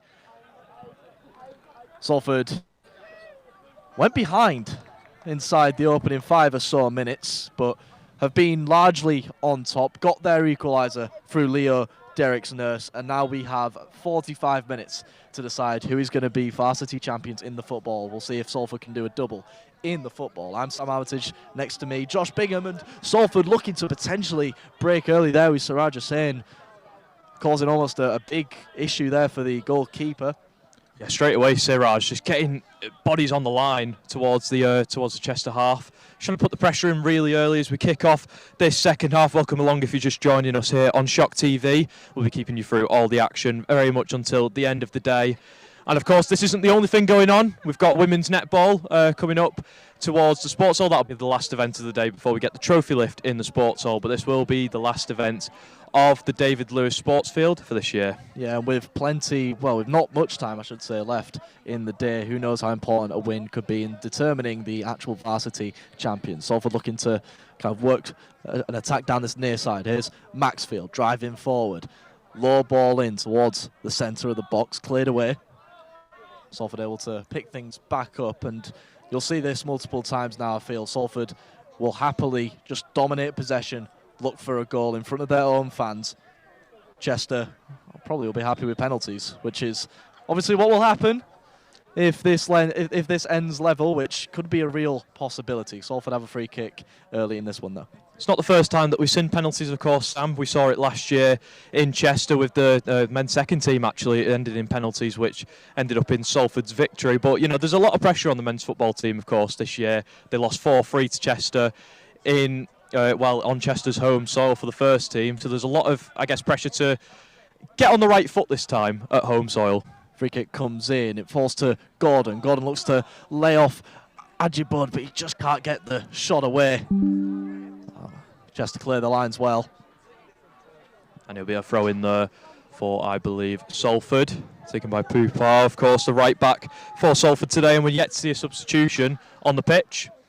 From Salford's perspective, at least, Chester's centre-back had to come off. I think a couple of Chester defenders have had to come off through injury early in the first half. Again, Salford probably just looking to keep things kind of ticking with the starting 11. Ball played over the top, trying to find Cormac. Cormac goes down edge of the box. Referee not interested.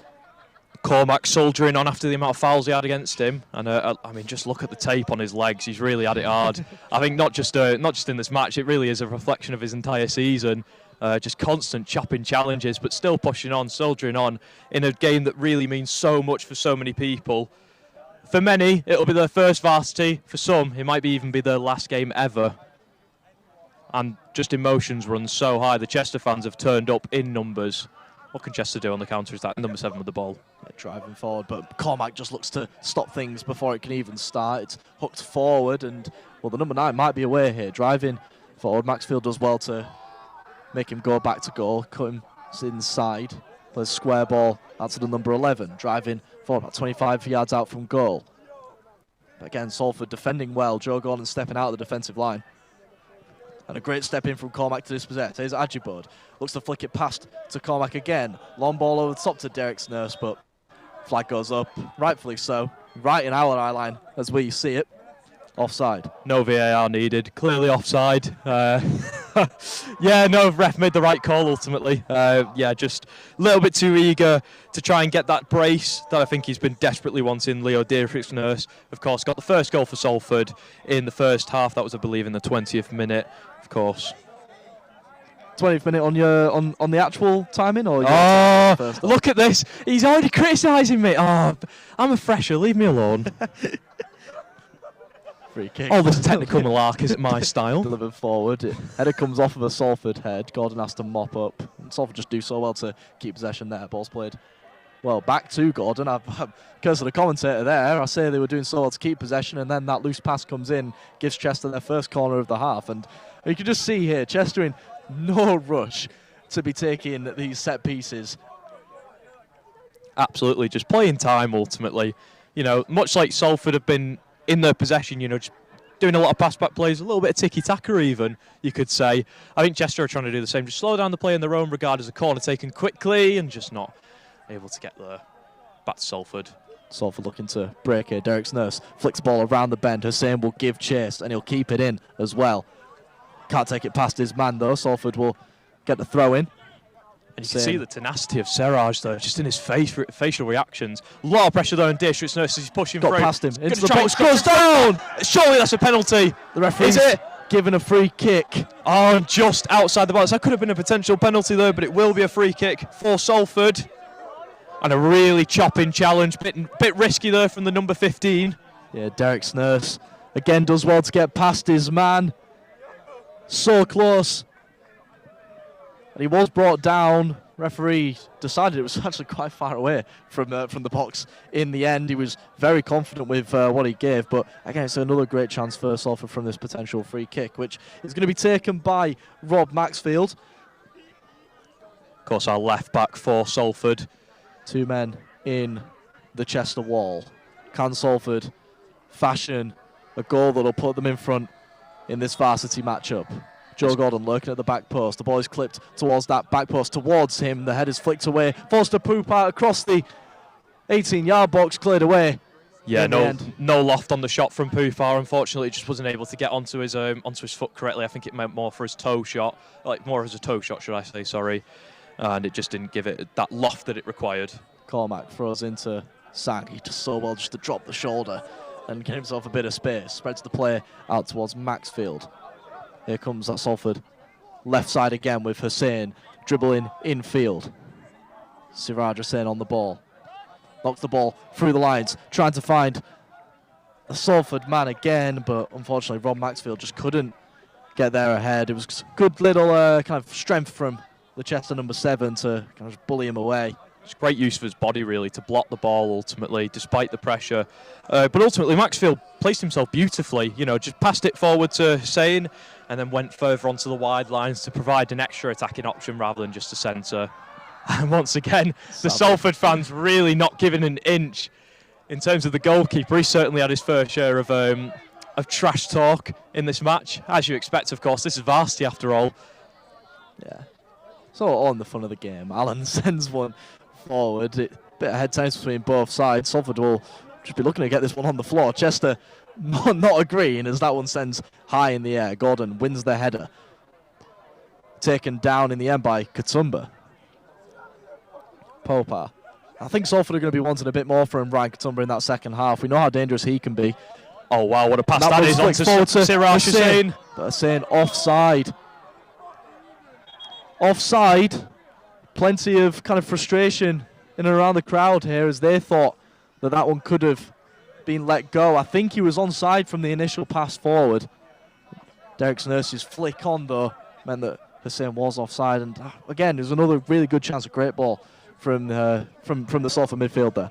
Tough call, but great work from the linesman to really see that. And again, the ref and linesman have just worked so fairly. Not just these guys, but the people that we've had the entirety of Varsity, of course.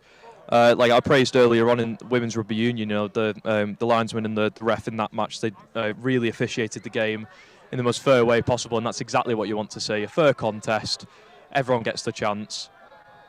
Here comes Salford. What can they do then on the counter-attack? Katumba just losing out there, though. Ball's played inside. And, well, the Chester goalkeeper 2 hour left. Oh, dear, yeah. Not on camera here. Has gone down holding his right hamstring. He's in no situation to potentially continue here. The referee, I don't think, seen it. Oh, and that's getting a bit blurry, though, with Siraj Hussain. Bit of handbags as Hussain tries to get the ball back. Yeah, Saville is writhing around on the floor. You can't see it if you're watching on the TV. At the moment, you can just see the scrap that's currently going on. But the goalkeeper just on the floor having his hamstring stretched out.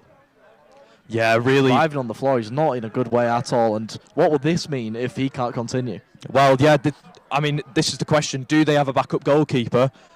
I don't think they do, actually. And it's going to have to be a case of where really they have to potentially have someone step up and maybe put the gloves on, maybe if they're not even that used to it. And that can get really dangerous in a game like Varsity. No, definitely. Salford, no stranger to trying shots from outside the box, and they'll know now if it ends up being a case that makeshift goalkeeper has to replace Saville in the Chester goal. But just get them on target, and 9 times out of 10 they're going to go in. Absolutely, and yeah, this is a really critical moment in the match because, as we know, Salford are known for their bold shots, outside the box. We've seen it a few times. Joe Gordon had an opportunity, which just narrowly hit the post, saved by a little touch by the keeper as well. And well, the keeper for Chester has had a really good game so far, considering all the verbal abuse he's really got from the Salford fans, who are really giving it large for their uni. And unfortunately, it looks like he's still holding his hamstring, and I think that could be the end of the road for him. Just currently being surrounded by a few Chester players, kind of seeing what's going on, and yeah, he's taking his gloves off now. So the Chester goalkeeper, Ben Saville, won't be continuing, and with 35 minutes plus stoppages at the end of this second half still to come, it really could be advantage Salford now. I mean, yeah. You have to feel for Ben Saville. I mean, it's heartbreaking. I saw the look on his face, and he's in so much pain. And I do hope, we all do wish him a really speedy recovery. It's never easy to pick up an injury in sport, and especially in a game like Varsity when you're away from home and you've got, such passionate fans. It's difficult. It's certainly difficult. And the fans are certainly not being that forgiving in this case. But it looks like we're going to be seeing someone else step up into goal. I believe that might have been the number 6. Correct me if I'm wrong, Sam. Yeah, well, if we had numbers, we'd be able to tell you. It would be amazing, it really would.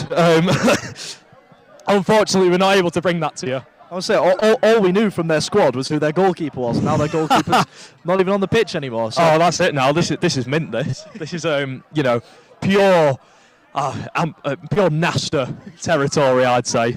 Just give us the award now. Joe Lander, are you watching? Joe. But anyway, we're a Salford-based, production company. So as long as we know the Salford players, I guess that's okay. Oh, production company, eh? That was quite a fancy word of phrase. We're about 10 minutes into this second half. If you're just joining us on Shock TV or Shock Radio, it is 1-1 on the scoreboard, but definitely advantage Salford as Chester's goalkeeper has had to go off with a hamstring injury. So it's going to be Chester with a makeshift goalkeeper against Salford, who probably been the better side across the entirety of the game so far. Referee's just having a word with his linesman on this near side before we get things back underway. And this could be real make or break here for Chester. For the man stepping up into goal, unfortunately, we aren't able to tell you who it is. We are able to tell you, though, he either could be the biggest hero of Chester or the biggest zero of Chester. It's just a matter of figuring that out. Join us here in the 57th minute all the way till the end, and there was a little bit of a foul there on Rob Maxfield, and it is certainly getting quite lurid towards the end of this match. As we've got some shock fans who are coming and giving it large on the fencing. Our very own, of course, Adam Skin there as well, one of our presenters. Is he not supposed to be in the studio? Oh, who knows? He's been let loose. I'm not sure if that's a good idea. No, definitely not. Anyway, back to the football. Salford have a free kick just inside the Chester half on this near side. Maxfield is stepping over it. And for Chester, it's probably a case of just surviving the next 5 minutes, kind of settling in after their keeper's been taken off. The ball's sent forward, and wow, what a save that was. In fairness, really well taken. Substitute from the goalkeeper there. Unbelievable that was. Sorry to cut you off there, Sam. I mean, what a fantastic effort that was. I was in awe a little bit, actually, considering the fact that this guy isn't really a proper, hardened goalkeeper, and he made a really crucial save there in what looked to be a really promising free kick. Here comes Salford back on the counter-attack. Good but ball forward to release Hussein. Hussein stands his man up. Ball inside to Sang. Low cross in, but it's deflected into the near post and easily cleared away. But again, the clearance is straight into Salford's path, and Salford looking to be relentless now.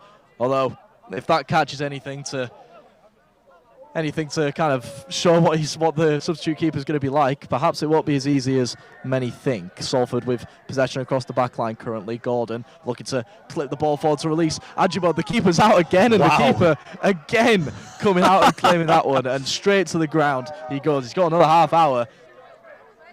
Trying to save all that energy. I think he knows that the pressure is going to be on him, and Salford are not going to let him go on easy. Pressure's on him, and like I said, if it's still level at the end of this one, it goes to penalties. So we'll see. We'll see potentially how good he is at saving penalties. Anyway, I'm hungry for a bit penalties. I'm not going to lie, Sam. I'd fancy only it. If they're at this end. the end to the left, as I'm pointing there. Obviously, you can't see that. Anyway, Salford jostling for possession on that far side. Ajibod loses out, but that one's again cleared back into the Salford line. I feel like across this game, Chester just haven't really been able to get a grip of things. Their goal, obviously, was their first real chance. They haven't really fashioned much since. Ball's played over the top to try and find Hussein. Hussein might get on the right side of his man. Goes down. All eyes to the referee. All eyes to the referee. Referee not interested. Still playing advantage, and that is a very controversial call, and that's the second game in a row we've seen something like that happen. And that was very lurid indeed. Salford now just looking to try and recover that after such a bitter moment for Hussein. He was looking to just try and keep on side, and he got into the box, and unfortunately it wasn't to come to fruition for him, and definitely a controversial decision for the ref. Controversial around Salford, at least. We'll definitely have to see that one back. Salford looking to go again. Long ball over the top to release Ajibod. Great chested touch to get past his man, but it's done well as the Chester defence to kind of force him backwards. He's going to clip the ball in towards Derek Sturts anyway. It's headed away. Chester unable to properly clear. They do so at the second time of asking. And here we go then, the number 7 just trying to keep it out. No one in front, and he's forced backwards yet again. Chester probably going to have to go long here, which they have done, and they're not getting past Tom Allen there at all, but referees decided that Tom Allen's impeded him, and a free kick is given, and you feel like Salford just need to keep their heads. Tom Allen incensed at the referee there for giving that free kick. It's probably 6 of one, half a dozen of the other, but referee hasn't seen it that way. Absolutely. I think there's a lot of frustration after that initial challenge on Hussein, and it's just going to keep building the tension until we hit boiling point, which we just know is imminent at this point. This late on in the game, of course, 61 minutes played. We've still got quite a bit of this game to go. Second half, we're about halfway through, 3/4 through the match, and it's looking like, potentially, if it stays this way, it could be penalties. Over to you, Chester, for the free kick taken by the captain. Yeah, on this near side, right-footed ball, swung in. Good head away. Chester will pick it up at the edge of the area on the far side. Katumba just doing well to push his man back. That's a good ball to dig out a man on that far side. He's onside, flag stays down. Chester still in possession, tries the back heel on that far side. It's given away. And the Salford fans have started to migrate over to the goal behind the Chester keeper. That one's attempted forward, and it's cannoned off of a Chester player into the hands of Brock Banky. Overarm balls that one over towards Maxfield. Salford looking to up the tempo a little bit here in the David Lewis 3G ground. Here's Maxfield forced backwards to Allen. Now Hussein again driving forward Siraj. Same pushing forward with pace. Done well. Ball through towards Sang, and Sang's in. And that he's given the free kick, though. He's pulled it back for a free kick. And no advantage played. It'll be a card. I'm not sure if Sang might have been offside. I didn't see the liner's flag go up, but that's probably the only reason I could think that one's being pulled back. Referee will dish his cards out, though, for the first time this evening. And it'll be Chester's right back going into the book. Salford will have a chance from this free kick, but if the referee just let that one go a little bit, if Sang was onside, he was 1-on-1 with the keeper, and it could have been 2-1. Yeah, you do think maybe it was a chance to, I guess, blow the whistle after potentially a goal could have been scored there. Of course, Sang had an opportunity. He was through, really, and unfortunately, it just called slightly too early. Here we go, then. Maxfield to take a free kick. And it's still an opportunity, number 13, of course, now in the books, the first booking we've seen in the match, 63 minutes played, as we wait for Maxfield to take what could be a crucial free kick for Salford, putting the interim Chester goalkeeper, under pressure. Maxfield, left-footed, out-swinging ball, header comes in, it's headed away, though. No success on the Salfordian front. Not dealt with properly, though. Don't change. Ball's sent into the box from that throw-in. Detrick Nurse tries to bring it down. Sang will do his best to get on the end of it. He does so in the end. Plays it into Katumba. Katumba turns his man, tries to strike. Could block in the end. Falls to a sin. Edge of the box goes down. Referee not interested. Referee decides that was a fair challenge. And now Chester are looking to break. Although that touches away from his man, and Cormac does well to win it off him. Here's Ajibud. Ball just sticks to him when he tries to dance through. His pink boots. The pink boots. Here's Cormac. Sang. Out over to Popar. Salford looking to keep the pressure on with Sang. He's under pressure from behind there. He does well to kind of bounce off his man and then play a square ball into Cormac. Cormac will complete the switch.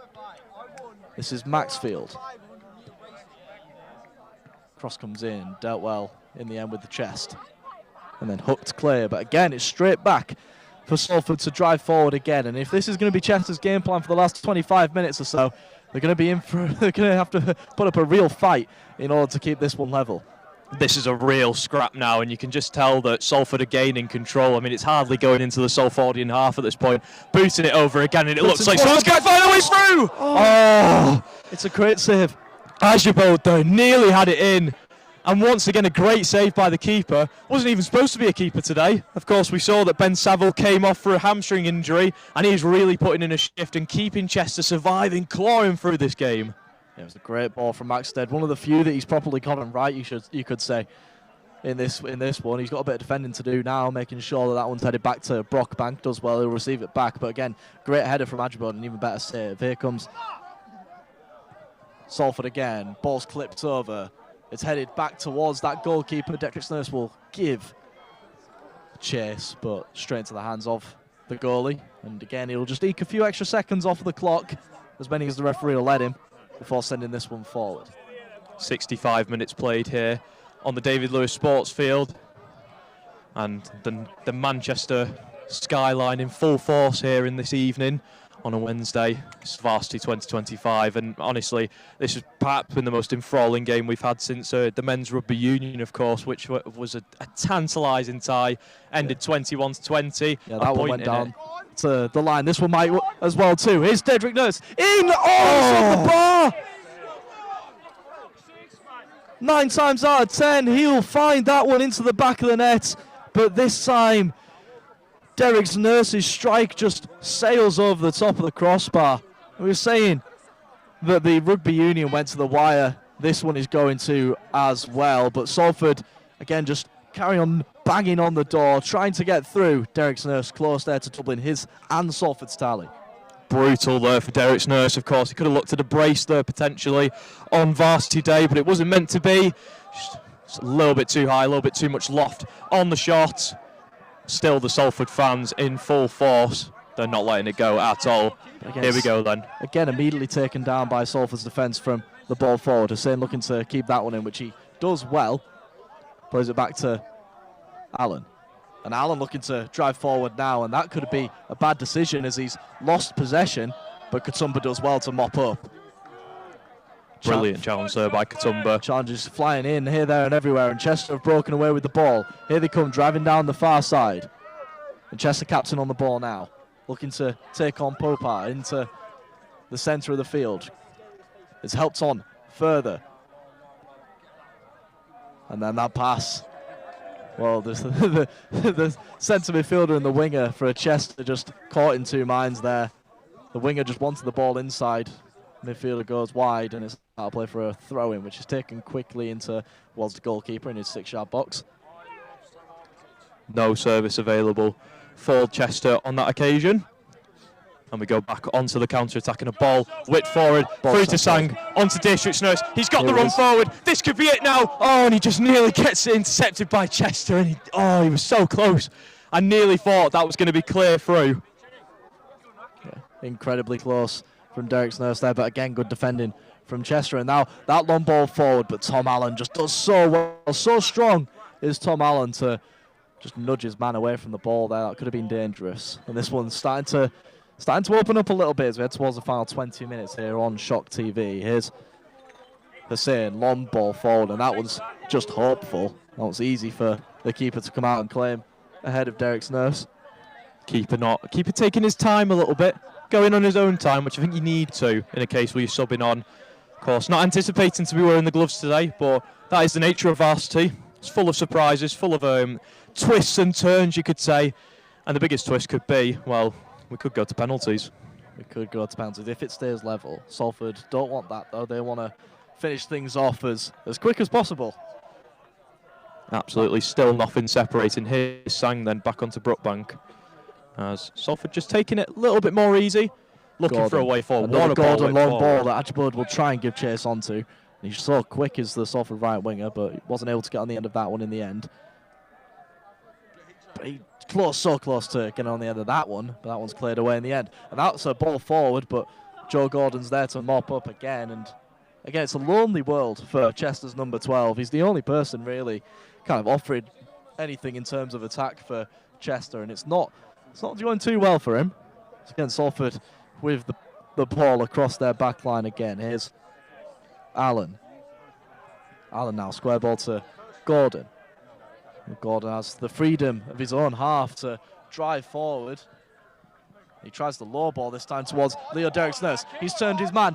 Derek Nurse! Oh, wow, what a save that was. Another good save. Backtracking was the goalkeeper, and he able to just get down to his near post and smother that one. Derek Nurse probably just snatched at that shot a little bit too much. Probably has the events of before where his shot went over the bar, still playing around his head. Just needed a bit of composure there. But again, Salford with possession. Cormac. Popar. Ball forward towards Ajibod. First time ball in. The header comes in from Hussein, but that one is over the bar. He just couldn't get over it. And oh, my word. He had a free goal to aim at. The keeper had gone fishing, caught nothing. And in the end, the net still stayed empty. Oh, Sam, I can't believe he's missed that. Honestly, it was handed on a plate, and unfortunately, it just hit the wrong side of his forehead, and it just went straight skylined over the David Lewis Sports Field, and it still remains one apiece here. 70 minutes played, 20 minutes to go in this Varsity matchup. I think Salford are going to be making their first changes of the evening. And I'm seeing Hussein come off. Yeah, Siraj Hussein is going to come off. It is Rashid Joachim going to be taking his place. And I think there's been a mix-up with kind of some shirts because Rashid Joachim also wearing number 14. Obviously, that's not allowed. Leo Derek's Nurse currently wearing 14 as well. So it'll be interesting to see what number he's wearing. I reckon he's going to be taking the number 11 shirt. I think that's why Hussein took it off. He's coming on wearing number 9. So. Oh, okay. Rashid Joachim wearing number 9 on the wing now, coming in place of Siraj Hussein, who was dangerous, had that header that just went over the bar a few seconds ago. And that goal kick is right out of play. Salford, again, will have a chance to put a bit of pressure on, although that throw-in is straight into the path of Chester. Good challenge comes in. Which way is this going to go? Eyes on the referee, he's giving it to Chester. Rob Maxfield with a bit of frustration, of course. He came right up towards, I guess you could say, our Coventry gantry. Would you go that far? I wouldn't say gantry. Well, you got to sound dramatic for the folk at home. Should have probably stood on the container. On the containers next to us, yeah. Anyway, here come Salford yet again on this near side. Joachim with his first touches on the ball, plays it's square, and then it's switched over to Ajipod, who just has the pace, but this time the Chester player able to get there, and he clears that one into the field behind the cage. We're into the final 20 minutes here on Shock TV. We'll expect there to be some added time as well, obviously with the injury to the goalkeeper for Chester. Probably took a few minutes to get him off the pitch. George Garvey's just been called back to the bench as well, so we might see him being introduced into the side. Yeah, it's been a really tight game so far, and well, it almost looked like for a minute that Salford would get a second goal and potentially take the lead, but it wasn't meant to be, unfortunately, and now we've had 2 balls skylined into the Salford ecosystem. So certainly one not really good for the environment, you could say. Poupar here to take the throw-in, sorry, should I say, back into Chester's own half. That was cleared away, though. Brilliant clearance. Joe Gordon will just allow that one to go out of play. That was being kicked away by the Chester striker, which is a very stupid thing to do. See if the referee takes any further action. He had no need to do that. Just blatant time wasting. I'm just loving the passion from the fans quite close to us, really. You know, I mean, a bit of colourful language, but I mean, it wouldn't be Varsity without it, I suppose. No, of course. Let's hope that you can't catch that on our microphones at all. Here's Maxfield, clips that one over.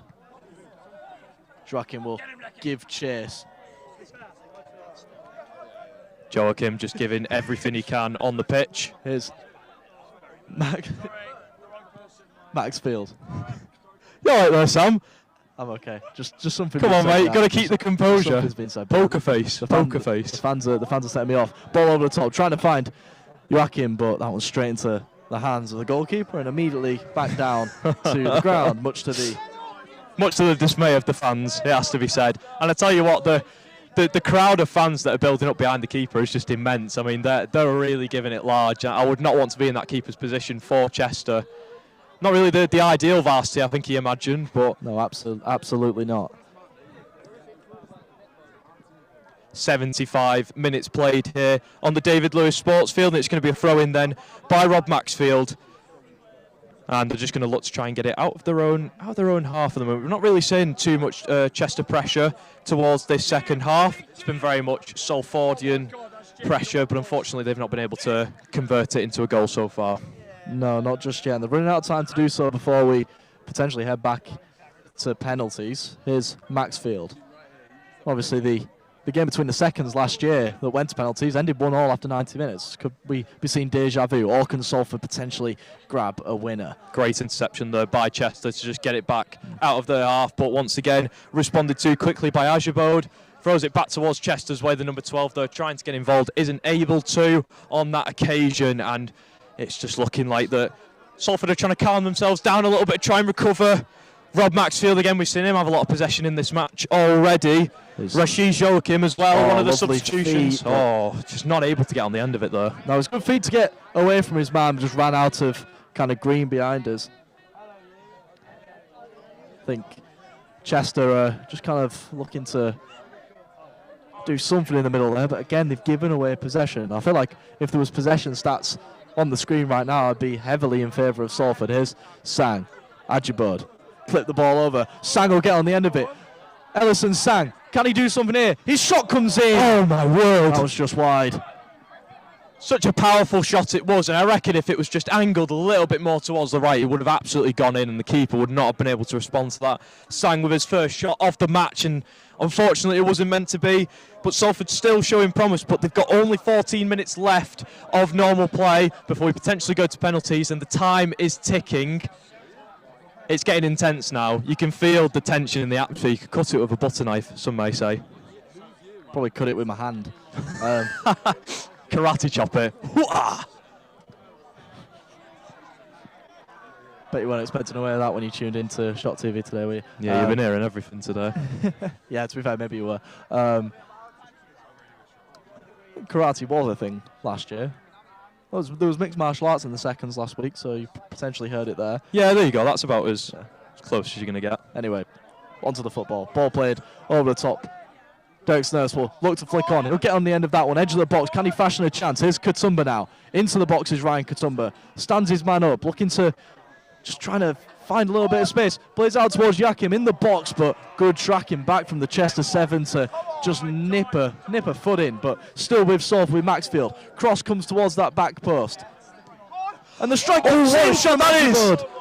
Wow, that was so close. Another good save from the keeper. I'll be honest, my view was obscured by Derek Zers. I thought he was the only person there to attack it. Did not see Ajabo coming in at the back post there, hence my delayed reaction. I think you got there before me in the end. Ajabo, though, with a fantastic shot, just saved by the keeper. Unfortunately, Sang wasn't able to get on the end of it. Once again, 77 minutes played here, and the clock is ticking. Here come Chester. What can Chester do? That pass is loose. No, not enough. So not Chester enough. Can't not do much in that point. Here's Tom Allen. Tom Allen, square ball towards Gordon. Gordon again able to just drive forward and find a ball out towards that far side, but Ajabod offside at that time. And again, that chance came from Ajabod. That's his second of the half since the keeper was changed as well. You just feel like all you have to do is kind of just find either side. This keeper's not been too bad since coming in for the injured, regular goalkeeper for Chester, but you feel like all you need to do is just find the corners. Absolutely. I mean, there's just so much tension in the atmosphere. You can really feel it, and I mean there is just a desperation among both sides, especially Chester, to try and claw their way back through because they know how vulnerable they are right now. They've been mainly just on the defensive, and a lot of those back four players will be starting to flag a little bit now, start to feel the pressure. The legs will be getting tired, getting a bit jittery. 78 minutes of play, it's not easy. A couple of changes being made, one from either side. The Chester number 7's come off. He was doing some good tracking back there, so his day's done. Salford also bringing on Teddy Ojijo in place of Rory Cormack. So shaking things up in the middle of the park is Salford. Teddy, dangerous. I've played against him a few times. I've seen him play a few 11-a-side charity matches as well. He knows what he's doing. That shot comes in from Chester. I reckon that's probably Chester's first shot of the half. And it was, slightly wide might be an understatement. High, wide, not very handsome. I love that. That's crackers. On that bombshell is Brookbank then, looking to reset the play. 1-1 here still at the David Lewis Sports Field. Probably the most tightly contested game we've seen all day. And there's just not much you can separate with them. Salford look to be having control of the match, overall control of the possession, but they've just not been able to get on the latter end of it, get the result that they require. That ball's through. Here's Derek Snurse. Ball forward towards Ajay. Could it be? Can do it this time. Oh, he's done it in! It's in, but he's offside. Flag is up. It won't count. Just when I got excited. Leki Ajabod finally found the back of the net, but that one ended up not counting. The liner's flag stopping the celebrations that would have commenced behind us. I'm not too sure, I'll be honest with you. Raised my voice for nothing. You say Luke Pond's there, he's not happy at all, telling everybody that it was onside. And it was a tight call, but ultimately the linesman knew best. 10 minutes to go here, and it is really looking like penalties could be on the cards here in Salford. You can feel like everybody's starting to come back. The attendance dipped down a little bit, and now it's back up. Strike comes in from the Chester player at the edge of the box there. It's repelled. Chester still with possession. Well, what noise will come from that far side of Chester to nick a winner here? Here come.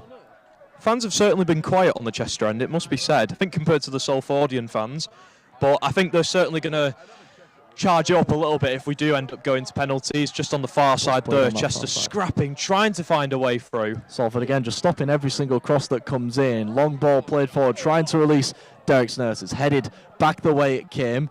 Sang wins the header back. Here's Kutumba. Back to Sang, clips the ball over, but I think Derek Snurse will be offside yet again. And again, it's another solid defensive line from Chester there.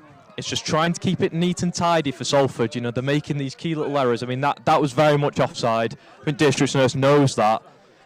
Obviously, just in clear desperation to try and get at least one other goal, get that brace, get over the line, pack up, have a pint in the SU, and that's what they're all itching for. But you've just got to take your time a little bit. Salford again, switching up the pack in the midfield. George Garvey getting ready to come on. Off comes Ellison Sang, who came close. And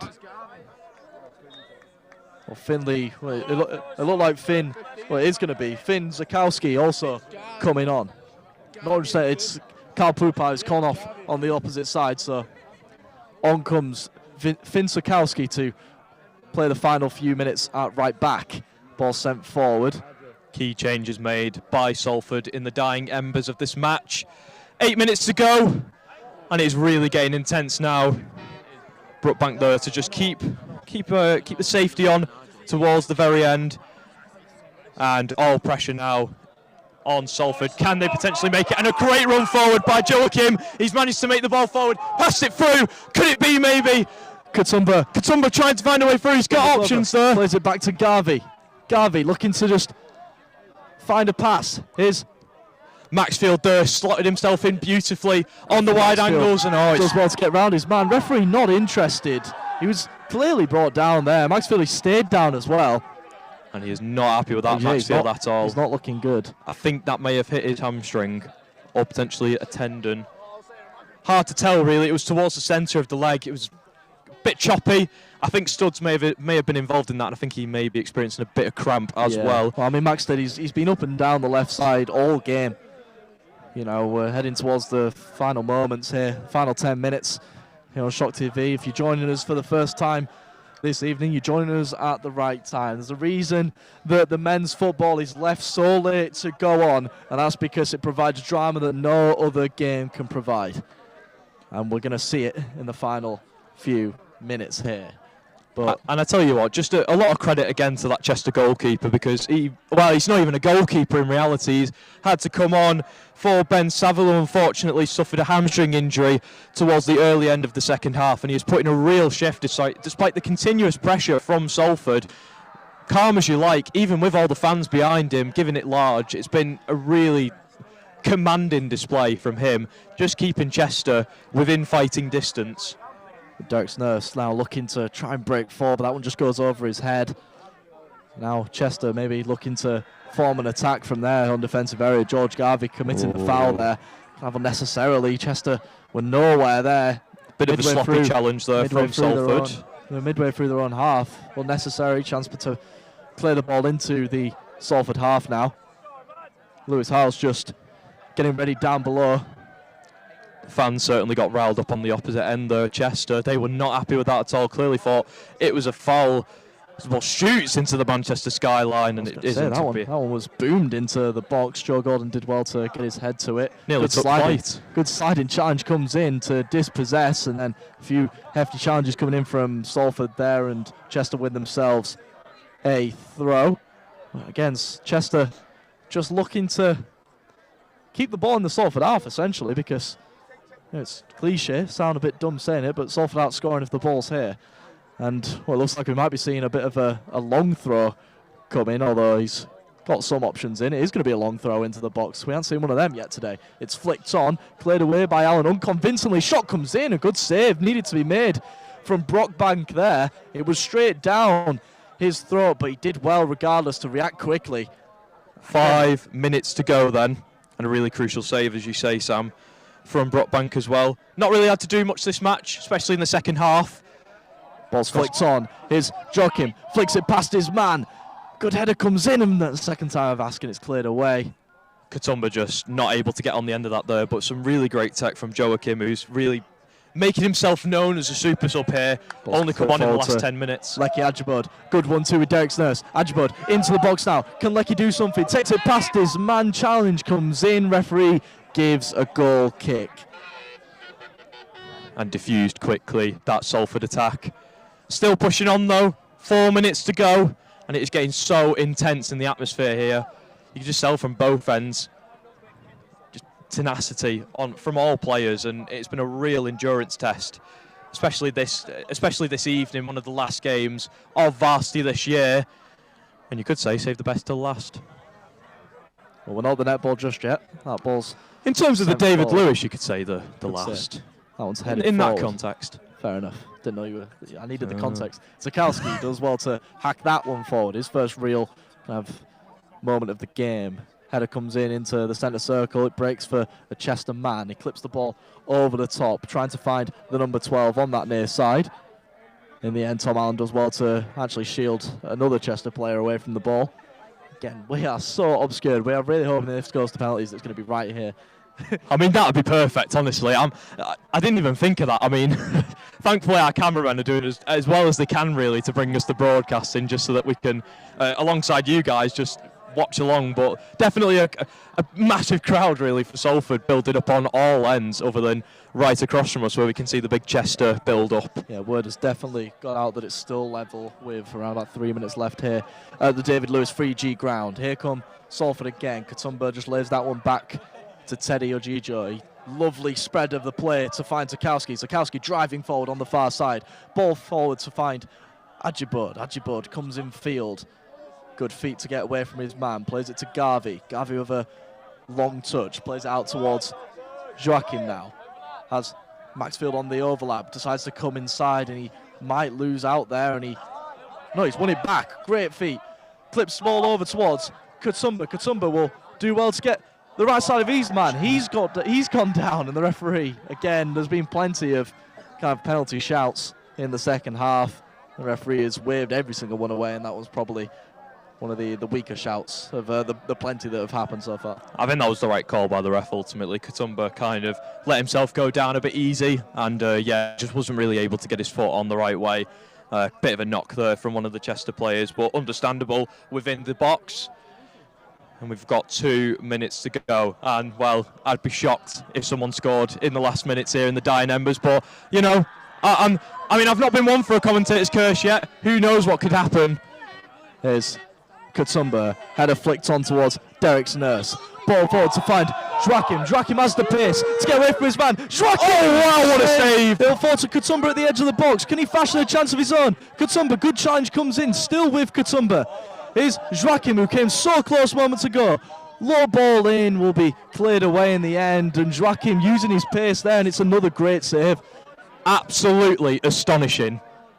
A man who wasn't even turning up today to be the goalkeeper, subbed in, changed shirt from red to yellow, and he's just produced a fantastic save. Fully did the splits then, a little bit, managed to get his foot in, and a crucial save that keeps Chester looking to go again with Zakowski. Zakowski stands on the ball a little bit, slows himself down. He's still on the ball. Plays it forward to try and find Ojijo. That one's cleared away. Garvey will win the header. Teddy Ojijo will take it down again, but just can't seem to get his traps on the ball. That one's flicked away and then boomed clear by the Chester captain. Chester have defended so well this half, and they only have a couple of minutes plus added time to do so, and then, well, it goes down to fate in the penalty shootout. 40 seconds to go here. Salford throw in, but it all seems futile in these moments, and it very much could be perhaps the most heart-in-your-mouth moment that you see in football, a penalty shootout, and it's a matter of who's willing to take the opportunity. Ball clipped over the top to find Derek Sturz. Flag stays down. Derek Sturz driving forward into the box on the right side. He'll have to cross it in across the 6-yard box, but that one's just behind Joachim and out of play. Joachim just a little bit too far forward, not necessarily where he needed. I was surprised that the flag stayed down. I almost thought it was offside for a brief moment from Derek's Nurse, but great job to keep himself onside, something he's been struggling with in the second half. Out of desperation, we're at the 90th minute, and it all looks to be confirmed soon when the full-time whistle will blow, and we will go to penalties. And I mean, Sam, you can feel the intensity at the moment. So I'm just trying to find a good spot, I'll be honest with you, because people are stepping Everyone's everywhere. Yeah, it's every man for himself. So I feel I'll be surprised if someone doesn't try and stand on our desk. My notes have gone on the floor, it's fine. we'll just We're improvising. We're improvising. We'll going. The throwing is still yet to be taken. Not sure what the hold-up is. Referee just talking to Joe Gordon at the moment. I think, well, Salford have made a change. Lewis Houser's come on, and he's currently wearing number 14. Referee just saying that there's now 2 14s from Salford on the pitch. Understandable. Here's Salford now with Ojijo. Brilliant step over, out towards Joachim. Ball out towards Maxfield. Low ball in towards Katumba. Ryan Katumba! Oh my word! In the dying seconds! Can you believe it? This is what Varsity's about! Ryan Katumba, they said from the beginning he was going to be crucial. He has ghosted majority of the game, some may say, and right to the final, dying embers. And he's got the goal in for Salford, 2-1. It's absolute scenes here at the David Lewis Salford 3G pitch. Cameras are around everywhere. Players are everywhere. Fans are on the pitch. Unbelievable here in Salford. The Salford Uni football team are going to do the double in Varsity. The seconds pulled through last weekend, and in the dying moments, the first have done the same here in Salford. Incredible! Absolutely astonishing, Sam. I can't believe I've just witnessed that.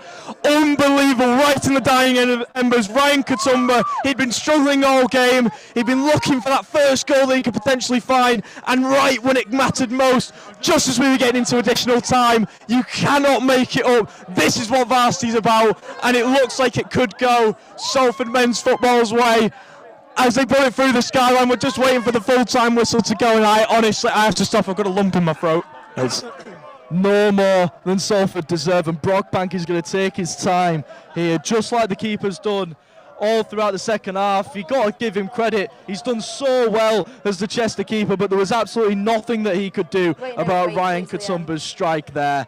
Absolutely incredible. Ryan Katumba's 14th of the season. Derek Snursey tied him with 13 goals with his first goal, and Ryan Katumba's gone, no, I'm going to end up being the top scorer. And he might be going again here with Salford. Surely not. Ajibod on this one now. Oh my word, this could potentially be. Katumba plays off Teddy Ajija. Ajija's efforts is easily saved by the keeper. We've had 90 minutes here on Shock TV. We're just waiting for the referee to bring an end to this one. Salford just got to keep their nerve for another few minutes. Ball's clipped forward. Derek Snurse will give chase, and Derek Snurse will get on the end of it. Oh my word! To seal it for Salford, Derek Snurse! Oh, and it could have been the brace for Derek Snurse, but it wasn't able to get there. And do you know what? I don't think he'll be too fussed on that. He's got his goal. It's 2-1 to Salford, and we just wait for the ref to finally blow the whistle and end the battle. Can Chester potentially fashion something here? Ball clipped over towards this near side, cleared away by Hiles. Ball's forward again, challenge comes in, eyes on the referee, he's not interested. That one rolls out of play, a corner is given. A Chester corner has been given, and one last chance, you could say, for the University of Chester. The keeper is up. Chester throwing everything at it now to save, well, not save a point, but just to take it to penalties to save their skin. And Salford. Ball's clipped in towards that back post. A man finds the six-a-side goal, just like Joe Gordon did in the first half. That doesn't count. You can't score there, mate. And Salford are just going to let this one pan out. Unbelievable. I mean, you have to wonder when the ref's going to blow his whistle, because we have had a lot. I know we had a lot of stoppages, but this has been a lot of additional time added on as well. And the roar from this crowd around us. I'm just going to stop once this, when this. I can't believe my eyes. I can't believe I've seen that. All here. It's stuff that you dream of, really. Moments like that. Here's Katumba again, the man of the moment, potentially the hero of Varsity. Should the ref blow his whistle soon and end what has been an incredible war between both sides. Salford were looking for revenge for last year. The Varsity second team, of course, won at Chester last week, and they were looking to make it the double. Perhaps one of the most decorated seasons yet. The chants are coming in, the celebrations are starting, and it might not be the final game for Varsity. We've still got women's netball at the Sports Hall, which will round up Varsity for 2025. But I tell you what, to round up the David Lewis, it's been incredible. Unbelievable stuff here. Ball sent forward by Brockbank. Again, eyes on the referee. Hasn't yet blown his whistle. Ball sent forward. Katumba flicks it on towards Draken, but the referee has decided that he's fouled him in doing so. Who's ringing around? I think they just want the full-time whistle, just like we all do. Again, the keeper's going to go up, and Dawson's going to send this one forward. There's a real desperation here from Chester. Everybody forward, and now it's the Chester captain. He's the only man in the Chester half. Salford have everyone back as well. This could really be it here. Make or break, you decide. Over to you, Chester. Sent forward. It bounces in the box. And then cleared away in the end. Boomed away. Still with Chester though. Throw-in midway through the Salford half on that far side. We are well past 90 minutes here at the David Lewis 3G pitches. And we're still waiting for the stoppage to finally come. And Chester tried everything they can in the book. Chester are going to have this long throw. There's one last roll of the dice for the University of Chester in Varsity this year. The red wall falling silent is sent forward. Headed away by Kutumba, but headed the wrong way by Kutumba. That one's going to go out for yet another throw-in in a more dangerous position. And another chance with this long throw, imminent to be coming in from that far side. And the fans certainly not quietening down. A header comes in from a Salford defender. It's out for a corner. Another Chester corner. Salford hanging on by a thread now. Just one last push, you feel. Surely not. Surely not. Chester might have a moment here. Clipped in towards that back post.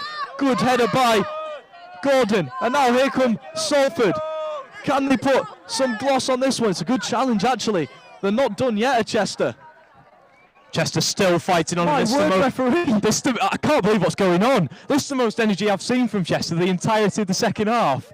They've not been like this since the very beginning of the match. Again, another. And it's all becoming futile for Chester. Again, we just can't. I can't seem to work. We can't really see what's going on. I think another corner's being given.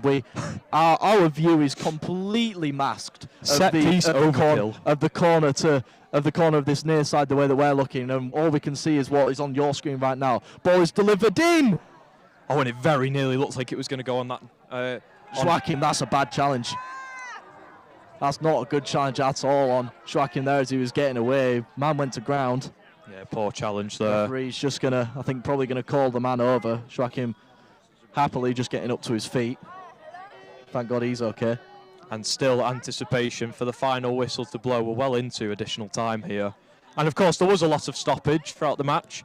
Not this much, surely. No, I didn't think there was this much. Not by any regard. And still anticipation on when the ref will finally call it quits. But you know what, we're enjoying the action, and I hope you are too on Shock TV. If you're just joining us, welcome.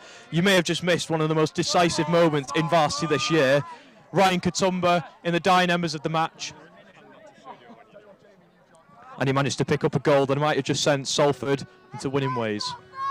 Ball is, again, we're just awaiting the free kick to be given. There's players all around trying to kind of just ask the referee to just blow an end to proceedings.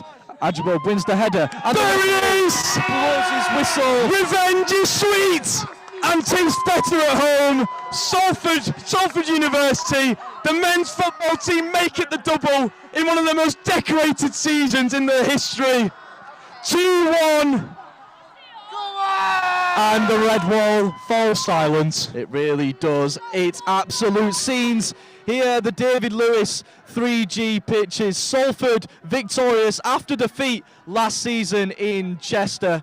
And well, if that doesn't set them up for next season in the second tier, I don't know what will. Unbelievable here. We thought it was going to penalties, but Ryan Kutumba, the man of the moment, stepping up when it counted, firing in and ensuring that the victory goes to Salford here in the men's football. Josh, a massive thank you for being alongside me to witness one of the greatest endings to a varsity game I've ever seen, ever. Adam, I've got no words, Sam. Adam, Emma, unbelievable stuff. The final score here at the 3G pitches, it's Salford firsts 2, Chester firsts 1. Back to you in the studio. Wow. What an incredible game. Ryan Kutumba's 90th minute winner, sealing the deal. 2-1 to Salford in what was an incredible game. There you go. You took the words right out of my mouth. I know, I was ready to launch in. Unbelievable. Probably one of the best games of not just uni football, but the whole of football I've seen all year long. I have never been so invested. That was such a cracking game from both sides. Game. You know, like even to Chester, like kudos to Chester. That was such a good game Absolutely. both ways. Absolutely. And it was obviously quite a close one. Yes. Until the end. But now we do have one more game. We've got Rachel and Rose here to commentate the netball. Wow. I'm ready for this one. This is obviously quite a big decider. When you join us at the netball, and here's everything you've missed. It is currently, what's the score, Rose? It is 2-2, and it's been about just 2.5 minutes so far, but it's been very, very close. Very, very close. So here is a quick recap. So we've had 2 goals from Salford. We've had 2 goals from Chester. It's been very, very simple. There's Liv getting stuck into it there, as sure it's good. The team today, we've got Lola with goals, Megan will attack, Gabby will attack, Amy who plays captain centre, Liv as defence, Gold and Lowry captain as the centre as keeper. Yep, and our impact today are Nikki, Charlotte, Lee, and Russian. Still 2-2, but you've got Lola with the shot. Oh, unfortunate miss, but good rebound collection by her. And she delivers with in second. the lead now. 3-2 Salford. And it's a Chester centre pass. Very quick out on the centre pass. Nearly got it there from Liv. Lots of pressure on these balls now. Taking them down court. Really trying to hold up for this 3 seconds here. Oh, nearly on the edge of the circle by the Chester wing attack. Very close there. Very close. Stayed on balance though. And shot by the goal shoot though. Really impressive shot from distance. 3-3 now. Mm-hmm. You've seen the shot again. Lowry with a good reach, but just quite not enough. No. You expect those shots from a goal shooter though. Oh, we're back with the live action and you've got Lola shooting. Oh, lucky for her. Hit the edge of the net, but still managed to go in. Here's a quick replay of the goal that's put Salford 4-3 in the lead. She doesn't miss those ones, Lola. She's a very reliable shooter. Oh, very quickly back in and miss from good miss from Chester for us, but we've got it back. They've got it back in the circle. That goal shoot that doesn't really seem to miss from distance, but she just did. Commentator's curse. A very, very close one there. Commentator's curse. And here they are, ready to take another shot. Yeah, Lowry's just been pulled there, penalty against her, but and in it goes. In it goes. There we go. 4-4 now. Really, really tense game at the minute. Really end to end. Just another replay to see that great goal from Chester. There we go. Just infringement on the distance there from Lowry. She just needs to watch the distance a bit, but she's a very strong defender. Yeah. And I think we've just, since watching that replay, I mean, you can tell just how quickly netball goes, really. We've just missed a whole goal from Salford. But so they're leading 5-4. And you can see that they're just lining up ready to take another goal. But it misses. And it will go out for Amy at the centre. Backline for Chester. These are drills that are really well drilled into you. You know your set passes, centre passes, you know your backlines. That'll be the same for both teams, I imagine. Yeah, you're lucky today for your commentary. You have Rachel, who has played for these Salford first team this semester. So she knows the team well, she knows how they work, so she can give great insight into how they're playing today.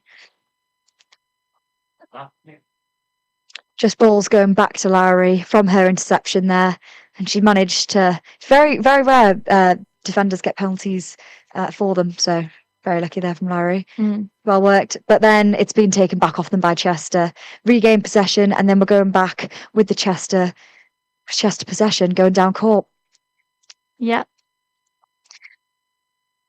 Call from the umpire here. Yeah, from the umpire. I don't think. Oh, someone's bib's come off, so it's a bit of a break and play, bit of a breather for everyone. Yeah, I was going to say it's probably been the longest so far in the match without a goal. Yeah, it's been really end to end. Yeah, the girls just getting all warmed up. Back line from Salford now, just a miss from Chester. Hopefully for Salford, plenty of those to come. Yeah, nice and passing update down on the score: 6-4 to Salford. So they've just got a little bit clear now of Chester. It was quite neck and neck earlier on, but Salford themselves are a really strong team, and they are undefeated 3 seasons in a row in the league. So you'd expect this from them, really. Yeah. No, they're incredibly strong team. Really strong tip by Chester there, but it's straight to Captain Lowry. And now Georgia at goal defence, steadying the ship. Lola, she's going to go from distance. No, she's not. She's passing out. She's resetting. She's going to go again. She's going to do the shot from distance. Ah, lovely shot, Lola. Can always rely. Lovely shot, Lola. 7 for Salford. Just seeing that really long shot again. The option wasn't really there for Megan. And she's been a bit out of it so far in the game. Hopefully, Megan's one of the strongest players in the team first year. So hopefully she's going to get her way back into it. And now we cut back to Chester.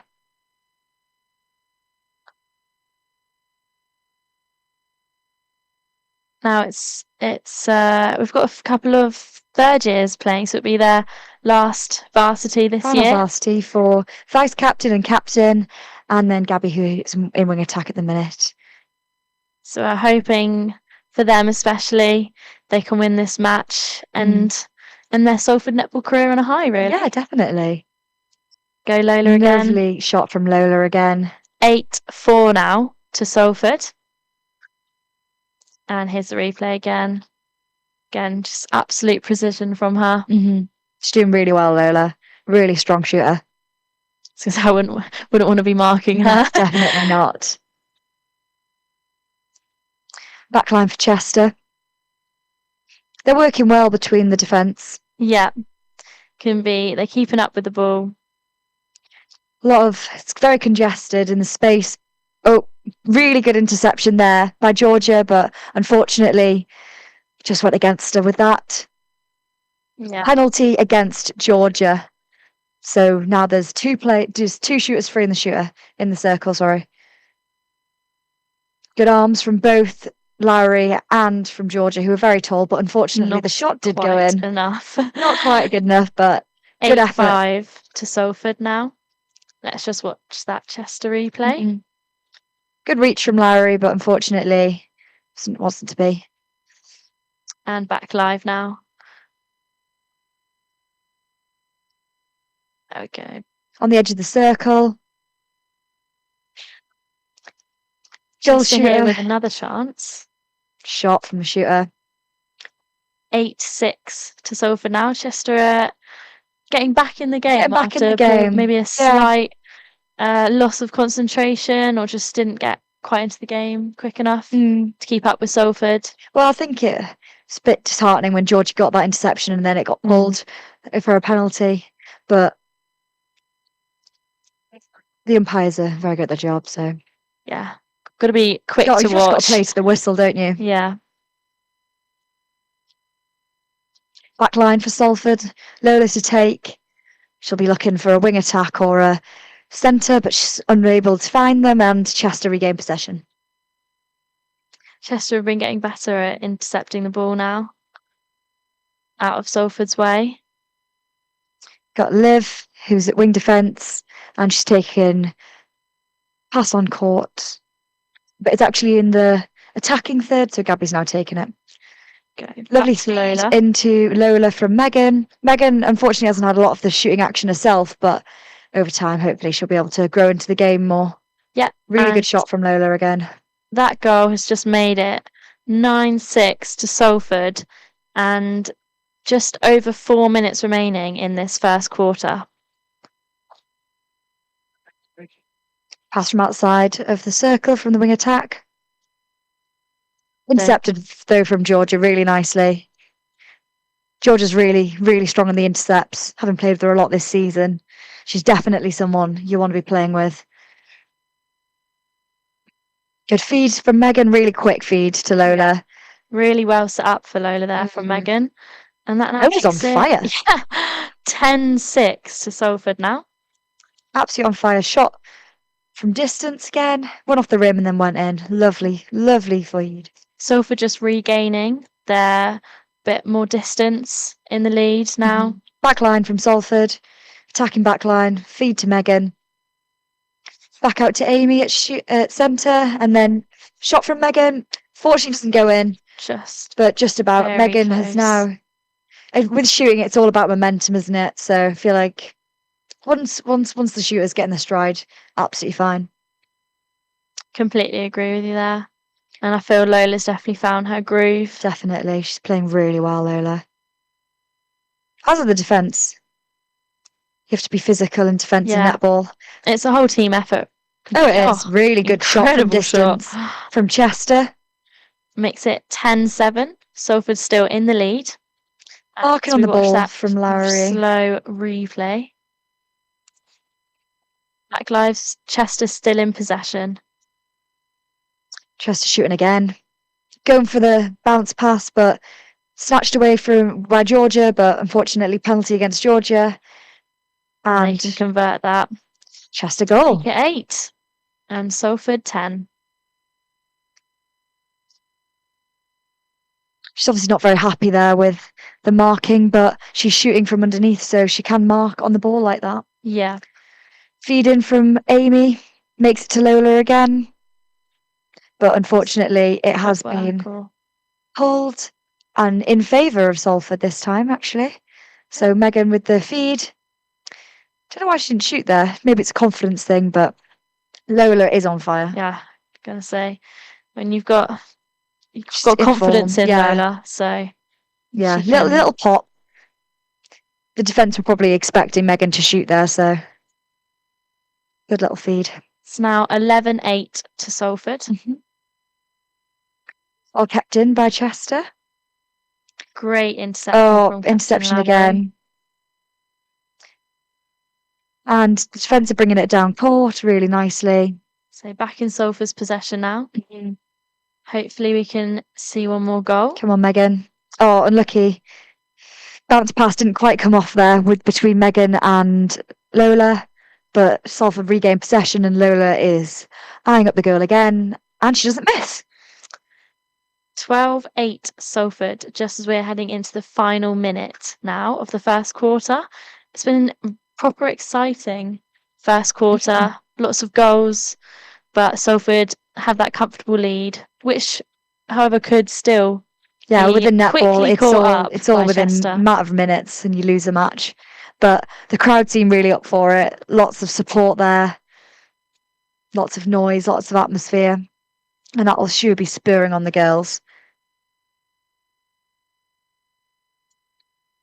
So it's now that goal you saw there made it 13-8 to Salford.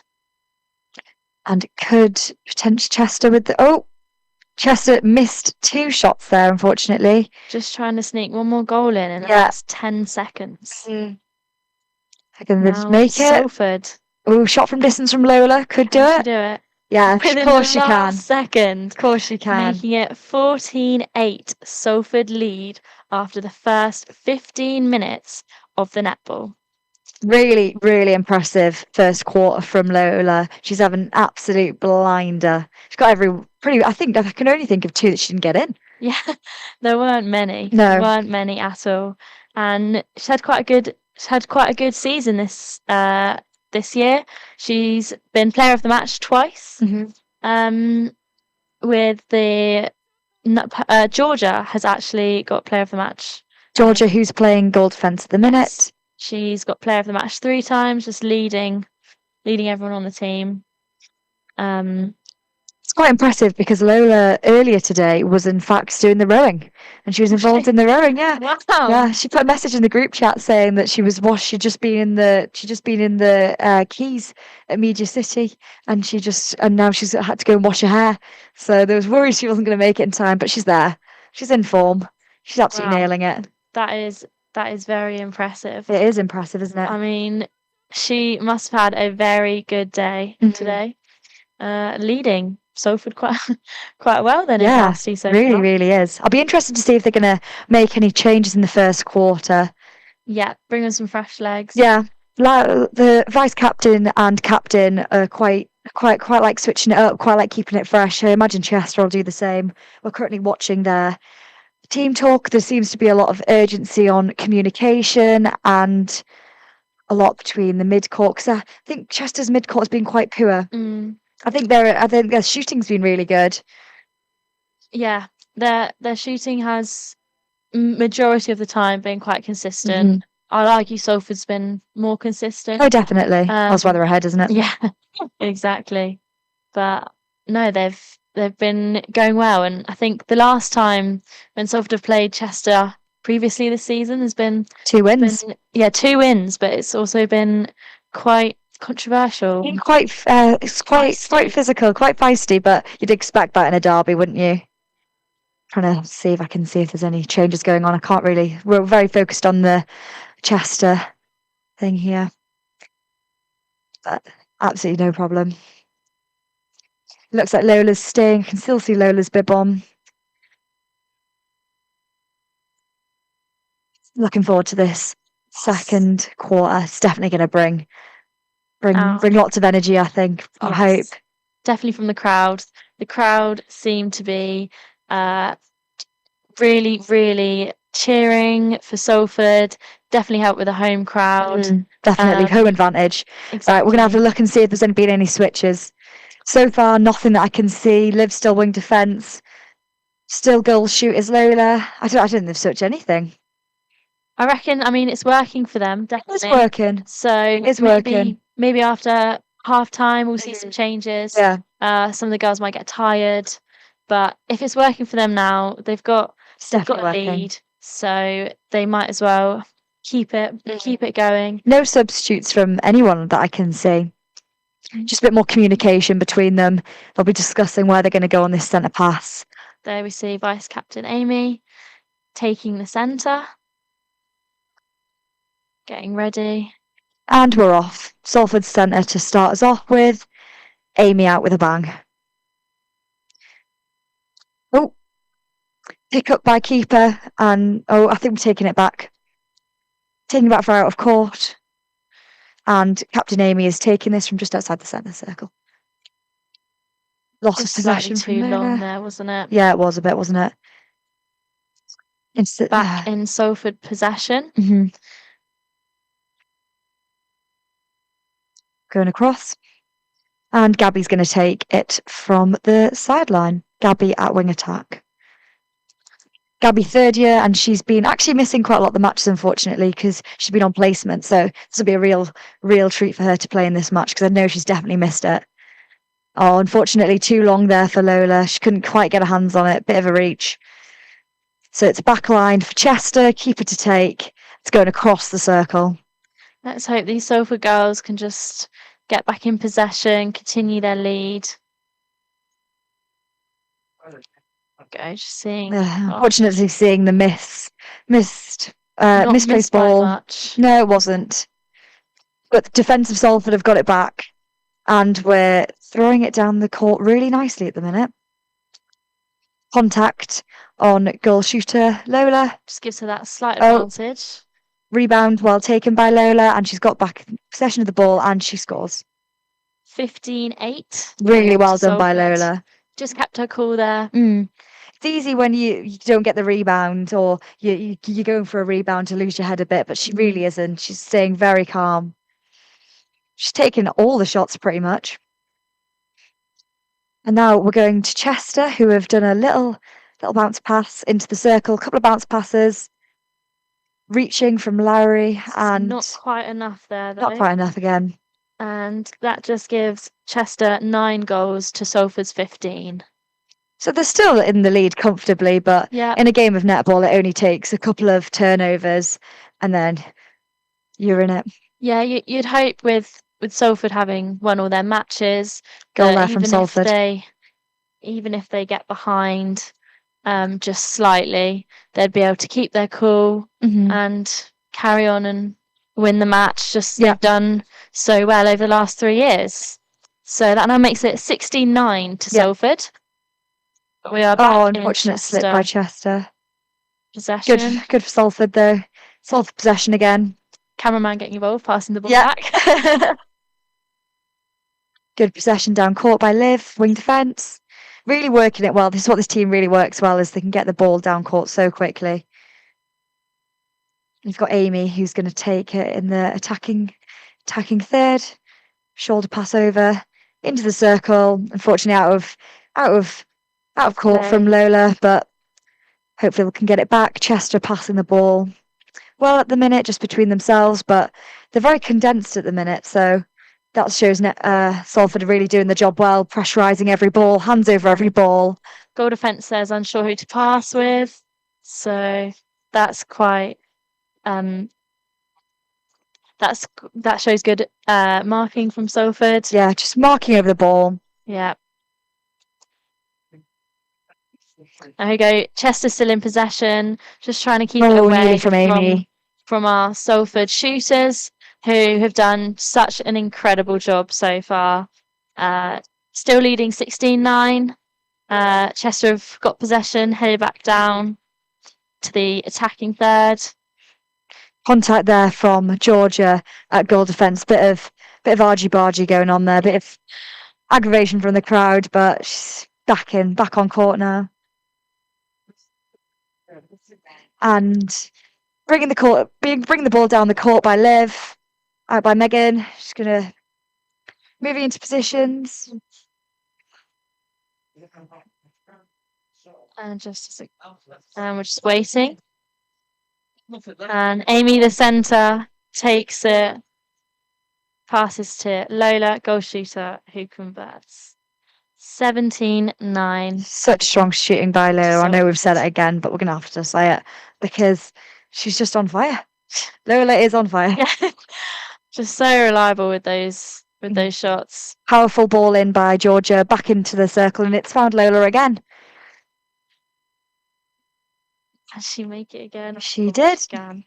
18-9 now to Salford. We were expecting quite a few goals. We wanted goals, and we've got goals.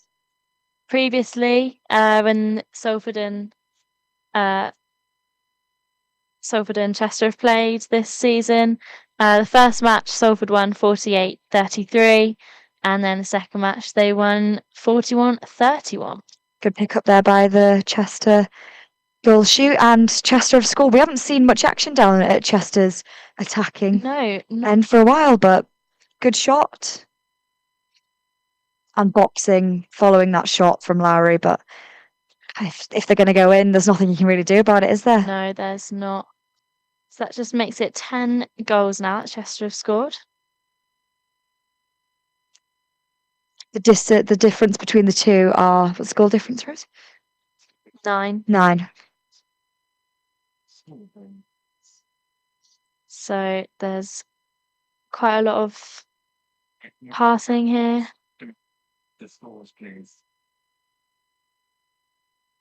And contact on the ball and penalty against Georgia again, but Chester convert the chance. Yep. Makes that 19-11 now. Momentum's with Chester at the minute, I reckon. But momentum swings quite a lot in netball matches. It does, especially when you alternate centre passes, but penalty against keeper Lowry and another Chester goal. Yeah. Chester are just keeping that momentum going, keeping them scoring. And just quick correction, it's actually Salford 18, Chester 12. Good marking of the shooters by Chester. And here we're going to see another replay of that Chester shot. Yeah. Just right under the post. I was going to say, quite a goal that you'd practice quite a lot in drills. Yeah, but then sometimes say that they're the hardest ones, don't you? When the pressure's there, when you expect to get that type of goal in, then it's the hardest ones to make. Yeah. 19-12 at the minute. Shots, the crowd are very up for it. This is a last match of Varsity, so everyone's enjoyed the sun all day. Yeah, we've seen cheerleading, we've seen football, we've seen fencing, we've seen all sorts. We've seen rowing. Yeah, it's been a full pack day, and hopefully Salford can finish it on a high with this netball team. Oh, what a rare miss from Lola there, wasn't it? Not expecting it as much. All back with Lola though. See penalty shot, penalty pass or shot. She chooses the. Won't miss that one. The shot. And that's 20-12 to Salford now. Penalty was against goalkeeper. Ball going quickly down court again, but nobody, the defending is on point from Georgia and from Lowry, so working really, really well together. I think these two, they really pick up on when everyone's moving, but Chester still in possession. Tip from our centre. Really good tip there. Just slows the momentum down, really. But yeah, it gives everyone a bit of a breather. Yeah. Maybe loss of focus slightly. Just a bit an infringement on contact there. So Chester back with possession. They go for the long shot. They miss. And it's out with Salford Lowry for a possession. backpass. Really long ball there from Great Georgia. catch from Amy. Yeah. Just firing the ball down the court. Bit of anger from the goal defence there. I think as a defender myself, you never feel like those calls go your way. Yeah. So I get where she's coming from. Oh, miss, and Chester regain possession and get the intercept, and they're throwing the ball down the court now really nicely. Salford seem to be able to have more space when they're moving with the ball. Yeah, it never looks get as a bit- crowded. yeah. They move a bit quicker down They do. throughout the court. Probably in drills that you practice. Yeah, definitely. Making sure that you just make the cleanest passes, really.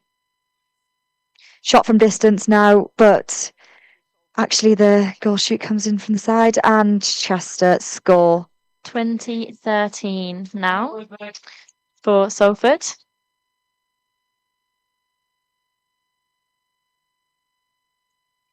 Yeah, doing really, really well here.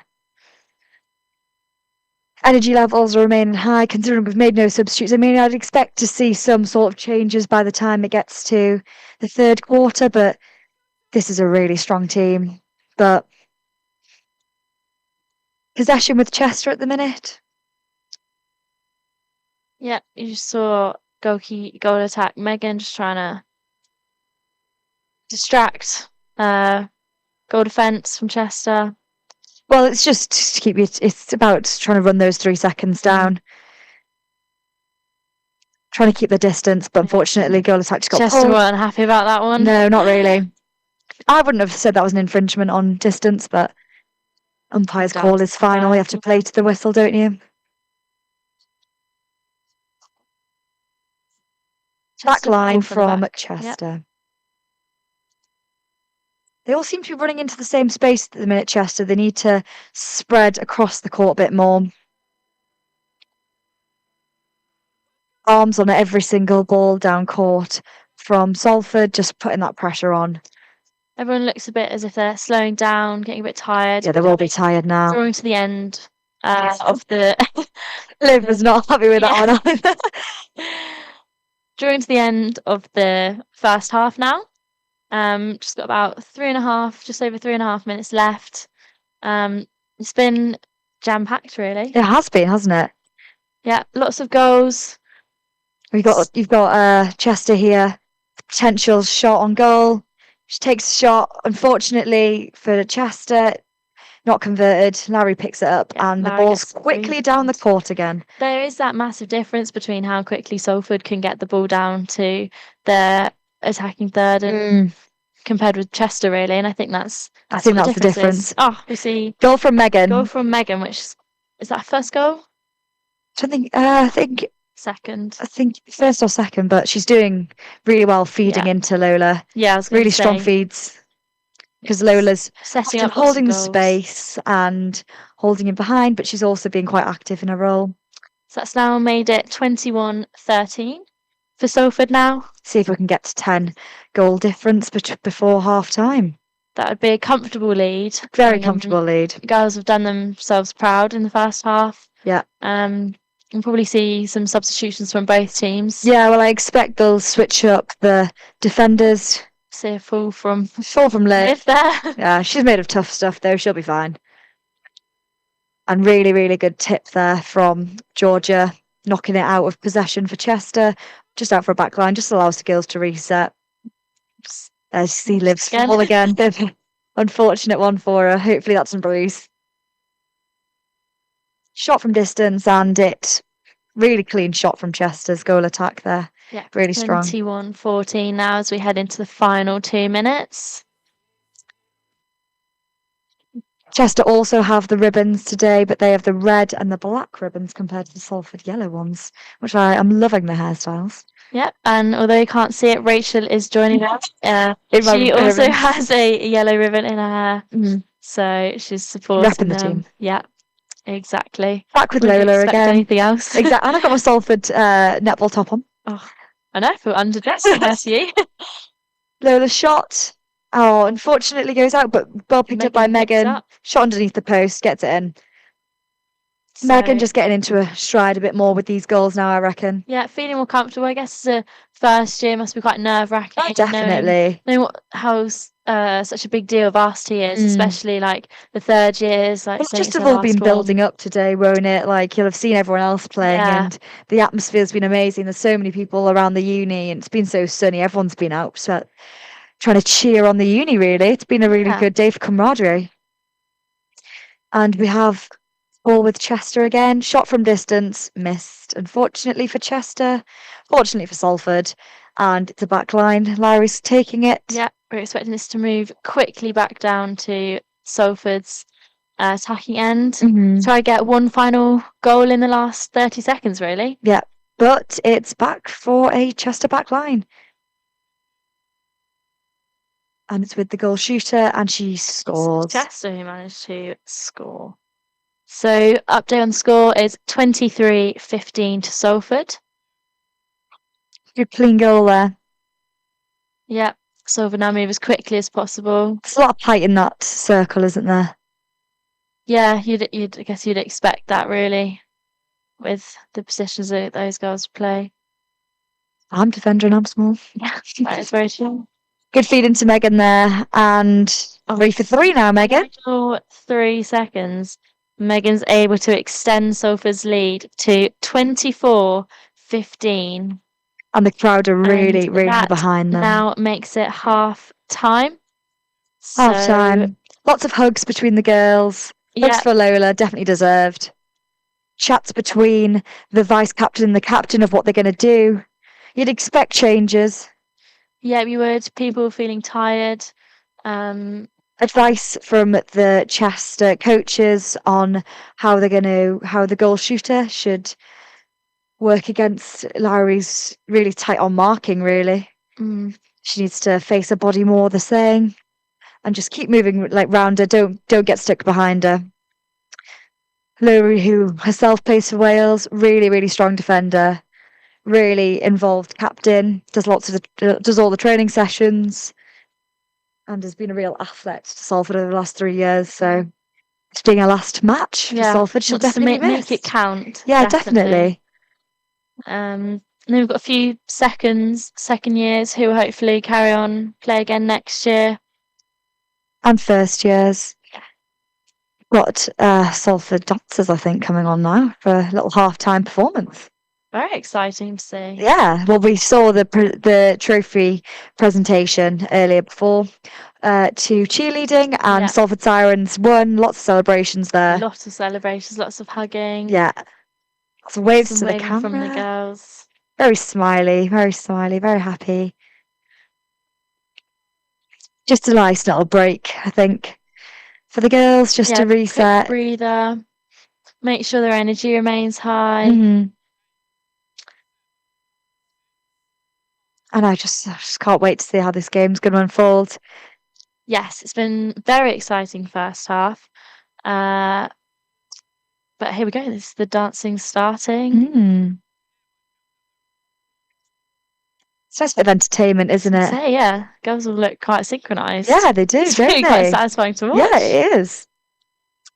I'm not an expert, but I'd say this is like a sort of like jazz, sort of hip hop, I'd say sort more of thing. hip hop. Yeah, we're seeing at the minute. It's quite a lot of girls in our course actually, so it's really nice to see. You always hear about them doing dance. But it's nice to actually see what they learn. Looking really strong, aren't they? Yeah. It's just nice for a bit of entertainment, isn't it? Keep the crowd's energy up as well, because I guess like half time, just could lose focus a bit. But yeah, definitely not with this match though. It's end to end. Yes. Absolutely end to end. Really strong dancing here.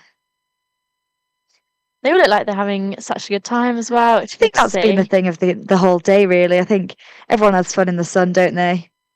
And there's been a lot of like people getting together that we've seen, people meeting up with their friends, people going to watch sports you never really go Yeah, I and was gonna see, say, really. there's been a lot of sports which have been shown, which it's not Fencing, the that kind of yeah. idea.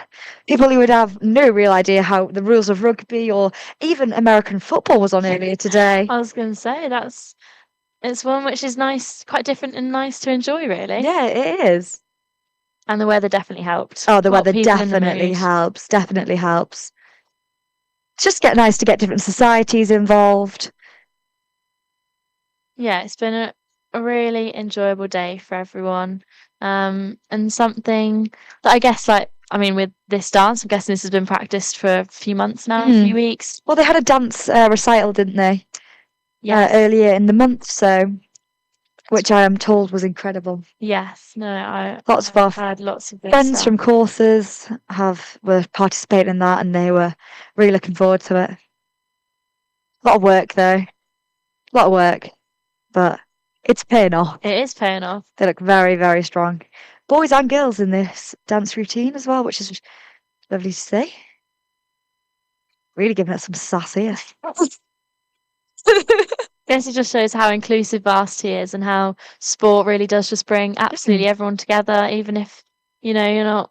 Of all different abilities and all different kinds of backgrounds in dance or in any sport, really. We were talking about before, so obviously I play for the first team for Salford normally, and Rose was going to try out for the Campus League.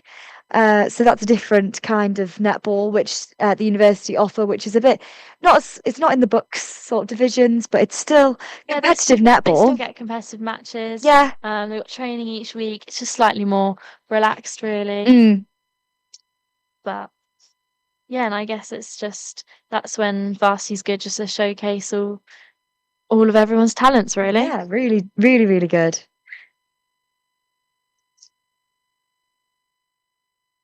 Yeah, it's been a really good day. Everyone's really synchronised here. Well, I think for team talks, they'll just be talking about what they're going to do, how they're going to do differently. I think for me personally, I think Salford are doing really well. What insights do you have? What changes do you reckon they'll be making as we head into the final, the second half? And I think that Lola will stay. I think Lola is going to stay on court, potentially could go to goal attack, and then be replaced in goal shooter by Lucy, who is a really, really strong shooter as well. Lucy and Lola work really, really well together, and I just think it would just add another dimension to the shooting, really. But in some ways, if you were Amy and if you were Larry, might you want to not change it up as much, because they seem to, especially Megan, in the first half in the first quarter she looked a bit nervous, but she was definitely getting more into her rhythm by the second quarter. So she could come off, or she could go into wing attack, because that's also one of her preferred positions. I think Amy could stay as centre, but it just depends on people's fatigue, really. Gabby and Amy all in third year, so you'd imagine they're trying to keep the third years on as long as possible, really, given it being the last match. But then you've also got Daisy, who is goalkeeper, I believe she was captain last year, and she's a fourth year currently, so you'd imagine she'll come on. And then you've also got Charlotte, who is a second year, and she is goal defence, and you could imagine she's going to be coming on. She's been really, really, really strong this season. She played in Campus League the year before, so you'd imagine the jump up is quite big, but she's been coping with it really, really well. And then I guess with defenders as well, they've had their work cut out for them. Well, the defensive pairing's working really, really well, so I don't know how much they're going to want to switch it, but it's up to the vice captain and captain, really. I'll be interested to see what they're going to do. You've also got Rashin, who's a wing attack sort of centre mid-court player, full of energy, and she's had a really strong season this year. So you'd hope that she gets a bit of time on court, and potentially as the score hopefully goes more in Salford's way, they'd be more up for changing of positions, but really, really strong from netball. Just a really good game, really. I'm just really enjoying watching netball. Yeah, And the dancing. I think the crowd are as well. I mean, we're not in the sports hall right now, but we are just in the SU, and we can genuinely hear the cheers from the crowd.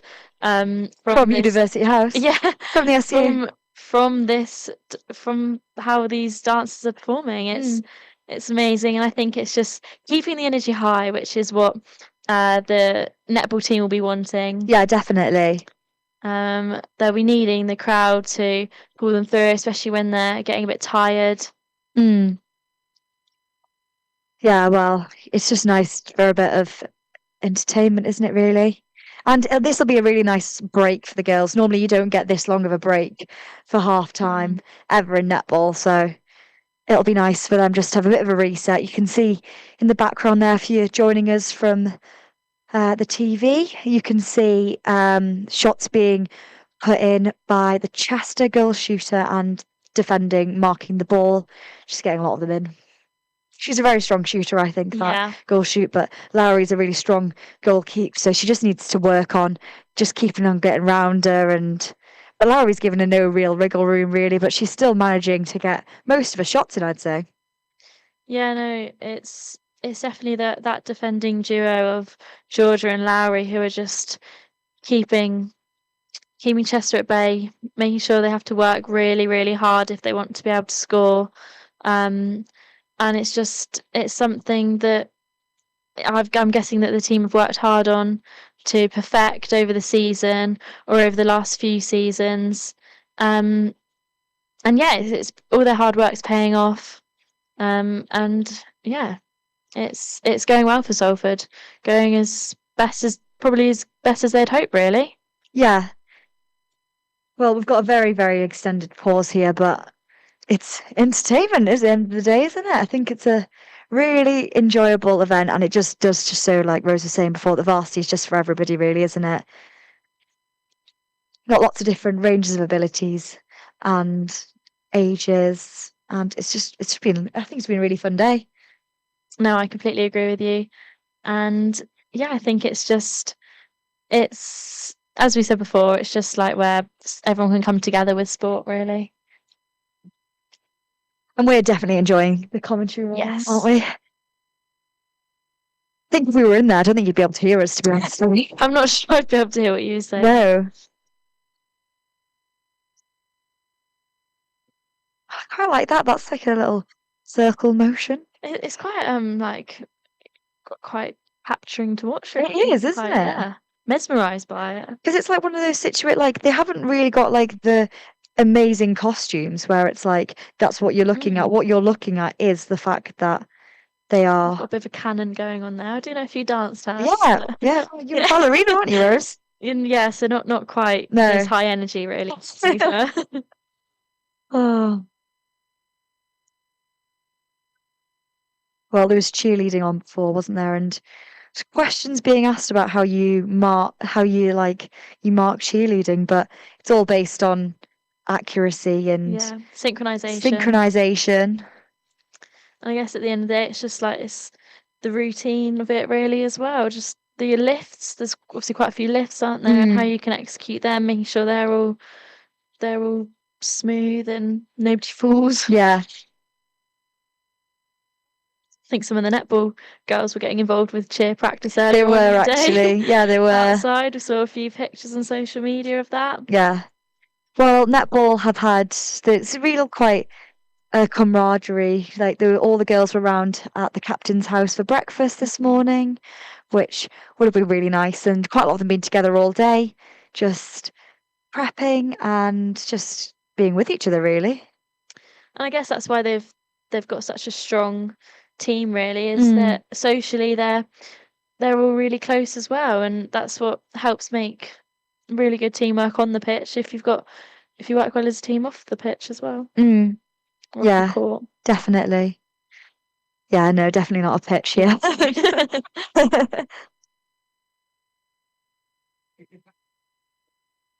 I am enjoying a lot more than I thought I would this dancing. Yeah, lots of variety going on. Lots of variety, lots of effort and time you can tell's been going into this. And the dancing itself is choreographed by it's not a coach, it's members of the society, so a lot of work and time will have gone into these routines, which you can obviously tell. Yeah, I mean, I know what it was like, and sometimes even like a 45-second routine can feel like it takes you a good few weeks to learn. So, I mean, this has gone on for several minutes, so this must have genuinely taken a considerable amount of energy going into it, and just consistency really with making sure that all the girls turn up to training and everything. There's also been around campus lots of Chester fans, hasn't there? There's been lots of Chester. I mean, it's not far. It's the local derby for the university. And it's been quite nice. It's been like you've been able to tell who's who, because if you've had yellow and blue on, then you're representing Salford and you're supporting Salford. And then there's also for Chester, you're in red. Yep. Although we have seen the cheer were in red and black for Salford. Yeah, Salford Sirens were. Yeah. Bit like Salford Red Devils. Yes. Yeah, we were discussing that earlier. Similar sort of idea. But the blue and yellow looking good here. Everyone's got face paint on. The netball team have got SUNC on down their legs in blue paint. Yeah. Name of the WhatsApp group. So they're all joining in, cheering on all the other teams. I think that's what it is been today. It's like an opportunity to just watch and just cheer on different kinds of sports that you wouldn't really see, or an opportunity potentially for people to be like, oh, next year that's a society they want to be in. Maybe it's just a showcase, really, isn't it? It's definitely what the dance society are doing here, showcasing all their moves to the crowd, keeping the energies high. You just see in the left-hand corner, Chester Netball are also doing that, and actually, you can see Amy, can't you, dancing around.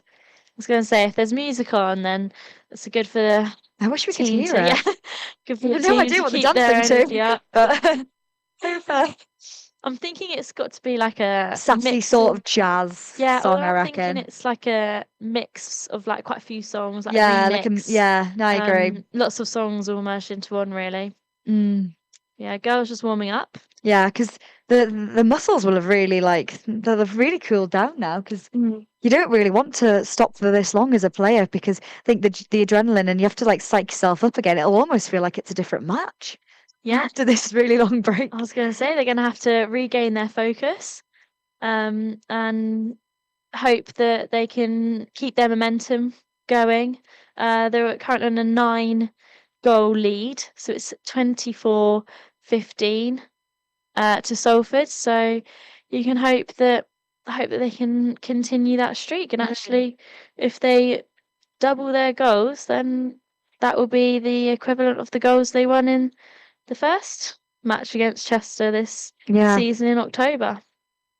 Just a lot of stretching going on, keeping the muscles loose, preventing chance of injury. And now we have shots of practicing goals by Chester, and they've really, really good shots from distance from that goal shoot. She's a really strong shooter.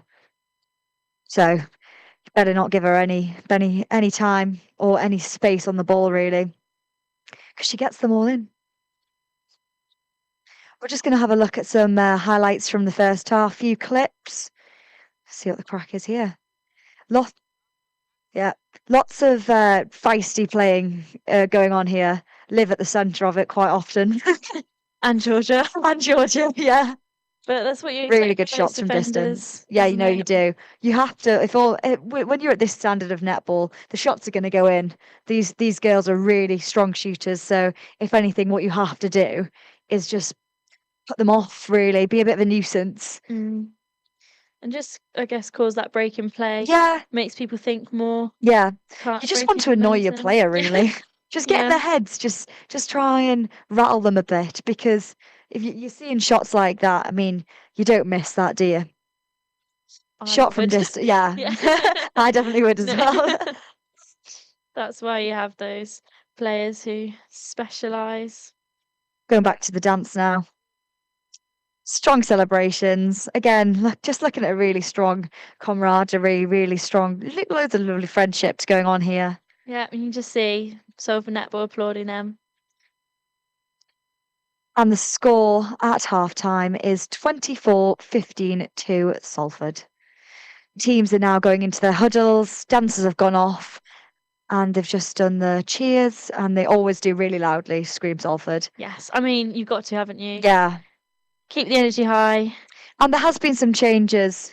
So we've got defence is the same.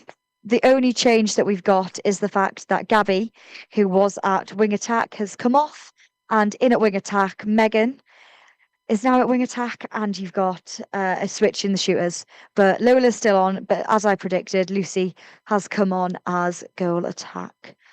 So we've started now, and Salford fighting to get possession back. Really good shot from distance from Chester there. Really strong, exactly what we just witnessed in practice. They're giving them lots of space here. Georgia wasn't quite marking tightly on the goal attack. Lots of celebrations from the goal shoe. Really shows what it matters. It matters to them, doesn't it? Yeah, good start for Chester. Just getting the first goal after the break, now making it 24-16. Salford still have a comfortable lead. Yeah. Unfortunately, lost possession there again, but good tip by Vice Captain Amy. But Chester with possession again. They seem to Chester do a lot more individual passes. They don't do as fast down the court as Salford do, but it's a different way of playing netball, really. Good feed into the goal attack, but it's been taken back for a penalty. Penalty taken and passed back on the edge of the circle to the centre. And shot is to be taken by the Chester goal shoot. Shot is converted. Yeah, Captain Lowry there just trying to do her best to prevent that. But momentum with Chester at the minute, you'd say? Yes, you'd agree. Hopefully it's just girls taking a little bit longer to warm up after the 15-minute break, really, we had in the end. Yeah. But yeah, Miss there from Chester, backline. 24-17 to Salford. Ball's going down the court. George is a real fan of that overhead. And we're literally in the circle for Salford. Miss, but very close there. Backline, fingers on it there. Debatable whose it was, but Chester regained possession. Very congested at the minute, but going to hopefully play for the 3 seconds. But Lowry's picked up the ball. Oh, that really good interception by Chester. Yeah. Well picked up by the goal defence. Celebrations there for Salford as they regain possession. Lowry, captain, telling everyone just to calm down a bit. But all to the goal defence. That famous overhead from Georgia again. It works a lot of the time. It does work. So, it's powerful, and yeah. But interception there by the Chester goal defence. Out of court and ball with Lola. Back with Chester though. Yeah, and if you're just joining us, then you won't know what key role Lola was playing earlier in the first half, scoring a lot of goals. Bit of a switch up in the shooting circle. You've now got Lucy, who's just converted. That was her first shot, wasn't it? Yep, first shot, making it 25 for Salford. A bit more height in the circle now, even more with Lucy. Really, really strong defenders and attackers. Really strong across the whole court, really, the Salford team. Yep, so that means that Megan's just gone back into wing attack. Yeah, now. More into a centre court feeding position. Not really finding the rhythm here, Salford, as much. Possession a lot with Chester. But I'm sure there's time in this game. There is still time, and as we've said many times before, this Salford team so strong, and I mean they've won. I mean they've won all their games. Yeah, so, for the last 3 years they're undefeated in the league. So there's been still a really good team to be part of this year. There's still a lot of confidence for them, knowing that, and they've got the home crowd. as well. So hopefully, even if the Really good girls are pick up by losing Georgia. faith, then the crowd can pick them up.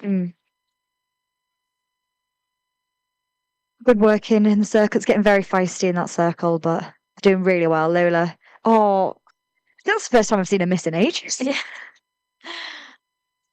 She's been so strong, Lola. Currently 25-17 to Salford. Just going to see this unfortunate miss again from Lola. She won't want to see that one again. But good defending by goalkeep for Chester. And we're back in Chester possession now. Mm. Chester lining up, ready for another goal. Chester goal shoot is also she's almost marking Salford defenders out of court there. As a defender myself, it's a very annoying tactic when you seem to be getting marked by the attackers. But really strong shot. That ball was close to slightly spinning out of the goal though. Yeah. But lucky for Chester. Went in, making it 18 goals they have scored. And Salford are on 25. So still just another goal from the Chester. lead. Centre with Amy. I'm going to watch this goal again. Just simple, easy as they come, really. Good goal. Little bounce pass into the semicircle for Lola. Oh, miss again. Unfortunate from Lola, but lots of pressure on the court going down the court. Salford regain possession. Hopefully at some point the girls I feel like they need a couple goals go their way. Just to build them back up on their confidence. Yeah, it's been a few mistakes. Just Liv went offside there, I think. That was a penalty to Chester. So possession has been more with Chester, you'd say. Definitely in this third quarter. Netball's all a game of momentum, though, isn't it? It ebbs and flows. Really good shot from distance from Chester. And now the goal difference is 2-5. Chester have clawed back 3 goals since half time. To see a replay of that goal.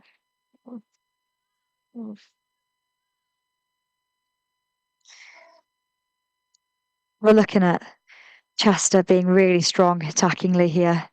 But really good pick up by the captain of Salford. And really quick as always from Salford going down court. That has been one of their strengths, as we mentioned before. And taking it back though, Chester possession. Penalty against Salford. Pick up from Georgia. Oh, she can't do that long overhead pass there. Looked like we were going to have to get a different kind of pass there from Georgia. Gone out for a Chester back line. Goalkeep to take for Chester. And you'd hope here the girls can get an interception, and then that's not gone their way though. No. Chester strong. Oh. Salford just not able to intercept at the moment. But possession is with captain of Salford. Hopefully we can just resettle the nerves. You can tell it's a new setup. Even with just one different player on court, you can tell the difference in the team. But really, really strong interception there by Chester. That goalkeeper's having a really good match.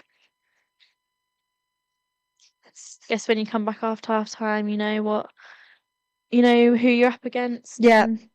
You know what you did wrong possibly, or what you should do to make Salford have less chances. Yeah. Yeah, dispossession there by Chester. Nice strong feed into Lucy. Good encouragement going down the court. Yes. It's always really nice to see. They're a really strong unit, these girls. And that goal that we're just seeing now on replay makes it Salford 26 and Chester 20. Yeah. You can just tell that the girls are now trying to encourage each other, trying to get each other back into the groove. Unfortunately, she's been tipped on, but fed back into Lucy. Lucy shot from distance. Hope she can convert. Yes, she can. So reliable this season, Lucy has been for us. Real asset to the team. And that's now 27 to Salford. Mm-hmm. The girls are just increasing that goal difference again. Now it's 7. Chester on 20. Really tight marking from the defenders, but Chester convert the shot. 21 now for Chester. Yeah. Amy's centre, so Salford centre. Let's hope we can take this down the court and convert it into a goal. We really need the possession and momentum to swing back our way, I reckon. Yeah, and hopefully as we enter the last 5 or so minutes of this third quarter, the girls can just... Oh, good interception. Just have what it takes to keep going and to keep pushing. I think we'll see quite a lot of changes, I reckon. Yeah, I think we always forget how physical netball really is. Oh, netball's exhausting. Yeah, and how they will be needing to use those impact players. Yeah. Just fresh set of legs. Just some more energy, really. To really give good the team interception the there. boost that they need. Lots of cheering from Chester. Chester really getting back into it this quarter. This has been their strongest quarter of the game. Really quick play now, actually, from Chester, but didn't really work out in their favour there. Georgia with the interception. Really strong defensive duo, these two. Work really well together all season, have done. They pass the ball so quickly. Megan seems a bit more comfortable in this position of feeding as wing attack, I reckon. I think it's a good switch. Shot there from Lola. Arguably has been my player of the match. Yes, I would agree with you there. I think Lola's just been so strong in that position. Phenomenal. You can just tell that that's her strengths, and actually when you've got a reliable shooter, then then just makes all the difference. Yeah, you just majority of the time, as soon as you've got the ball down that end, as long as you find space to pass to her, then it's all about feeding and all about the 9 times out of 10 she'll get it in. Yeah, definitely. I think as a defender, when you get an interception, it goes down court and the shooters don't convert. It gets really frustrating, but they're converting most of these, so they're doing really well. Yeah, really good teamwork from Salford. Score from Chester from a penalty. So 28 to Salford and 22 to Chester now. Penalty against Georgia, goal defence. Converted underneath the post from the goal shooter of Chester.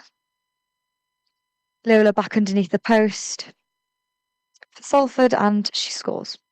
Really, really strong shooting from Lola. I feel like that's been the main headline, really, of the match. Oh, definitely. And I'd argue the defensive work between them.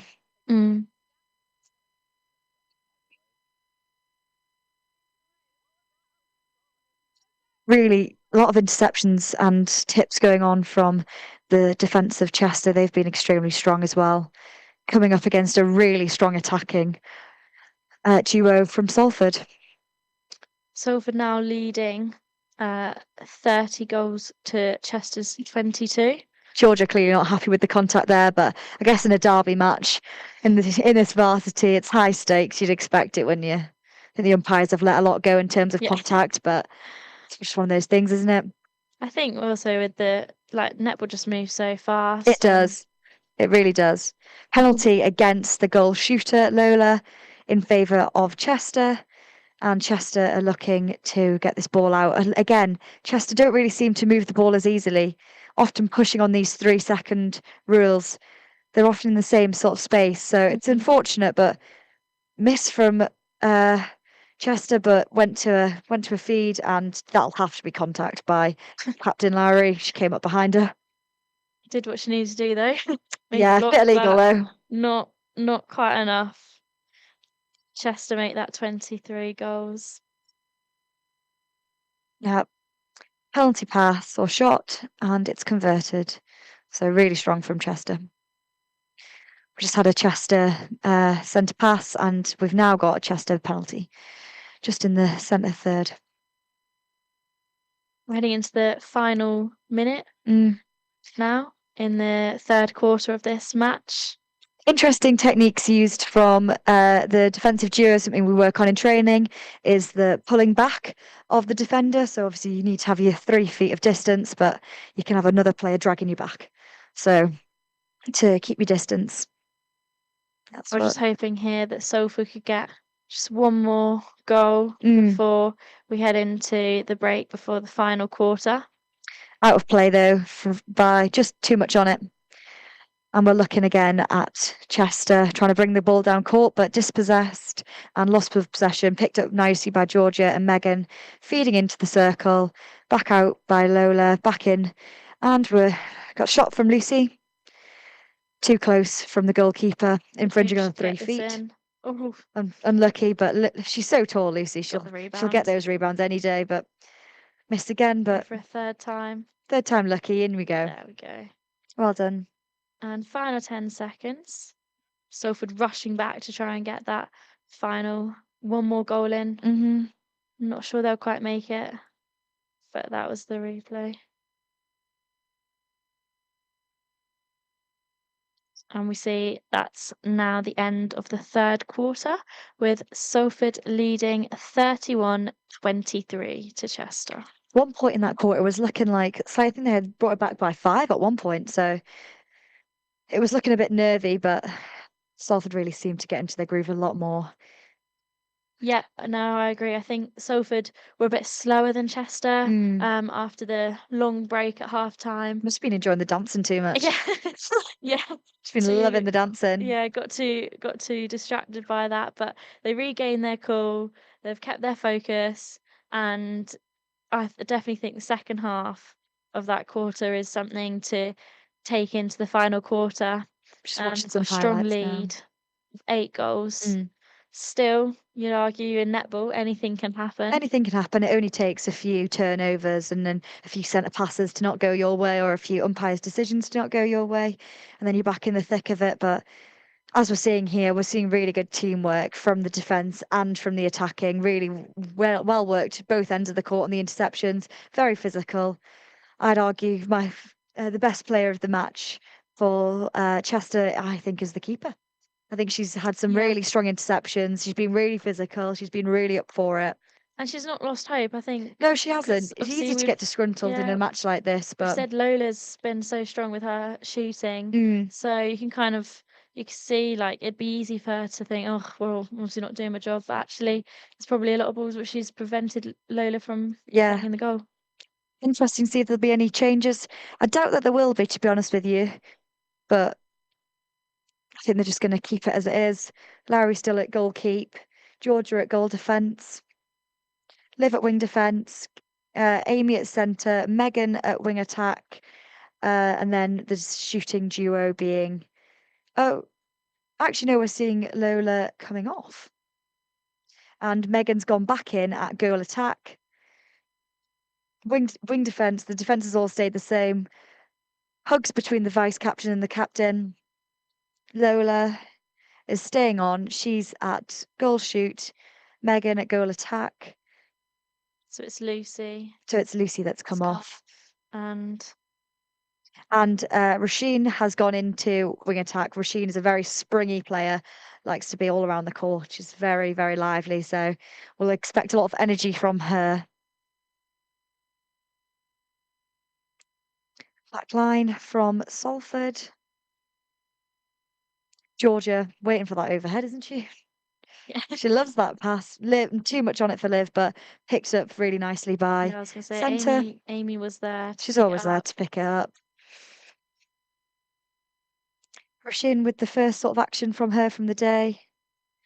Bit of a low ball, but really good tip by the centre, knocking it out of possession, allowing Chester the chance to reset. And adjust the timings. Really good interception there by Chester, bringing the ball down the court really nicely, really quickly. And they've got it to the shooter. Unlucky by Georgia, that was very close. Good work, but unfortunately, captain's been pulled for penalty. And Chester convert. Yeah, they take that to their advantage and get their 24th goal. Salford are leading 31. Salford centre just being passed out by Amy, went straight to Shin. And we're looking to see if Salford can further extend their lead It's reverted back to the shooting pairing that was in the first and the second quarter. Definitely was a pairing that got the most number of goals. Yeah. Don't know whether that's because of. I thought Lucy was doing really well, to be honest with you, but obviously there's a lot of talent on this team. Shot from distance from Megan, working really, really well. First varsity match for Megan, being a first year. Hopefully she's got a couple more. Yeah, she'll have a lot more in her locker, I reckon. See a lot more of Megan in the coming seasons. Could be a future captain, who knows? Yeah, who knows now, exactly.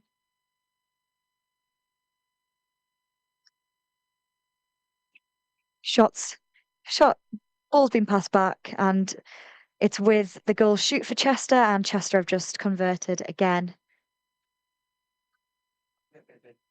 Real good encouragement from the Chester teams. I think both teams are looking more awake at the start of this final quarter. Especially considering that it wasn't at the start of the third quarter. I think Chester definitely had that advantage there.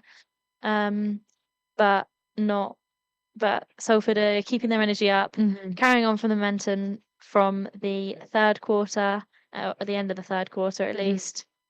And yeah, I think this could be definitely a high intensity quarter, as both teams just pushing just to get as many goals as possible. Lola back with the ball in the circle, and just fortunate miss, but she's got the ball back. And she converts it on the second try. try. Really well done from Lola. That's now 33-25. Call from the umpire here. Not too sure what's going on here, but bit of dispute here going on. I think they might be talking to the bench. Yeah. Possession again. I think this will probably be Chester's ball. Yeah, just discussion between the umpires. If we were there, unfortunately we're not there, but I don't think you'd, like we've said before, I don't think you'd be able to hear us, but crowd definitely loud, definitely cheering Salford on. Centre pass for Chester, goes back to the wing defence. Always a good option there. Always got to have the backup, and Megan's putting pressure on every ball going down court. Chester are just pushing Salford now. Really good tip from Georgia. Working really, really well together, this defensive pairing, but shot under the post from Chester. Yeah, not quite enough just to give Chester the advantage.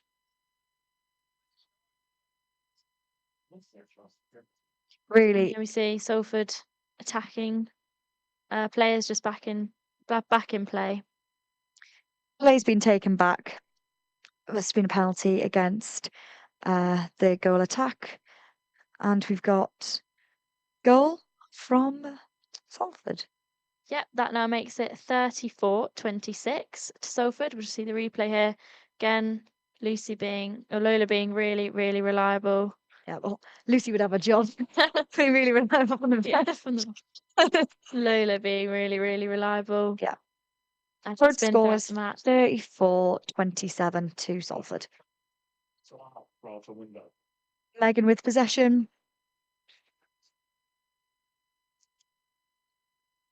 Rasheen getting in on the action on the edge of the D.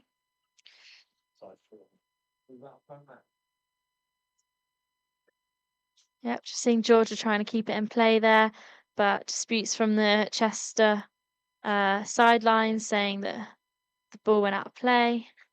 Play seems to be carrying on though. Players aren't as concerned as the spectators, so Chester in possession, heading and attacking, so you'd expect them to want to keep possession. And it's just been a penalty against Liv. Liv at wing defence. Yeah. Unfortunately for Chester, ball's just gone out of play. Slightly out of reach from that goal shooter there.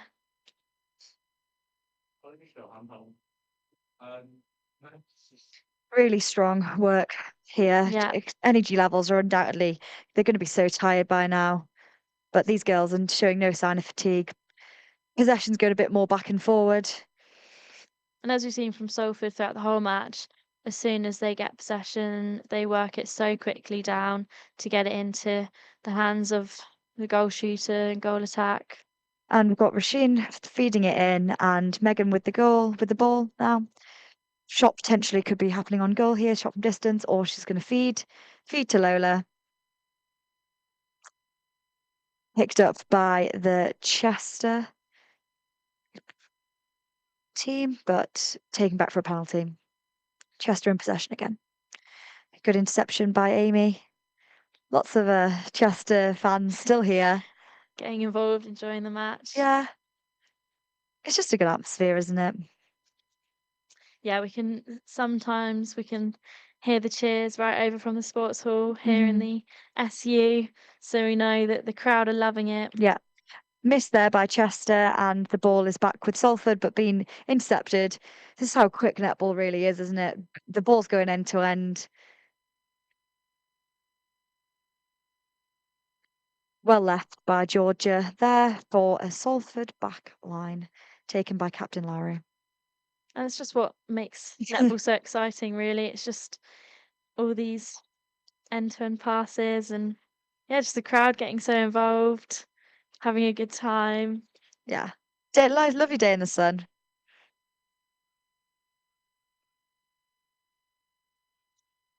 Chester back in possession now. Yeah, really having to fight for it here. Very physical. Converted by the shooting duo of Chester. The goal difference is currently standing at 6. If my maths is correct. Salford at 34, Chester at 28. Chester Centre got just under half the time left in this final quarter now. What a very exciting match. A lot of these girls will be their last ever match, so I think there'll be emotions for the third years, but especially from the captain and the vice captain, who have put so much effort and work into this team, and so many drills, and like all of this is, having been at the training myself, come from the training court, and come from those Monday nights where we work until 8 o'clock. And here's Lola again underneath the post. Lovely goal. Been so reliable this match. You can see what it means to the team, just how hard they're working. Yeah, they'll be absolutely knackered now. It's just that final push now. Yeah. And goals like that will keep them motivated. Another goal from Lola there. Making it 36 goals to Salford, and Chester are at 28. With just 6 minutes remaining now on the clock. A lot of cheers and encouragement, a lot of noise. And dispossessed Salford have now got the ball again. It's going to be the cheering from the crowd that keep this team alive, keep them going. I think when you're playing in league matches, you don't get crowds like this, really. So it'd be really good experience. Nerve-wracking for the girls, but really good experience to play in front of a crowd like this, especially at home. And if anything, for Chester as well, because spurs them on more. Yeah, some people like spur on from that kind of upsetting the crowd, really, isn't it? Yeah, trying to prove them wrong. Passing going between Chester at the minute, really clean passing at the minute. Working really well together. Both teams, you can tell, are really well drilled and have really good camaraderie between them, and are a really well-oiled machine, really. I think potentially there might be a substitution that they're calling. Roll-on subs are applicable during this match, so it'll be interesting to see who's going off. Probably one of the girls that started. I mean, obviously most of this team have played since the get-go, and it's been a very physically demanding match. I think it's going to be one of the defenders that are going off. I think that's what I'm getting from the defence, being the ones indicating it. But close possession back with Salford after a missed shot, but back with Lola. I was going to say back with really reliable Lola. Missed. It's one of the very few, though. One of the very few. She's had an outstanding game. Really quickly back through for Chester. Penalty against Megan, who's at goal attack. Hasn't actually been a substitution yet, so No, be interesting to see when they're going to roll that out. Possibly after this goal, just scored from Chester, making it 36-29 now to Salford. All the shooting, I think, today has been really excellent at times from both teams. Yeah, really Calling impressive. time from Chester here. Definitely both team strengths. Change for Chester. I think they're going to change. I don't know if the umpire's saying they can't really. Oh. Definitely like a bit of... Yeah, umpire is not approving of the switches. There is rule on subs, but they've not been allowed to apply them, to the dismay of both Chester and Salford. Really, really nice feed around the side from Megan into Lola there. Just increasing that goal difference now, and you'd hope with... Oh, we are seeing a change now from Chester. They're bringing a couple players on.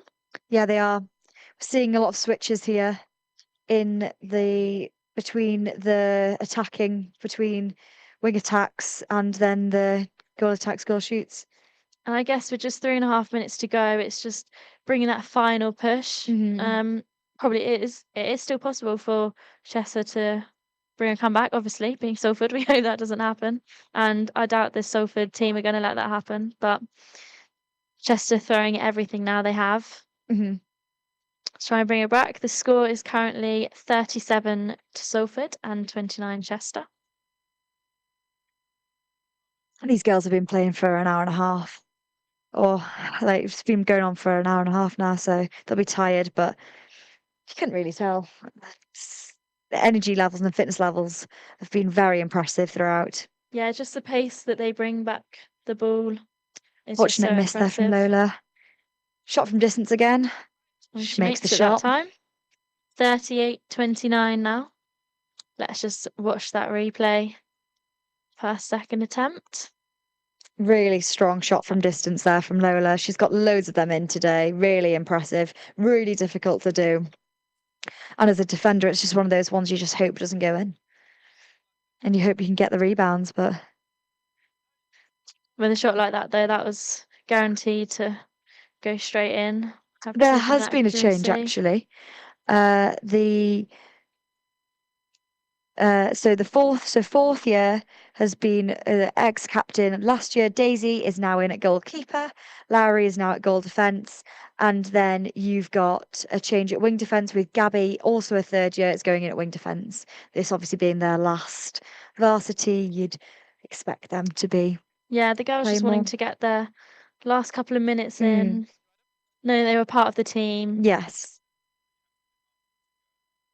So Georgia's now off. Captain Lowry is in at goal defence, though.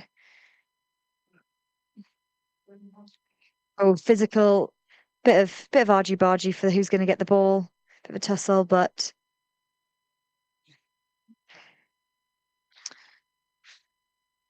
and Salford just make that goal. So 38 Salford, 30 Chester. We'll just see a replay here. You can see again, yeah. It's a 50-50. She's got to go for it, but you can a bit naughty of both of them, I think. I wouldn't really appreciate a ball to the face, to be honest. Not sure anyone would really. No, but it's in this kind of game you'd expect it. They've been very physical. It's been very man-on-man marking, and that does get wearing after a while, just having somebody pretty much what it feels like dance on you for a while. But... And we are just heading into the final minute now of netball. This is the final match of Varsity 2025. What a way to round off what has been such an impressive day. Loads of wins for Salford in the sun. What more could you ask for? I mean, a win for the Salford netball team, which looks like we're getting as Lola just makes that goal. She's definitely my player of the match. 39-30 now. She's been incredible. Yeah, she really has. She's been on fire since the start, really. And it's just been so exciting to watch, really. It has been. Such a great match. Can she make this one more? Oh, shot from distance doesn't quite go in, but I'm sure that doesn't disdain from all the hard 15 more work. seconds. She thinks, oh, Chester can get one. They have to go quicker than this if they're going to. She's still lob it in. Final 5. Oh, out of court by Amy. Amy's got so many of those balls in. Chester pushing to make shot. Chester Right before the final whistle. Final one. But Salford have remained unbeaten for 3 years, and this Varsity has been no different. They have beaten Chester 39.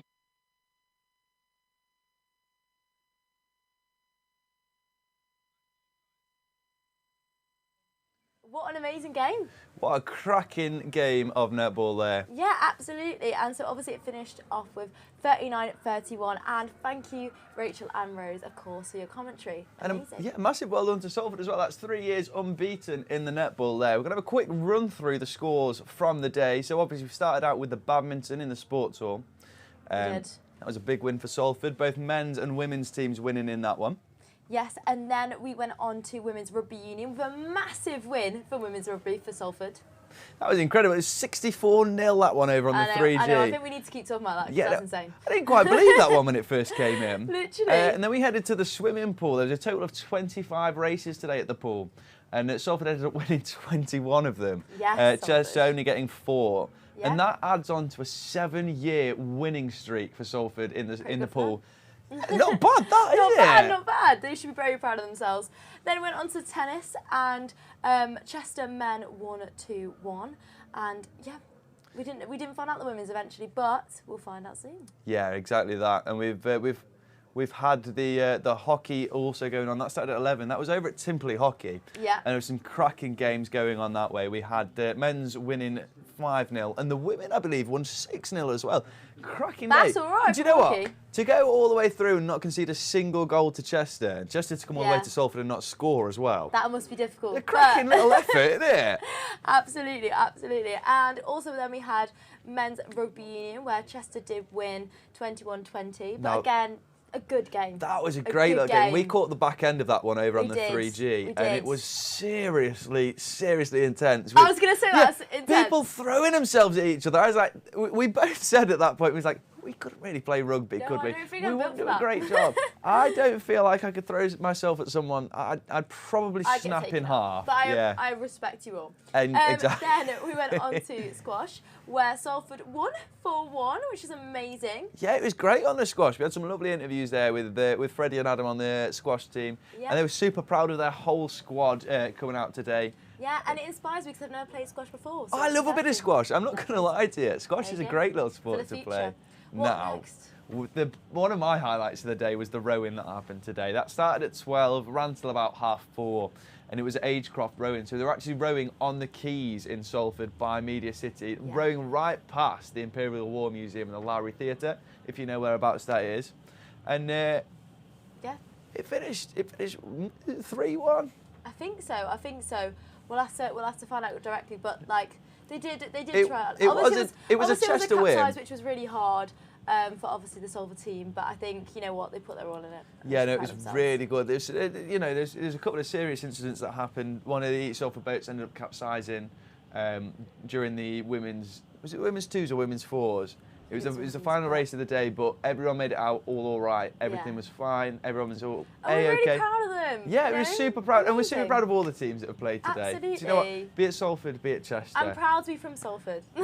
I'm also proud to be watching the whole Chester squad as well. Absolutely. Like everyone has played their hearts out in every single game, and we'll get on to some of the. So then we have men's some of the highlights, yes, as well, where Chester won 2 sets to. Was it 1 or 0? It's 2 sets to 0, yeah. 2 sets to 0, but that's what. That's okay. Congrats to them. Yeah, and we got educated thoroughly today in a lot of sport. There's a hell of a lot of sport that went on that we didn't really know a lot about, and that's the beautiful thing about Varsity is you learn so much as you're watching. And we learned a lot about American football. It was the first time full contact American football has been played at Varsity. And Salford again smashed it. Yeah, as Absolutely per. smashed it. 36-0. So amazing. Good It's one, been a lot of Salford. like these games where it's been massive wins and they've not conceded any points. It's been great. Exactly. Then we had women's volleyball, where it was 2-1 to Salford. Yeah, no, the volleyball was great. It was tied up at 1 apiece, and it was like going down to sudden death. And you know what? They just pulled through it. It was brilliant. And then Absolutely. we went to what is probably the biggest event of the day, the football happening. Yeah, and it was very, very exciting. And I think now we can find out who won. Yes. There's so much going on, but I'm excited to find out. I think we should find out. Should we go see Jodie and Will? Jodie and Will. Oh. We're getting a bit excited. We're getting a bit ahead of ourselves. We're getting a bit ahead of ourselves. We'll go through some more of the sports. We want to know who's won. I know, because I'm really buzzing. we've had it taken away from our powers on our know. magical screens. Literally. Literally. It's hard. Yeah, It's exactly. hard. But I'm excited as well for the SU after because it's getting really, really busy. It's going to be dangerous. I tried to nip down there for a pint earlier and I was like fighting through bodies, trying to get my way through, but it was great. But yeah, no, I was just talking about the football. That kicked off at 3:30. We had the women's football. It was Jodie and Kira brought us that one. And it was 6-0 Chester. It was a brilliant display from the Chester women. It was. I think it's obviously always a difficult game when you're going in and you kind of like, you start off on a low. But I think, you know what, like, they should be so proud of themselves. They came out the second half swinging and fighting. But after that was arguably, I'm going to put it out there, I'm going to say it's the varsity game of the century. Really? In the men's football. The century is crazy. I'm putting it out there. I'm throwing it out there. Okay, you've made that statement now. Yeah, so it was 1-1 going in at half-time. Josh and Sam brought us that one on Shock TV. Yeah. And then Ryan Katumba just decided in the 90th minute he was going to score a winner for Salford. Amazing. And let me tell you, you might have seen on the Our on the reactions. TV I was just laughing at Adam the whole time. I was thinking, just like, God. They decided to cut to us in the studio for no apparent reason. Yeah. We were absolutely celebrating. All in the Atmosphere bar, they just ended up seeing the goal go in, and they stood up celebrating, having a right laugh. And it's like, because we have a little TV screen in here, just fine where the cameras are. We just saw ourselves with our and we saw the goal go, it was up celebrating, and then saw our faces. I think we need it. And you know what? I think it's time. I think we need to find out who won it. And let's get another reaction like that out of you, Adam. Yeah, shall we? So I think we're going to head to Will and Jodie to see who's won and that all-important trophy lift.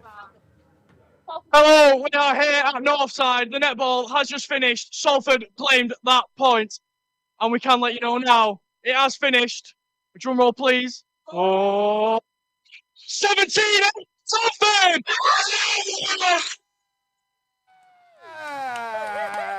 Come on! Yes! Yes! Buzzing about that. Jodie, if you get your thoughts on today's action. It's been such a fantastic day for everyone involved. Well done, everyone at Shock, all the sports teams. You've been absolutely spectacular. We'll take home the double! Yeah, it's been a spectacular day of sports action here at Salford. The trophy is back home where it belongs, same as last year. Thank you to everyone, to the Student Union, to Shock, SSTV Keys, all the sports teams. It's been an excellent varsity, and the weather for today's sunny. We go again next year. Over to Salford. Well done.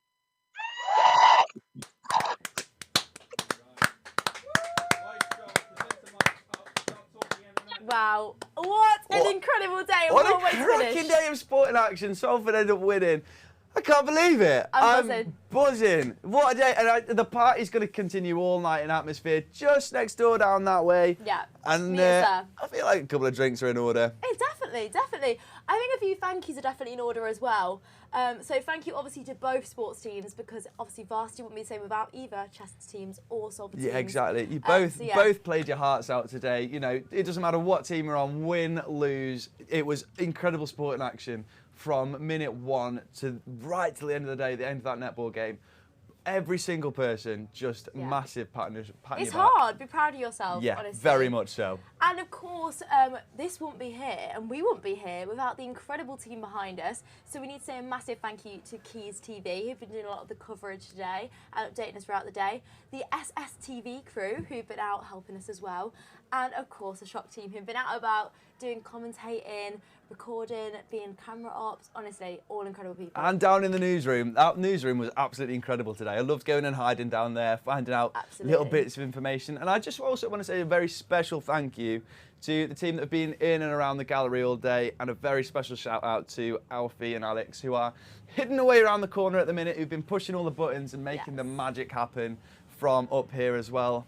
Absolutely, no, we couldn't do this without you. And of course, Adam, you know who I couldn't do this without? I couldn't do it without you. Oh, you big softy. Oh, do you know what? I echo that 100%. Couldn't have done it without you either, Emma. Thank you so much for being alongside us in this broadcast. And do you know what I think it's time for? I think it's time for a drink. Oh, it's time to celebrate another varsity win, is it? Yeah, I think. Do you know what? I'm getting slightly used to this now. Yeah, I'm too scared to open it, so I'll give it to Adam because I'm like, I actually think I just make very a mess. brave of you. Very brave of you to let me open this. I'm not sure. See how this goes. I'm not sure either. I'm not going to lie to you. This is how great we'd be at sport. We can't open a bottle of Prosecco. You've got this. It's I got have to so go much really faith well. in you. Here we go. Have you got your glass ready?